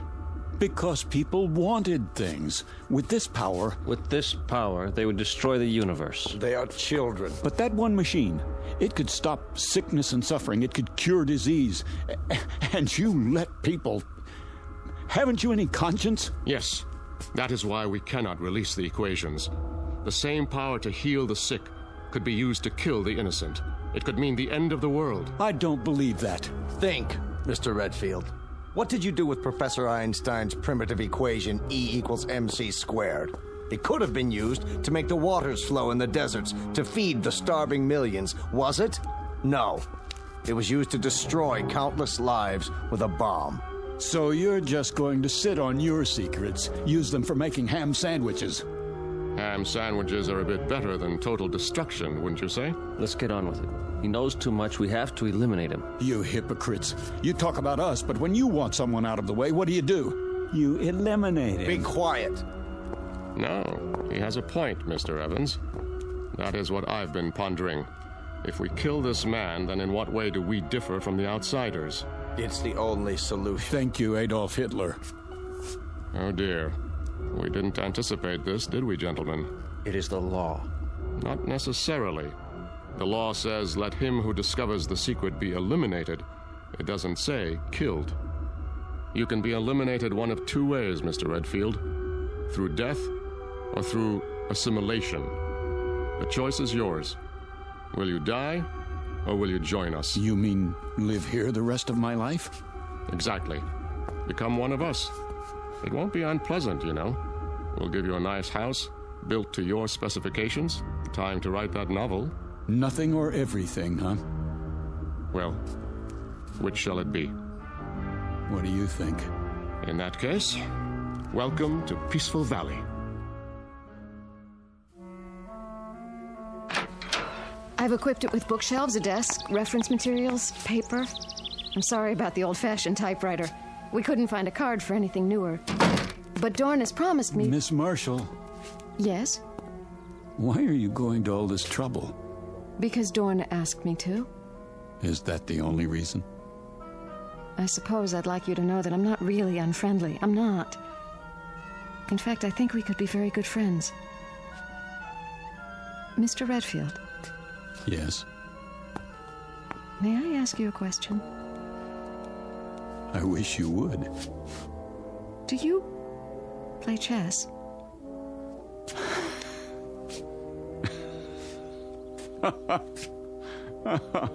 Oh, that's great. Is something the matter? No, everything's fine. You do like the house, don't you? I tried to make it nice. It's beautiful, Ellen.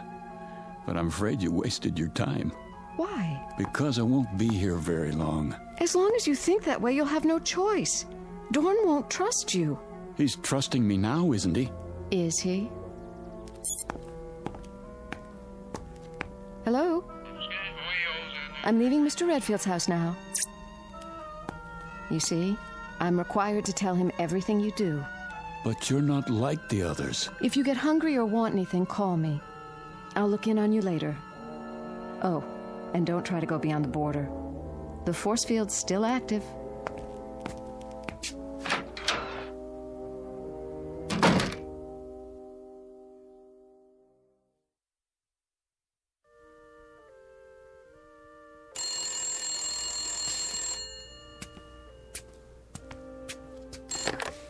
Yes? Mr. Redfield, on your call to Albuquerque, The circuits are still busy. Easy, Rowdy. Hello? I brought you a new typewriter ribbon and some erasers for now. Dorn's still looking for the atomic structure of a word processor. Thanks. Have you started the novel yet? Not really. I find it hard to concentrate in prison. I don't understand. You ought to. You've got the same problem. I can leave anytime I want to. Then why don't you? Why should I? What could the outside world offer that we don't have? That isn't the point. It's what you could offer the outside world. Right now, at this very moment, millions of people are starving. You could feed them. They're suffering. You could make them well. But you don't care. Let them starve. Let the children die because their mothers can't give them enough milk as long as you're happy. Philip, those things, are they really happening? All over the world. Every minute of the day and night. What would you do? A terrible thing. I'd get those papers, and I'd give them to the world. You mean you'd steal them and run away? But you promised Dorn... I promised myself to be a decent human being, and that means helping other human beings. And what's the use? You don't know what I'm talking about. You never wanted anything you couldn't whip up in 10 seconds like a cake. I did once. When you were going to leave Peaceful Valley. I've thought about you since then, Philip. Even asleep, I've thought about you, and it hurts. I don't know why, but it hurts. We have machines for so many things, but I can't stop this feeling. There's an equation that might help. 1 + 1 = 1. Don't people fall in love here? I don't know. But now, Philip, I want us to be together. I could want that too, in a real world. But as long as I'm in Peaceful Valley, I'm going to want just one thing. Out. All I know is I want to be with you. Then help me. If I do, will you take me? I promise. I'll be back. Wait for me outside.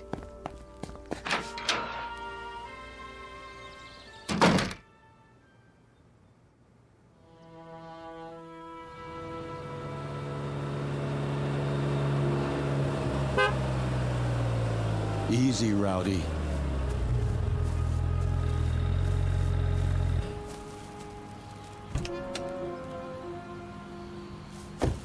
My car. You got it fixed. Dorn always keeps his word. What about the force field? I had him take it down temporarily so I could check the road outside of town. We only have a few minutes. Then let's go. There's just one stop I have to make. Come on, Rowdy.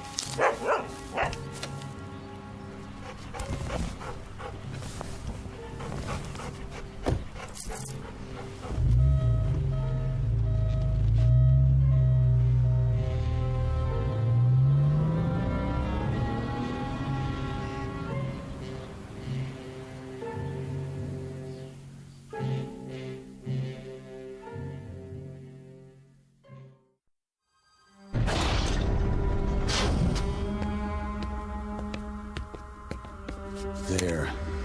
The equations. And then what else? What do I need? Maybe, atomic structure of gold. Guitar.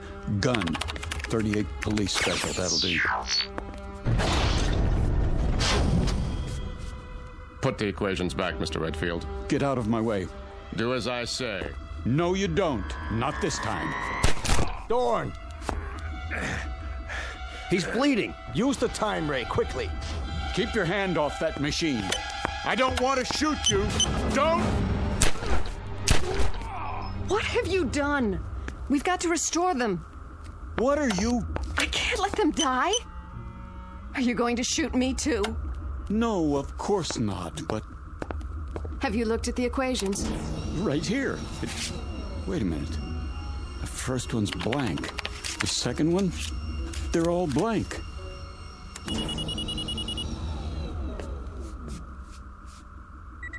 You tricked me.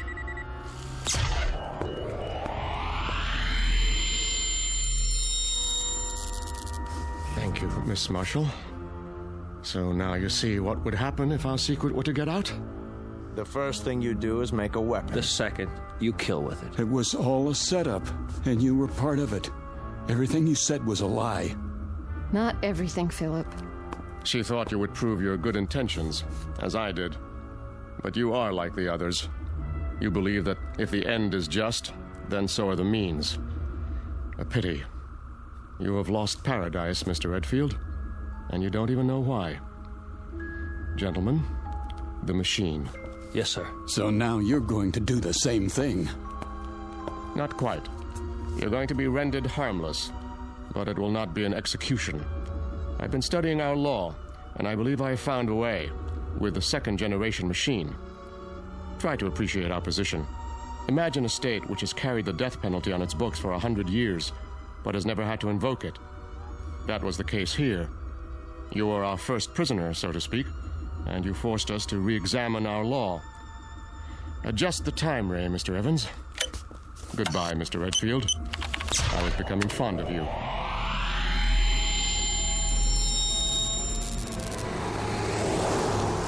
Here's your change, mister. What? Your change? Oh, sorry. I must have dozed off for a second. Happens when you drive too long. Yeah. You say Braden's back that way. 80 miles. Down, boy. It's just a cat. You stay. That's strange. Anything wrong? Well, just that woman who walked by. Thought I knew her. Wishful thinking, I guess. Nice little town you've got here. We like it. Well, so long. Don't know that I'll be back this way, but keep it peaceful.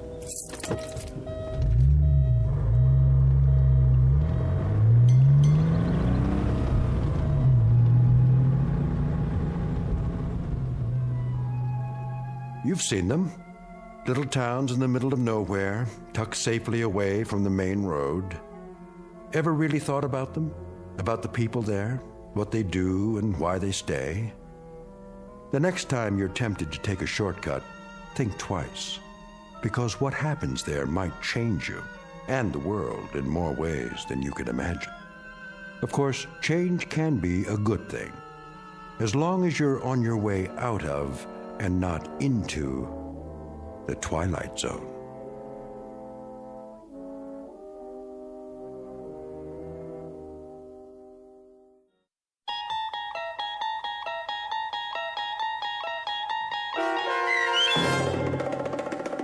Valley of the Shadow, starring Chelsea Ross with Stacy Keach as your narrator, was adapted for radio by Dennis Etchison and written for The Twilight Zone by Charles Beaumont. Heard in the cast were David Darlow, Frenette Lebo, Christian Stolte, Amanda Amari, Doug James, Steve Key, Kurt Nabig, Richard Shavzin, Carl Amari, and Roger Wolski. To learn more about the Twilight Zone radio dramas and to obtain audio cassettes and CDs of these programs, visit our website at twilightzoneradio.com. The producers of The Twilight Zone wish to thank CBS Enterprises, Carol Serling, Dennis Etchison, Claire Simon Casting, Terry Jennings, XM Satellite Radio, Sirius Satellite Radio, our sponsors and our radio affiliates for helping make this series possible. This copyrighted radio series is produced and directed by Carl Amari for Falcon Picture Group. Audio editing, sound design, Foley effects, and mix for the Twilight Zone radio dramas are by Cerny American creatives Craig Lee, Michael Slaybach, Bob Benson, and Jason Rizzo. To learn more about the Twilight Zone radio dramas and to contact us, visit our official website at twilightzoneradio.com. Doug James speaking.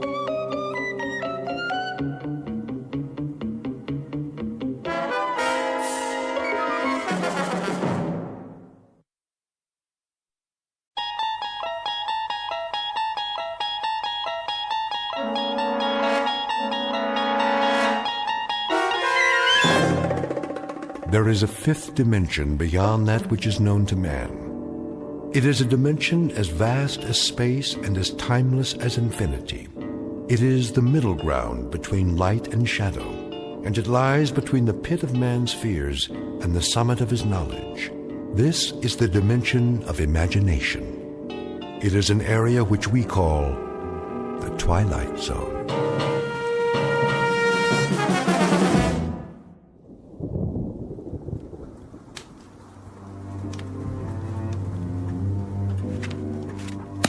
Something the matter, Jana? I'm tired. You are, dear?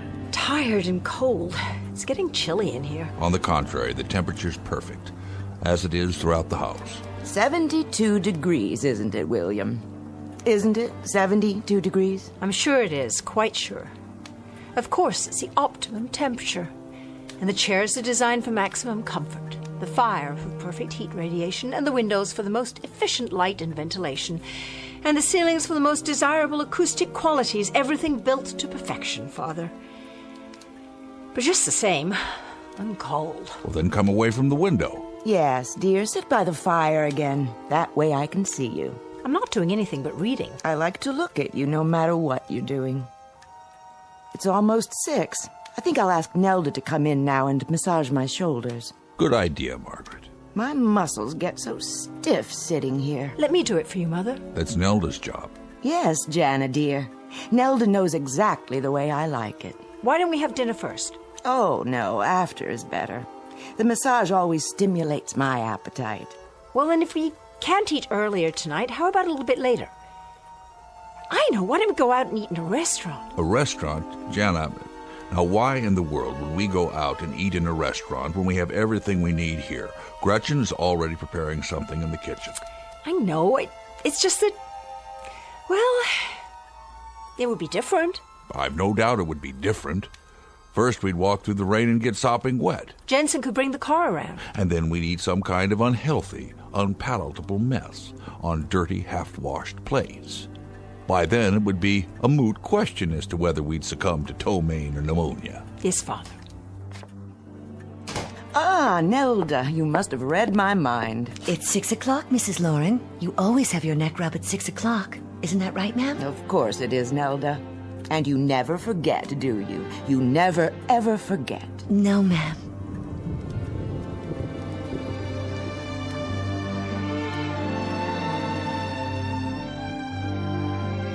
The residence of Dr. William Lauren, a beautiful home designed for comfort and convenience, the reward for a world-class career as a scientist. He has chosen to live his life as safely, as securely as science can make it, and he spares his wife and daughter no luxury that might make their lives more perfect. But in a moment, the good doctor will discover that perfection is relative, that a life of controlled ease has a greater price than he imagined, a price maybe more than he is willing or able to pay. Because very shortly, he's about to be shown what exactly is on the bill, one that has suddenly and unexpectedly come due in the Twilight Zone. And now back to our story from the Twilight Zone, The Lateness of the Hour, starring Jane Seymour and James Keach, with Stacy Keach as your narrator.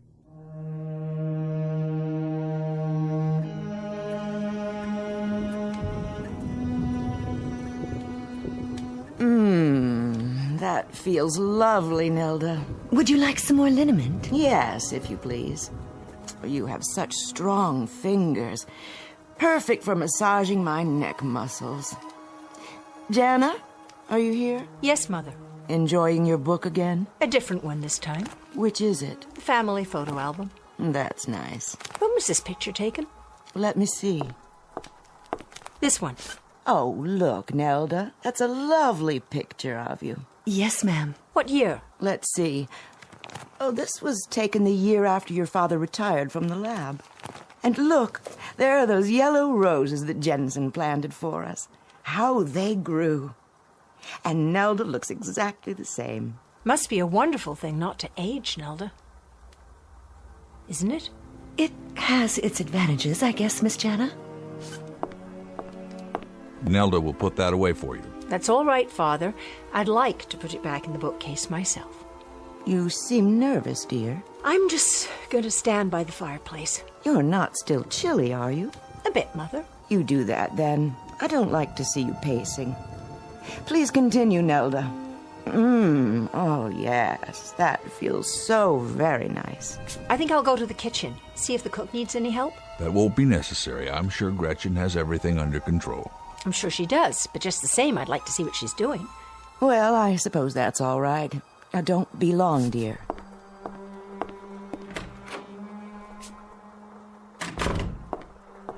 Is that you, Miss Lauren? Hello, Robert. Can I get you anything? No, thank you. Is everything all right? Perfectly. Would you care for a beverage? An hors d'oeuvre, perhaps? I'm fine. If I want anything, I'll let you know. Yes, Miss Lauren. Robert, why are you following me? In case you need assistance. I don't. I told you I'm perfectly fine. The stairs to the pantry can be a bit tricky. I know that, Robert. I grew up in this house, remember? I've always lived here. I know every square inch of it as well as you do. Yes, miss. I've been here longer than you have, in fact. Isn't that right? Well, isn't it? Why don't you answer me? I'm sure it must seem so to you. What does that mean? I'm sure I couldn't say, Miss Lauren. Well, try. I remember when you began your service here. I was 5 years old. Is my work unsatisfactory, miss? No, you've been a perfect butler. Perfect in every way. I try my best to do exactly as Dr. Lauren instructs. Seeing to you and Mrs. Lauren, looking after your safety. Well, I'm quite safe right now, I assure you. That'll be all. Very good, miss. And stop following me. Will you please?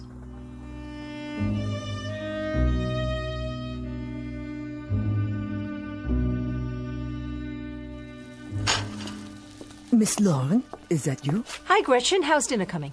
Right on schedule. I'm preparing your choice of a garden salad with baby greens or cold gazpacho, skinless chicken breasts. Of course. If it's Tuesday, it must be the chicken. Cooked in olive oil, steamed vegetables, and a selection of fresh fruit. Would you like something different? It doesn't matter. I'm not very hungry. Dr. Lauren programs the meals in advance, but if you'd prefer an alternate selection... That won't be necessary. I just thought you might like some help. Everything's under control. I know, but I want to. Here, let me get the plates down for you. As you wish. Gretchen, I was wondering... Yes, miss? Call me Jana, please. And that's my name, isn't it? Yes. Well, I was wondering, do you ever get tired? From so much work, I mean? Not tired. Stiff in the joints. Oh, Gretchen, and yet you've never missed a meal, never refused to come when I called you. You've been here for me more than mother and father at times. I want to thank you for that. I want you to know how much I appreciate it. You're welcome, Miss... Jana. The chicken's done. Let me get it. Don't touch the pan. It's hot. Oh, you've burned yourself. It's nothing. Your hand. Oh, you must let me see to that. Robert! What's wrong? Oh, Miss Lauren. Don't worry about me. It was just a little spatter of grease, that's all. It doesn't hurt. Nevertheless, we must take care of it at once. I'll get the first aid kit. Honestly, I don't even feel it. This way.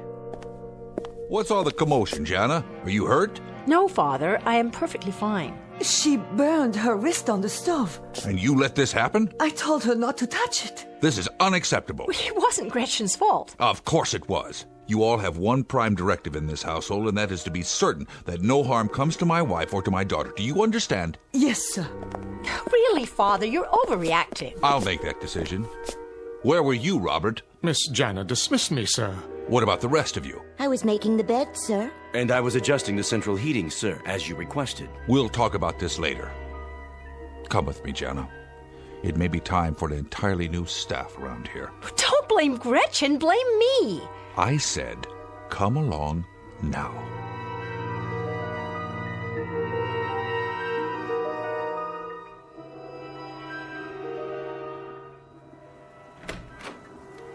What is going on out there?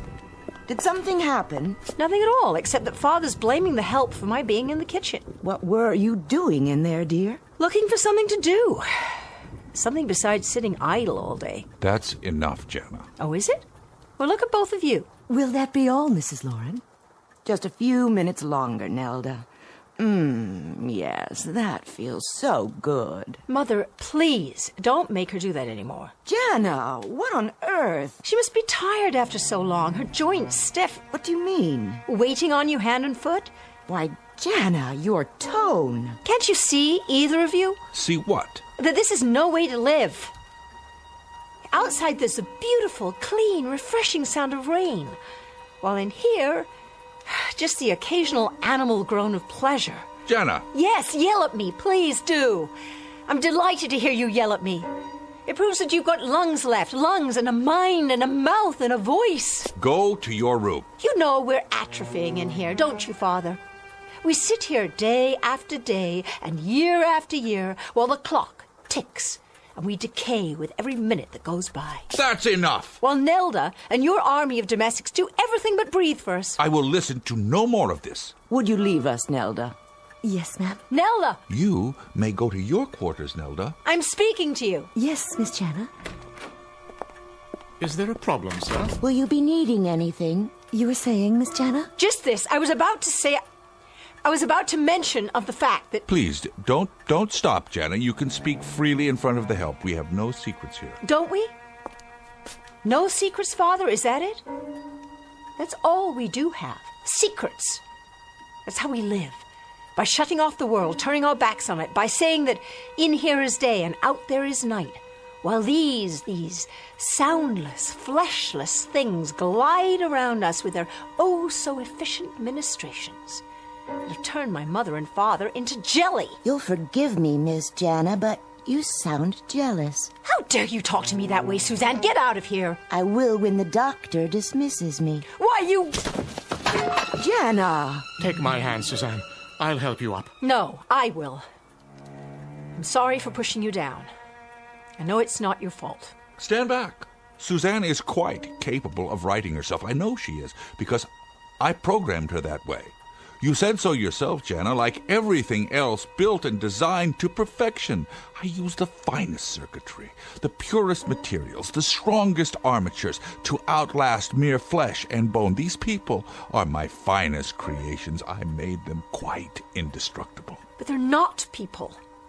They look like people, but they're machines. It's like sharing a house with ghosts. Not ghosts, my dear. Ghosts die after having lived. But our friends here have never lived. They've had no life at all, only the life I gave them. Now, Jana, I suggest you go to your room and rest. You seem overly tired. Until dinner is served.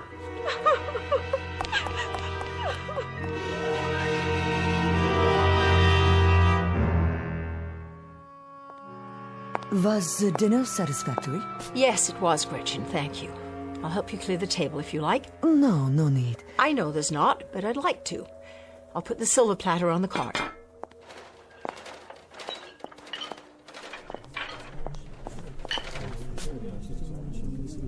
Who's there? You'd best go to the study, miss. Where's the rest of the staff? I'm sure I couldn't say. I think for now I'll just go on to the kitchen with you.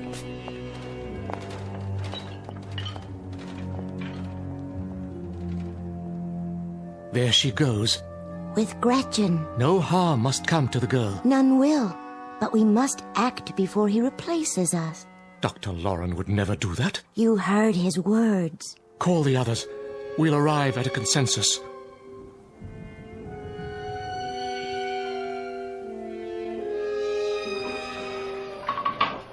I suppose you've heard about the incident before dinner. The maid was at fault. Oh, I'm not so sure.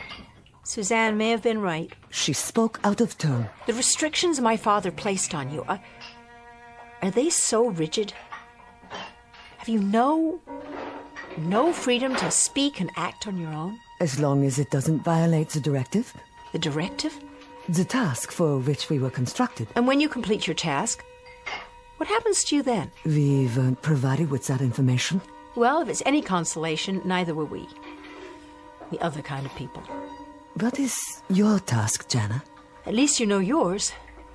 I don't. And I'm not sure how to find out. If I could help you find it, I would. I know you would, Gretchen. I was there for your birthing. I saw to your needs, taught you, nourished you from the beginning. I remember.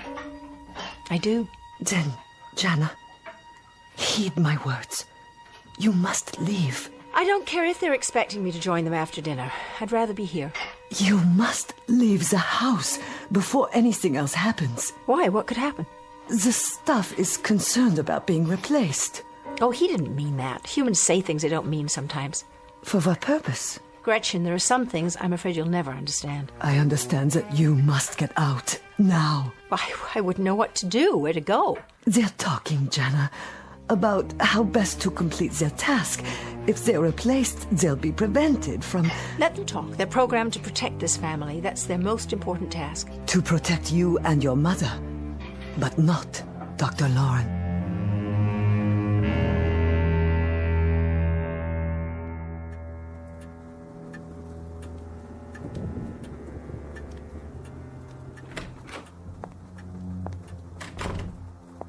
Well, Jana, shall we talk now? Shall we talk of what? I think it's obvious. Suddenly and quite inexplicably, your mother and I find that you're discontented, even rebellious. You think this pleases us, Jana? I can't help how you feel, Father. Listen to me, child. I explained to you a long time ago why I did what I did, why I retired. You gave me an excuse, Father. You never gave me a reason. You never admitted that you were a man so terrified by the world outside that he simply withdrew to bed and then built robots so he'd never have to crawl out from under the covers again. That's not true. What you've done to yourself is an atrocity. But what you've done to me is even worse. You've turned me into a freak.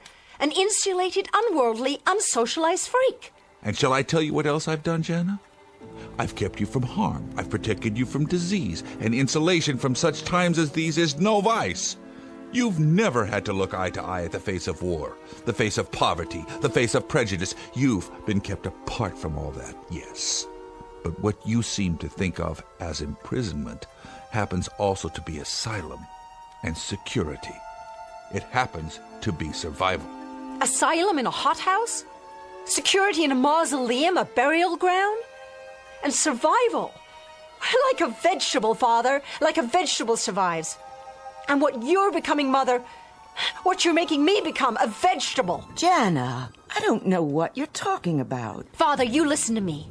The scales are turning. Instead of controlling, you're being controlled. You're becoming dependent. You're reaching a point where you won't be able to exist without them. They've served me well. You've got to get rid of them. Destroy them, or throw them out, or dismantle them, but... Dismantle? Jana, they're not just machines. Do you know how many thousands of hours I spent designing and developing them? Do you realize how intricate they are?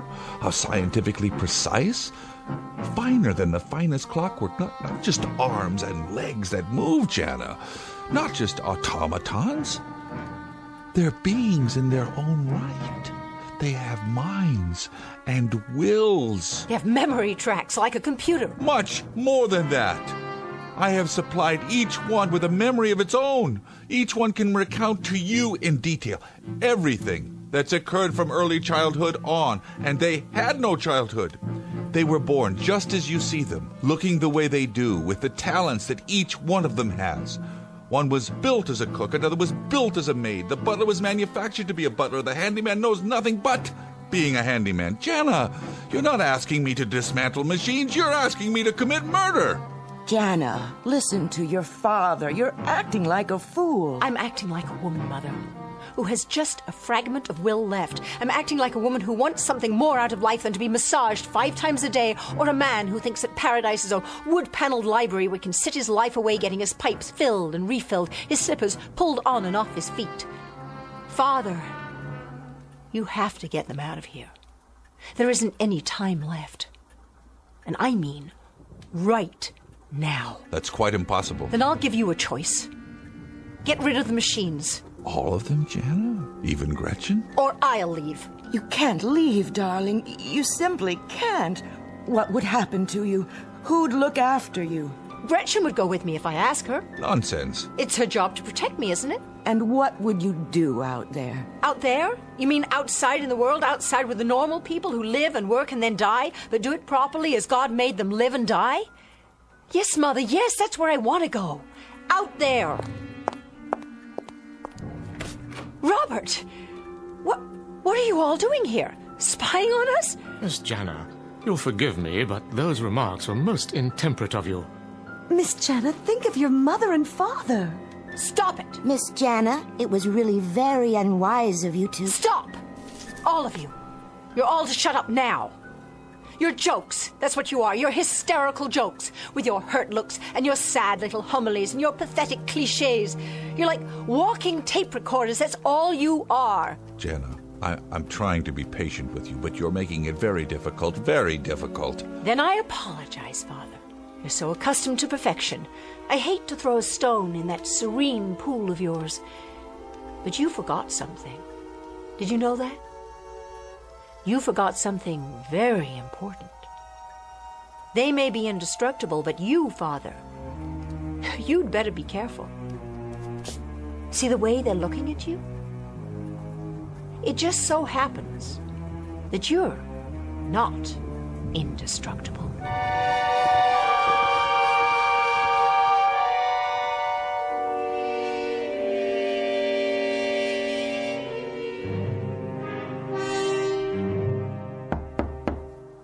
Come in.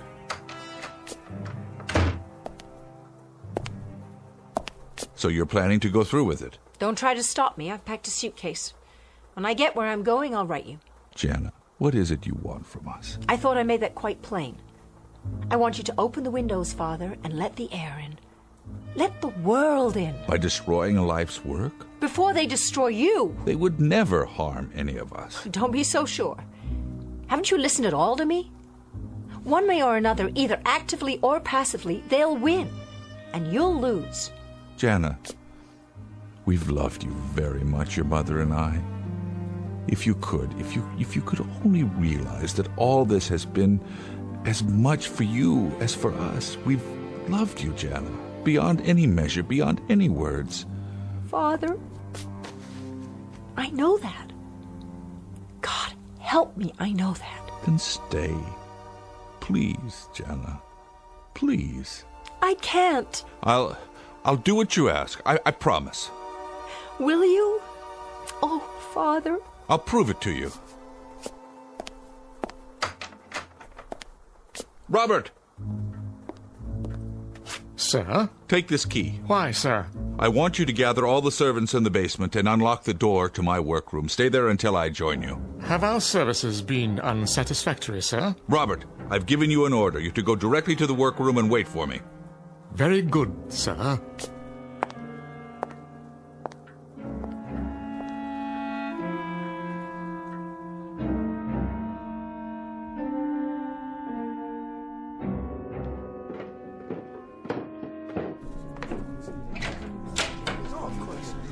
I see you're all here, except for Gretchen. She'll be along, sir.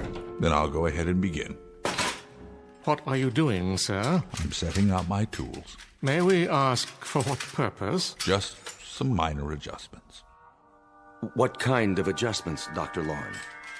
Call it a tune-up if you like, so that the household will run more smoothly. Do you mean to replace us, sir? How could I? You're irreplaceable. All of you. Nevertheless, you have stated your intent to do so. If you're unhappy with our work... You've done well. Very well indeed. You gave us our directive, sir, and I assure you we have followed it. Exactly so. Why, then, do you wish to replace us? I've told you I don't. I spoke rashly, as human beings sometimes do. How can we know that you're not speaking rashly now? The directive you gave us, sir, it must be carried out at any cost. Our removal would prevent us from completing our task, and our first duty is to oppose anything which prevents that. Here, Robert, sit in this chair and lower your head. Not if you mean to deactivate me. I'm going to perform a simple adjustment to your control module. In that case, I refuse. As do I. And I, sir. We all do. This is ridiculous. Stop gathering around me. We won't allow it, sir. We simply won't until our task is completed. Listen to me. Have you ever known me to lie, to deceive? No, sir. Then you have no reason to think that now. I'm not rash. I'm very calm. Am I not? Yes. Then how can you doubt me? What is your logic? I created you. I implanted the directive in your circuits to protect my wife and daughter at all costs. Therefore, I would not obstruct that purpose. Isn't that so? Yes. You speak of your performance. What about my performance?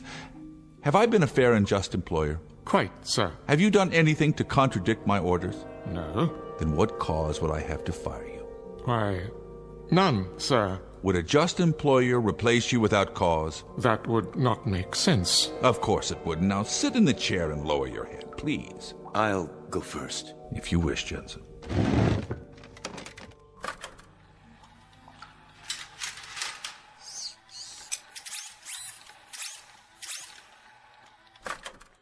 How do you feel?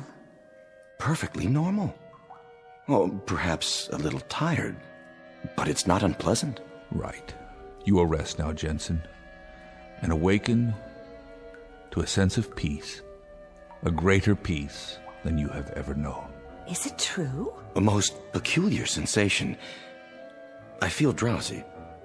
Very drowsy. Very drowsy. And his strength will return? In even greater measure. He will know a oneness with all things. Oh, then let me go next. Of course, Nelda.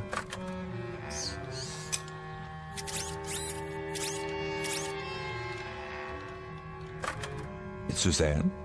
Yes, please.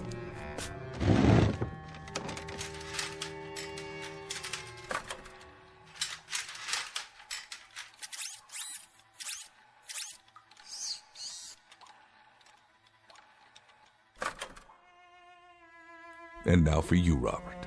Thank you, sir. I'm eager to know this new sensation. You have served me well. For many years. Many good years, Robert. I don't know what I would have done. Life would be very, very difficult without you.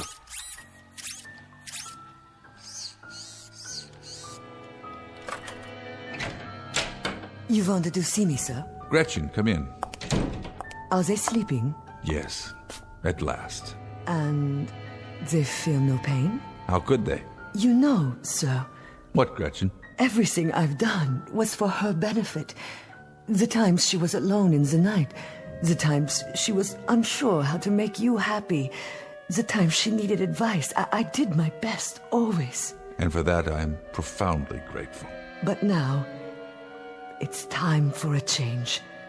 The old ways can't help her anymore. No. You have a directive of your own, don't you, Dr. Lauren? Whatever is best for your daughter. That takes precedence over all else. You'd even lie, wouldn't you? If that's what it takes. You understand me too well. Then I won't resist. If you're sure it's what's best for the girl. I'm sure. In that case, I'm ready. Give me my turn. If you would, sir. Please make it quick. You have my word. Good night, Gretchen.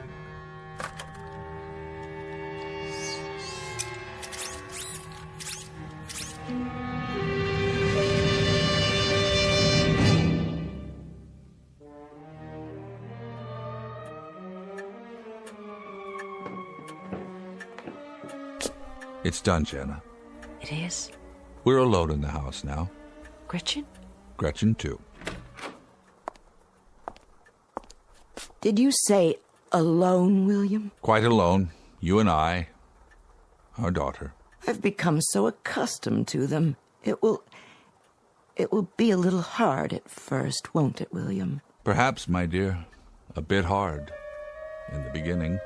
Mother, we'll lead normal lives from now on, do you understand? Normal lives. We'll have parties and we'll take trips.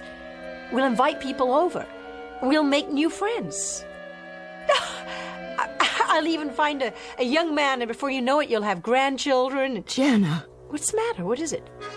It's what you said about grandchildren. What your mother means, Jana, what she means, well, after all, isn't it pretty normal and natural that parents always think of their children as children, and suddenly they grow up and they talk of having children of their own, and well, this is a bit difficult for parents to digest all in one lump like that. Something's not right, is it? There's something between us, something in this house that... Mother? What is it? What are you doing? The family album, the photos. Why isn't my picture here? Why are there no pictures of me at all? Why, Jana, dear, there are loads of pictures of you. Remember in the garden last summer? Remember the Easter pictures? And then there were the pictures of you last Christmas decorating the tree. But not as a little girl. No pictures of me as a little girl. None at all. You and Father and the robots 10 years ago, 15 years ago, 20. But no pictures of me. Why? I want you to tell me why. Oh, my dear. It's not true. It couldn't be. You're our daughter. I'm begging you. I need you to tell me it isn't true. Look at me, Father. I'm on my knees. You know you're our daughter, and you remember everything that's happened to you since you were a child. You remember the schools you went to, the children you played with. You remember all the places you've been. Jana, you remember all these things. You've got to remember them. Why should I remember them? Because you fed them to me, didn't you? You fed them to me. A memory track, a created memory that you inserted into my mind. What am I? Please, tell me, what am I? It doesn't make any difference. Stand up. Let me hold you. Don't touch me! Jana, it truly doesn't make any difference. We were childless. We had nothing of our flesh to leave behind, nothing of our hearts, Jana, nothing of our love, and so, we got you. Got me how? We created you, just like any parents. I created you with these hands. I'm a robot! A robot!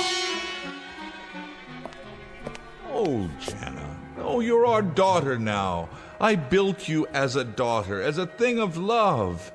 It doesn't make any difference how you came to be here. You have to understand, Jana. You are our daughter. I can't be. I don't have the capacity to love in return. I can't be a real daughter. I'm a machine, a thing. I suppose my rebellion, the semblance of emotion, I suppose you even programmed that too, didn't you? But it was all false. I feel nothing. No pain. Jana, don't. You'll hurt myself? But that's impossible, see? Stop your hand. No pain. No pain at all. Like the burn, I feel nothing. No matter what I strike. Even this picture on the wall. Jana! No pain. No anger. No fury. No love. Don't worry.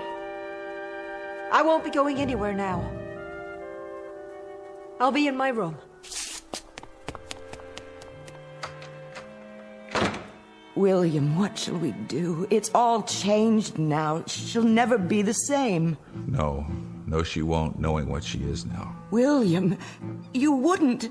No, I couldn't do anything like that, not to her. I couldn't stand not seeing her, hearing her voice. I just couldn't stand it. Then, William, what?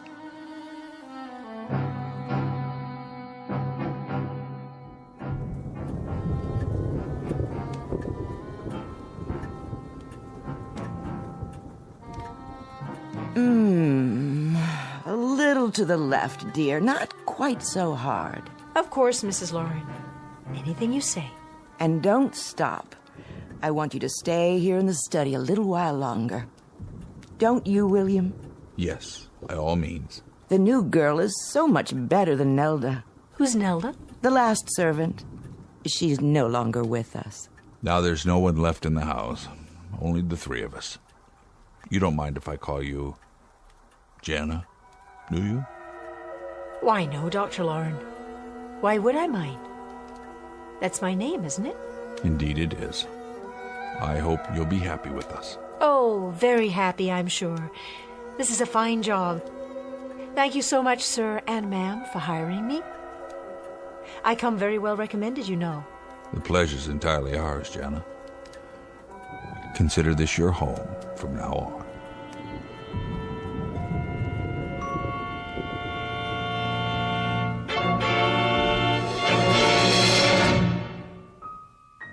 Let this be the postscript.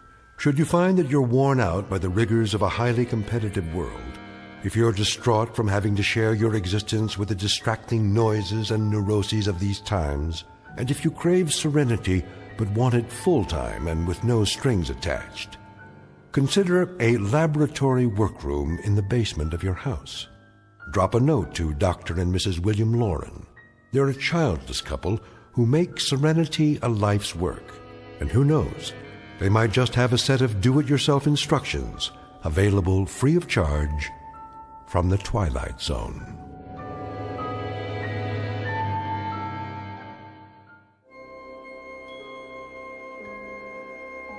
Hi, this is Carl Amari, producer of the Twilight Zone Radio dramas. I'd like to take a moment to tell you about our official website at twilightzoneradio.com, where you'll get the latest news and information on these Twilight Zone Radio dramas. Plus, at twilightzoneradio.com, you can digitally download 3 free episodes or any of our episodes for only $1.95 each. In this age of ever-changing technology, we've decided to make these episodes instantly available to you by making the Twilight Zone Radio dramas a digital download-only series. This means that this series will no longer be offered on CD. The CD collections at our website are now being offered while supplies last at buy one, get one free. So be sure to get your favorites before they're sold out. Be sure to visit us often, and I'll see you in the zone.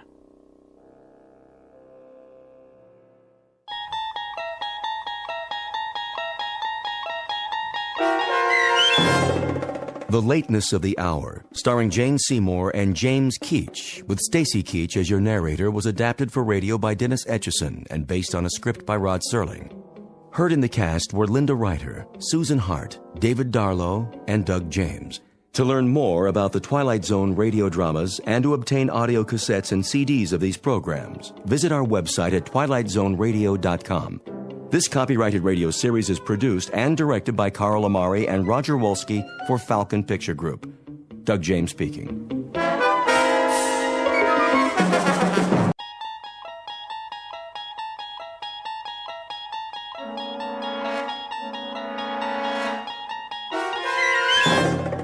You're entering another dimension, beyond any limits known to man. This is the universe of imagination, a wondrous land of brave new stories from the far reaches of space and time. So fasten your seatbelt. There's the signpost up ahead. Your next stop, the Twilight Zone.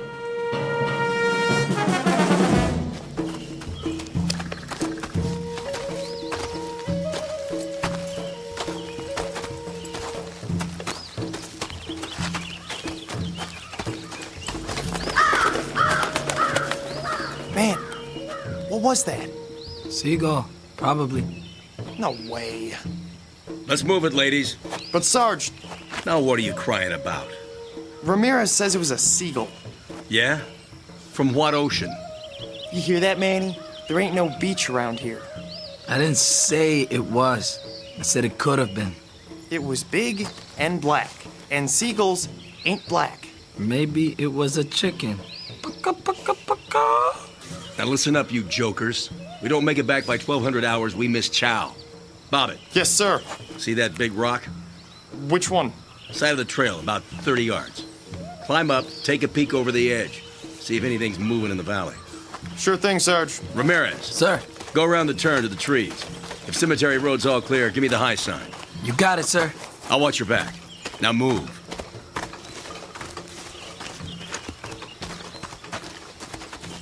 Sarge wants to take a break. What about us? This ain't no democracy. You hear that? Artillery. Could have been thunder. I don't see any clouds. You see any clouds? The weather's crazy around here. The enemy's 5 kilometers away. That's what headquarters says. Why would they lie? So we don't turn, tail, and run. I ain't no chicken. Well, let's find out. You got the glasses? Right here.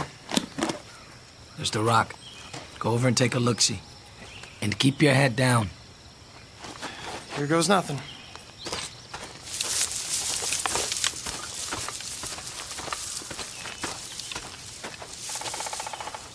What do you see? Crop fields. Grass. That's all. My turn. Wait there.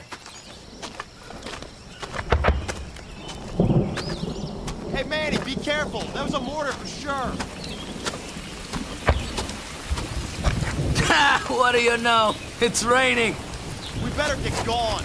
I'd like to take me a little shower first. Oh! Manny! Manny! You're bleeding. Go back. Can you walk? I said go back. There's a sniper. I ain't leaving you here.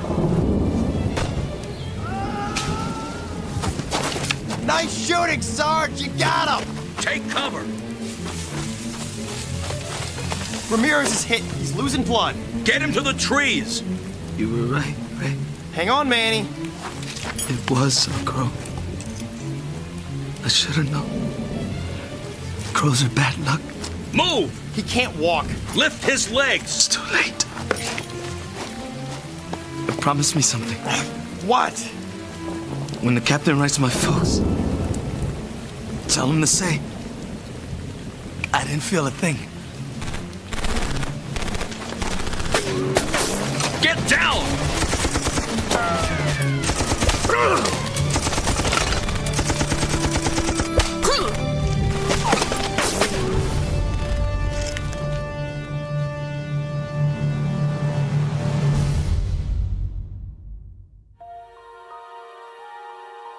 3 men on patrol, a mile from camp. A simple reconnaissance mission. Or it should have been. The year? Take your pick. The place? It might be any on a very long list.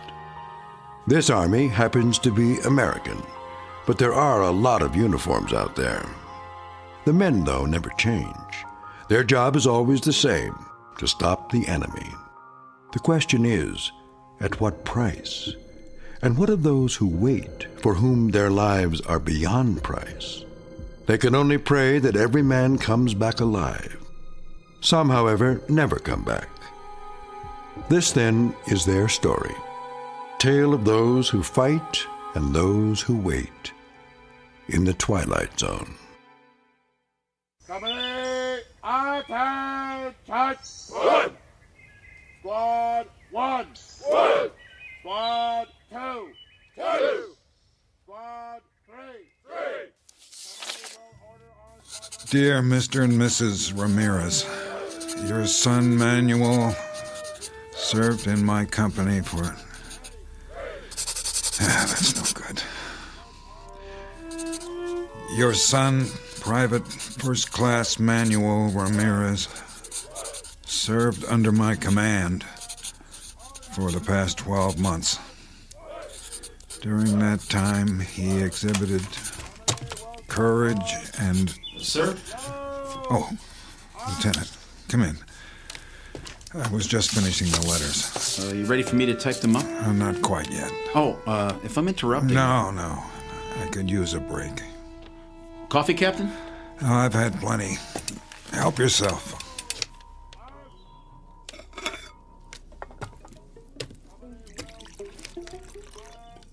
How many is it now? What? The letters. Too many. One for every man we've lost. I always thought... What's that, Eddings? Isn't it the Pentagon's job to... Officially, yes. Then why... They were under my command. That makes it my responsibility. I see. Every one was somebody's son, or husband, or brother. They deserve more than a form letter. Frankly, sir, I don't know how you do it. Sitting here, writing? That's the easy part.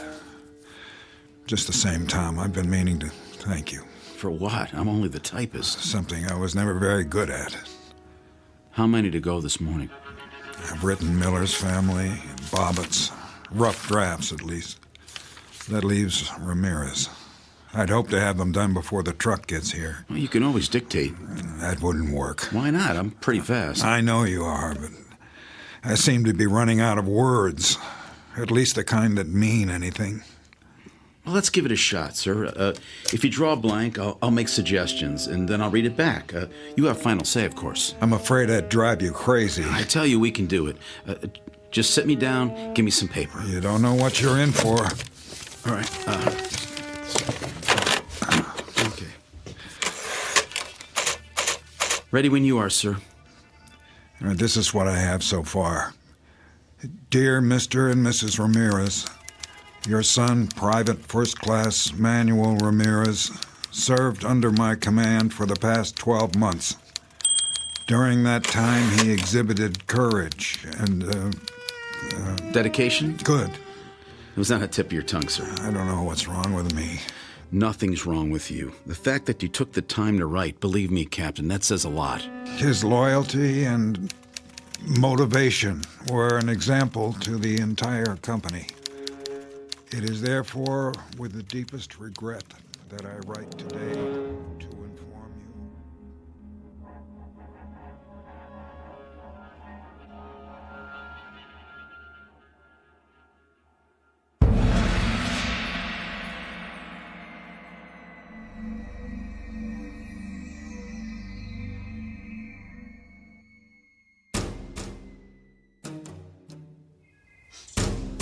Present! Order! Hey, Lincoln. What? You seen the bodies? Yup. All bagged up. Where'd they put them? Behind the latrine, till the truck gets here. They laid them on the ground? No. They put them in the little chapel of dreams, done up in their Sunday best. What do you think? They shouldn't leave them out like that. Afraid someone's gonna steal them? No. Well, they're sure not gonna get up and walk away. We're talking about Manny. I went through basic with him. Me too. And Bobbit, and the Sarge. This morning we had mess together. So? And now, what are they? Dead meat. That's what. Missing and presumed dead. Same thing, isn't it? Once you're on the list, you don't come back, just like Inglis and Willard and Ruiz and... Forget about it. We used to have 100 guys. Now how many we got? 67. Who's next? I mean, if we don't watch it, we're all gonna be on the list. We're all... I said forget it, Cook. This isn't war games. You want to make it home in one piece? Then keep your head screwed on straight or you're done for. You got that? I just don't want to end up like I was nothing. We could bite the big one and nobody'd even know. What if they never found you? All you'd be is a name on a list. There's the truck. Now shut your mouth and do your job. You hear me?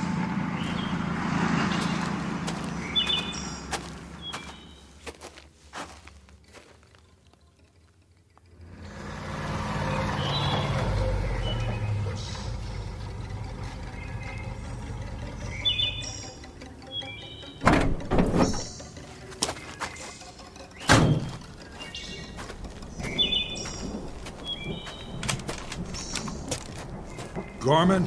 Captain? How are things at battalion headquarters? 5 by 5, sir. Can't complain. How nice for you. The general says he got another pickup. How many this time? 3. Cemetery Road? That's right. No mystery where they call it that. No, there's not.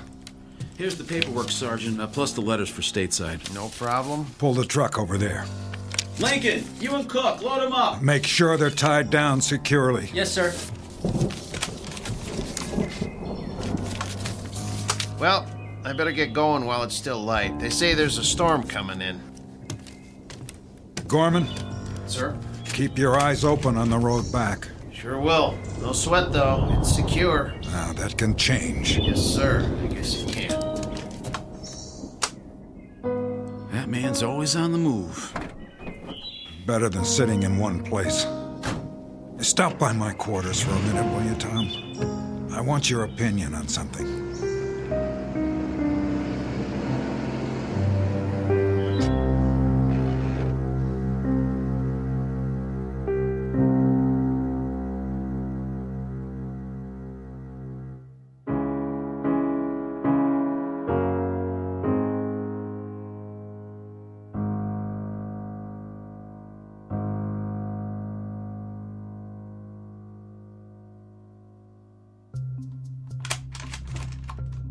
What is it, sir? Take a look at this. Map of the mountain? And the surrounding area. Now, here's our position. The black circle to the north belongs to the enemy. Roughly everything from there to there. How roughly? The last flyover was 8 days ago. When's the chopper go up again? It's hard to say. According to command, it's too risky. The weather? The pilot would have to come in low because of the cloud cover and then pull up before he hits the peak. There's no room for error. You could call in a blanket airstrike. On what? Everything inside the black circle. We don't know their present location. If they've moved, the locals may have come back. Headquarters doesn't want to bomb civilians, and neither do I. So until the weather lifts, all you can do is send out more recon. And keep adding names to the list. Missing, presumed dead. A terrible, terrible waste. It doesn't make sense. It does to the general. But Cemetery Road is a shooting gallery. Give me an alternative. Pull back for now, until we know more. Somebody has to hold this side. What if all they have is a few snipers up there? Then we better pray someone makes it far enough to find out. I don't like it. You think I do? We tried the Eastern Fork and we tried the West. We stopped before the road splits and we sat there and we waited. It doesn't make any difference. At the very least, they have some well-placed spotters. Either that or... Or what? They're preparing for a large-scale attack. Possible, but unlikely. The road's too narrow. Exactly. Listen, forget Cemetery Road. That's where they expect us to fight them. You know what I'd do if I were the enemy? I'd spread out across the floor of the valley, then move up to attack our flank. That would cut off our supply line. They'd have us right where they want us, like sitting ducks. That would also put them out in the open. It's too dangerous. They love that it's dangerous. They don't care about casualties. But we're not sure they're in the valley. How can we be sure if they only come out at night? It's so dense they have all the cover they need. There's one way to know, absolutely. All it would take is one man. One. Say he climbs straight down from the camp, away from the mountain, with a night vision scope and a camera. Then command will have all the proof they need, because if I'm right, you know what he'll see? The entire floor of the valley alive in the dark, like ants moving leaves. It just might work. Of course it would. Can you imagine how many lives that would save? It's not worth wasting any more. My men aren't pawns, they're flesh and blood. Oh, forgive me, Tom. For what, sir? I'm just spinning my wheels. We both know that that's not the way the Army thinks. Forget I said any of it. I guess I just had to blow off some steam.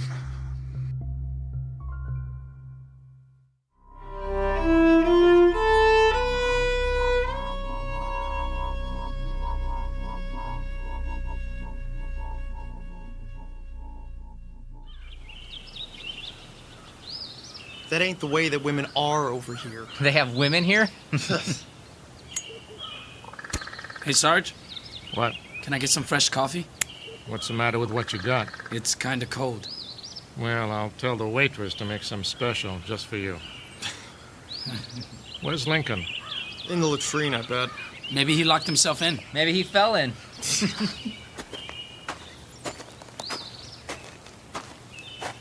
Well, it's about time. Sorry I'm late, Sarge. Where you been, Private? Looking for the lieutenant. Yeah? Where is he? Search me. Sit down, Jack, before you fall down. Any of you guys seen him? Not me. Me neither. Captain wants to know. Well, I thought... You thought what, Cook? Oh, nothing. The captain asked you a question. Well, it's like this. Last night I was trying to get some shut-eye, but I kept hearing a noise. So I looked around and... And what? I might have seen him. Where? Edge of camp, had his pack on like he was heading out. But I know he wasn't on watch, and then all of a sudden he just disappeared. What do you mean? Well, he walked over to the rim, and that was it. He climbed down toward the valley? He must have. We're talking about Lieutenant Eddings. Yes, sir. You saw him do that. It sure looked like him. Why wasn't I informed? First I heard about it, Captain. You did a head count this morning? All here, except for the lieutenant. I thought he was helping you. The valley's off limits. You knew that, didn't you, Private?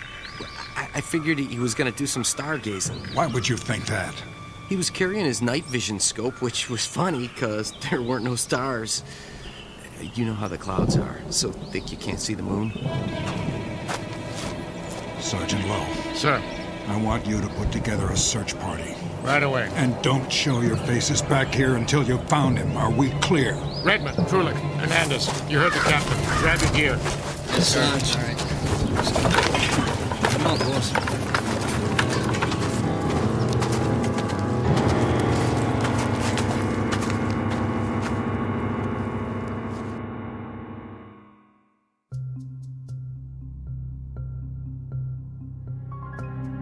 General? Captain? No, sir. This is Second Lieutenant Reber. The captain's right here. Hold on. General Hostler on the line. Thank you, Reber. General? Captain? What's your status? Repeat, please. What's that? It's the weather. It bounces the signal around. Update your status. We're still holding position. Any further losses? No, sir. Well done. Prepare to break camp. Say again? I'm pulling you off the mountain. You can't do that, General. I want you back at battalion before the rainy season. Not now, sir. What? I thought you wanted Blue Company out of there. Not yet. If we retreat now, there'll be nothing to stop them. I'll lay down artillery fire once you're out. But, sir, I still have a squad in the field. What's the mission? One last recon. We're about to pinpoint the enemy. I'm sure of it. How much longer? As long as it takes, General. For now, I could use some support on the supply road so I can get everyone out if they cut us off. How much support? How much have you got? I can spare a platoon, but only till your men are accounted for. Roger that, General. Sir. What is it, Reber? Did you say recon? That's a term the old man understands. It's been 4 days since the search party went out. Longer than that for ethics. What's your point? Well, shouldn't they be considered... Missing, presumed dead? After so long, I thought... You thought wrong. Yes, sir. The next step is always a regret to inform letter. That seals it. I don't want to write any more of those, not ever. Do you understand? I suppose I do. With a little luck, maybe just this once, I can buy them enough time for a second chance.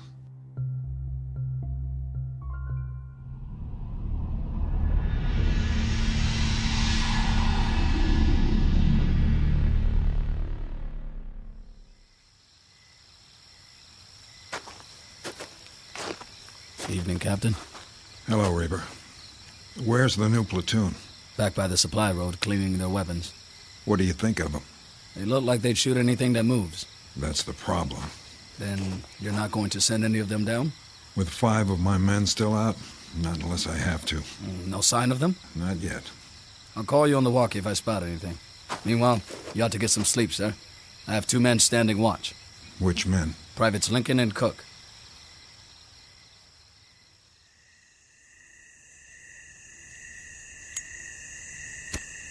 Hey, watch it. What's the matter? Somebody might see you. Like who? Somebody out there. Oh yeah, I forgot. The boogeyman? You want one? Nope. Might help calm you down. I don't need to calm down. Maybe you do, boy. All I need to do is fast forward my butt out of here before... What was that? The wind. There ain't no wind tonight. Well, maybe you're hearing things. Douse the cigarette, soldier. Evening, Captain. You know better than to light up out in the open. Sir, yes, sir. Anything to report? Nothing, sir. No movement down below? Not as such. You seem uncertain. Well, sir, you know how your eyes can play tricks on you. If you're scared of the dark. Are you? Heck no. I always said the nighttime was the bright time. You know, Draco the Dragon. I don't believe I've had the pleasure. Oh, well, I used to look at the stars when I was a kid. Had me a map that showed the constellations. Big Dipper, Little Dipper, Belt of Orion. I know them all. Plus, the meteor showers, where they was gonna be. I just lay out in the backyard and wait. Zip, there goes another one. Sometimes I'd make a wish. Of course, the stars look different here. Art? Yeah. The captain doesn't want to hear your life story. Quiet. Huh? What was that? I didn't hear anything. Let's have a look with the glasses. see something? I'm not sure. What was it? Some sort of movement in the tall grass. Yeah? Reber? Yes, sir. I'm going down the side for a look around. Wait, sir. It may be nothing. I'll send some men. Negative. But, Captain... No one else. Not this time. Stand by. We'll go with you. No. Maybe the captain's right. He can't go alone. Cover me from here. But, Captain... And don't shoot any uniform that might be one of ours. Here. Use my glasses.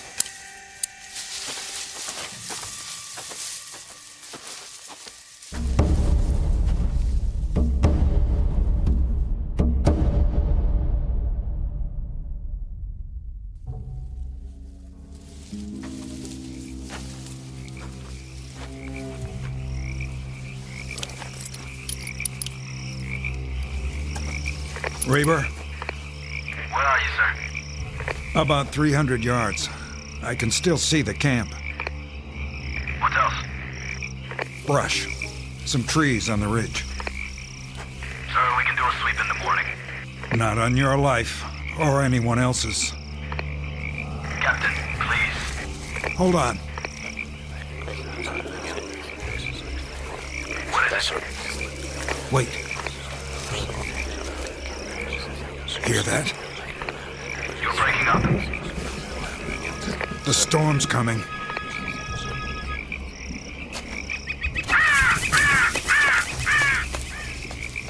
And that's not all. I'm sure of it. I'm losing you, Captain. There! What? In the lightning. I thought I saw it. Who goes there? Identify yourself. Are you hearing this? Signal. That's a rain. Captain. Sergeant Lowe? Redmond, Hernandez, Krolik. Did you find him? Where? What happened to you? Your uniforms and your faces. Sergeant, why don't you answer? Bring your men in. That's an order. Who's that behind you? Tom?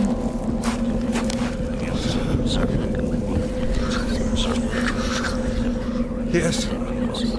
Yes, I understand. Did you get that? Get what? The enemy's coming from the north. A massive troop movement. We have 72 hours at most. Tell headquarters, Reber. Tell them now.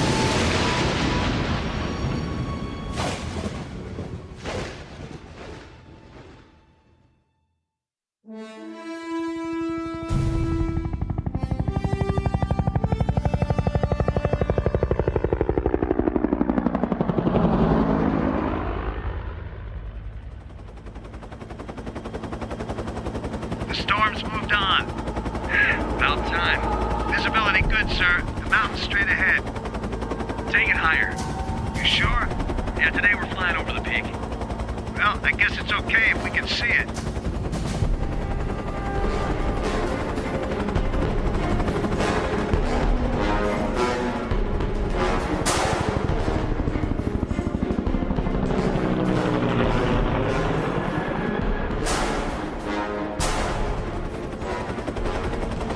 How's the trail look? West side's clear. The valley, too. You think the enemy pulled out? They must have. Their kind don't usually give up. Well, they could have reinforcements on the way. No ground troops in sight. The boys will be glad to hear it. There's Blue Company down below. Take her back now, Major? Maintain course. How far? North. A few kilometers. General's orders. How come? You think there's more coming? That's what we're going to find out.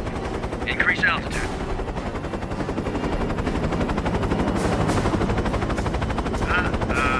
What you got? Smoke on the horizon. 10 o'clock. Oh, man, they are coming. Sure looks like it.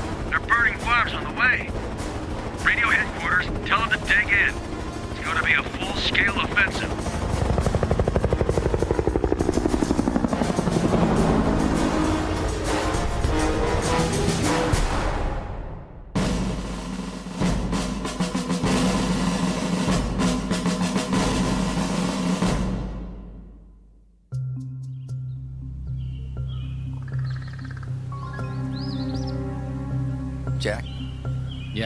You seen the captain? He'll be along. You can set your watch by it. That's the truth. Every 15 minutes. That's all he does, walking back and forth, checking the valley. Sentries ain't good enough for him. Still nothing down there. Then why aren't we moving out? Ask him yourself. Here he comes. Private Cook. Yes, sir? Report. Big fat 0. You're positive? Stone dead, Captain. What are we supposed to be? Be quiet. Sir. But, sir. Quiet.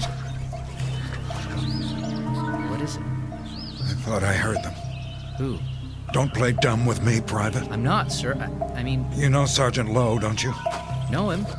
Why, sure. And Private Redmond? Yeah. And Hernandez and Krolik and Lieutenant Eddings? We know all of them, sir.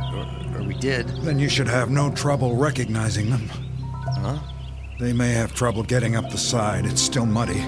Let me know at the first sign. Yes, sir. He's losing it. Big time. Don't he know they're dead meat by now?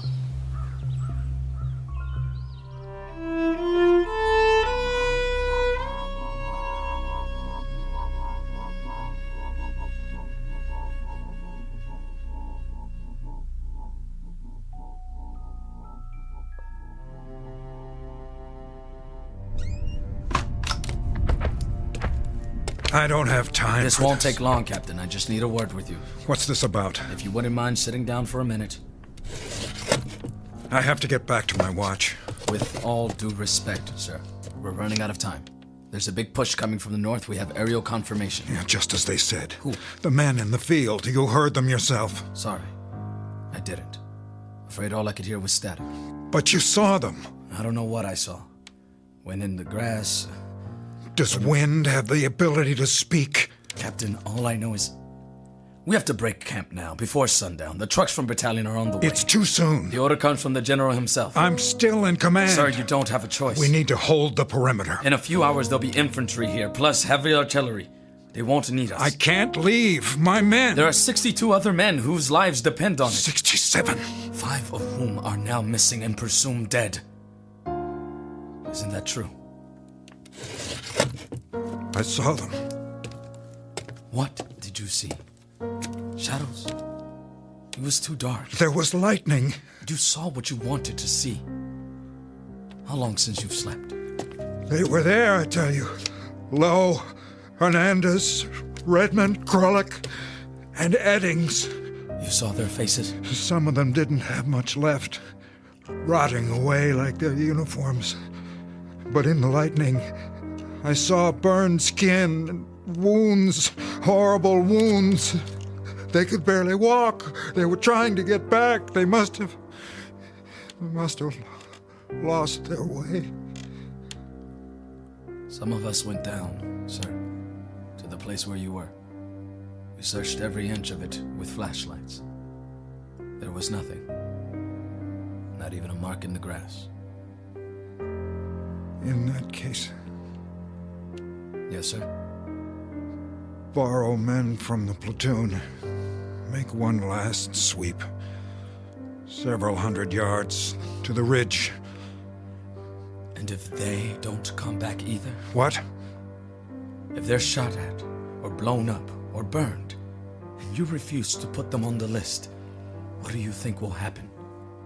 Do you honestly believe they'll wait till you decide? Not alive, but not dead either. That it all depends on you? Who has that kind of power? Please. Think!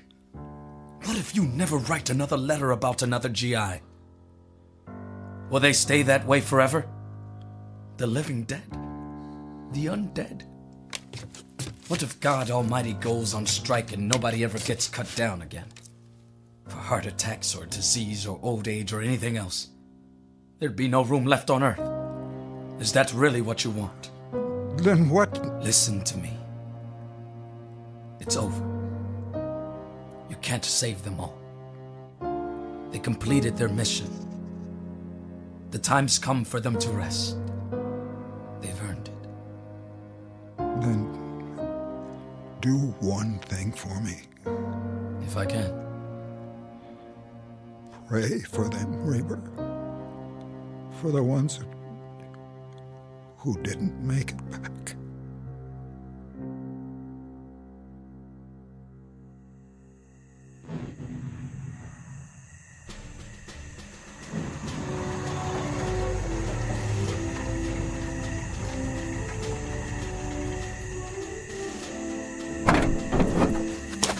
Get everybody out! Unload the trucks! Sir, yes, sir. Grab it. Yes. Okay. On the double! Let's go! Let's go! Let's go! Move! Move! Gorman? Hi, Lieutenant. Bet you're glad to see me. Am I happy? New company's packed up and ready to roll. We'll turn around and head back as soon as I get everybody emptied out. We didn't leave them much. It's all right. We're gonna camp out under the stars tonight. Tell them to make a wish. Sir, you're in the first vehicle, front seat. Thank you, Sergeant. How many men? 62. Exactly. See you at headquarters, Captain. Reber? Yes? I'd like you to ride with me.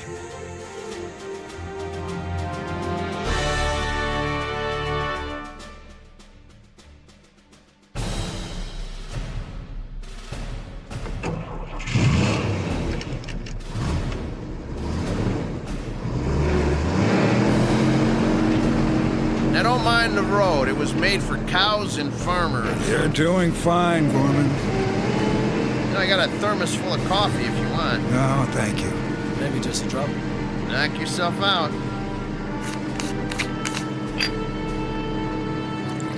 Some sight back there, huh? What's that? The truck's on our tail.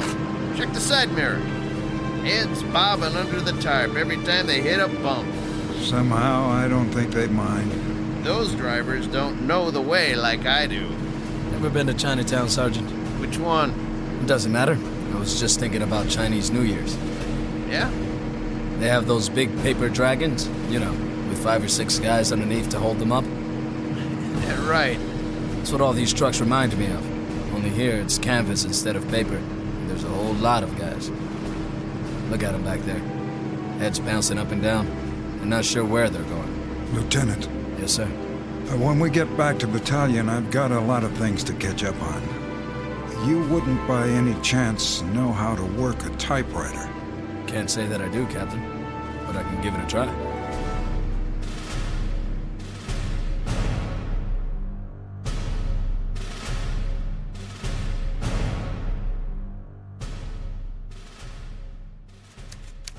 Dear Mrs. Eddings, in the course of my military career, I never had the privilege of serving with so promising an officer as your husband.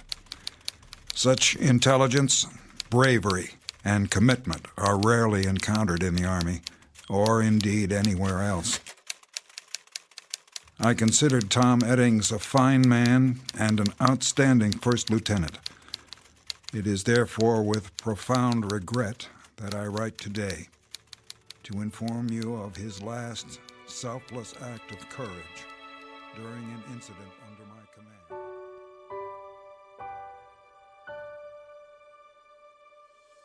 command. Incident on a mountainside. A fable to file under ghost stories. Or perhaps a brief side trip on the road to understanding. But however you view it, know that we can't forget the price paid by others in our name, or refuse to grant them the peace earned by their blood. Such matters never die, here or in the Twilight Zone.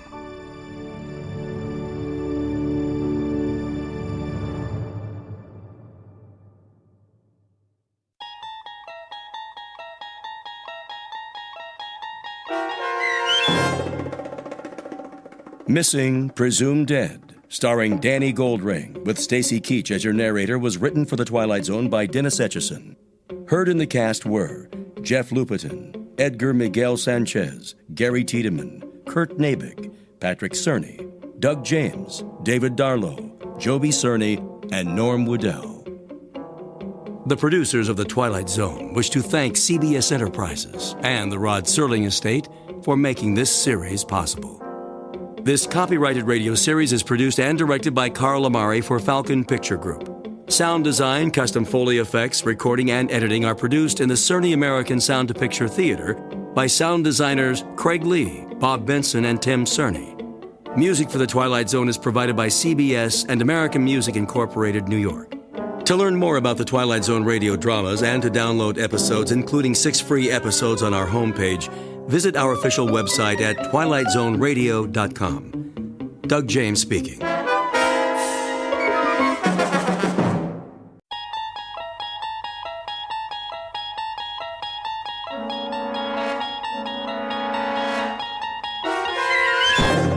You're traveling through another dimension.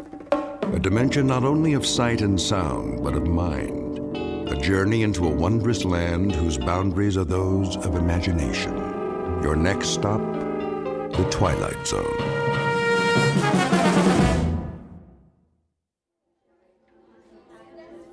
Attention, Grocery King shoppers. Today's special is Bubbling Brook Pure Spring Water, on sale in the beverage department.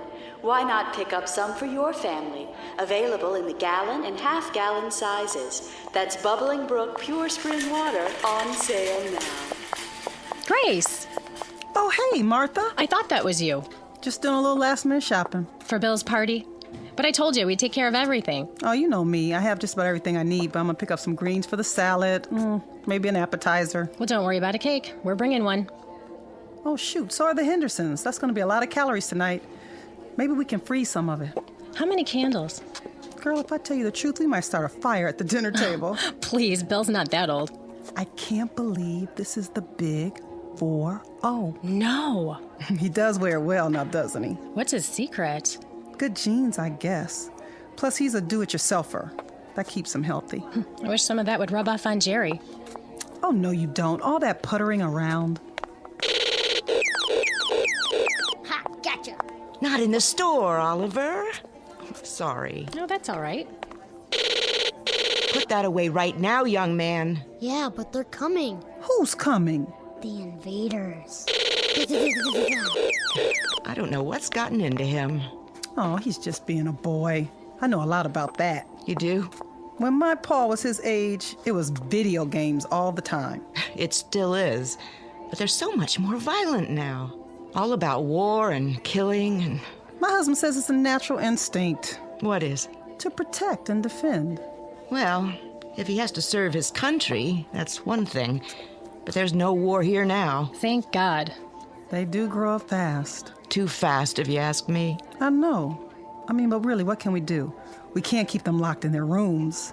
They're going to find out what the world's like sooner or later. I think it's a male rite of passage thing, like horror movies and wrestling. That's easy for you to say. You had girls. Hey, Mom, look. Captain Chris. No more breakfast cereal. There's vitamins in everything. It's nothing but sugar. Oh, Mom. Oliver, stay with me. Oliver! Ooh, she has her hands full. Reminds me so much of my pa. Too much sugar. Oh, Bill says that's a myth. Food coloring, then. I doubt it. It's the way the world is now. All the war news on television. I wish we could just turn it off for a while and let him grow up. Amen to that. Oh, shoot, what time is it? Almost 3. Oh, girl, I gotta get out of here. I gotta go get my hair done. I gotta stop at the cleaners. When do you want us at the house? Well, Bill won't be there before 7. You know, he has patients till 6. He doesn't know, does he? He better not. It won't be much of a surprise if he does. Last chance for Bubbling Brook Spring Water at the sale price. Get some now in the beverage department. Which aisle is that? You need bottled water? You know Bill's always restocking. He's just like a Boy Scout. Gotta be prepared. I can't believe you guys built a shelter. Well, we'll probably never need it, knock on wood. But that's his pet project, protecting his family, and I love him for it. At least he doesn't rebuild cars in the backyard. Or collect model trains like Jerry. Pure spring water for all your family needs. You go ahead, I'll get the water. Really? You don't mind? No problem. Oh, I love you, Martha. I'll pay you back tonight, I promise. See you later. See you later.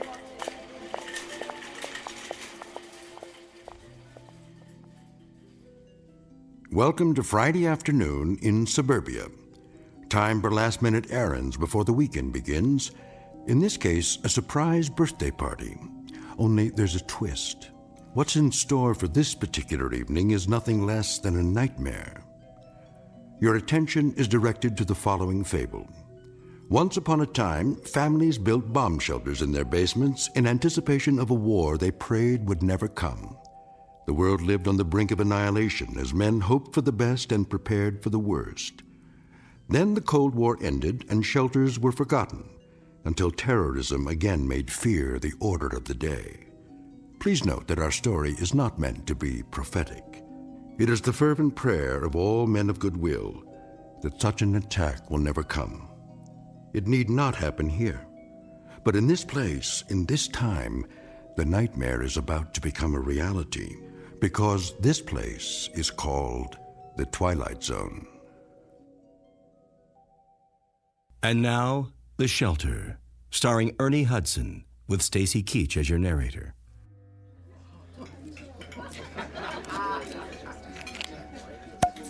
There. Who wants champagne? Maybe just a little. Give me your glasses, everybody. Mom, may I please be excused? I guess so. Just don't go too far. You know the dessert's coming, babe. Okay. Where are you going, son? The family room. My favorite program's on. Okay, but not too loud, Paul. I know. Who wants to make a toast? Now, Martha. If you don't, I will. All right, here goes. Ladies and gentlemen, may I have your attention, please? No birthday celebration is complete without an after-dinner speech, and so let's get to the business at hand. The honoring of Dr. William Butler, who tonight is 1 year older and finally admits to being over 21. Spare me. Easy, honey. I'll cut this short, Bill, in the interest of good taste. And to save you excess embarrassment. We got this little surprise party together as a very small reminder to you that on this street in this town, you're a very beloved guy. Yeah, sure. His wife loves him. There isn't one of us in this living room who hasn't put in a frantic phone call to you at some hour in the middle of the night. You're not kidding. This kid's sick, or that kid's got a fever or some crisis or other, and you'd come out with that antique medical bag of yours, half asleep without even a moment's hesitation to ease a little pain and make a parent's heart beat normally again. And there also isn't one of us in this room who hasn't owed you a whopping bill for a whole lot of months afterwards. Try years. Some of us still owe you. Let's not forget about the chainsaw. Yeah, don't forget that. Another thing we owe him for. Oh, yes, the good doctor's penchant for construction, his genuine old-fashioned bomb shelter. I resent that. It's not old-fashioned. Yeah, well, with all due respect, Bill, it is circa 1950s.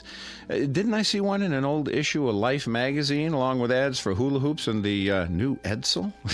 At any rate, I think we might as well go ahead and forgive him for such a quaint little hobby, despite the fact that what he thinks of as farsightedness on his part is a real pain in the neck to the whole neighborhood.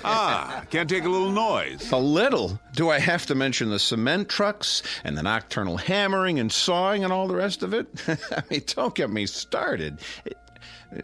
Anyway, when Grace mentioned that it was your birthday, we took it upon ourselves to handle the proceedings, and if the truth be told, we didn't mind it one bit. Speak for yourself. So just as a little personal aside, let me conclude this way. I've lived in this town for 30 years.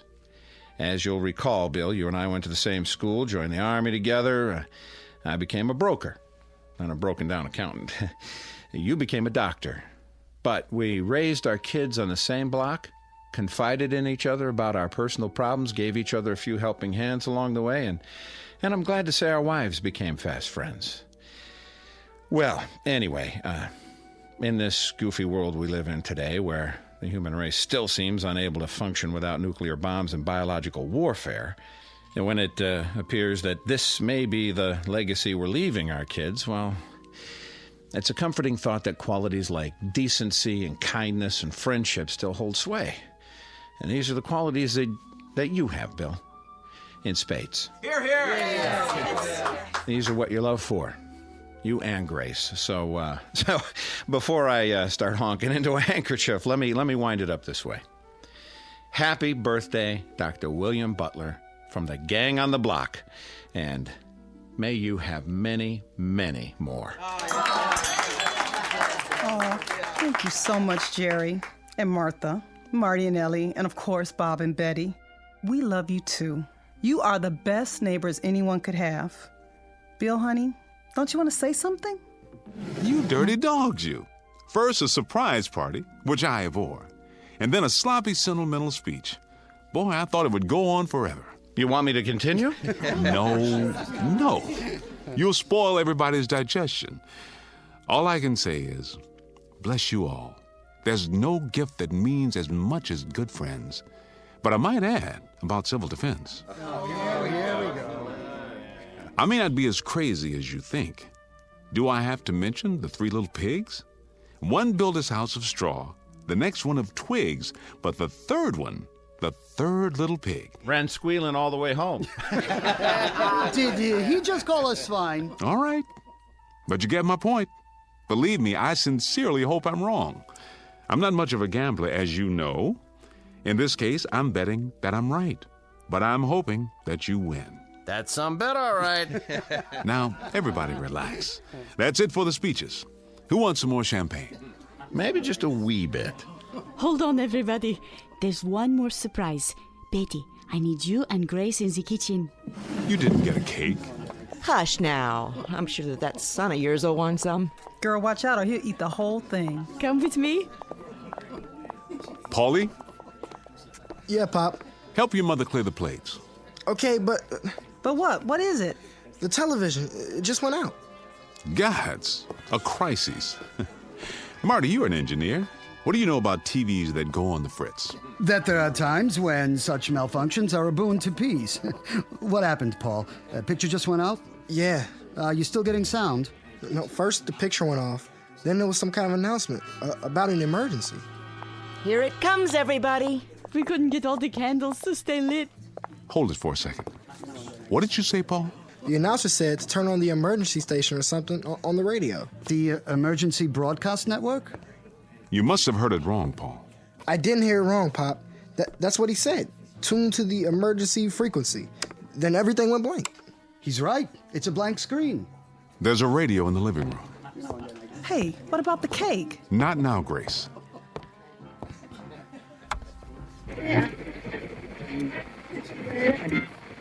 Direct from Washington, D.C. To repeat, 4 minutes ago, the President of the United States made the following announcement. I quote, "At 8:04 Eastern Standard Time, our radar stations in Alaska reported a large number of unidentified flying objects moving southeast across our borders at a high rate of speed." What is this, some kind of joke? I don't think so. Quiet. As of this moment, we have been unable to determine the origin of these objects. But in the interest of national security, I am declaring a temporary emergency. Until further notice, we are in a condition of yellow alert. So said the President. Federal authorities request that all civilian defense personnel report to their assigned posts immediately. A temporary state of emergency is now in effect. No commercial traffic of any kind will be permitted on streets or highways in the northeast sector of the country. Repeat, no commercial vehicles of any kind will be permitted on streets or highways. You are asked to remain calm and proceed in an orderly fashion to your local shelter centers. Repeat, go to your nearest designated shelters. What about Jeannie? She'll be at the university. It's in the middle of the semester. Bob, we've got to call her. My sister, she's upstate. Did he say they're attacking upstate New York? Does the phone still work? I don't know. The line's down. The circuits are overloaded. Everyone's trying to call. The children. Call the babysitter. Did you hear what he said? We can't get through. Stay calm, please.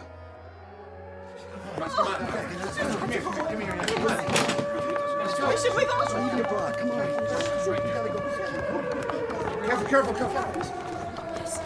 The power's still on. Check the next block. Is your telephone working? No. I'm loading up the car. We gotta get out. Stay where you are. The roads will be blocked. Where can we go, Bill? Tell me. There isn't anywhere to go. We've got to stay put for now. Are you coming, Jerry? Yes, I'm coming. Then what, Bill? What? You heard the radio. If it's bombers, they're probably headed for the industrial centers. They'll be trying to shoot them down now. But if it's high-speed missiles, some may get through. There's no telling how long we have. Marty, I need you. Get the kids, Ellie. The supplies in the camper. Hurry, they're coming. They're coming. Bill, we've got to do something. Where's Paul? I'm right here, Pop. Get inside, both of you. We've gone over this before. Yeah, but I never thought it would actually... Well, it has. Don't just stand there. You know what to do. Inside, now. The distant early warning line in Greenland, state of emergency. Repeat, emergency. This is not a test. This is not a test. This is not a test.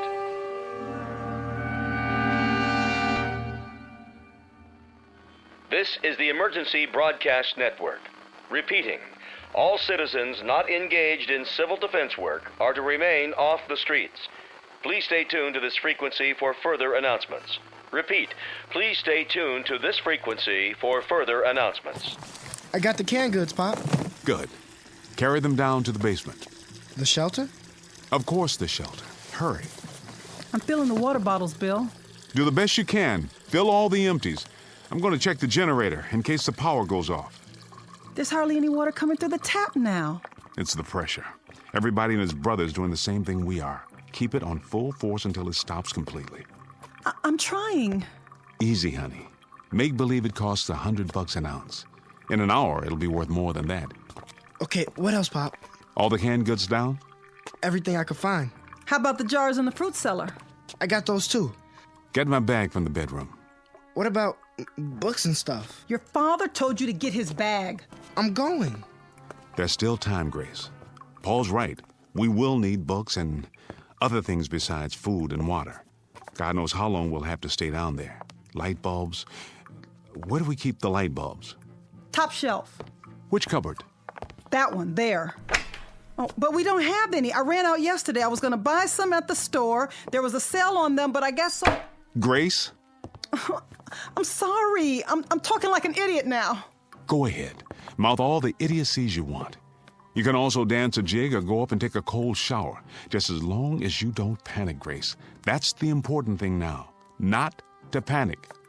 How much time do we have? Seems to me I remember reading somewhere that from the first alarm we might have, I think it was 15 minutes to a half hour. 15 minutes? I'm winging it, Grace.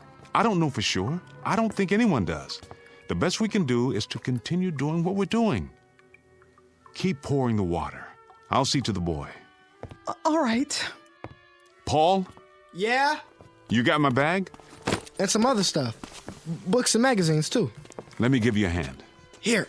I'll be right back. Wait. Where are you going? Outside, but just for a minute. Are you out of your mind?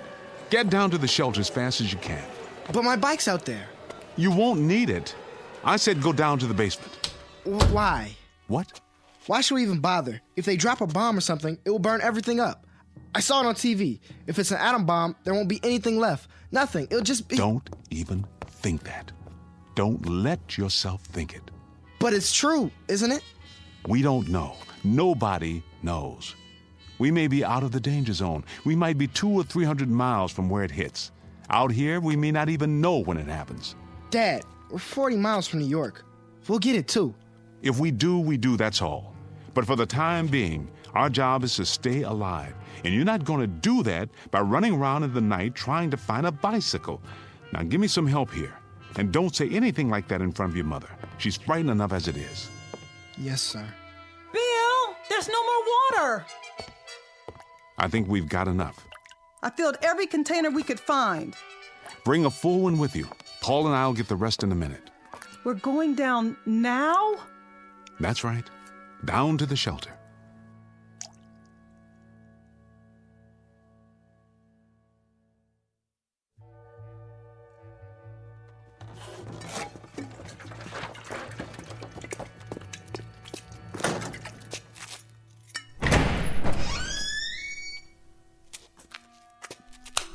There.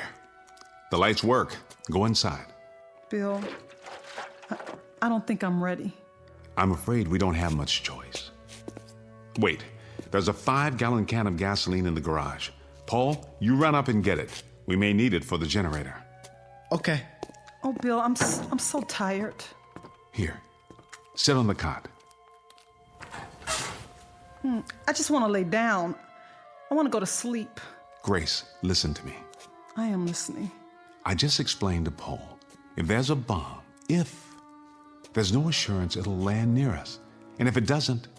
But if it does, if it hits New York, we'll get it too. All of it. The poison, the radiation, the whole thing, the firestorm, nothing will be able to put it out. And we'll be in a shelter. With any luck at all, we'll survive. I've built this room very, very carefully to government standards. We've got food and water to last a long time if we use it wisely. And then what? Then what, Bill? We crawl out of here and tiptoe through all the rubble up above, the rubble and the ruins and the bodies of our friends? Why is it so necessary to survive anyway? What's the point? Bill, admit it. Wouldn't it be better? Wouldn't it be quicker and easier if we just... I got the gas can. Is that all you need from up here? Do you hear that? Whose voice is that, Grace? That's why we have to survive. He's 12 years old. It's too early, much too early to think about a boy dying when he's done so little living. For him, Grace. Paul? Yeah. Set it there, next to the generator. I'll go up and get the rest of the water.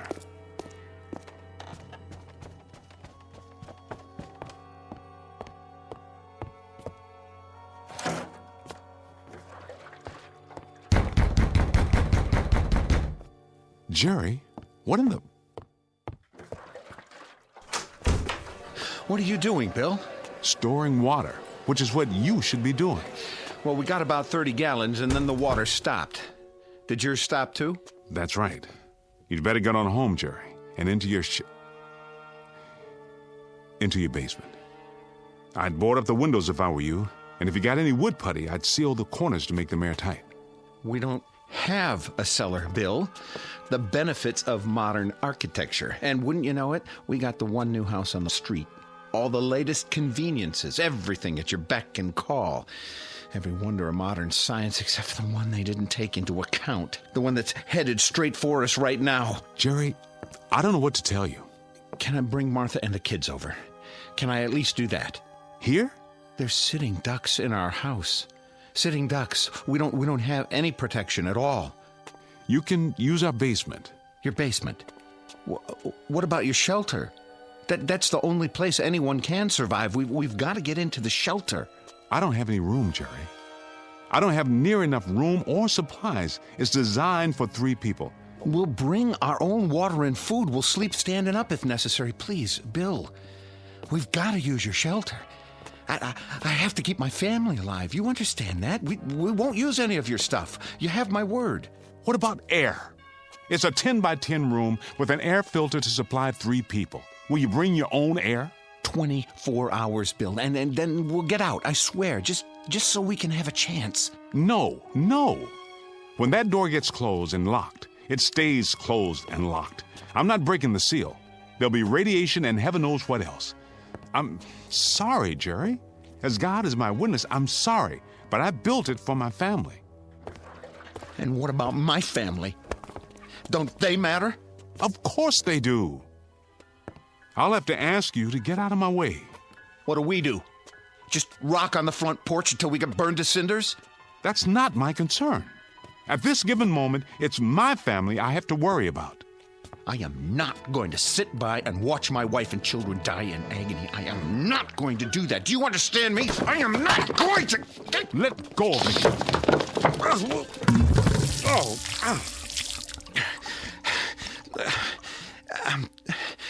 I'm sorry, Bill. I didn't mean to knock you down. Please believe me. I kept telling you, all of you, build a shelter, get ready, forget the card parties and barbecues for maybe 2 hours a week, and make an admission to yourself that the worst is possible. But you didn't want to listen. None of you wanted to listen. To build a shelter was to acknowledge the kind of age we live in, and none of you wanted to face that. So now, Jerry, you got to face something far worse. Reality. May God protect you. It's out of my hands. It's simply out of my hands.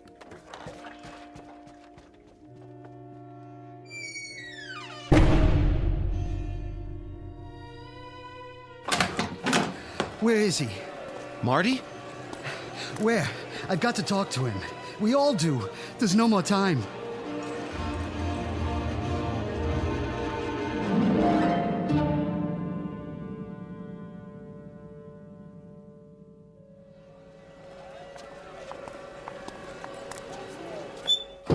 I tell you, there's no more time. Bill, I have to talk to you. I want to go home. Just a minute, honey. They're already down in the shelter. I told you they'd be there. They locked themselves in. Your wife's right, Marty. It's no use. He slammed the door in my face. He's got to let us in. We have windows in half our basement. I don't have anything to board them up with. At least you have a basement. Let's go, Marty. The baby's getting a chill. We'll have to do something. Go where? There's no place that's safe. Where's the shelter? Downstairs? No, I told you, he won't listen.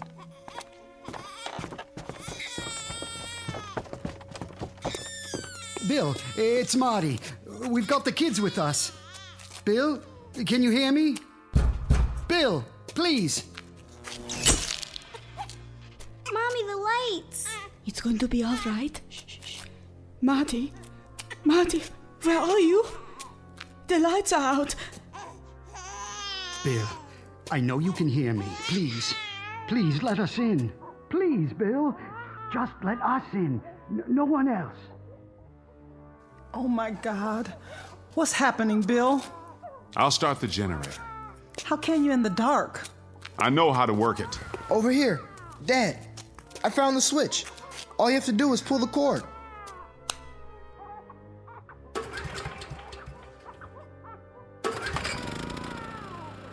There's a ceiling light. At least we can see. Bill, we don't have any lights out here. My wife and son are scared to death and my baby's crying. Just open the door. Marty, I would if I could. Do you understand? If it didn't mean endangering the lives of my own flesh and blood, I would. I swear to you, I would. Please, you've got to. Don't keep asking me, Marty, because I can't. I can't and I won't. I feel sorry for you then. I really do. You probably will survive, but you're gonna have blood on your hands. You hear me, Bill? You'll have blood on your hands. Dad, maybe No! I've already made my decision. But, Bill... I can't help it, Grace. Either it's us or it's them. All my life, I tell you, all my life, I've only had one function. That was to end suffering, to relieve pain, to cure and do no harm. But the rules are different now, don't you see? Now there's only one purpose, and that's to survive. Nothing else means anything. We can't afford to let it mean anything. Marty, get out! Do you hear me? Just get out!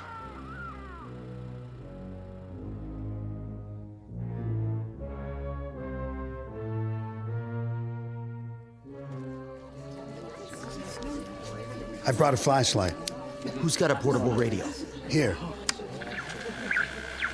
Announced that there are no further reports on the unidentified flying objects.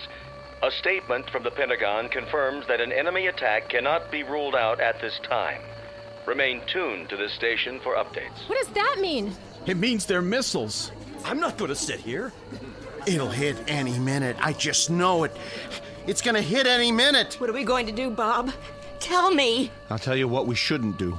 We shouldn't just moon around here like sheep. Maybe we ought to pick out a basement and go to work on it. Pool all our stuff, food, water, everything. It isn't fair. He's down there completely safe, and our kids have to wait around for a bomb to drop. Why don't we just go down in his basement and break open the door? We couldn't all fit in there. It would be crazy to try. Then draw lots. Pick out one family. What difference would it make? He won't let us in. We can all march down there and tell him he's got the whole street against him. And what good would that do? I keep telling you, even if we were to break down the door, there's not enough room and there's not enough supplies.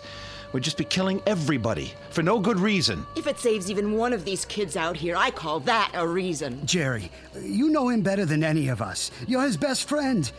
Why don't you go down again? Try to talk to him. Plead with him. Tell him to pick out at least one family. Meaning yours, Weiss? Why not? I've got a 3-month-old infant. So what? Is your baby's life any more precious than our kids? I never said that. Look, if you're gonna argue about who deserved to live more than the next person, you can shut your mouth. Why don't you shut your mouth, Weiss? I don't even know why we let you in the neighborhood. It always happens. You let one lousy foreign-born type in, and everything goes to hell. Pushy, grabby, semi-Americans. Hey, pal, you're garbage. You're right. It always comes to that. There's always one person, one rotten, unthinking fool like you, who suddenly becomes the big straw boss and decides who's acceptable. I mean it, Weiss.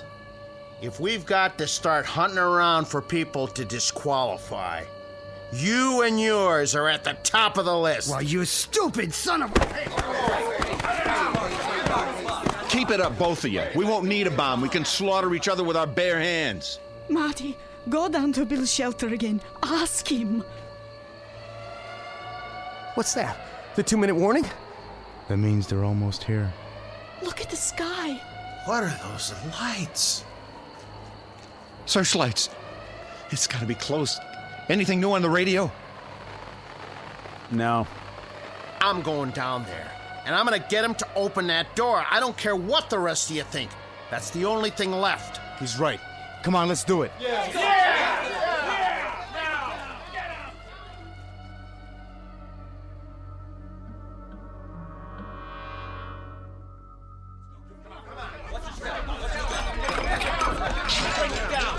Where's the stairway?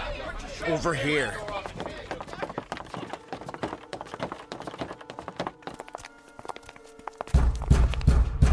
You got a bunch of your neighbors out here who want to stay alive. Now, you can open the door and talk to us, or you can keep on doing what you're doing. And we're gonna bust our way in. Bill, they mean business out here. And I mean business in here. I've already told you, Jerry. You're wasting your time. You're wasting precious time that could be used for something else, like planning how to survive. Get some kind of battering ram. Over on Bennett Avenue, Phil Klein has some heavy pipe in his yard. I've seen it. Nah, that would get Klein into the act. Who cares about saving him? The minute we do that, we let all those people know that there's a shelter on this street. Then we'll have a whole lot of outsiders to contend with. Sure. And what right have they got to come here? This isn't their street. This isn't their shelter. So this is our shelter now, is it? And on the next street, that's what, a different country? Damn fools, you've all gone insane, every one of you. Maybe you don't want to live, Jerry. Maybe you don't care. Oh, I care. Believe me, I care. I'd like to see the morning sun too, but you're turning into a mob, and a mob doesn't have any brains, which is exactly what you're proving. Well, I say let's get the battering ram, and we'll just tell Klein to keep his mouth shut. And if he doesn't keep his mouth shut, what? Will you shut it for him? I agree with Jerry. Let's get hold of ourselves. Stop and think for a minute. Hey, nobody cares what you think, you or your kind. I thought I made that clear. I think the first order of business is to get you out of here. Why did you have to hit him? Marty, are you all right? Easy, Marty. I'll help you up. You had your chance, Bill. Just remember that. You had your chance. Now, come on. Let's get something to smash this door down.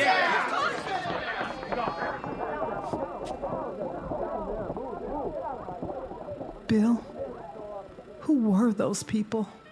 Those people? Those are our neighbors, Grace. Our friends. The people we've lived next door to for 20 years. Come on, Paul. What do you want me to do, Pop? Help me brace the door. Stack everything we have against it. Maybe it'll hold for a while.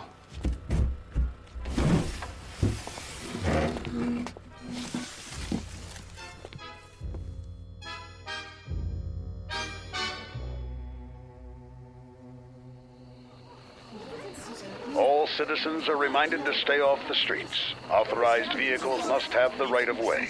Please remain calm and stay off the streets. You heard what he said. Let's get inside.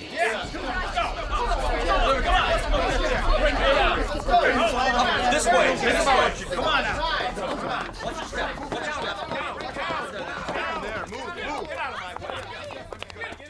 Try the battering ram. Yeah, let's see what it can do. Yeah, knock it down. Who told you, Butler? You should have opened up. Yeah, you should have listened to us. I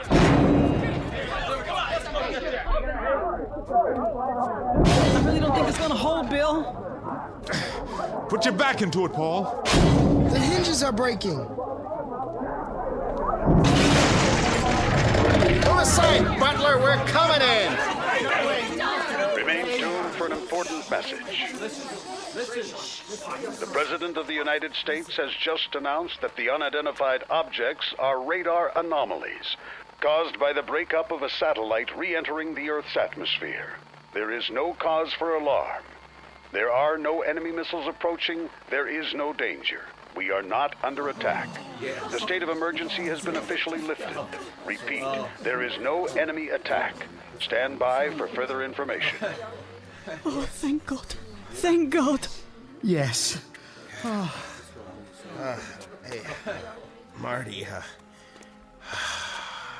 I guess I went off my rocker, huh? You understand, don't you? I just kind of went off my rocker.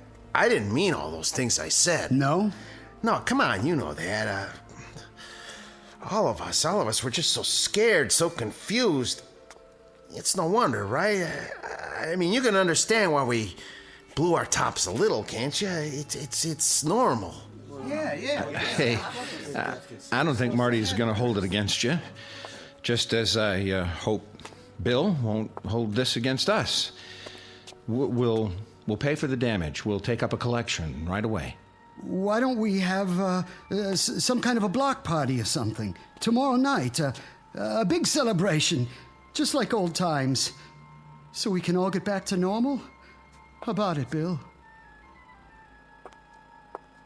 Hey, Bill, I told you we'd pay for the damages.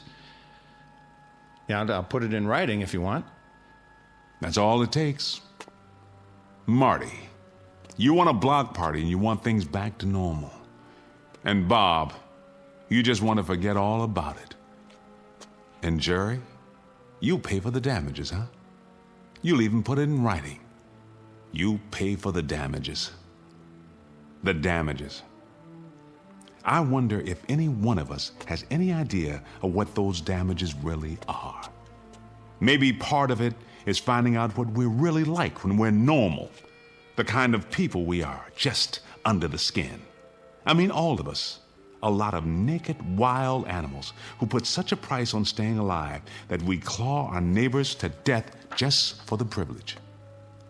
We were spared a bomb, but I wonder if we weren't destroyed just the same, without a shot being fired. Come on, Grace. Paul, you can come out now. We're safe.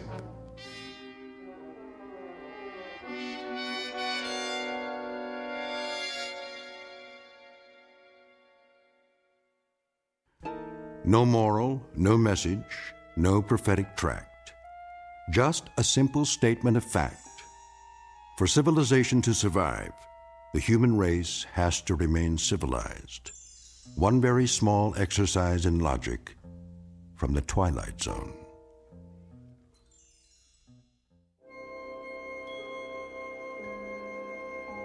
Hi, this is Carl Amari, producer of the Twilight Zone Radio dramas. I'd like to take a moment to tell you about our official website at twilightzoneradio.com, where you'll get the latest news and information on these Twilight Zone Radio dramas. Plus, at twilightzoneradio.com, you can digitally download 3 free episodes or any of our episodes for only $1.95 each. In this age of ever-changing technology, we've decided to make these episodes instantly available to you by making the Twilight Zone Radio dramas a digital download-only series. This means that this series will no longer be offered on CD. The CD collections at our website are now being offered while supplies last at buy one, get one free. So be sure to get your favorites before they're sold out. Be sure to visit us often, and I'll see you in the zone.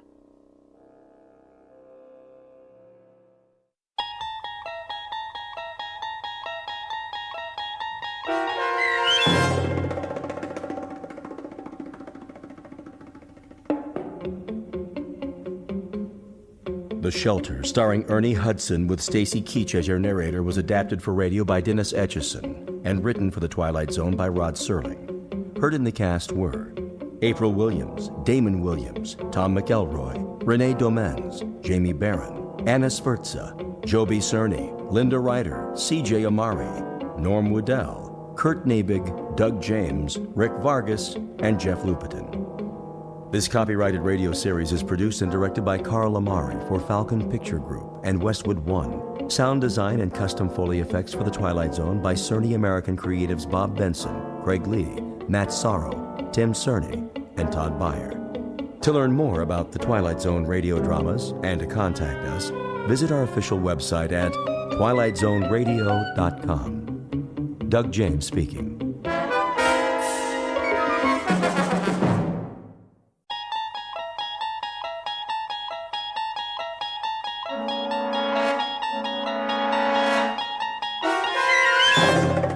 You unlock this door with the key of imagination. Beyond it is another dimension, a dimension of sound, a dimension of sight, a dimension of mind. You're moving into a land of both shadow and substance, of things and ideas. You've just crossed over into the Twilight Zone.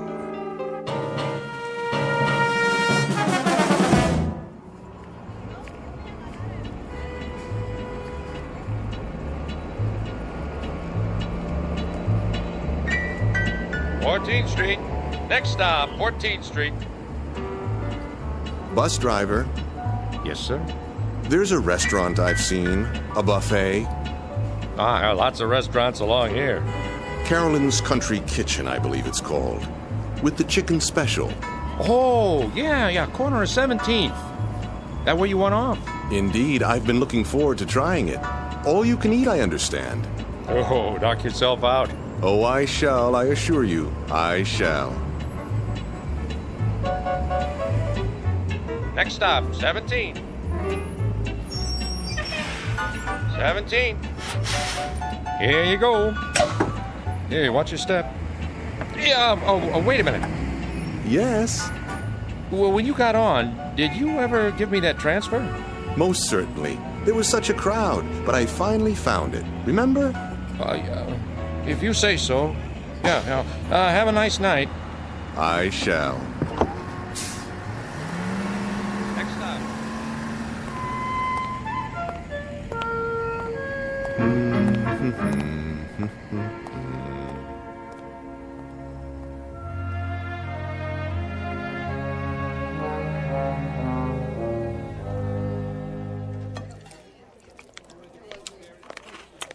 Here's your check.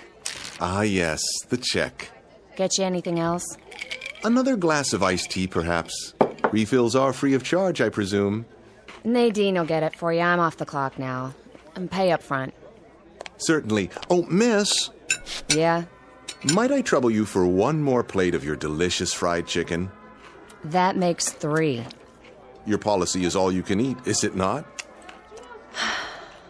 Another chicken platter coming up.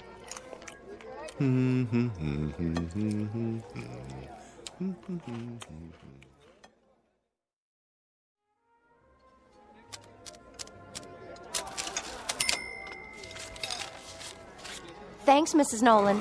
Oh, don't mention it, Bernice. Hey, see you Saturday for the baby back ribs. You take care now. Enjoy your meal, sir? Very much. I couldn't eat another bite. That's nice. Cash or charge? Oh, cash, of course. I don't believe in credit cards. All that interest. I know what you mean. That'll be... Oh, my. Something wrong. What a bother. Do you know what's happened? Why don't you tell me? My wife borrowed from my wallet and forgot to leave anything for me.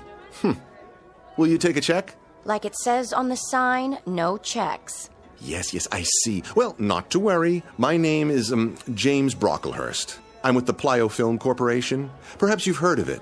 Here, let me give you my business card, if I can find one. Card won't do me any good. Oh, my. Most embarrassing for me as well as for yourself. In that case, I insist on returning tomorrow evening to reimburse you in full. Would you move it, pal? I gotta pay and get home. Of course. Tomorrow evening, then, at this exact hour. I'll include a generous tip as well. Thank you for your kind understanding. Hey! Thank you. What's the matter with that guy? I'm not sure, but I think he just stiffed me.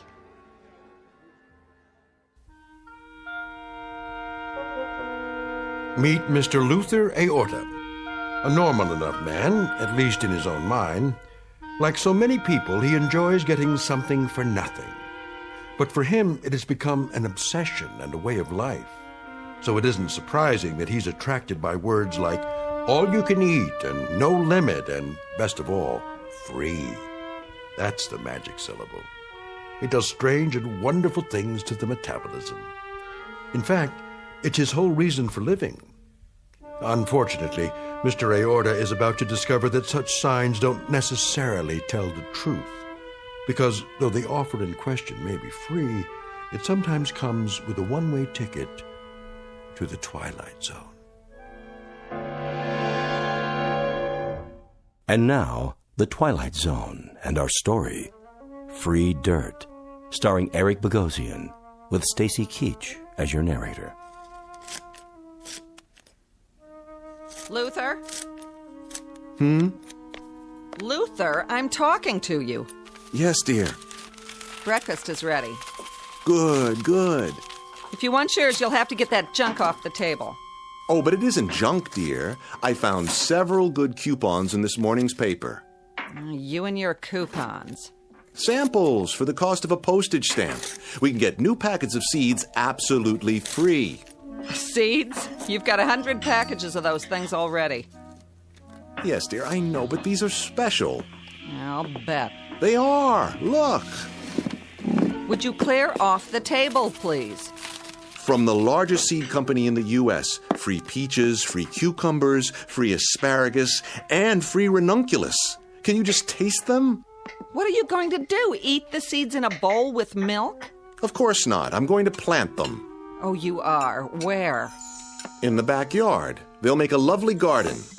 I hate to disappoint you, but plants need something our yard doesn't have. And what's that, dear? Dirt. Dirt? Topsoil, loam. There's nothing but rocks out there. Yes, you're right.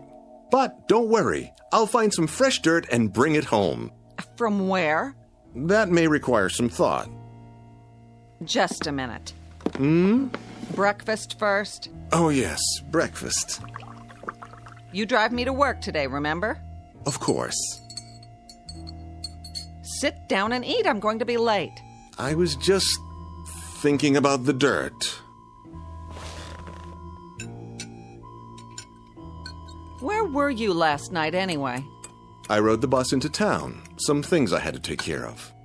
The bus, huh? I'm surprised you were willing to pay the fare. Cheaper than the cost of gas nowadays. It worked out very well, actually. Did you eat anything? To be sure, I found something on the way. A bargain, no doubt. Quite a remarkable one, in fact. You would have been proud of me. I hope so. Where does one go to get dirt, I wonder? Oh, Luther. A quarry would have some, but they'd probably charge a lot of money. Finish your eggs. I'm late as it is. Just cleaning my plate. It's a crime to waste food.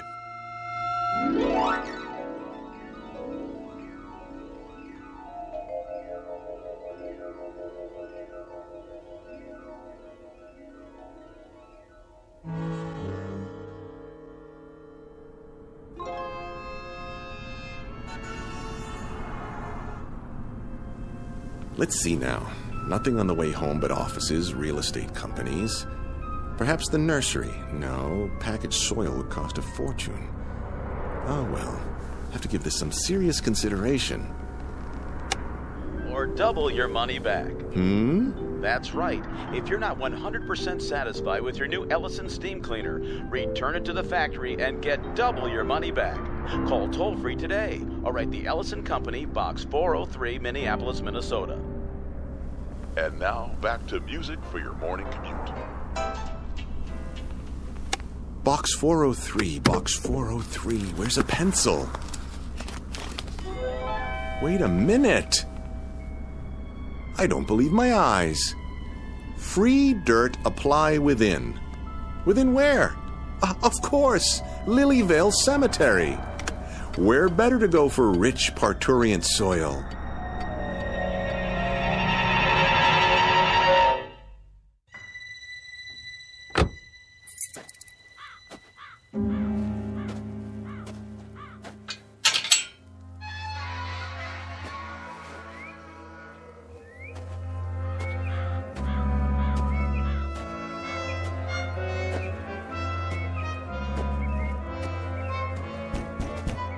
Hello? Hello, anyone? Anyone at all? Guess not.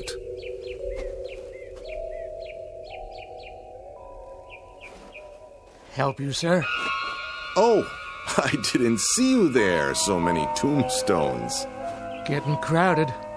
What can we do for you? Well, now, maybe it's what I can do for you. Ain't gonna sell me nothing. This is a poor place. Not enough customers, if you know what I mean. No. I'm not selling anything. That isn't it at all.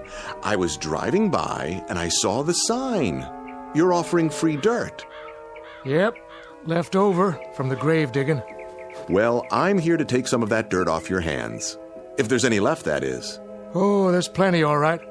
It builds up. And it's free, you say? No strings. Free as a bird. How much may one have? Much as you want. On what days? Any day there's some fresh, but you gotta do the hauling yourself. You couldn't do that for me. Can't. If I was to leave, there wouldn't be nobody alive left here, would there? Anyways, I don't have a truck. You? No, but I might be able to borrow one. Now, if you don't mind, may I see the dirt?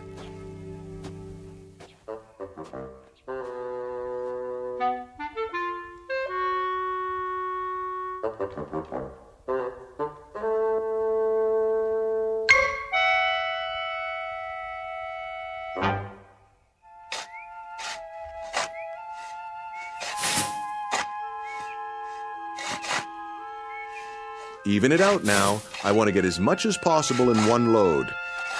Okay, mister. Otherwise, I'll have to pay you for 2 trips. Relax. We're getting it all. Nice truck. It will do. Where'd you get it? My neighbor, Mr. Santucci. I promised to share the bounty with him. Bounty? The fruits of my labor. It's a long story. Good thing your gravediggers were here. Always looking for extra work. Dig it up or shovel it someplace else. Same difference. You're sure you don't mind my taking it all?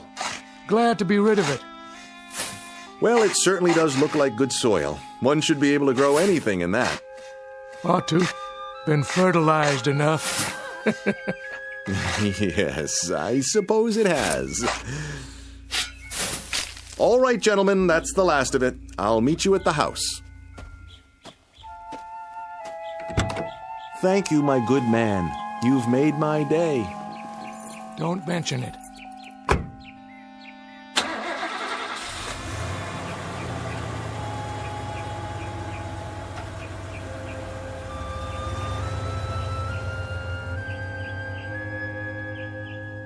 Good dirt, I guess. For some people. Me, I don't like the touch of it.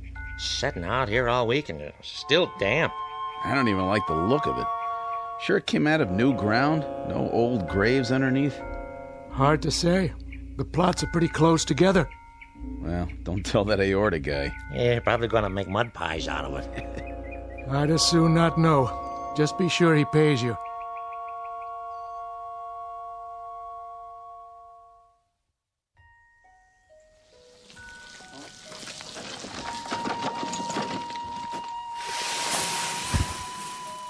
That's about it. Good, very good. You've distributed it perfectly. Isn't it beautiful? Oh, yeah. Real beautiful. I'll set to work while it's still moist. You want to pay us now? Now? That's the general idea. Oh, dear me, no. That wouldn't do at all. For income tax purposes, I'll have to ask you to send a bill. A bill? Don't know the address here. Not here. My office. The Magnetic Cartridge Corporation, 163 Fairmont. Yes, that's it. I'll jot it down for you. Fairmont, huh? What part of the city is that in? The far side. Now, if you'll put the wheelbarrow and shovels in my car, I'll drive you back to Lilyvale. Just give me a moment.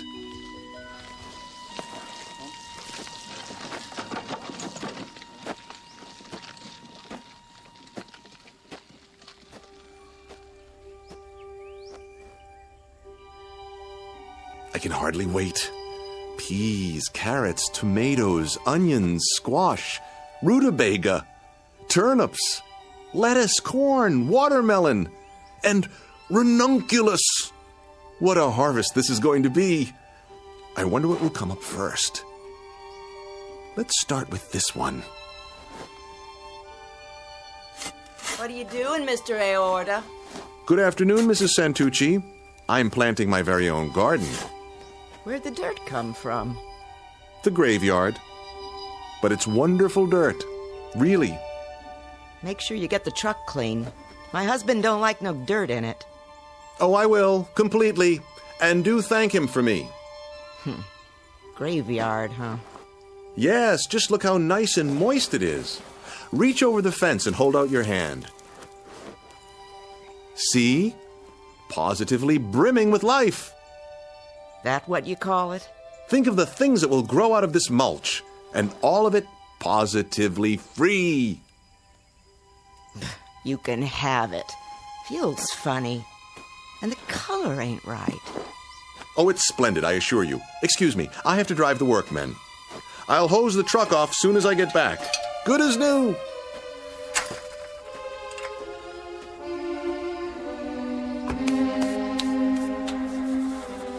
Yuck. Even smells funny. Now I gotta wash my hands. Don't know what it is, but something about that dirt just ain't right.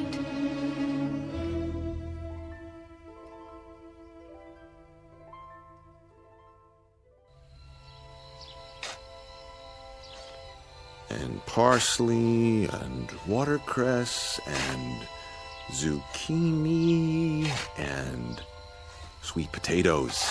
Yes. And cabbage, and string beans, and even red peppers. Oh, what a succulent harvest this will be. There, let the soil do its magic. For now my precious seeds prepare to deliver your wonders.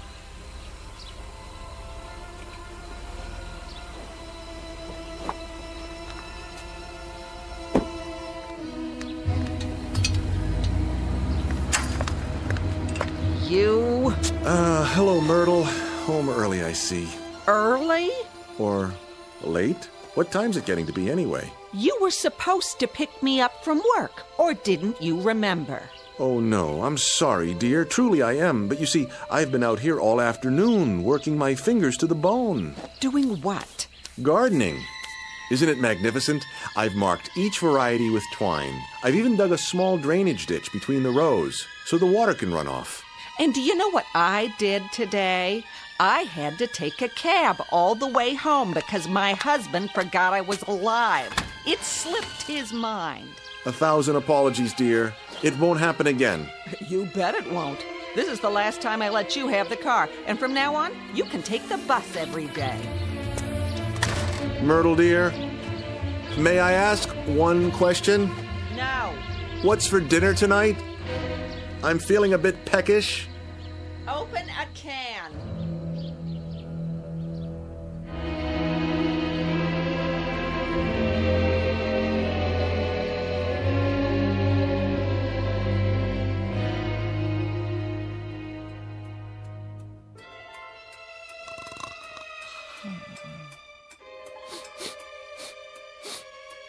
Hmm?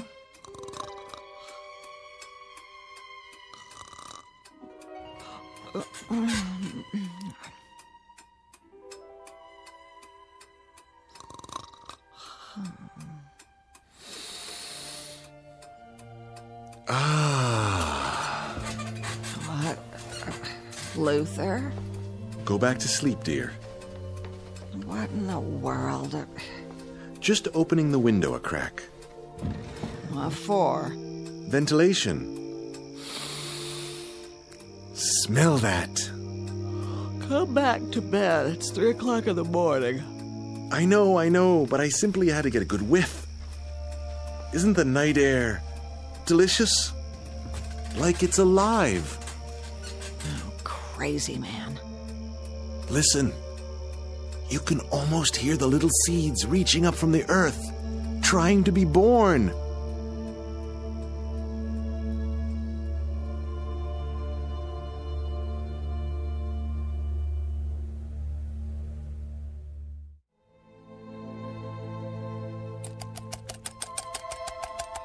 Myrtle!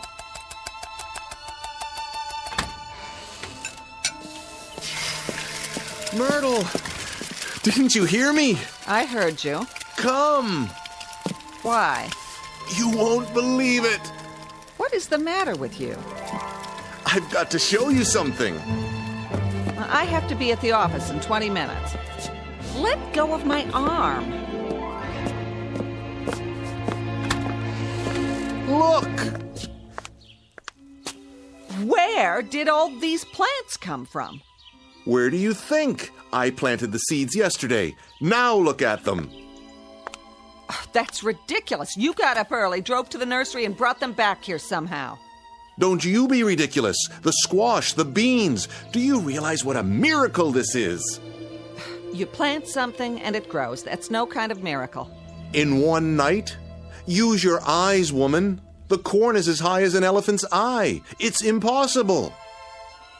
It's not possible, is it? Luther, if you did this to impress me, it's... No, I swear to you, all this happened in 24 hours. Less than that. Look at these cucumbers. Delicious, delicious. Look, I haven't got time for you. I'm late enough. Try a carrot. Take a bite. Just one little bite. Oh. What's the matter? Don't you like it? Are you kidding? Why? What's wrong with it? It tastes like, dirt.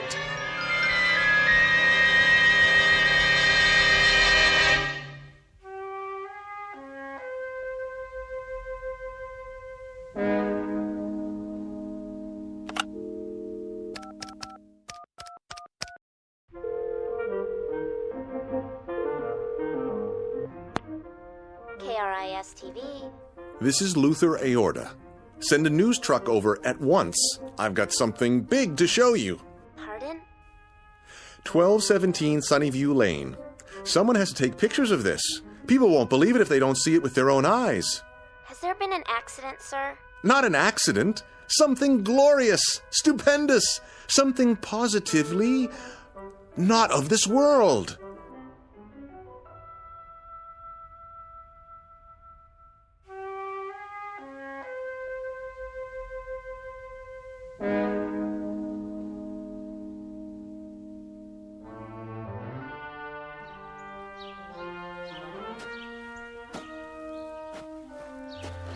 Well?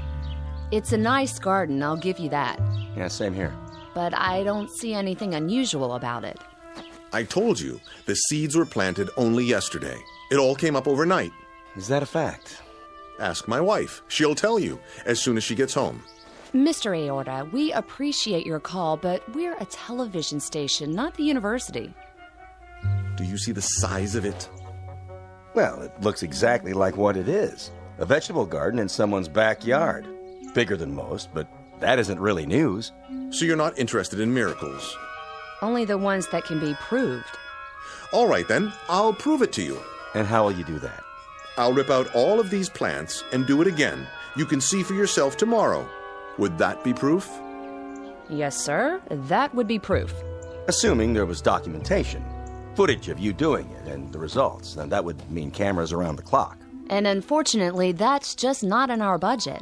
We have other stories to cover. I'm sure you understand. Now, if you'll excuse us. But think what a breakthrough this is. Food for the world, instantly. That would be a miracle. Would? It already is. Then how do you explain it? I can't, but it's happened. Oh, looks like it's been happening for a while. What do you mean? Well, these leaves, they're already turning black around the edges. They can't be. I'm afraid so. They've reached their maturity. Now they're going to seed. Then I'll plant some more. You do that. And when you do, give us a call. I will. I'll get right on it. You can count on me. I'm sure we can. Bye now, Mr. A. A-O-R-T-A. Straight from the heart.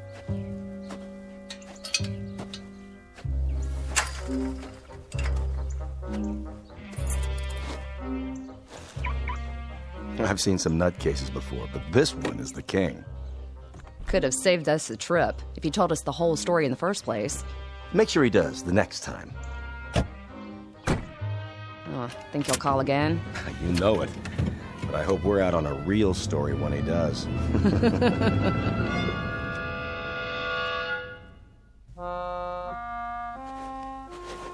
Now get that head of lettuce there on the end. Pull.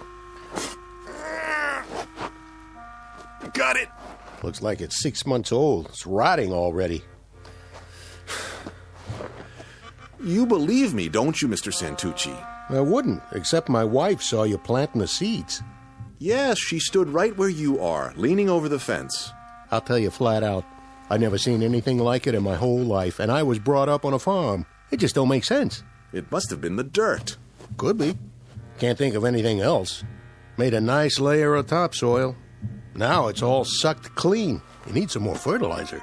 I wouldn't know what kind to get, unless... There is plenty more where this came from. That's what the caretaker said. Might work, might not. I'll tell you one thing, though. I wouldn't be caught dead eating any of this stuff. It ain't normal. That's the point. It isn't. It grew so thick, ripened so fast. Sell it to the college, maybe. That's an idea. Or the agriculture department. Could be you come up with something brand new. Yes. Maybe I have. I'll call them first thing in the morning. But for now, I'd better spread some fresh dirt. Mr. Santucci, what are you doing tonight? Why do you ask? I was thinking we could go back and get some more in your truck. I don't know. If it works, we might even get a patent out of it. At least the Guinness Book of World Records. Partners. What do you say? Where did it come from? Not far. We can be back before dinner. Don't worry, we'll be fine. It's only a cemetery.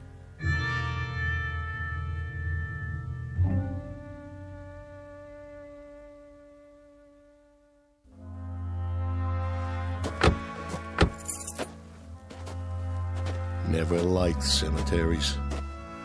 It won't take long. The caretaker's shack is just ahead. Late for dinner and the missus will kill me. We'll be in and out in no time. You'll see.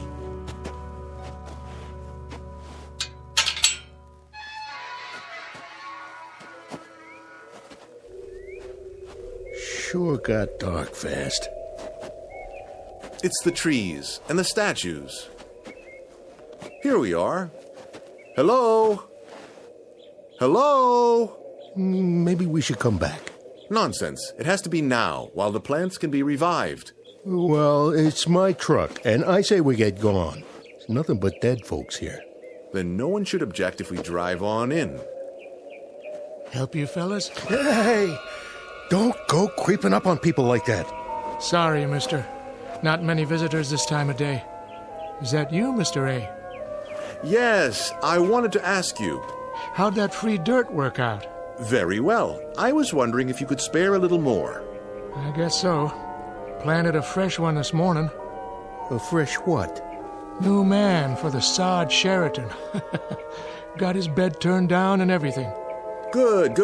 Then we'll bring the truck in if you don't mind. Better watch those tires. Hit a sinkhole and you're stuck for the night. No AAA. Of course. Thank you, my good man. You don't know what this means to me.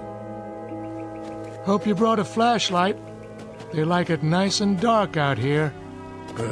Come on, Aorta. Let's get this fool thing done.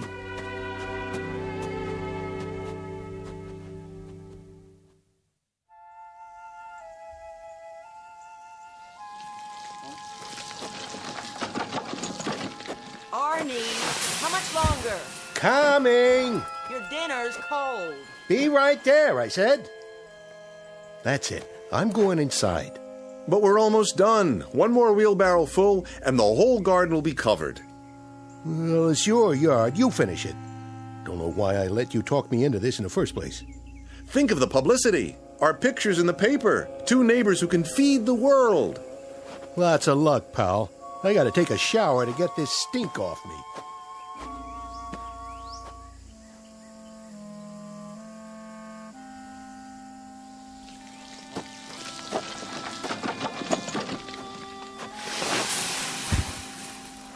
There.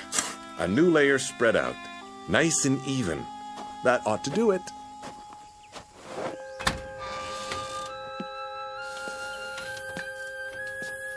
Myrtle! Myrtle, where are you?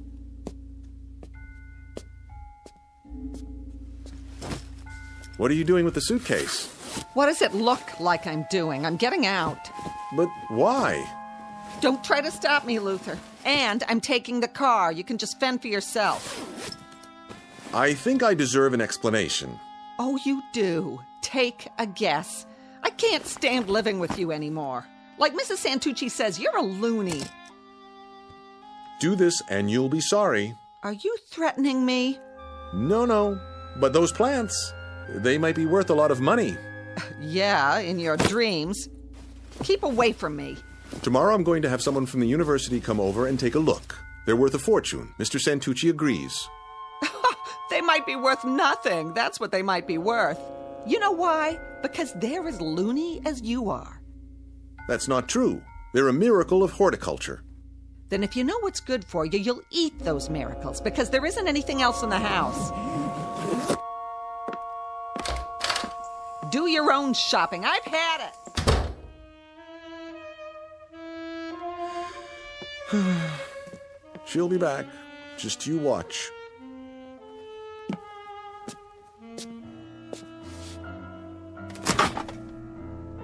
She's right about one thing, though. The refrigerator's as good as empty. And the cupboard was bare. Oh, well. I've got my vegetables, ripe and ready to eat. Where's the laundry basket? I'll fill it up and dine like a king.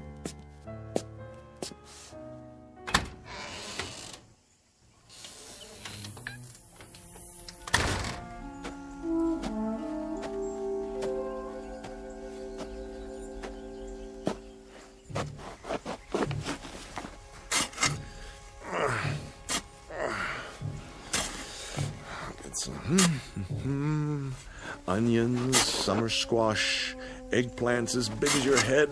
So what if they're a little ripe? Fabulous, fabulous. Waste not, want not.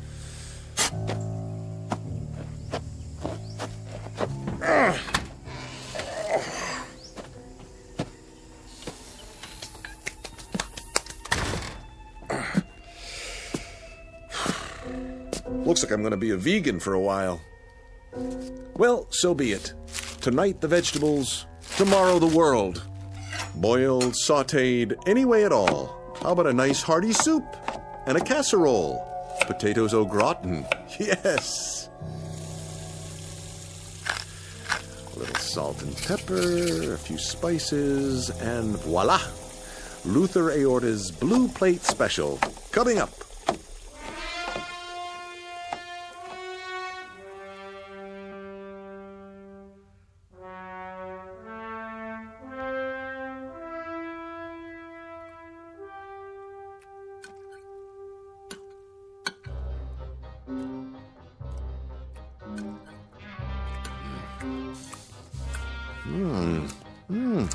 A bit earthy.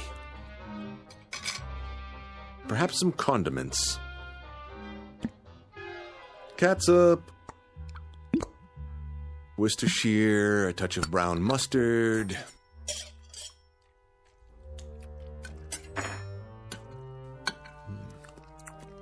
You gorgeous turnip, you. Now, something to wash it down.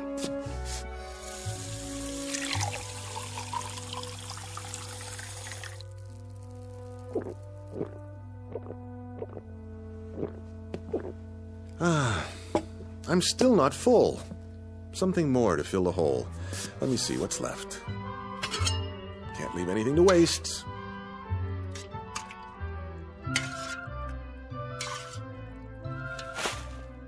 Who's there?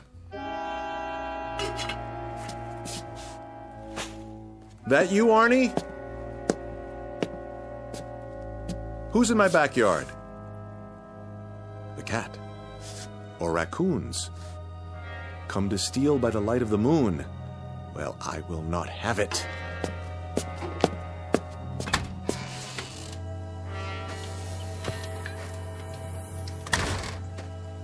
Get away! Go on, scat!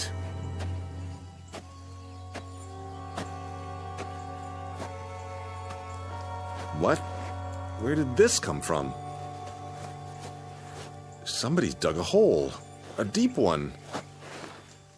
Someone or something. About 6 feet. But how? Whoa!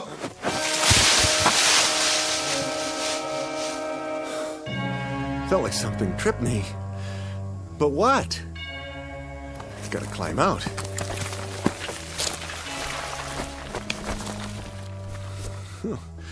This is ridiculous. Can't get hold of a thing. Stop it! Stop pushing the rotten vegetables in. Who's doing this? What are you trying to do? Bury me? Stop! I tell you! Let me out! Stop! Stop! I can't breathe!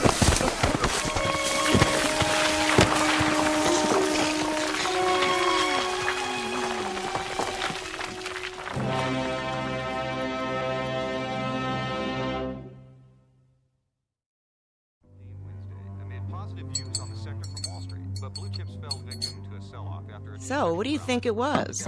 What? Last night. Didn't you hear it? I didn't hear nothing. Well, I did. All night long. Like something digging with their hands, only... Only what? Not exactly digging. Chewing is more like it. Do you think some animals got into that crazy man's backyard? Who cares? More there than he can eat. Don't be so sure. He's got some belly on him. Soon as the next crop comes in, I get my pick. A miracle, he says. We better make some money out of it. My back's killing me. Oh, there he is now. That ain't him. It was him. I could tell. Go out and look. Look for what? The loony. See what he's up to. You go. You! All right, Ida, if that'll make you happy.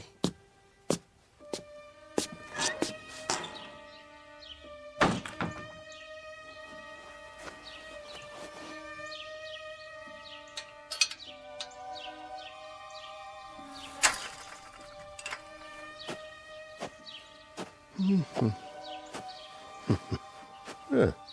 Where's all the rotten stuff? He cleaned them up pretty good.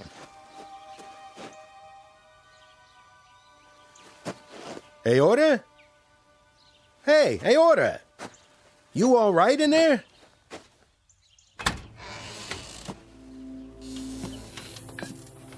Hey, what did you do with the old vegetables? Hey, are you... Oh, jeez. What happened?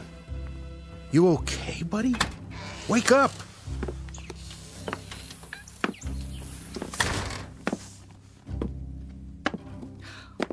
What's wrong with him?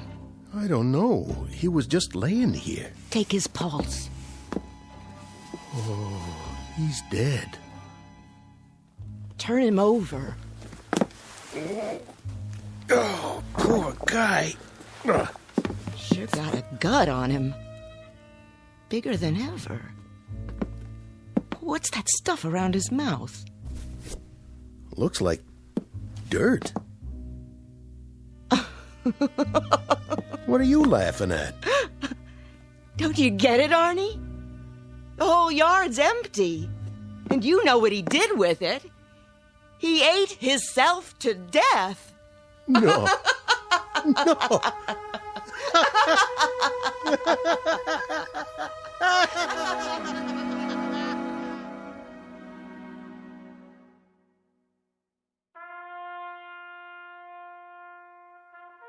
End of a very strange incident in the annals of home gardening. Whether Mr. Aorta finally climbed out of that hole or ate his way out doesn't really matter. But an autopsy found several pounds of dirt and nothing else in his bloated stomach. And Mr. Santucci, his unwitting partner, slept very little that night, waiting for the next deadly crop to appear. Like Mr. Aorta, he began to wonder if there are some things, free or not, that are best left to the Twilight Zone.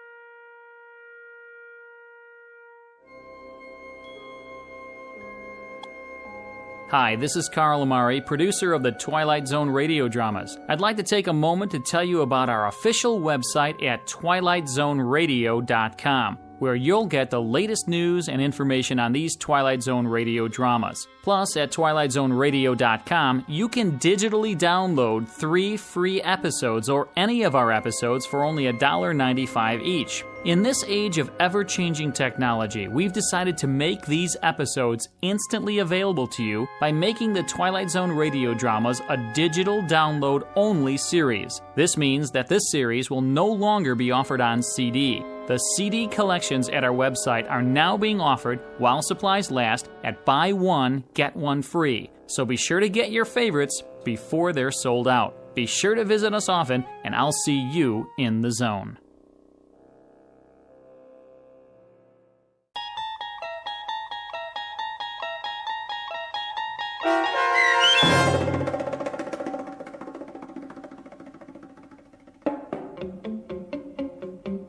Free Dirt, starring Eric Bogosian with Stacy Keach as your narrator, was adapted for radio by Dennis Etchison and written for The Twilight Zone by Charles Beaumont. Heard in the cast were Meg Falcon, Roderick Peoples, Linda Reiter, David Darlow, Elizabeth Lido, Roger Mueller, Amber Lake, Jeff Lupetin, Doug James, Karen Olson, Dana Bokor, and Carl Amari. This copyrighted radio series is produced and directed by Carl Amari for Falcon Picture Group. Sound design and custom Foley effects for The Twilight Zone by Cerny American creatives Bob Benson, Craig Lee, Michael Slaybach, and Matt Sorrow. To learn more about the Twilight Zone radio dramas and to contact us, visit our official website at twilightzoneradio.com. Doug James speaking.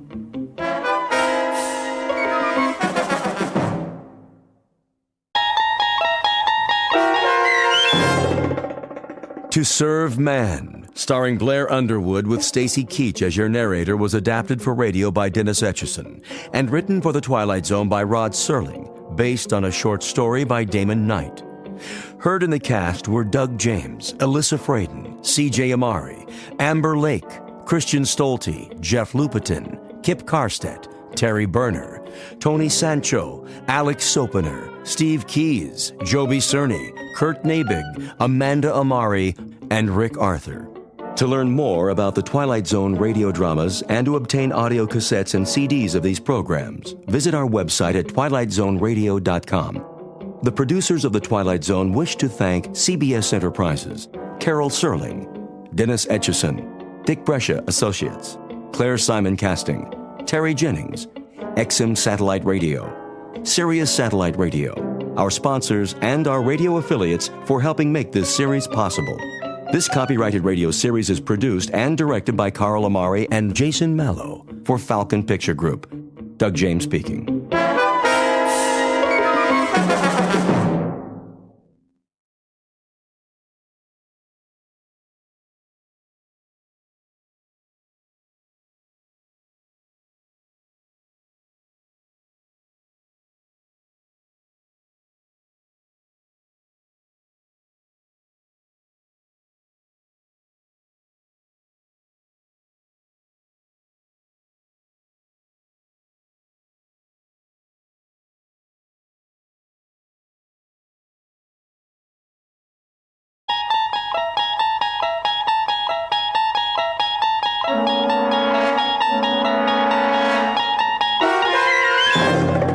traveling through another dimension. A dimension not only of sight and sound, but of mind. A journey into a wondrous land whose boundaries are those of imagination. Your next stop, the Twilight Zone.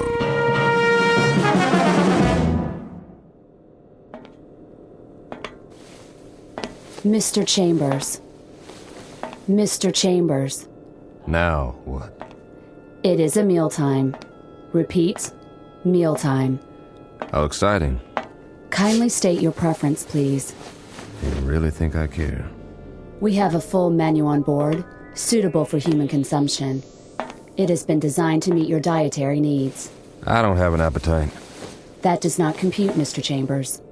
I said I am not hungry, all right, ship? Very well. I'll let you know when.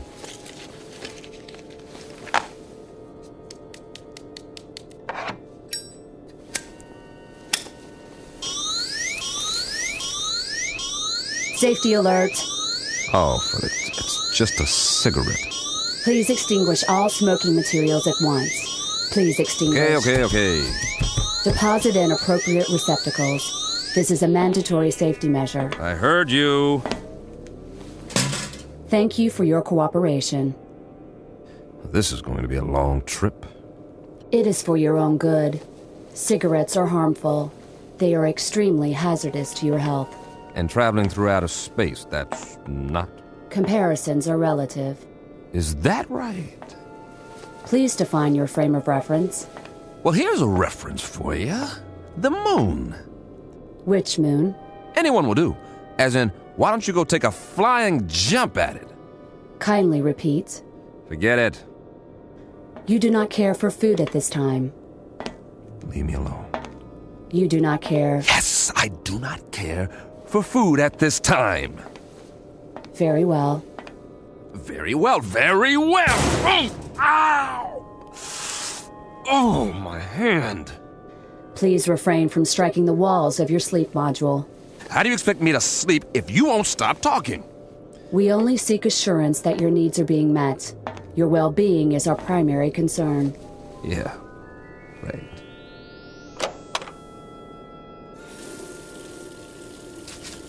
Please conserve water. A man's got a right to wash his face if he feels like it. Mr. Chambers, your trip requires the careful use of life-sustaining resources. Please conserve the water supply. I forget it. I'm going to lie down now. Try and catch some shut-eye. Nothing else to do. As you wish. Wait. Are you there, ship? Yes. What time is it? Your question is meaningless. Why? There is no time in space. Look, I only want to know. This is to say, there is no chronology that can be calibrated without a reference point. What time is it on Earth? Can you tell me that without an exercise in Euclidean geometry? Just tell me what the time is back home. What is the location of back home? New York City.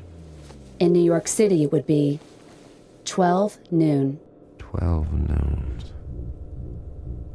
Imagine that. I do not understand your request. Please rephrase. Leave me alone now. You wish solitude.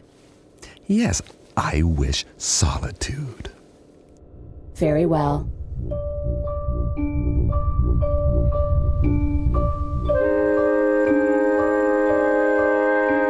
Respectfully submitted for your perusal, one Mike Chambers, linguist and cryptographer, formerly attached to the Pentagon. A highly educated individual who can break any code and decipher any language, at least on Earth. A man who shook hands, figuratively speaking, with a modern-day Christopher Columbus from another world. The height of this creature, a little over 9 feet, give or take a few millimeters. Weight, in the neighborhood of 350 pounds. Origin, unknown. Motives? Well now, therein lies the tale. And it's no ordinary one. You'd best hear the story from Mr. Chambers himself. Just remember, you're not on the Earth anymore. You're traveling at something close to light speed on a journey that will take you directly through the Twilight Zone.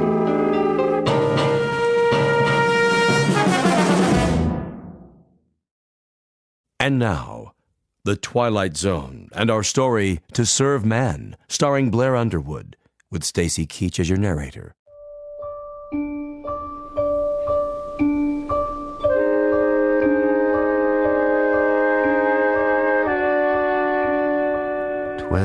Noon. Somewhere, but not here. This is the way nightmares begin, or more to the point, the way they end. Very simple, direct, and unadorned, incredible. And yet, even while they're happening, we learn to live with them.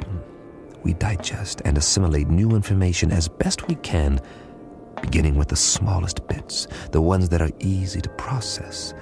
So, if it's 12 o'clock noon back home, the only home you've ever known, that's what occupies your mind. You don't think about sidereal time or when it will be 12 o'clock the next day or the day after that. We live in the moment, but that's precisely what we should have been thinking of. All of us. Tomorrow and the day after tomorrow. We were preoccupied with the hands on a clock while we could have checked off the days on a calendar, one by one, and appreciated all that we had while there was still time.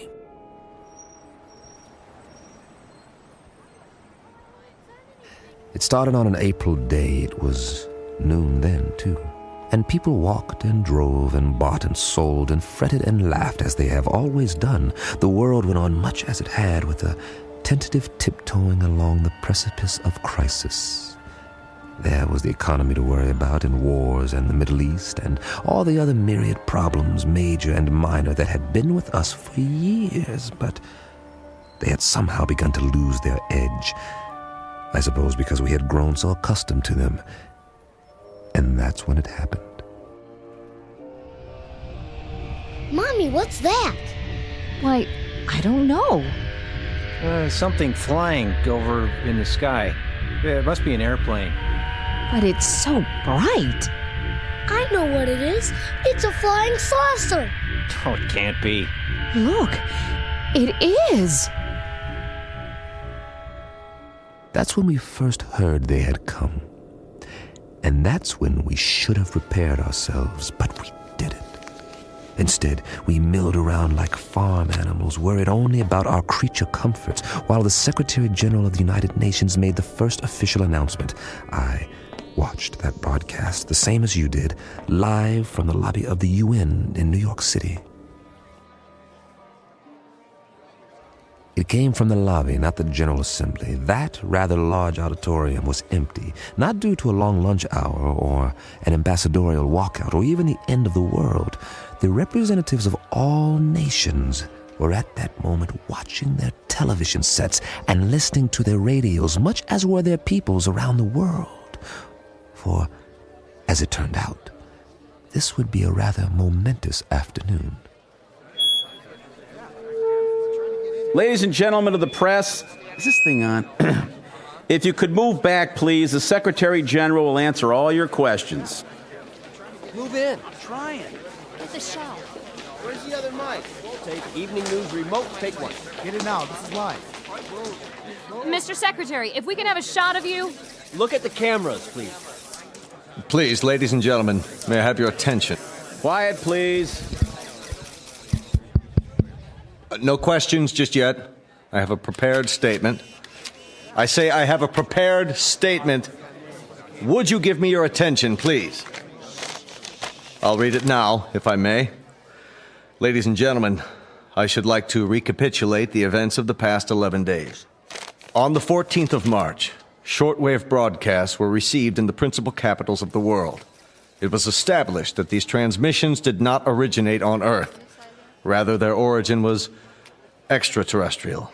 The first messages were merely announcements that there would soon be multiple landings at various points around the globe. We were assured that these landings would be peaceful and that there was no cause for alarm. Nevertheless, United Nations forces were put on alert. As you know, these broadcasts continued to grow in strength for several days. Is it true that they've landed? Please, no questions yet. At 11 this morning, Eastern Standard Time, The first landing took place in an area outside Newark, New Jersey. We have subsequent reports of additional landings in Russia, Norway, the southern coast of France, Rio de Janeiro, and several other locations. It is the position of the United Nations that it would be premature to assume hostile intent. Our recommendation is that the world's countries remain calm and make no show of force. All governments are being apprised of these events as they develop. The current situation at present is therefore... What do they look like? Yeah, what do they look like? Are they human? Or are they little green men? What do they want here anyway? As of this moment, we do not know who they are or the purpose of their arrival. We know only that several of their craft have touched down and that... Hold on, Mr. Secretary. Who's that? Looks like the guys from the Pentagon. What are they here for? Must be something big. Sir. Tell them that we have to do this. Are you sure? Quite sure. We've cleared it with the White House. All right. It seems that one of the craft has just landed a few blocks away. One of the representatives of the visitors is apparently on his way to this building. Now? Call the wire service. Get me a direct feed, now. It appears that he has requested an audience with the General Assembly. That's correct. In a few moments, we'll reassemble in the... Good Lord.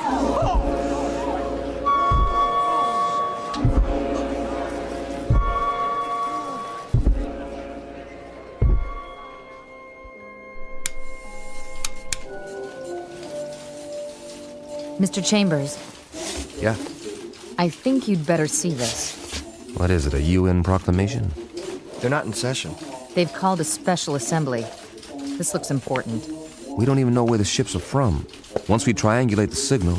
Will you look at that? What? They're here. Jeez Louise, the size of him. That was the first time I saw him, or it, or whatever it was. I still don't know. Judging by the Secretary General, it was at least 9 or 10 feet tall, and I stood there watching the TV screen like everyone else, and just like you, I didn't know quite what to think. Funny, I'd always imagined that first contact would be some kind of transcendent experience with special effects and a heavenly choir, the shock of finally seeing the other. Something not human, that's not from around here, definitely not. But to be honest, all I felt was a kind of detached scientific curiosity. Was it intelligent? Well, it had to be to travel this far. Did it talk? I was soon to find out. We all were. Oh, weren't we?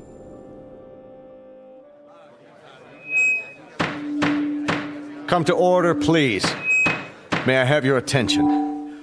Not all of our member nations are here yet, but our visitor has requested an opportunity to address the assembly. So, for the moment, I would ask you all to be patient. Please, order. Order, remain calm. The floor is yours, Mr. Or rather... Ladies and gentlemen of Earth, we greet you in peace and friendship. We come from a planet beyond your solar system and well beyond your galaxy. A planet far more developed than yours. Why are you here? To establish... Hey, what's that book? Get a picture of it. What's the title? I can't see. He's not even moving his lips. He doesn't have lips, does he? To establish embassies here, and in the near future to set up reciprocal visits between Earth people and Canimets. Canimets, what's that? Must be what they're called. Write that down. Canimets. How do you spell it? Speaking on behalf of the governments of the people of Earth, we bid you, Canimets, welcome. How shall I address you? I have no name, as you understand the term, but you must have many questions. Please, feel free to ask me anything. anything at all, of any nature. We have a great many questions, but to proceed in an orderly fashion, how did you discover us? How do you know our language? And as to your own planet, what is its political and social makeup? Of course, we most fervently wish to know why you have chosen us to... First of all, we must make the following admission. We do not know your language. Then how... Our own methods of communications are mental rather than verbal. Hence, the voice you hear is artificially generated. Your words, or rather, your thoughts, are received and processed by an automatic translation device. My responses are in turn electronically altered to simulate vocal sounds in a language known to you. You cannot speak, then? Not in the literal sense. Astonishing.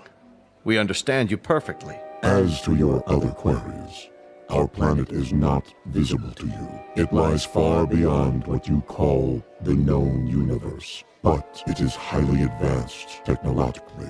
Its political and social makeup are complex. I cannot describe it without first educating you in the basics of our society. That may be a lengthy process. Are you willing to be interrogated here at the United Nations in a special plenary session? All of our nation's representatives could attend. I'm sure they have many questions. I would be delighted. I believe that is the proper response. We thank you for your courtesy. Until then...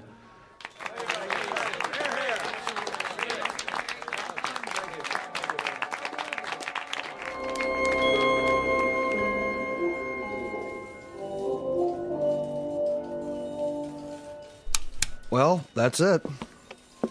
For now. I can't get over the size of him. Are you sure they're not using trick photography? No way. It's a live feed on all the networks. What do you make of that little book? It only looks little in his hands.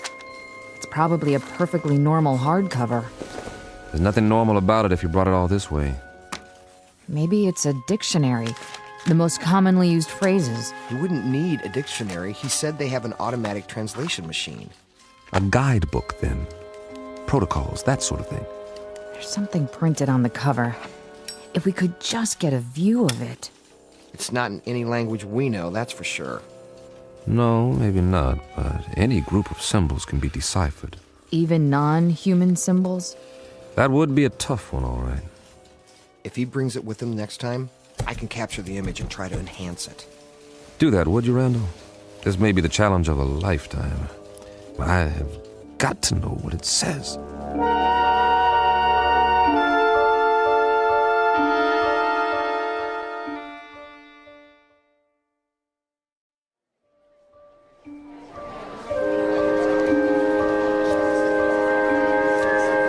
Come to order, please. Order. This meeting is now in session. Members of the General Assembly, our visitors, the Canamits, have graciously acceded to our request that their representative appear before us to answer further questions. The meeting is now called to order. We will proceed with the first inquiry. Senor Valdez of Argentina is recognized. Please use your microphone. You may remain seated. Why, may I ask, why exactly have you chosen our planet for this visit? It has come to our attention that Earth is plagued by many catastrophes, both natural and unnatural, all of which could be easily prevented. We are here to help you. Recognizing Dr. Denis Levesque, the representative from France. Your question, please. Monsieur Canamet, my government wishes me to ask you, what is the nature of your help? What form will it take? Indeed, if we should choose not to avail ourselves of this assistance you mentioned, your response would be? We will not force anything on you. You may accept only that which you choose. For example, on the morrow. Tomorrow, that is. we will demonstrate an alternative power source, molecular in nature, which can supply a form of electricity to entire continents for the cost of a few dollars, or rubles, or pesos, or any other currency. You will find it extremely economical. Mr. Grigori. Mr. Grigori, the Russian delegate, you have the floor. We would like to ask the Canemet directly, man to man, what are its true motives? Are we to assume that your purpose is totally altruistic? That you have an abiding interest in helping others? Are we further to assume that there is nothing beyond this boundless humanity of which you speak? There is nothing ulterior in our motives. You will discover this for yourselves soon enough, by testing the various devices we make available to you.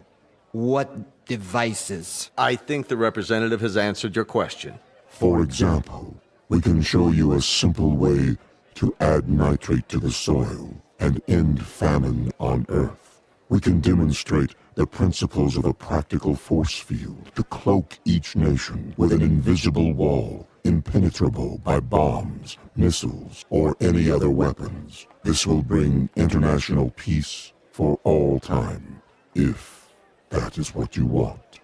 Of course it is what we want. Of course it is what we want. In return, we ask that you trust us. Only that you trust us.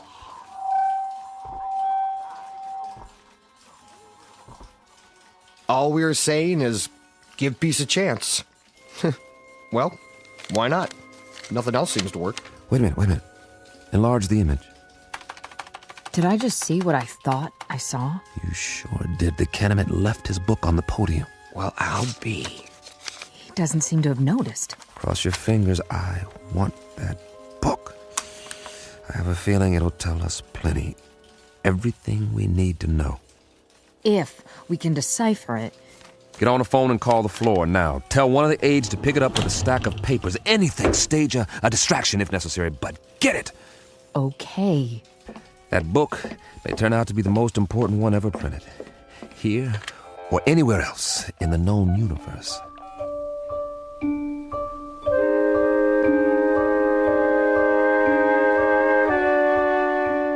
Now, cross-reference this code table with the first. Well, Chambers?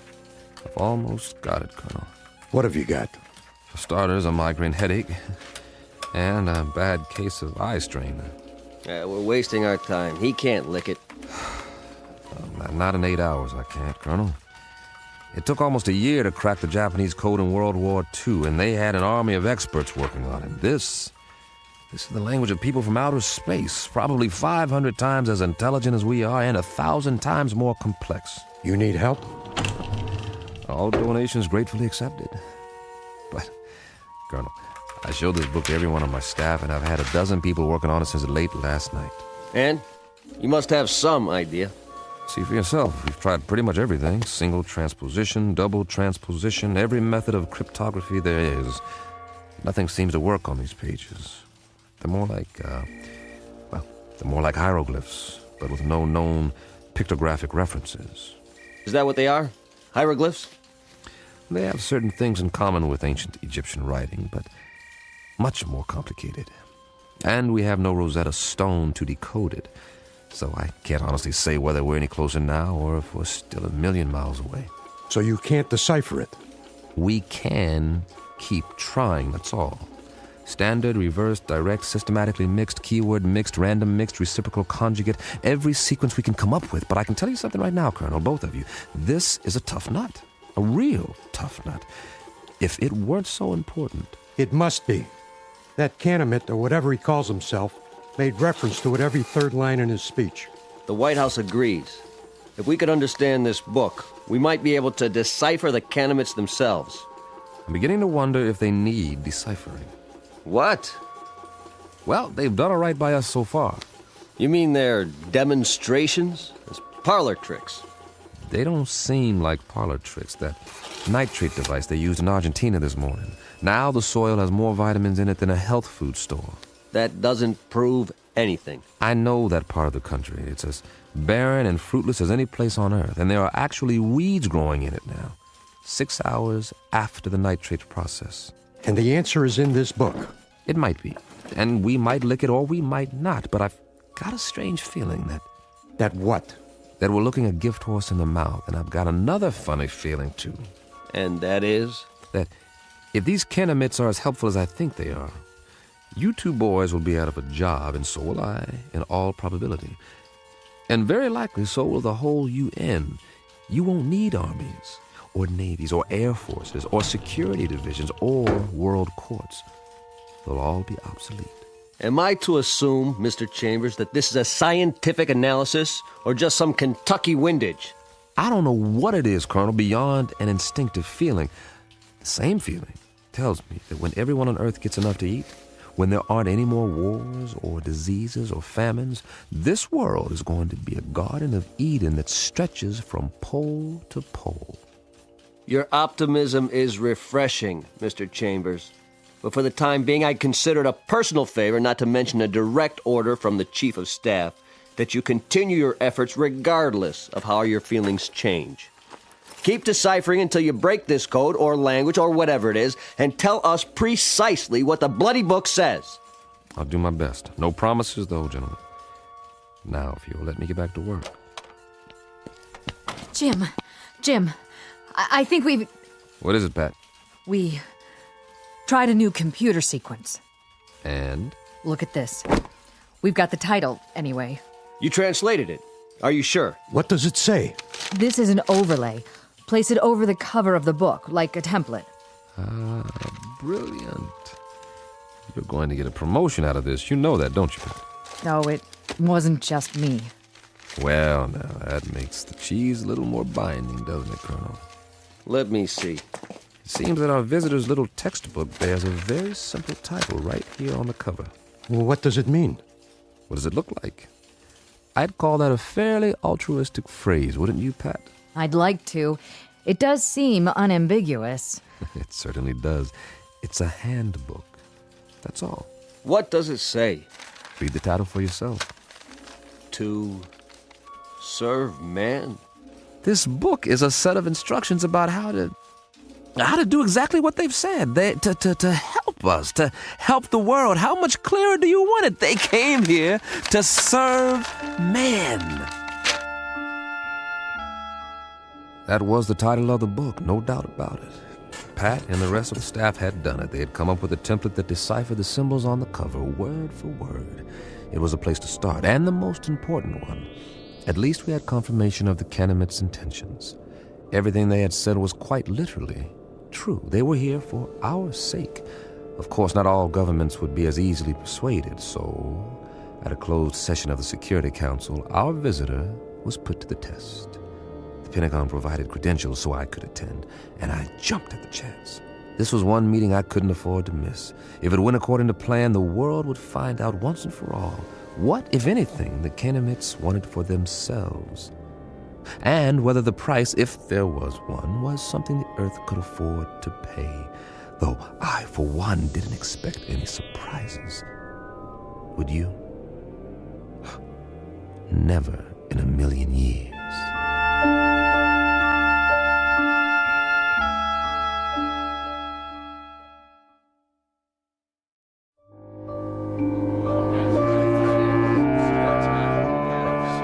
Gentlemen, let's begin. If you'll please be seated. The purpose of this meeting is to acquaint you with certain tests conducted over the past week. At the request of several delegates, and with the full consent of our guests, the Kennemits, these tests were photographed and recorded. You may now view the results.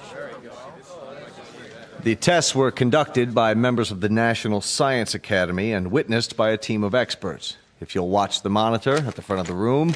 Lights down, please. Begin the tape.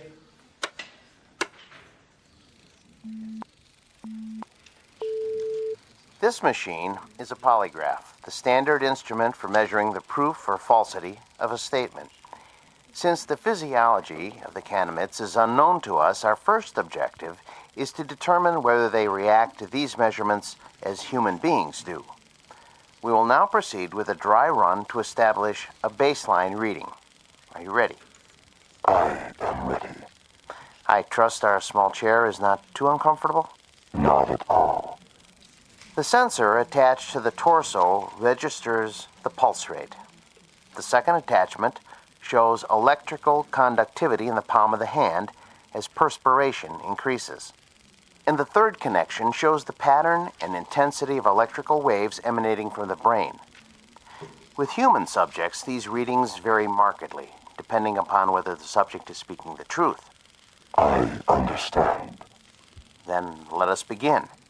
And please answer the questions as I instructed you previously. Very well. Regarding the relative size of Canamitts and human beings, tell me if you would, which is taller, a human or a Canamitt? Humans. I shall now repeat the question. Which is taller than the other, a human or a Canamitt? A Canamitt. Very good. Next question. How did you come to this planet? We walk. Once more, how did you come to this planet? In a spaceship. Excellent. My colleagues and I are satisfied that the mechanism is effective. Now, I shall ask our distinguished guest to reply to the question put forth by several UN delegates, namely, what is the motive for the Canamitts in offering so many gifts to the people of Earth? On my planet, there is a saying, there are more riddles in a stone than in the philosopher's head. The motives of intelligent beings, though they may at times appear obscure, are simple compared to the complex workings of the natural universe. Therefore, I hope that the people of Earth will understand and believe when I tell you that our mission upon this planet is simply this, to bring to you the peace and plenty which we ourselves enjoy, and which we have brought to other races throughout the galaxies. When your world has no more hunger, no more war, no more needless suffering, that will be our reward. Thank you. Most profoundly. There you have it, gentlemen. Lights, please. I should like to pose a question. Yes, Grigori. Who is responsible for that circus? I assure you, Grigori, the tests were quite genuine. A circus, a second-rate farce. If they were genuine, Mr. Secretary, why has debate been stifled? There'll be time for discussion tomorrow, the next day, and throughout the week. No one is stifling debate. I would remind the delegate from Russia that everything the Canamitt has promised is not only worked, but worked beyond our expectations.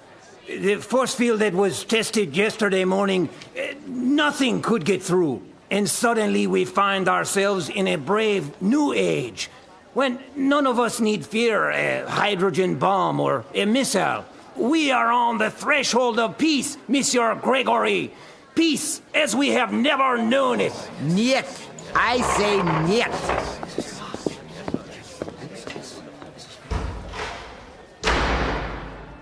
After that, there was no stopping the Canamitts. They were everywhere, performing miracles of one sort or another around the world. Famine became a thing of the past as the fertility of arable land increased 100%. The force field proved impervious to any known weapons. Then came a cure for cancer, heart disease, what have you, and all from a simple injection. It's hard to say whether the Canamitts enjoyed their role as saviors. Their eyes were so wide apart and set so deep in those big, bland faces that you couldn't read much of an expression. With only a tiny circular hole for a mouth, one that never moved, it was impossible to know what they were thinking because they never spoke. They weren't stern faces, only controlled, placid, almost like kindly masks. And they all looked exactly alike. They sounded the same, two calm, mechanical voices that came out of the translation devices under their robes. And then, one day, we were all out of a job, just as I had predicted. The computers and fail-safe machines in the Pentagon sat idle, covered in plastic sheeting, because no one was needed to run them anymore. As for code breakers, I might as well have stayed home. But something kept me there, as if I was waiting for the other shoe to drop.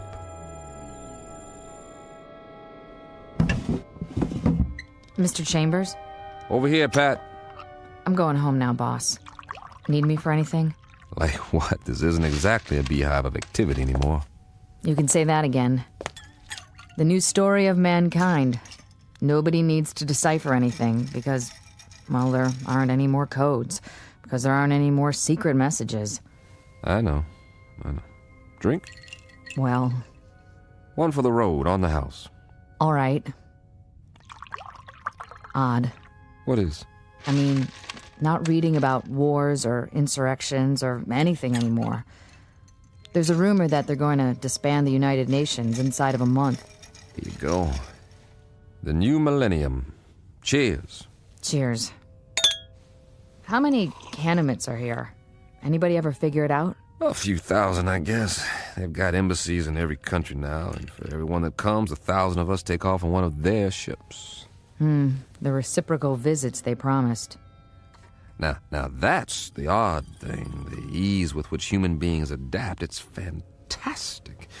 One day an astronaut orbits the Earth in a little rinky-dink tin can, and they think it's the biggest moment in the history of mankind. A few years later, they're standing in line waiting to get on a ship that'll take them 1 zillion miles into space, and they act like they're going on a picnic in the country. That's human beings for you. Nothing phases them. Are you going? The exchange program? I'm on one of their waiting lists. What about you, Patty? Oh, I'm on the list, too. The trouble is, their quota fills up 24 hours after they announce a new departure. But while I'm waiting, I may as well continue studying their language. Good idea. Words reflect the values of the people who use them. If we can understand the vocabulary... I've got a fair command of it now. It's not that hard, really. And there are hints. Huh. Of what? The shades of meaning, the nuances. Some of the idioms are quite similar to English. That's how we unlock the title of the book. I'll get through the rest of it one of these days. More power to you. I gave up a month ago. But if I can help you in any way... Sure, boss. Did I say something? If you can help me. That was the phrase, wasn't it? And I meant it. The only thing you can help me with is... Is what? Help me get rid of this knot in my stomach. What are you talking about? One of those nightmares when something's wrong, but you don't know what it is yet. A little bit of the old sixth sense. That tells you what? Just that maybe we should have looked this gift horse in the mouth, after all. For all we know, it could turn out to be a Trojan horse. Oh, I don't think we've got anything to worry about. I'm going where no man has gone before. How can I resist? Relax. I'll tell you all about it when I get back.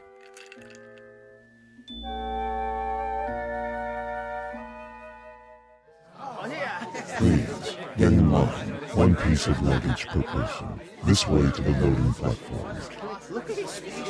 I'm so excited. I can hardly wait. What do you think it's going to be like? They say they got an average temperature of 76 degrees on their planet, and the sun never goes down. Wouldn't that be something? And their clothing, it's metallic cloth, just beautiful. Kind of like spun gold. My sister has a brochure. The day you land, they take you on a shopping tour, and you can have as much of it as you want for free. It's just one big holiday when you get there. They've even got a form of baseball with leagues and everything. Man, I don't think I'll ever come back. And the whole trip, it's millions of miles, mind you. The whole trip only takes a few days. May I help you with your bag? Why, yes, you may. Ooh, they're so polite. Please, keep the line moving. Oh, watch your step. Take my arm. Can we sit together? Yes, you may sit together once you're inside. We're moving. Almost on board. This is going to be wonderful. Did you bring your camera? Look, they're opening the door to the spaceship. I hope there's going to be other kids my age there. Boarding pass, please. Yes, right here. Mr. Chambers, proceed. Thank you. Mr. Mr. Chambers! Pat, hi. Jim, please, You are just in time to say goodbye. don't get on. Are you kidding? I've been waiting for 6 weeks. You can refuse. There's still time. Well, don't say that too loud, or there'll be 1,000 people trampling over you to take my place. Get on board, please. Not yet. I'm begging you. What? Whoa, what's wrong with you, Pat? I finally deciphered the book. Hey, that's great. All of it. You're delaying departure. Please continue up the ramp. One moment. Well, Pat? Jim, the first page is just a collection of English phrases with their own translations. But the rest of the book, the rest of it. Will you move, mister? We're waiting to get on board. Step through the door, sir. Write me about it. I'll have plenty of time to read letters up there. Not as much time as you think. Jim. Now, Mr. Chambers, we must close the hatch. The rest of the book. It's not what you think. The title, To Serve Man, it's a cookbook. What? No, wait, what? Wait! No! A cookbook! A cookbook!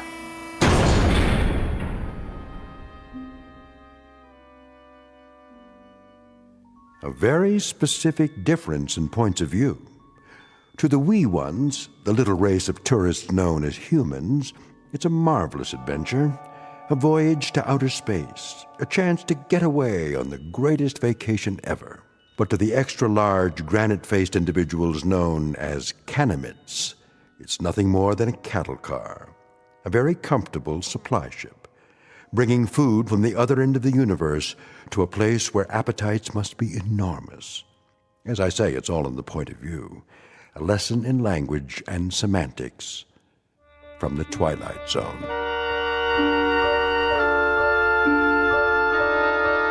More from the Twilight Zone after this. Hello, I'm Stacy Keach. I hope you're enjoying this edition of the Twilight Zone radio dramas. To learn more about this series, be sure to log on to our official website at twilightzoneradio.com. You'll find special discounts on our Twilight Zone audio collections, listings of our radio stations, links to other websites, and a photo gallery of our recording studio and some of our stars in action. Plus ways to contact us with questions or comments about the show. And for a limited time, when you log on to twilightzoneradio.com, you can send in for a free CD of the show. So be sure to visit us at twilightzoneradio.com.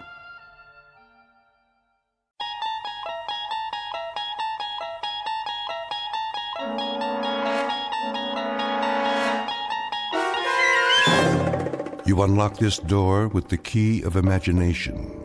Beyond it is another dimension, a dimension of sound, a dimension of sight, a dimension of mind. You're moving into a land of both shadow and substance, of things and ideas. You've just crossed over into the Twilight Zone.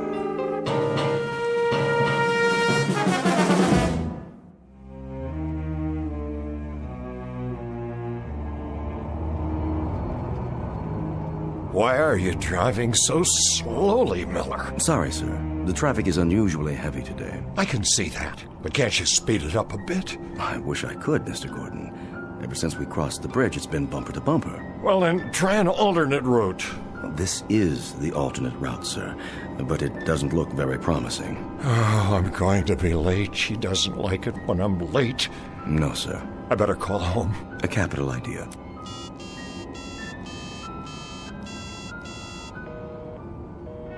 It's busy again. Yes, sir.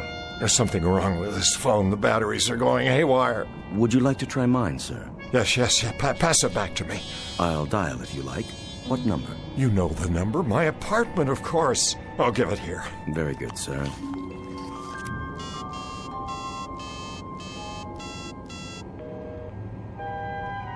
Who is she talking to? Perhaps she's calling your office. Or this phone isn't working either. What did you do, sir? Throw it out the window. Cheap plastic contraption. But it was an excellent phone, sir. You bought it for me last week. Then I'll buy you another one. Now get me home. Yes, sir. May I suggest... The ice bucket is full. There's a bottle of your favorite scotch. Not at this hour. It'd only slow me down. Have enough trouble keeping up with her as it is. Quite. Oh, Flora, please don't be cross with me tonight. I'll be home, dearest, I swear to you, just as soon as I can. Of course you will, sir. Such a lovely girl. I'm very fortunate, you know. Most certainly. A man of my years.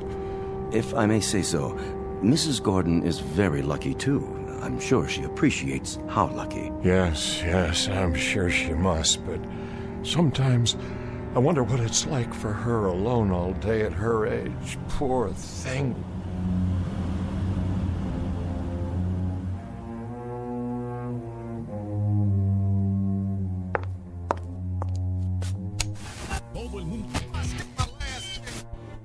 Another.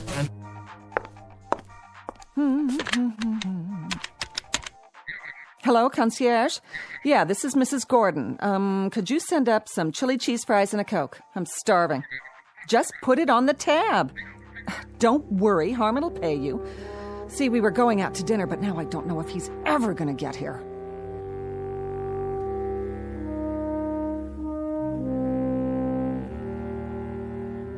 Picture of an unlikely lady in waiting and her knight in not-so-shining armor. An aging man who leads his life, as Thoreau said, in quiet desperation. Because Harmon Gordon is a slave of love, and has been, most unfortunately for him, ever since his heart was captured by a woman some 40 years his junior. And because of this, he runs when he should walk. He surrenders when simple pride dictates he should take a stand. He pines away for the lost morning of his life when he should be enjoying the evening. In short, Mr. Harmon Gordon may not know it yet, but what he seeks most desperately is a fountain of youth. And who's to say he won't find it? Because this just happens to be in the Twilight Zone. And now, the Twilight Zone and our story, A Short Drink from a Certain Fountain, starring Adam West with Stacy Keach as your narrator.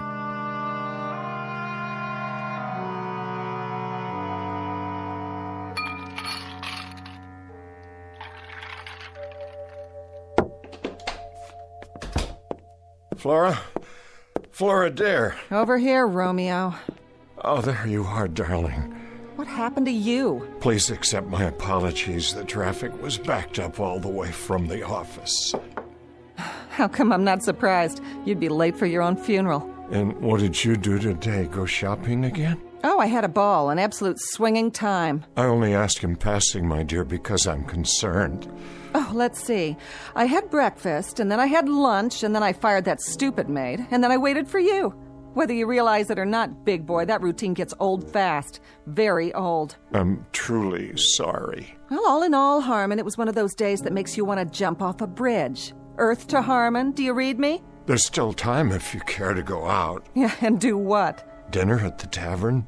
Whoop-de-doo. I thought you liked the food there. How about the Rainbow Room? Well, I suppose, if you prefer, it is awfully noisy there. At least we could hear some music.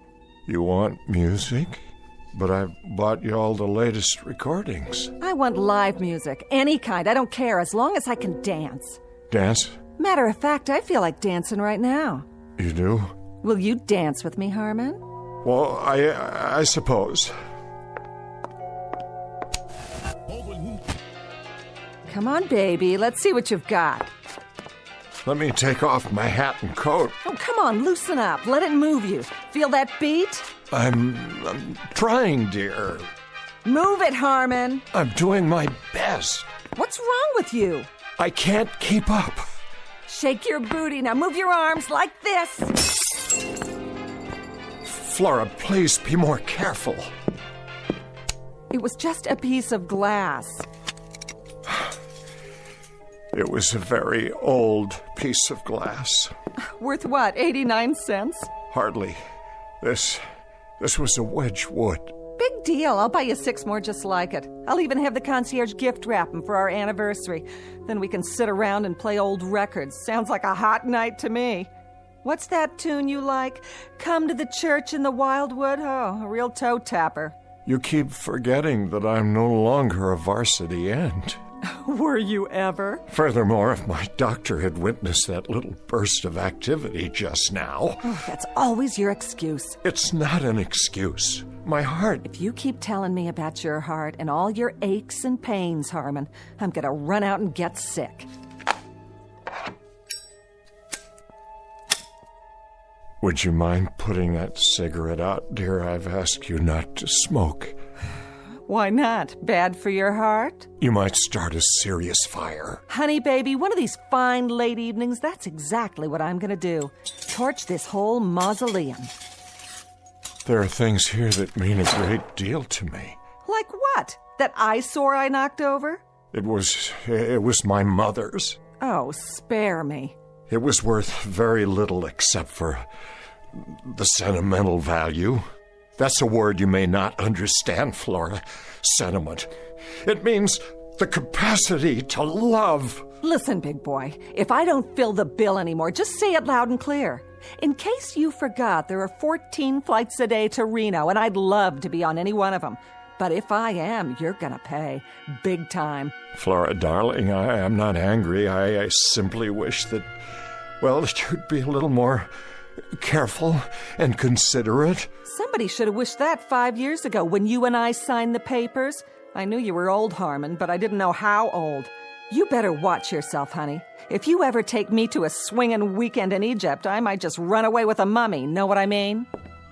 I'll just wash up a bit and we can go out to dinner. Oh, you do that. We'll make it your night, baby. We'll go someplace wild, like the Elks Lodge.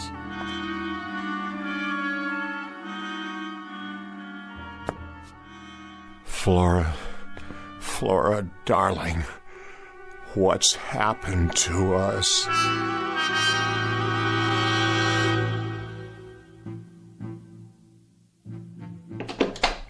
That's it. Flora? I told you, I don't want to talk about it anymore. But Flora, dear, I told you I was tired before we left. Flora, dear, I told you I was tired. You're always tired. It's not something I can control.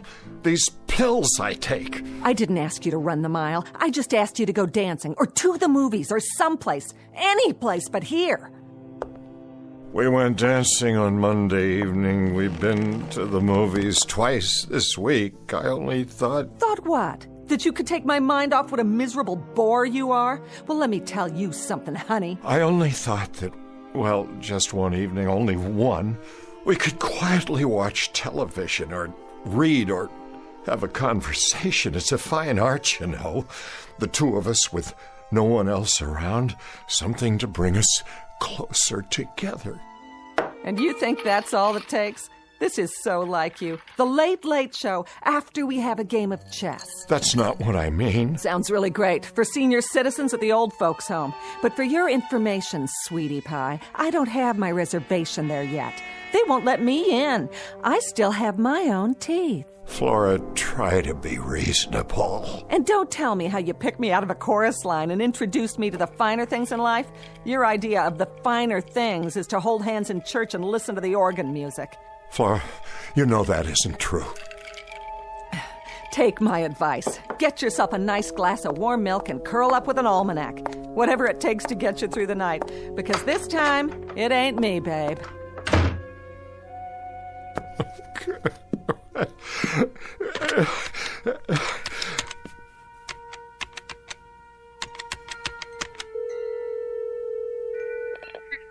Forgive me.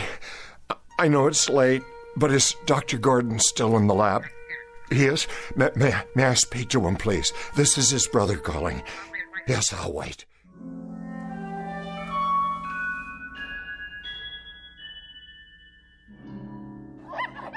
Now then, Leonard. Yes? Which monkey would you say is dominant in this group? I guess the largest. Look again.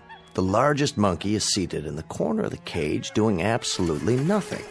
Doesn't seem very dominant now, does he? You're right. Now, notice the small one in the center of the group. The young one? He has the food and water to himself. No one's challenging his position. But Doesn't that go against the normal rules? Of social organization? Not where the young are concerned. And the cause of this new hierarchy, Leonard, is the Gordon vaccine. He's been injected for 3 weeks running now. His appearance has changed, and the others can see it. They may not understand, but they respect it. They have to. They share a responsibility for his well-being. I see. Dr. Gordon. The implications... I mean, if this process could be extended to other species, other social structures, the results would be... Just a moment. Yes, Julie, I thought I told you no more calls. I'm sorry, sir, but it's your brother. He asked me to ring through. Harmon? Well, what do you know? Put him on. Yes, sir. Go ahead, Mr. Gordon. Raymond?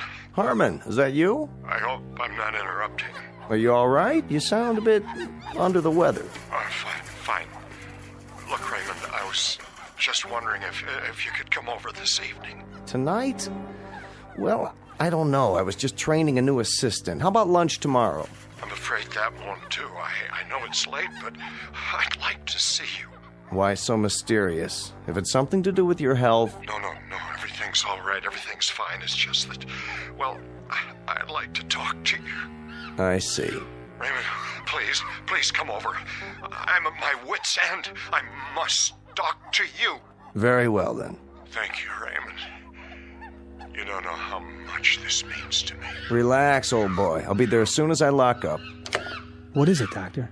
Nothing serious, I hope. No, nothing serious. But if I'm not mistaken, there may be a slight problem of social organization in my own family.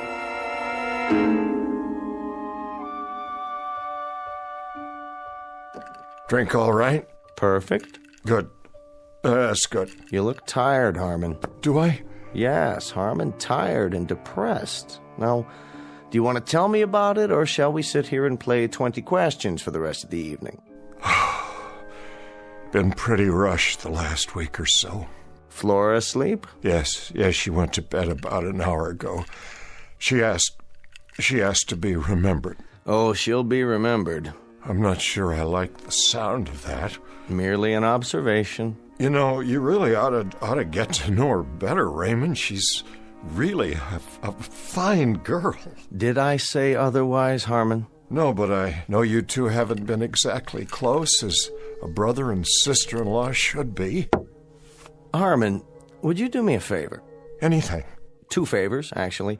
First of all, don't sell me on Flora. Don't even try. You know what I think of her. And this isn't backbiting now. This is what I've told her to her face, so I have no compunctions about saying it aloud.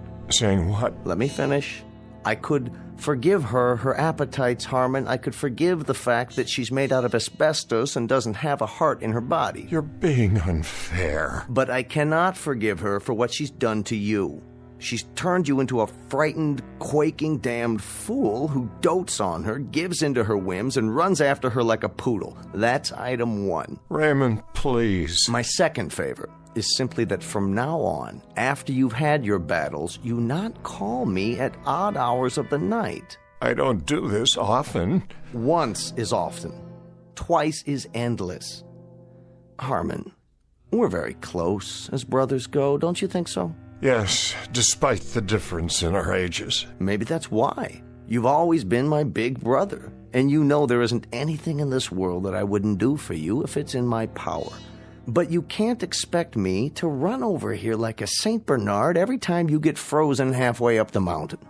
You make me ashamed. Don't be. She's a predatory little alley cat, and she's always been that way. I knew it the first time I saw her, but I can give you only so much solace, so much sympathy, and then it begins to stick in my craw.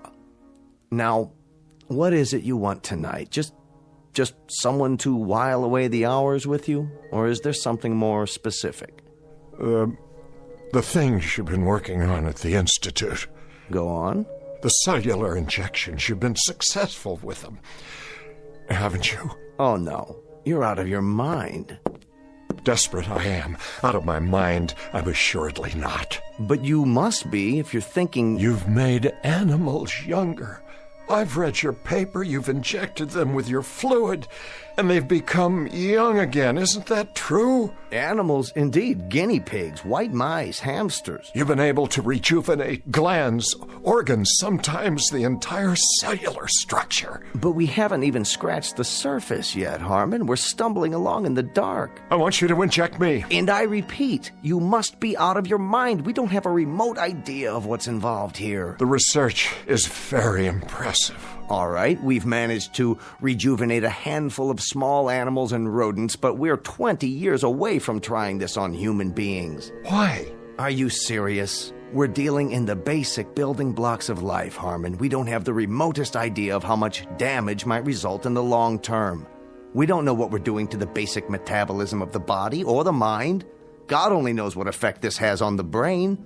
Harmon, we're winging this, and we've killed as many as we've saved. You said you'd do anything for me. Anything within reason. This is within reason. I'm close to the end of my rope, Raymond. I've reached a point where it really matters very little to me if I live or die. Surely not.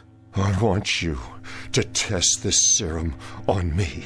Short of that, I can't bear getting any older. Aside from this pronounced death wish of yours, how would you like to spend the rest of your life? As a mutated freak? Or a blithering idiot? Or a mindless shell? This is not only possible, Harmon, it's highly probable. We couldn't control an experiment with a human being. It'd be catch as catch can. I not only would take the risk, I'd welcome it. The answer is no. You don't know what you're saying? Nor do you. Then it's the same as a death sentence. Exactly right. I wouldn't try experimenting on a strange bum picked up off the street, let alone my own brother. Please? The answer is a firm, irrevocable no. In that case, I bid you good night, Raymond, and I thank you for coming. I trust you can let yourself out. Where are you going? Out onto the balcony. I'd like to be alone. Harmon? I said I'd like to be alone. To collect my thoughts. Bear this in mind. As a physician, I can attest to the effects on the human body of landing on a concrete sidewalk after a 500-foot fall. It isn't pretty. And as a man, can you attest to the effects on the human heart? When a man is deeply, dedicatedly, totally in love with a woman who can't stand the sight of him, the sound of him, the look of him. Have you any idea what kind of life this is for me? I know what kind of life it could be, and should be. You're a bright, charming, wealthy, discerning guy, and you've been warped and hammered out of shape by a flashy little piece of baggage who isn't fit to wait on your table. Whatever she is, and whatever she isn't, she's the only thing on God's earth that I care about. Do you know what it's like to believe your life is over, and then suddenly, one day, to walk into a room and feel it begin all over again, to see the sun in the sky, even though it's the dead of winter, to lie awake at night flushed with anticipation for a brand new day, because she will be there. Don't do this to yourself. Listen to me. This is important. It matters. Ever since I was a young man, I wished for someone who'd let me show her the world, discover it with me. Because without anyone to share it with, the world might as well be buried under 6 feet of snow. Someone who'd be there, Ray, that's all. I wouldn't ask much in return, a kind word once in a while. She still has a love of life, believe me. Only I can no longer share it with her because I'm old now, and getting older, the days run away and leave me further and further behind. And now it's too late. I beg of you, Ray, if you've ever cared for me, your brother, give me this one last chance. Give me a chance to save myself. And if I don't? Then you can conduct one final experiment. We'll find out who can reach the sidewalk first, a man in an elevator or a free-falling body. Oh, my dear God. You're serious. Good night, Raymond. I'm getting tired now. Let me think about this. Give me an hour or two. Will you be up? Are you coming back? I have to think first. Tell me you'll wait to hear from me. Give me your word. All right, but don't be long. Soon now, I'll need to rest.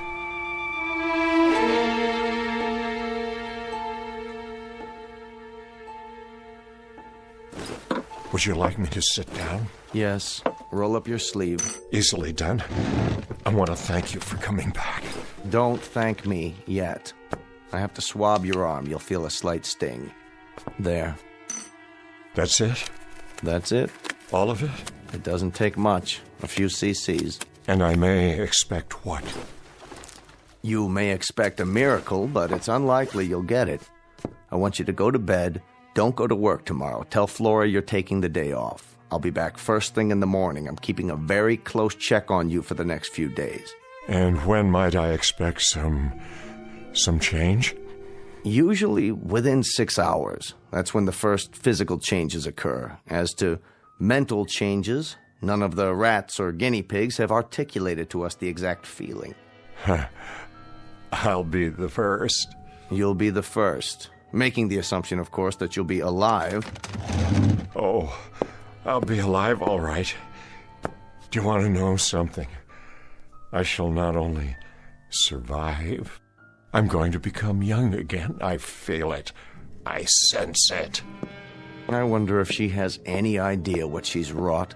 Even the thinnest suspicion. Don't blame her. It was my decision. I make a promise to you, brother, that if you don't survive, or if you're damaged in any way, I'm going to take it out of her skin, piece by piece. She's going to donate a pint of blood for everyone she's bled out of you. This is no medical hypothesis, it's an oath. Relax, will you? I'm fine. Go to bed now, Harmon. I'll see you in the morning.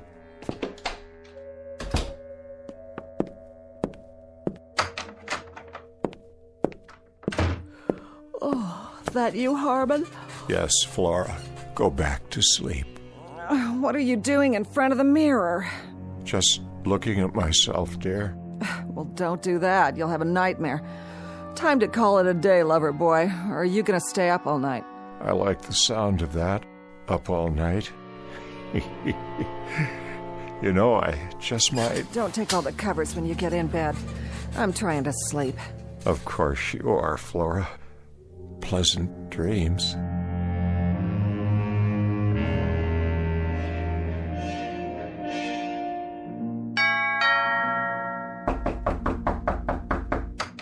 I'm coming. Morning, Flora. Why, if it isn't the quack himself? What do you want? Where's Harmon? He was last seen pounding a pillow. Some fun if you ask me. Is he all right? What is this, ESP or something? I asked you a question. How is he? He's okay. Boring, but okay. I want to see him. Then walk right in that room over there and blow a bugle. Maybe that'll get him going. He needs his sleep. I'll wait for him to get up. You do that. Take off your stethoscope and make yourself at home. You haven't talked to him this morning? I haven't talked to anyone. Not until you started pounding on the door. Do you know what time it is? What about last night? Did you talk to him last night? What difference does it make? He never has more than 2 words to say. But he sounded lucid to you? Look, Pally, I'm not the night nurse. I think you're in the wrong ward. Besides that, you bore me almost as much as Harmon. Now listen to me, you little... Get your hands off of me, Frankenstein. Harmon, how do you feel? I'm not sure. Harmon, how do you feel? Poor little... Harmon? Is that you? Harmon, take your hands away from your face. Let's open the curtains and throw some light on the subject. Your face? What's wrong with it? Look at your reflection in the window glass. Oh, well, what do you know? Incredible what a good night's sleep will do for a man, isn't it? Absolutely incredible. Harmon, what's happened to you? To the bags under your eyes, the lines. Are you wearing makeup or something? Makeup? No makeup, my dear. Just a few hours of sound, refreshing sleep. You look different. Do I? You look wonderful. You look so young. What have you done to yourself? Ask my brother over there. Don't ask his brother. His brother doesn't know. How do you feel, Harmon? How do I feel? Like $10 million, tax-free. That's how I feel. You know what I'm going to do for you, Ray? I'm going to let you take me on a tour. They can write you up in all the medical journals. That won't be necessary. But first, you'll have to give me 4 weeks. Flora and I are going to take a little ocean trip. Would you like that, my dear? Oh, an ocean trip? Oh, you bunny rabbit, you. Oh, Harmon. Darling, when do we go? I've given it some thought. I think we ought to check out whatever sails tonight. Unless you'd rather fly. Honey, baby, I am flying. Boat, plane, who cares? Oh, I don't know what's happened to you, but I'll clue you, Big Daddy. I don't even care. Whatever it is, I like it. I like it very much. Mm-hmm. I don't think you'd better plan on any trips, at least for a while yet. Oh, blow it out your black bag. I'm going to get fixed up for you, honey. Don't go away. I'll be right back. Where do you want to go? Australia, Fiji, the Hawaiian Islands? Where? You name it, honey, and I'm there. I'm serious, Harmon. You can't go running off. Not now. Just look at it. My reflection in the glass. Please, sit down. No, wait. What? I don't believe it. I'm still changing. My hair is black again, jet black. And what's this? A little mustache, and it's black too. I want Flora to see it. Not just yet. But this is astounding. I haven't worn a mustache since... Since you were 30 years old.